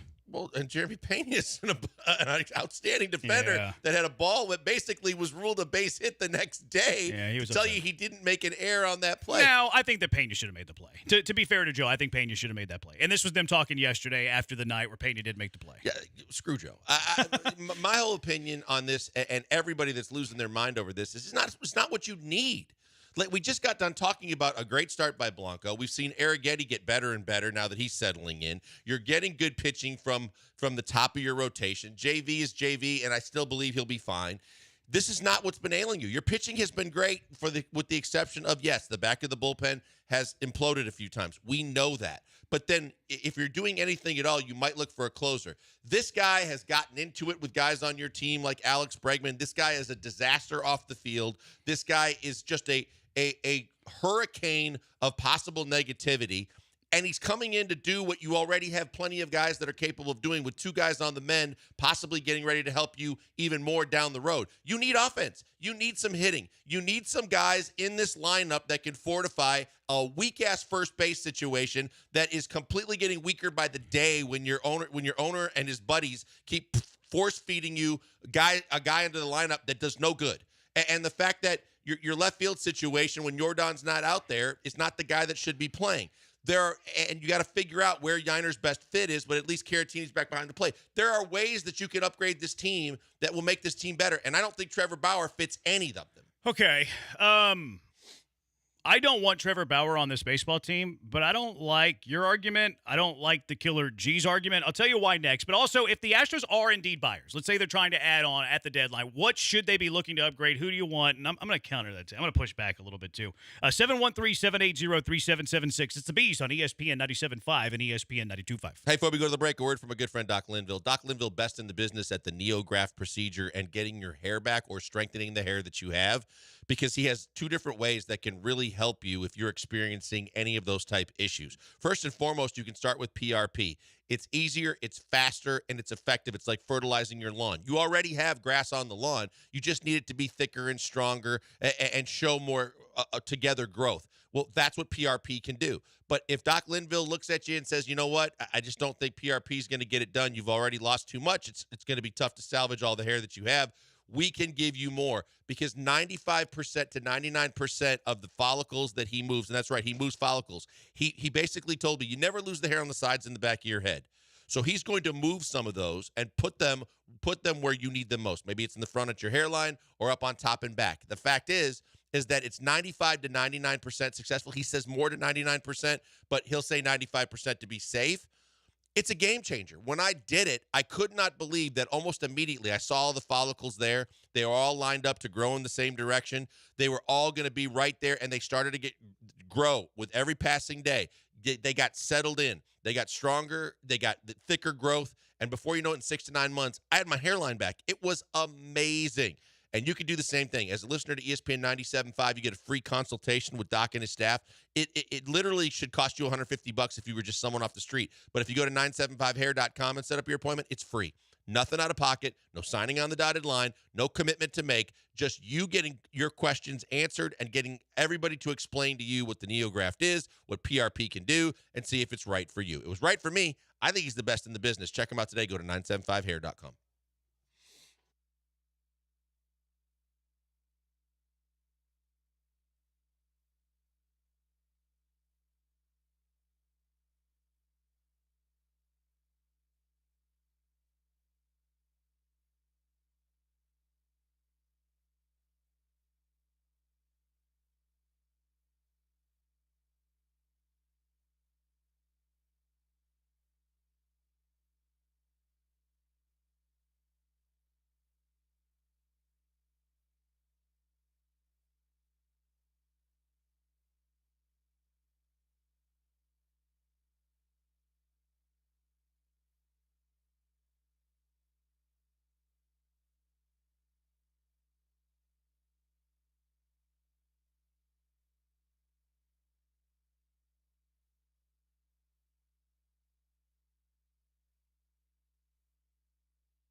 Broadcasting live from the Veritex Community Bank Studios, it's the Killer Bees with Joel Blank and Jeremy Branham. On ESPN 97.5 and 92.5. Will Doctor will be joining us in 10 minutes. Best golf handicapper in the land. Doctor's in to prescribe you some winners. He'll be joining us in 10 minutes. U.S. Open, a little handicapping there. All right, so the Trevor, first off, before we get to Trevor Bauer, Paul left his J-Bar M remnants here. Yeah, I saw that. I mean, thank you to J-Bar M for bringing lunch to the Killer G's and not the Killer Bees. Love J-Bar M. J-Bar M's fantastic. It is the very best. And hey, they're going to get here when they get here. That's their prerogative, and we're not upset about that. But how about Paul leaving the box of his eaten ribs to you got here's a little salt in the wound. We got food, y'all didn't, and I'm going to have you smell all of my trash while you're in there. Well, I know unbelievable. Bush League. You were smarter than me in the fact that you don't listen to them on the way in, and I do. And I heard them trashing us and already assuming that we would be angry and be the typical angry bees because we didn't get food, and then started talking about, and then God forbid if Paul leaves sticky stuff and barbecue sauce where I sit, and I'm like, I sent Joe a text. He's like, I'm predicting right now they're both going to be extremely upset, and I texted him. I said, hey, Nostra dumbass, there's no way that I'm mad. It's okay, you got the food, but then on top of it, to leave it out here after bashing us on the air is one thing. And then Paul takes you talk about what time they get off the air. Paul took like an hour and a half to get out of here today. Oh, did he? I'm just sitting there with my laptop in my hand going, no worries, I'm good. We're starting the show in I'm putting my headsets on while the Open's playing. Going, yeah, I'll set up in a minute. We're good. Yeah, I guess he did. I guess I realized that and didn't even realize We that. started a story with you and I, and we were 15 seconds from going on the air. That was a good story, though. I liked hearing that story. I didn't realize you were talking about, but I talked to him just outside, and he told me who it was. I was like, oh, okay, that makes more sense. Anyways, here's why I don't like the Trevor Bauer. I do not want Trevor Bauer anywhere near the Astros, for the record. I just don't really love your reasoning. I don't love the Killer G's reasoning. Like the whole, well, starting pitching is not your problem. Relief pitching is your problem. Outfield is your problem. Hitting with runners in scoring position is your problem. Okay, I hear you on that, and you're right. You're not wrong there. But why would you ignore elevating yourself somewhere else just because you're weak at other positions? Like, if you're presented with a new car that's a better car, but your car's already all right, but the new one's better, and someone's like, here you go, you can have this, of course you're going to say yes. And Trevor Bauer, you're not trading anything. You're not like, and again, I'm not advocating for Bauer. I know this is going to sound like it, but you're not trading anything for Trevor Bauer. So it's not like you're paying a premium on starting pitching at the trade deadline when you could be using those players to address all of the other issues. And he's also talked about how he would be willing to sign for the league minimum. So again, this is like adding any jabroni that you're claiming off of waivers. So you're not giving any assets. You're not using your assets, which turned like into opportunity cost, on addressing other positions. So like, to me, it's all case by case. Like, because if the Astros were to do this, and they're not, but if the Astros like, yes, we're gonna bring in Trevor Bauer. Okay, so what? Like, yes, he's not gonna help Presley or Montero or Chaz or hit with runners in scoring position. But if you can elevate the team in any way, why would you say no to that? Like, so the whole, well, he does not this issue, he's not fixing this issue, he's not fixing that issue. I don't care. If you have a chance to make yourself better, even if it's a position where you think you're strong, you do it. Now, again, I don't want Bauer because of the off-the-field stuff. I don't think his stuff is nearly as good as it used to be. I think he has a chance to just kill the clubhouse, et cetera, et cetera. But those are the reasons. Those are the reasons I don't want Trevor Bauer, not because Rafael Montero and Ryan Presley are bad. That's right. Those were the G's argument. Mine is on the specific case too of Trevor Bauer. Like, and I'm adamant too. I don't think they should go out and get another starting pitcher unless if you can find me some way where they're going to find a top of the rotation type guy, and you don't have to give up a lot to get him because of the fact that their farm system, they don't have the kind of assets a lot of teams do. But Trevor Bauer specifically, like I'm not sure he's a good pitcher anymore. I don't need to take on any more headaches or to try and screw up anything in the clubhouse based on how screwed up this season has been. I don't think that he is the type of pitcher that they're looking for. And because you have been getting good starting pitching, if you want to tell me you're trading for a reliever, cool. If you want to tell me you're going to upgrade the offense in some way, great, because the offense can hit the baseball, and we already talked about the problem spots, where they lie and why they're probably sitting in the situation they are with those spots. But the fact is that runners in scoring position, sometimes it's tough to explain. They can hit for average. They've got capable guys in this lineup, and there are ways to upgrade this team. And you're right, it's a case-by-case basis. I don't want Trevor Bauer, and I personally don't think they should be chasing. If they're chasing and looking, I don't think they should be looking at a starting pitcher. Yeah. And, like, that's where, like, their argument makes sense if you were to trade for, like, I don't even know starting pitchers that are going to be available right now. Mikolas. Like, Mikolas has pitched really good in his last 2 games. Like, okay, now you're trading prospects to add a starting pitcher, which is going to hurt your chances of adding a left fielder, adding some relief pitching help, et cetera, et cetera. That's not the case with Trevor Bauer. You're not trading anything or spending any significant money on Trevor Bauer that prevents you from having the opportunity to fixing the other areas. So I don't understand, well, starting pitching is not the issue, but back into the bullpen or middle bullpen or hitting runners in scoring position. So what? If you have a chance to help the team, you help the team, especially when it's not going to cost you resources that you can then use to address those other issues. So again, I'm anti-Bauer. I don't want Trevor Bauer here. I just didn't love the reasonings that they gave. Yeah, because Jeremy Pena is bad at defense and Trevor Bauer's not going to fix that. What? How does that make any sense? And Jeremy Pena's not bad at defense. No, but I mean, it's separate I get issue. what you're saying. Yeah. But here's my thing too. I'm with you. If it's I've been the guy that's always using kick the tires. You got to turn over every stone and kick the tires on every possible guy that can make you better. Like when you said Brandon Belt, cool. I'm good with that because you know what? Costs you nothing. Yes, you have to pay him, but you don't have to give up anything to get him. And he should be an upgrade over what you got. If there's another starting pitcher not named Trevor Bauer with the past of Trevor Bauer and the history with this team and all the other stuff that he's done, and he's a better pitcher, and he's sitting out there in the wind with nothing to give up to get him.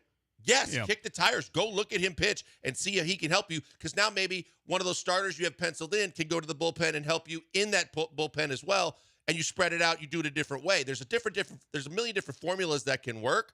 I just don't think Trevor Bauer is a formula that I want to see. Yeah, I don't want Bauer either. But it's just like, okay, you can add this piece to upgrade your starting rotation or your pitching staff altogether. Like you said, some of the texters are saying, like, okay, well, adding another pitcher to the pitching staff, maybe that lowers Montero in the pecking order of the depth chart. Maybe even, I doubt it would lower Presley, but you add another arm that it could make Montero's innings a little bit more less leverage.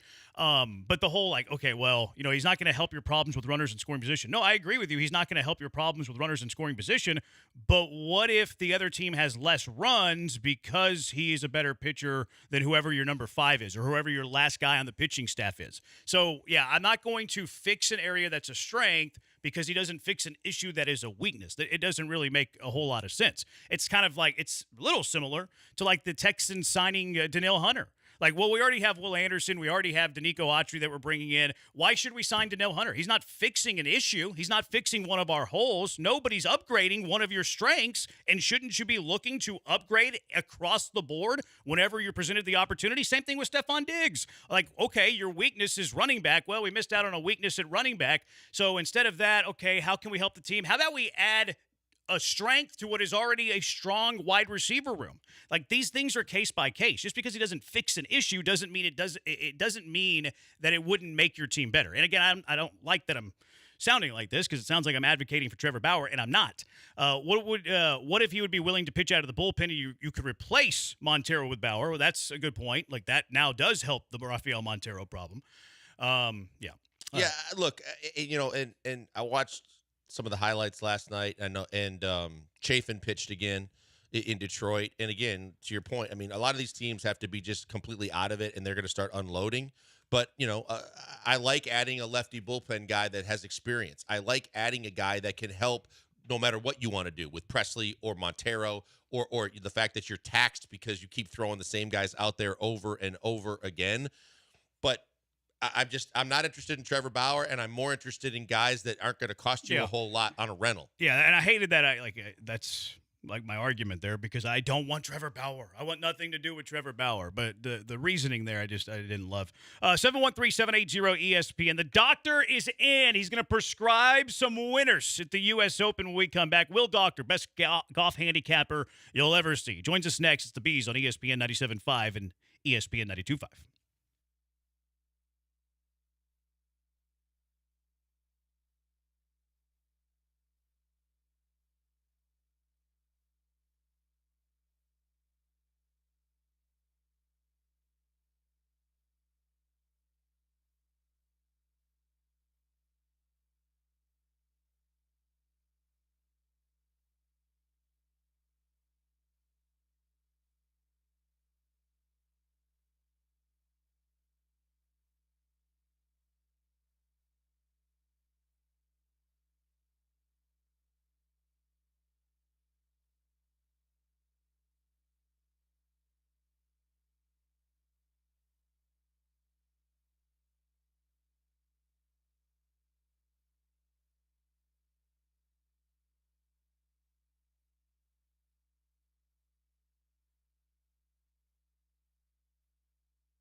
You're locked in with the Killer Bees on ESPN 97.5 and 92.5. Live from the Veritex Community Bank Studios, here's Joel Blank and Jeremy Branham. Let's go straight out to the HR&P guest line, being joined by the very best golf handicapper you can find, Will Doctor. You can find him on Twitter, drmedia59. He's here every weekend. Charlie Epps Golf Hour with Charlie Epps, podcast on Pregame Now.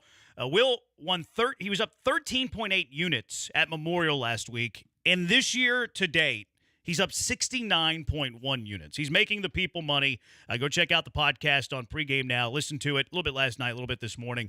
Will, thanks for joining. U.S. Open begins tomorrow. Pinehurst, number 2, 25th anniversary of Payne Stewart winning the U.S. Open. I'm sure we'll hear a lot about that. Certainly a sad story on his flight to Houston, actually, was whenever he lost cabin pressure and then it went down. Terrible, terrible story, and I'm sure we'll hear a lot about it this week. But how's the course looking for the U.S. Open? What's it going to take for a golfer to win this bad boy coming up this weekend, Will? Jeremy and Joel, I'm fired up for Pinehurst. Thanks for having me on. But, yeah, we're finally back at a traditional OG U.S. Open test. Obviously, Los Angeles Country Club last year had a really corporate feel to it. Over 50% of the tickets last year went to corporate America and, the membership at LACC, and that's really not what the U.S. Open's all about. The U.S. Open is a time of the year typically, held at a public golf course, Bethpage, Shinnecock, of course, Pinehurst. Anyone, from the public can go and play any of the Pinehurst courses. So number one, I just think you have more of a USGA championship feel this weekend. We saw that on Monday as the place was already sold out. And number two, the greens, we heard from defending champion Wyndham Clark, Victor Hovland, Tiger Woods. The greens are already baked out at Pinehurst, and the weather all week there, mid-90s, going to be very humid. This is going to play a lot different. As much as I love going back and watching the 99 U.S. Open, a lot has changed at Pinehurst since 99. Of course, they switched the grass from bent to Bermuda in 2011, which made chipping and putting around the greens extremely difficult, especially since it's a Donald Ross design. All the greens are bowl-shaped, so you add in grain, around these greens, and it's very tough. I mean, when you watch 99, it's more of a wet U.S. Open. 2014 is the U.S. Open you need to watch to get more of a feel of what it's going to look like this week. And you'll see, Martin Keimer en route to, completely lapping the field. Every time he missed a green, he pretty much pulled out putter and used the Texas wedge around the greens. You're going to see a lot of that this week as well. Guys hitting 3 hybrids, 5 woods, putters around the greens to try to get it up and down. And the key to this week in anyone's game when we're picking our winner is someone who can make the right decisions off the tee. Pinehurst is not a place where you're just going to rip driver off every tee box. Some holes call for a 6 or 5 iron off the tee. After the guys are off the tee, when it comes to approach shots, maybe the most important thing of the week is keeping the ball pin high or below pin high. If I could place a bet that world number 1 Scotty Scheffler is not going to miss one green long this week, I would place that bet. Guys like Rory McIlroy, Colin Morikawa, guys that go at pins, play a little bit more aggressively, they're more prone to making that U.S. Open big number and shooting themselves out of the tournament. I want someone that's smart and has a decisive game plan this week at Pinehurst. Well, and let's just start with the leader entering the clubhouse before the tournament starts, Will, and that's Scotty Scheffler. He's been on a heater. He's been phenomenal. Is there any reason why we should believe that maybe it's the course setup or any other factor that says he shouldn't be the favorite again this week? No, the best odds on Scotty Scheffler right now, plus 333 to win on MGM. That's a green light special. I'm going to be all over that for a number of reasons. Clearly, the obvious is he's having a ball striking year to the caliber of Tiger Woods in 2000. Golf Channel is going to tell you that. Everywhere is going to tell you that. But you look deeper into what he's doing tee to green. Scheffler's 4th in scrambling right now on the PGA Tour. He's got that creativity we're looking for around the greens. And then, the last 12 events since he's figured out the putting with Phil Kenyon, Scheffler has climbed all the way to first in putting average on the PGA Tour. So off the tee box, from the fairway, around the greens, and on the greens, he's just on a special run. And John Rahm said it yesterday. Rory said it yesterday. Those two have no experience winning the Masters, the Players, and 3 signature events all before the halfway point of the season. I mean, we could see, I think it is very possible we see Scheffler get to 9 wins, 2 majors, and a gold medal in Paris by the end of this season. And, of course, we really haven't seen an 8-9 win season since Vijay Singh in 2004 and Tiger in 2000. Yeah, he's having an unbelievable year. Being joined by Will Doctor, DR Media 5'9", podcast pregame now. You can catch him here on ESPN 97.5 over the weekends as well. Up 69 units, 69-plus units on the year. Will, what are your favorite bets this weekend? Well, I think starting, with, if you want to start with maybe a couple picks to place, talking about the live guys, obviously I like Bryson DeChambeau to win this week, but more of a ticket that no one's talking about from the live front. I like Cam Smith to top 20 at plus 185. I know it hasn't been the season to date that Cam Smith might have hoped for. He didn't play that well earlier in the year. His official world golf ranking has dropped to 72. But he's put together some really good results since April. 6th at the Masters. He had a runner-up finish a couple weeks ago at Live Singapore. He has the game I'm looking for at Pinehurst. A guy that can make a ton of good decisions off the tee, has no problem hitting 5-6 irons off the tee. He keeps his iron shots out or below pin high, and he's got a brilliant short game that comes from the Aussie sand belt. Very similar conditions around the greens you're going to see this week in comparison to some of the golf you'd watch over in Australia.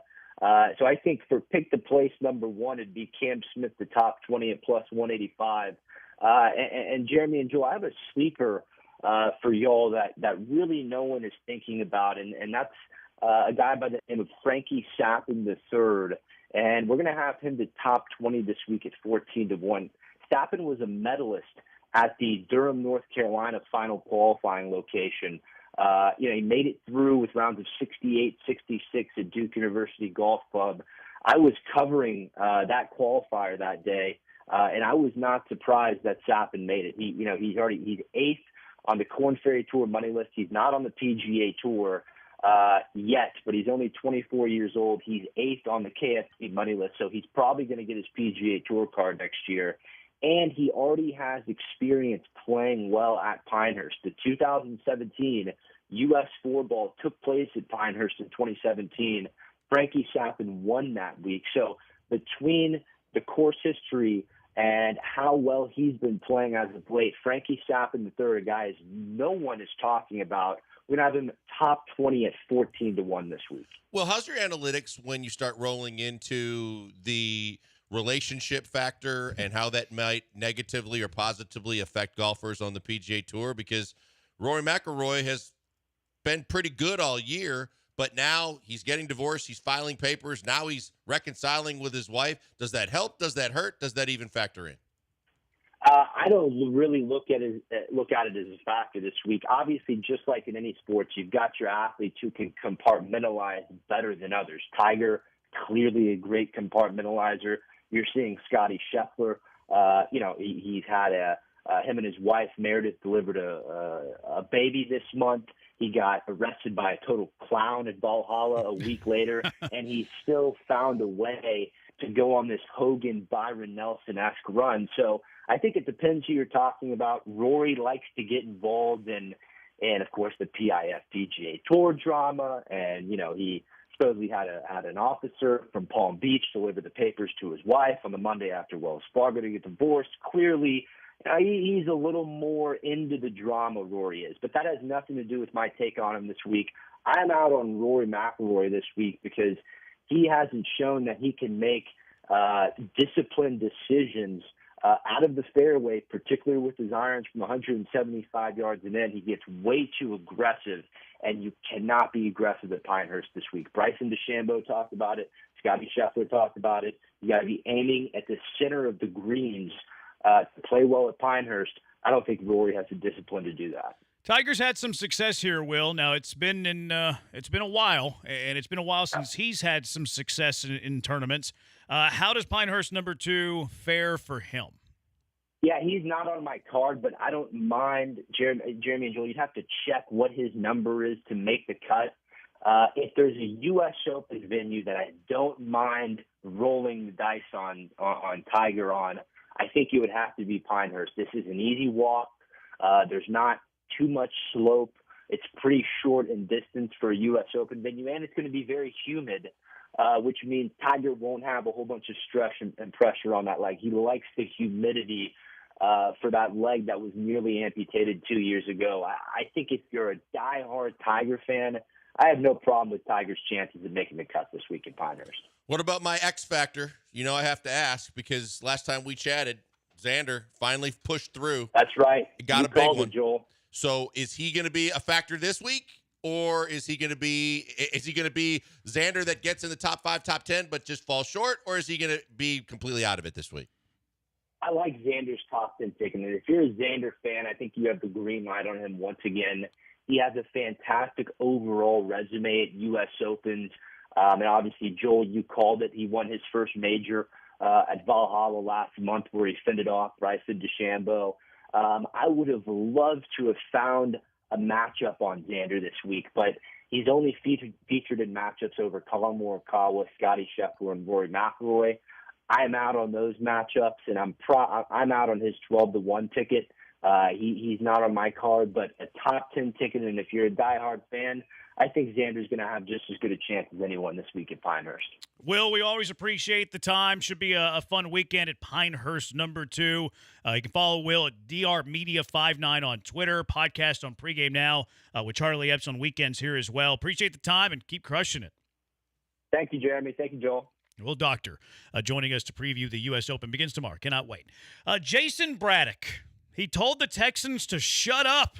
What is he talking about? Is he right? It's the Bees on ESPN 97.5 and ESPN 92.5.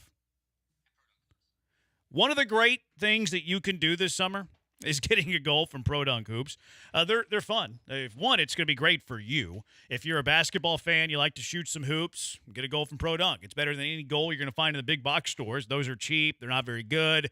That's very different than the goals from Pro Dunk. These are the very best, true, authentic feel. Plus, the best part about having a goal from Pro Dunk is if you have kids who like basketball, you get them out of the house, you get them out of your hair. Get a goal for that alone. Pro Dunk Hoops makes the highest quality basketball goals, tempered glass backboard, breakaway rim, stainless steel hardware. It's rust-proof, which is critical in Houston, and it's height adjustable, anywhere from 5 feet to 10 feet. And their new goal, Thor. You can raise and lower the goals with a drill. It's called the Lightning Adjust feature. It's easy to do. It's fun to do. 5 to 10 feet in a matter of seconds. Get your hands on Thor, and you'll be glad that you did. Their accessories are next level, too. Look, it gets, it stays a little bit lighter than normal in the summer, of course, but it gets cooler at night once the sun goes down. So get LED light kits. That way you can play into the night when the weather cools down a little bit. Backstop nets. You don't want to chase the basketball around. Pull pad lettering. Lots more. And you can order all of this, including professional installation online at produnk.com. Yes, the pros will professionally install your goal at the perfect height, perfectly straight. You don't have to worry about a box delivered to your driveway, hundreds of pieces to assemble. You don't have to worry about any of that. You just say, hey, come on out, deliver it. The pros from ProDunk will be there to install your goal perfectly straight, perfectly level. You'll never have to worry about it. Let the pros at ProDunk do the work for you. Give them a call at 281-351-9822 and visit produnk.com. That's produnk.com.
Coming to you live from the Veritex Community Bank Studios, it's the Killer Bees. On ESPN 97.5 and 92.5. Here's Joel Blank and Jeremy Branham.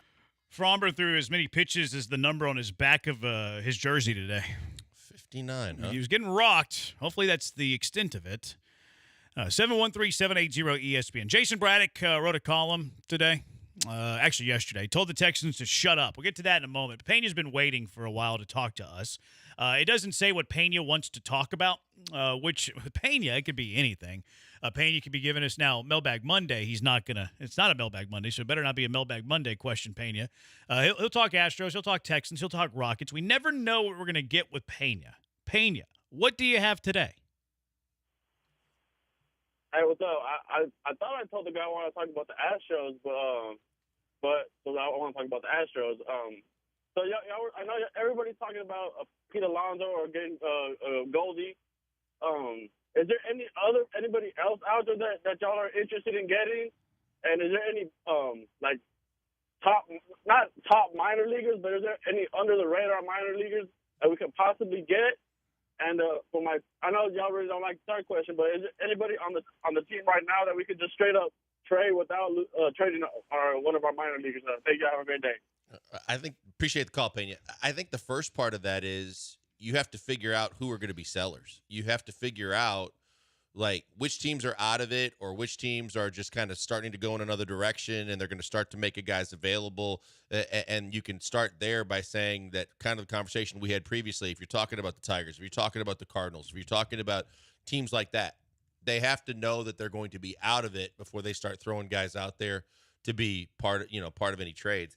And from an Astros perspective, I just worry about them having, the assets. They can look up for guys in the final year of their deal, or they're going to have to take on some salary if they don't, because teams are probably trying to unload salary just as much as the Astros would love to. Yeah, I mean, you could maybe find a bad contract for a bad contract. Like we mentioned the Goldschmidt thing. Like I think there's a way to make a Jose Abreu for a couple of flyer prospects for Goldschmidt work if the Cardinals are selling, but they're not selling yet. Now, you're probably going to have to eat 95% or more of the Jose Abreu salary for next season on top of that. So that's something you have to consider.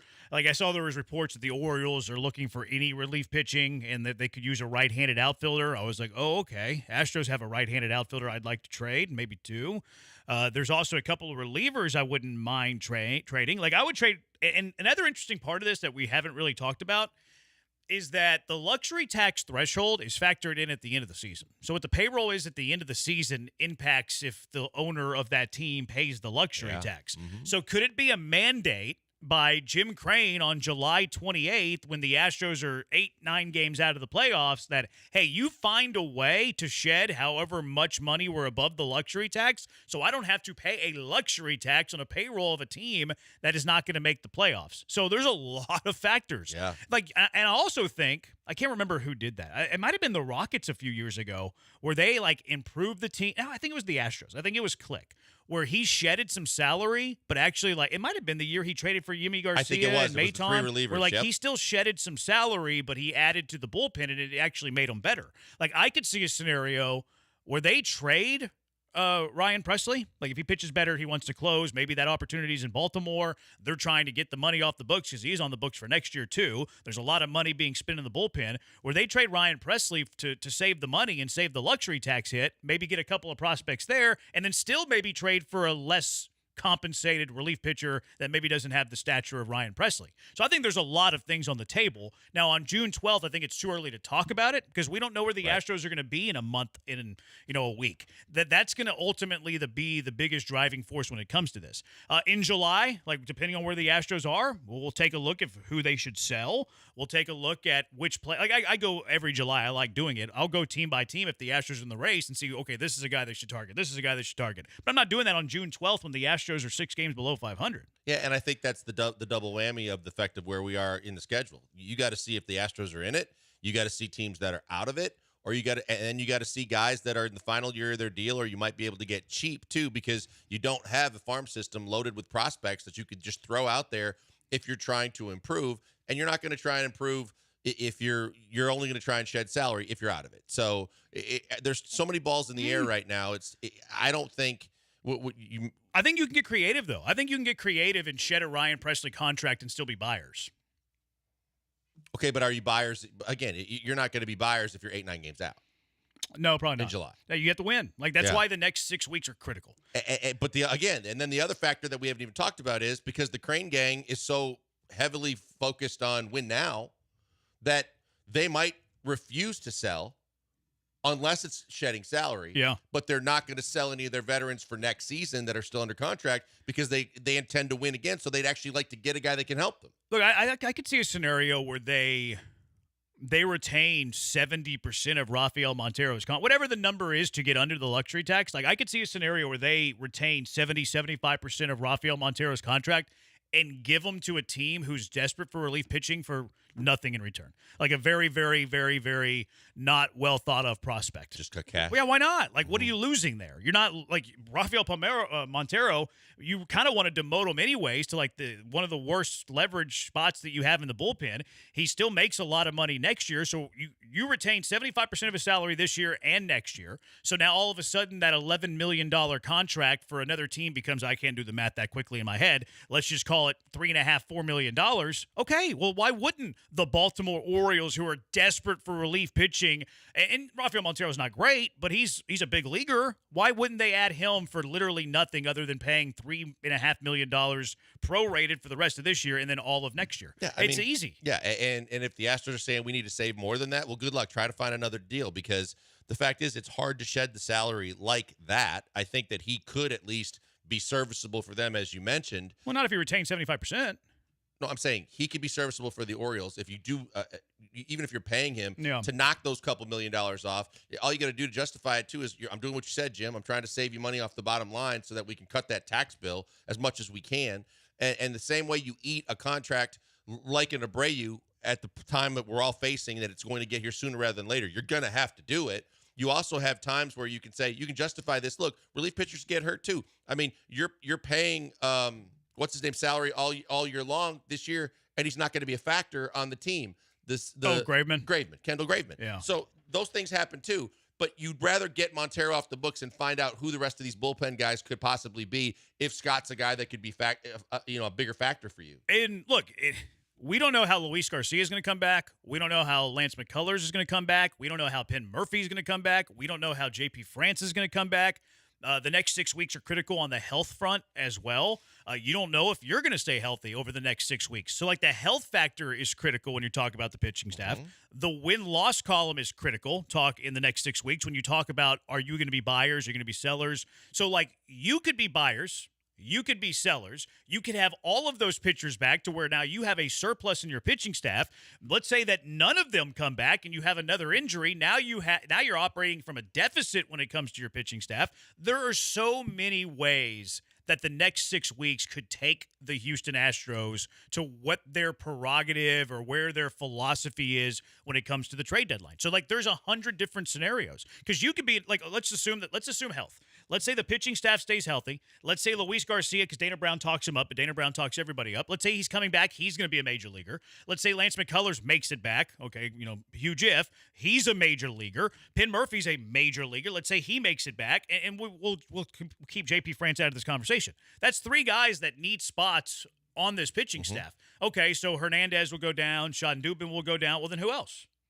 Okay, well, let's call Baltimore and see if they would take Rafael Montero because we're going to eat 75% of his salary. Why would they say no to that? No, and especially it's a sweetheart deal for them because otherwise on the open market you'd be paying double, triple that. So you might as well make the move because you know you need help and you're in a position to go for it because you're solidified as a playoff team.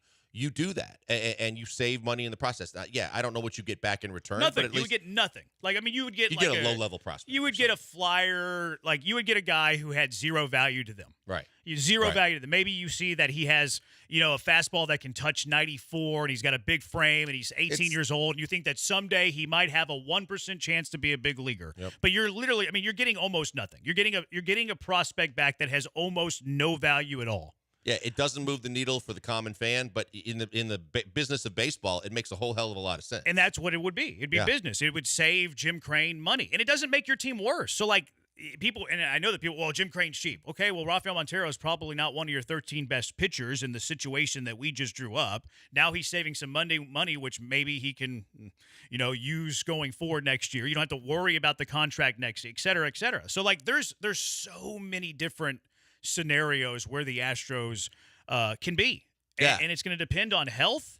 But most importantly, it's going to depend about where their record's at. And the thing with the health, too, is the when. Like, are they coming back? Are they going to be back? Yes, but when? You know, when can we rely on a Penn Murphy? When can we rely on a Garcia or a McCullers? Because even after they come back, they have to prove that they're going to stay back and they're going to be, guys that can do their job effectively. Yeah. And then you can – and that's going to be a tough call because it probably won't line up with the deadline in all three guys' case. Yeah, it should right now with Lance and Luis because they're saying they're saying Luis right around the All-Star game, after the All-Star game. Lance is like a week or two behind. But if let's say he has a setback and then Murphy has a setback and those two guys are now middle August, well, it influences where you're going to be at the deadline. That's why there's so many different scenarios, and it's good to talk about like what you want, what they should be after.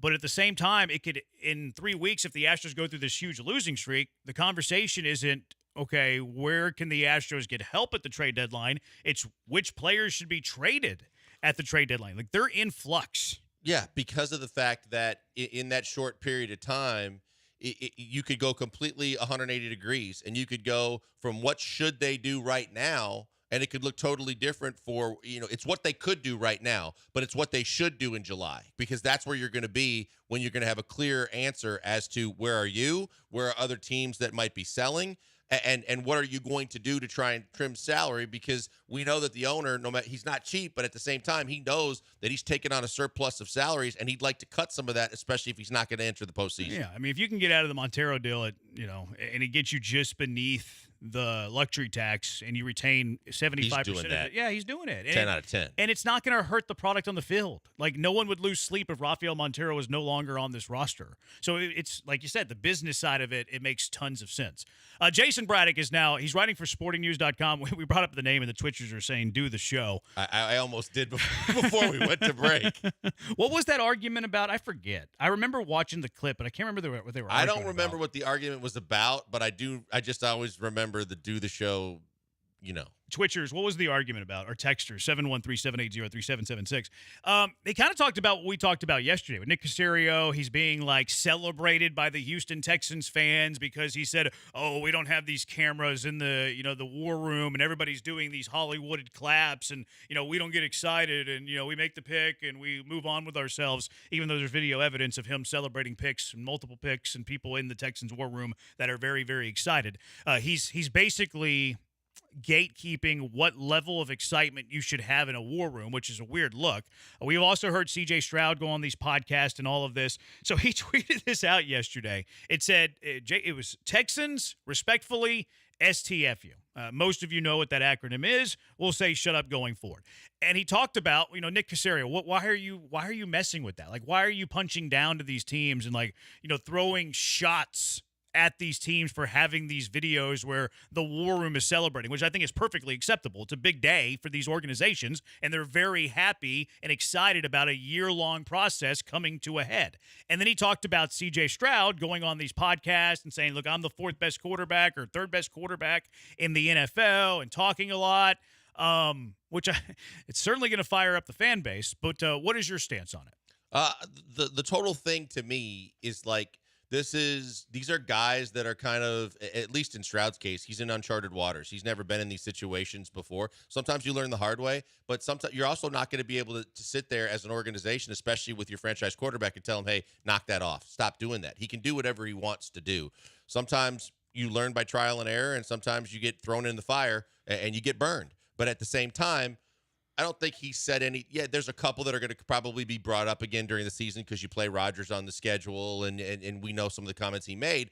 But I don't think that they were too defamatory where you're going to say, oh, that's terrible. I don't think it was terrible, and I think it's great to show the other side of a guy's personality when he goes back and forth with some of the players and the guys on the podcast. From the standpoint of Nick, we talked about it. I understand that it's a good situation to be in with what he's been doing lately. I don't think I'm going to tell him to shut up. I just would wish he wouldn't be so hypocritical and say, don't do this when I've done that. Yeah, I don't love the Caserio part of it. Right. I don't love the, oh, yeah, we don't get excited, and these other teams are ignorant. Like, I mean, you're the general manager. Like, what are you doing here? C.J. Stroud is, like, having a conversation with, like, podcasters, and, Micah Parsons is his bud. He's talking ball. Like, he's talking ball. Like, it comes across a little bit. Like, I think that Caserio should kind of be the adult in the room. He's the general manager versus a player that's having fun with his boys and talking ball. Like, he's not saying anything crazy. He's not telling other teams how to celebrate. He's not talking down to these other teams. He thinks highly of himself. I'm okay with that. I'm okay with players thinking highly of themselves. Telling Caserio to shut up, I agree with. Because he should be the adult in the room, shouldn't be punching at these other teams. The CJ Stroud part of it kind of sounds shut up and dribble to me. Yeah, I don't think you don't. All you're going to do is piss him off if you tell him stop doing those or stop saying things. Now, there's ways to coach him up in that. Some organizations and PR departments will try and dabble in that. And for the most part, a lot of times the football operations people are going to say, hey, don't. Just leave him go. It'll be fine. It wasn't there wasn't anything that bad. And if there's a bigger issue, then we'll deal with it. But we don't want it, because the last thing you want to do on a guy on his rookie deal that's had the success he had after year one is start to piss him off when you have a big season coming up, and he has a big season coming up, and he likes everything about being here. Yeah, and I like you said, I think what he's saying is very PG. I'm fine with Stroud. The Caserio, I agree with Braddock on the Caserio front. Because you look at what Micah Parsons said about the Cowboys. I mean, he dove in hard, right? True. So on the flip side of it, if you're a Cowboy fan, now you have some concern, because now they even said from a football standpoint that the Jones family and others in the building started to wonder how big of a problem do they have on their hands when he's disgruntled, when he's not happy, when he's ripping the team, saying all the things that they said versus what they did. Now, that's a different story and a different conversation. 9913. Also, it's not like football ops are the ones posting it. It's the marketing team and making content. Yeah, exactly. Like, this isn't coming from the general managers. Hey, we're doing this, we're doing that. It's the marketing team promoting their product. All right, 713-780-ESPN. Rest in peace to the legend. Rest in peace to the logo. We'll make mock drafts great again. And an interesting proposal for the Houston Rockets involving their draft pick. It's the Bees on ESPN 97.5 and ESPN 92.5.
Broadcasting live from the Veritex Community Bank Studios, it's the Killer Bees with Joel Blank and Jeremy Branham. On ESPN 97.5 and 92.5. We'll put our feet into Rafael Stone's shoes tomorrow. Today, the making mock drafts great again. Today, it's a trade. The Ringer was talking about, the draft, just doing what they do.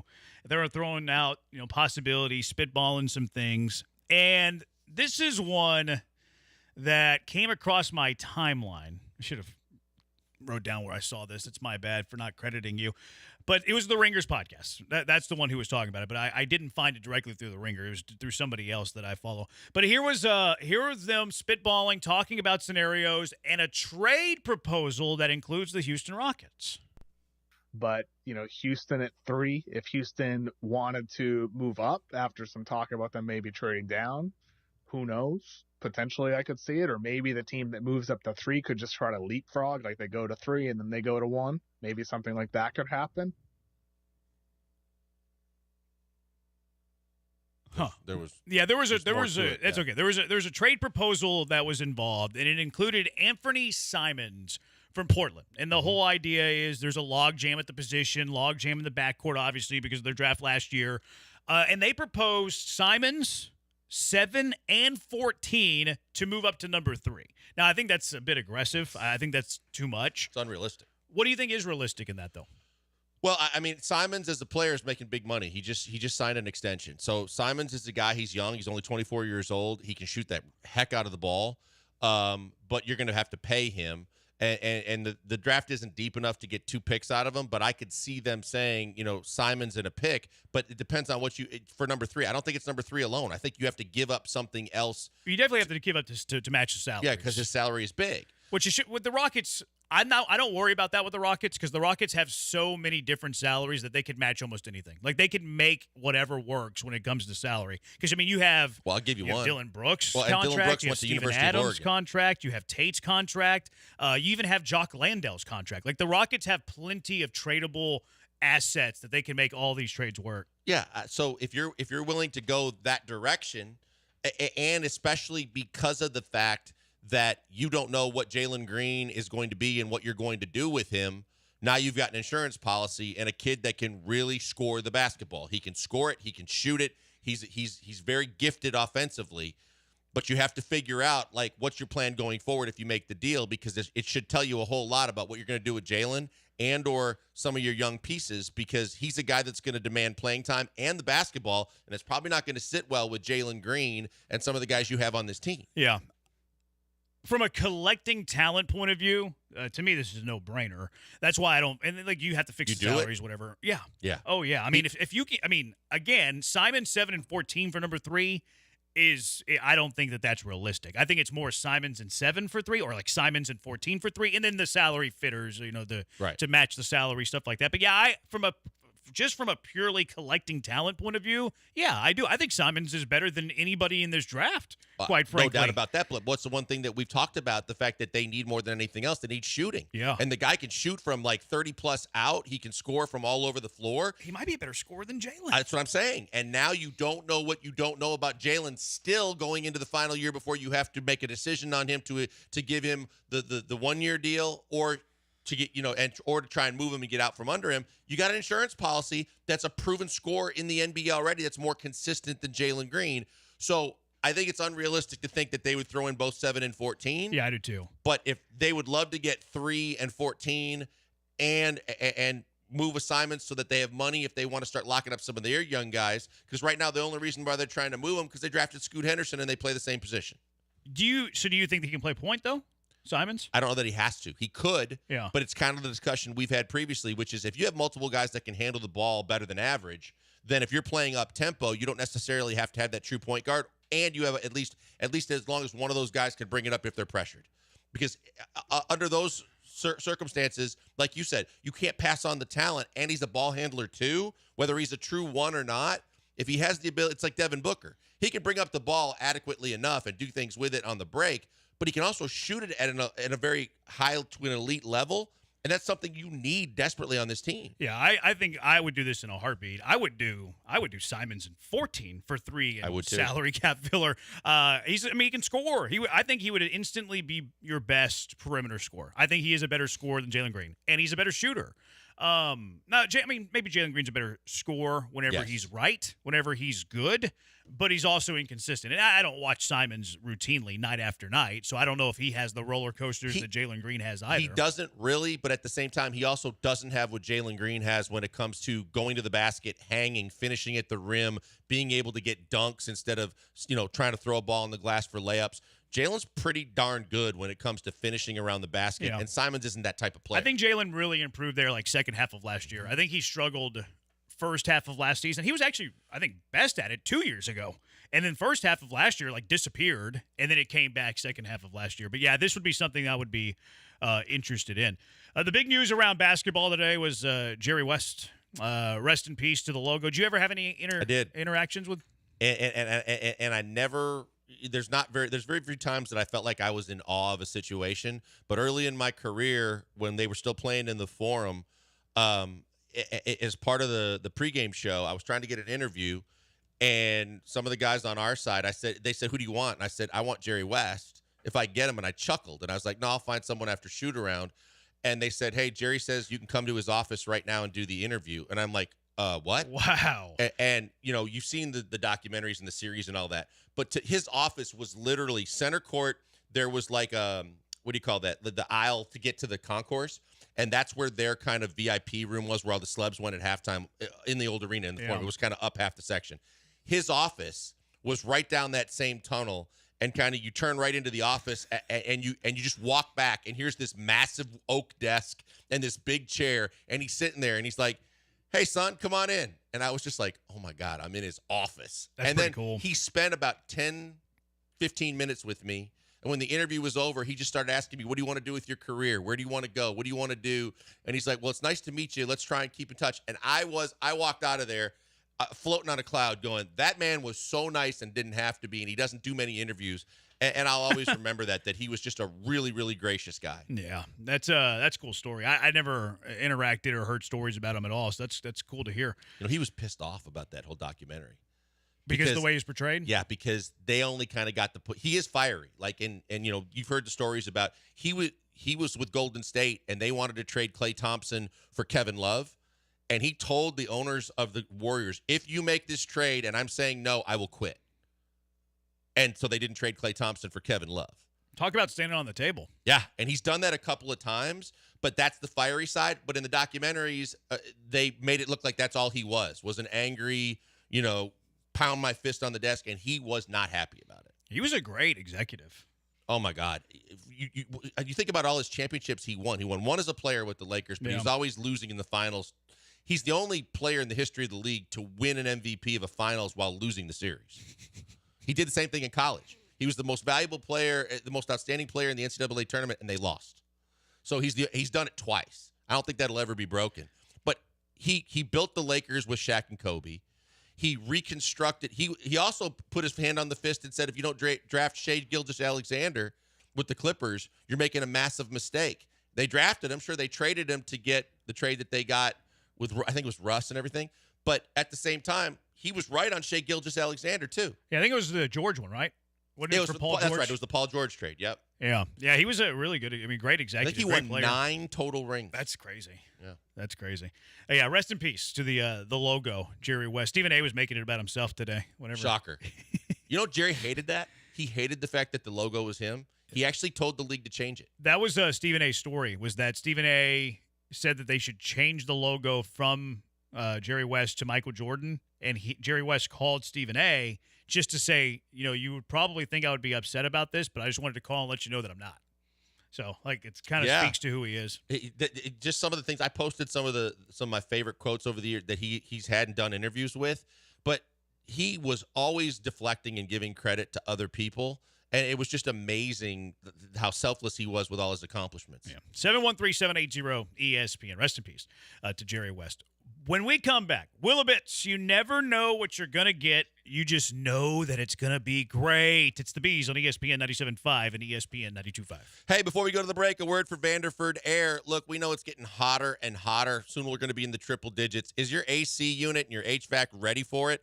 If it's not, or you think there's even a chance it might go down, get it looked at now at Vanderford Air. You can go to vanderfordair.com. But Vanderford is the best in the business. And not only do they do great work with quality workmanship and the people to do it and execute everything that you need, they're going to be honest with you. If you just need a part, they're going to tell you that. If you need a whole new system, they're going to let you know. But they're going to keep it on the table up front, and they're going to guarantee all their work.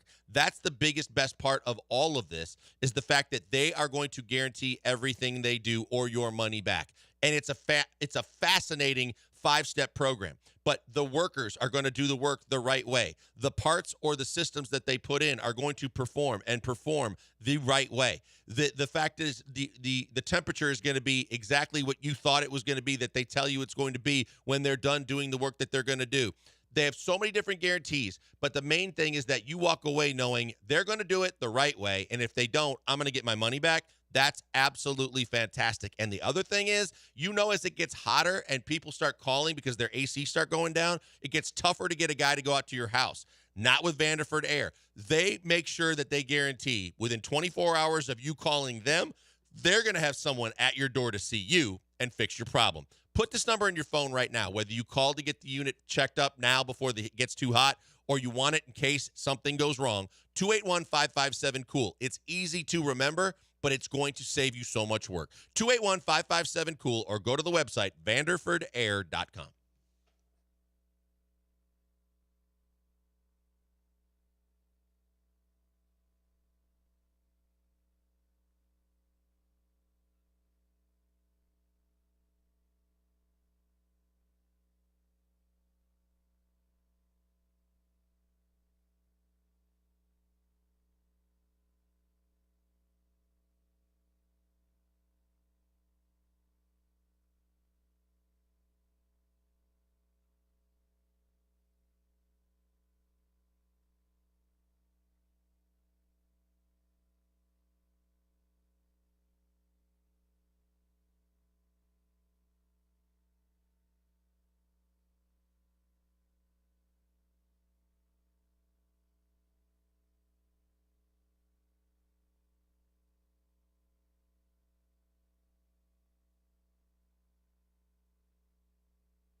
Is it Bush League? Is it Bush League for Paul Gallant to leave his leftover box that doesn't even have leftovers, his trash box of barbecue food after we don't eat?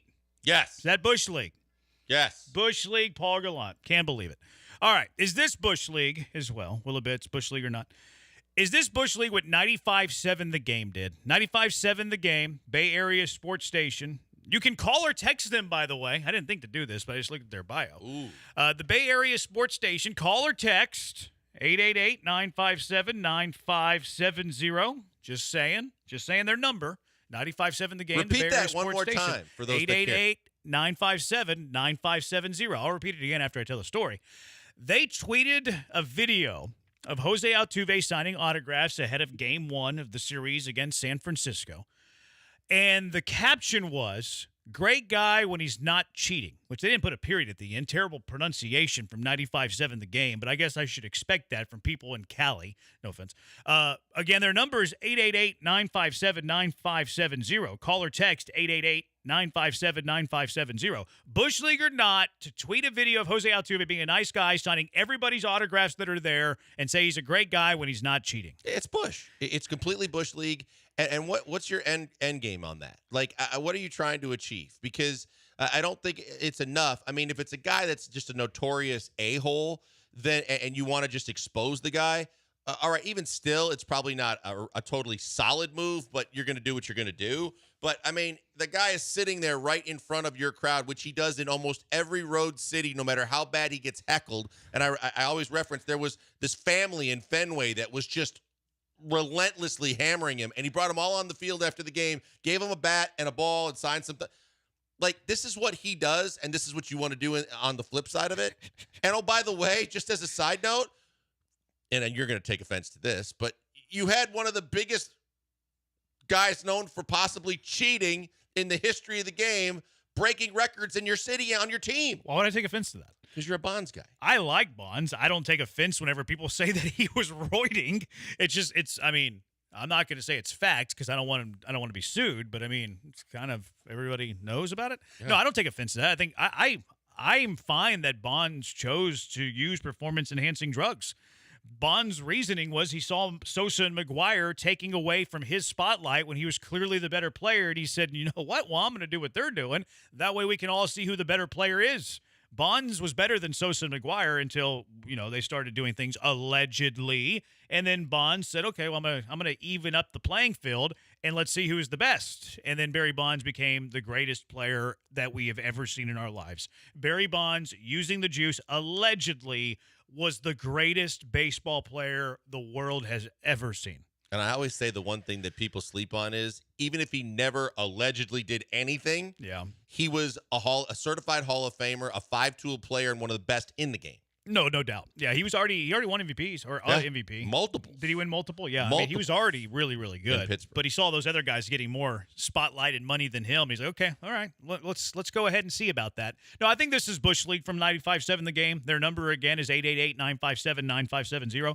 That said, kind of appreciate the troll. I do find this to be kind of funny. I do find this to be a little funny. If I was in my position and Barry Bonds came into Minute Maid Park and I took this video, I think I would probably say something snarky that would rile up an opposing city. This actually sounds like something I would do to an opposing player. So I kind of admire it. Is it Bush League? Yes. Sometimes I admire some Bush League things. They'd be creative, right? Give me something that's funny. That just the fact that you did it like that was just too easy, and it was just sitting there on a platter for you.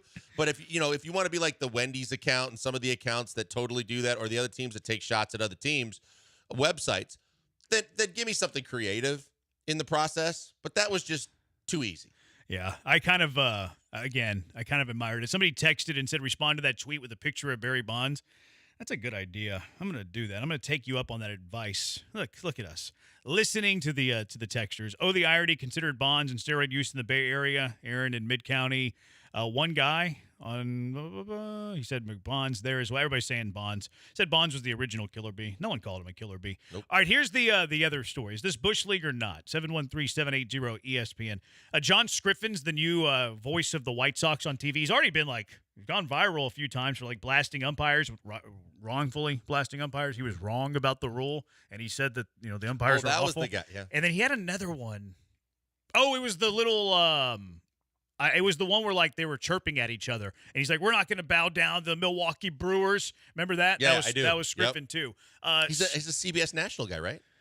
Scriffin? Before he got the job, I think he was at CBS National. He might have been. His previous stop was at ESPN. So I've crossed paths with him. Okay. I've never talked to him much.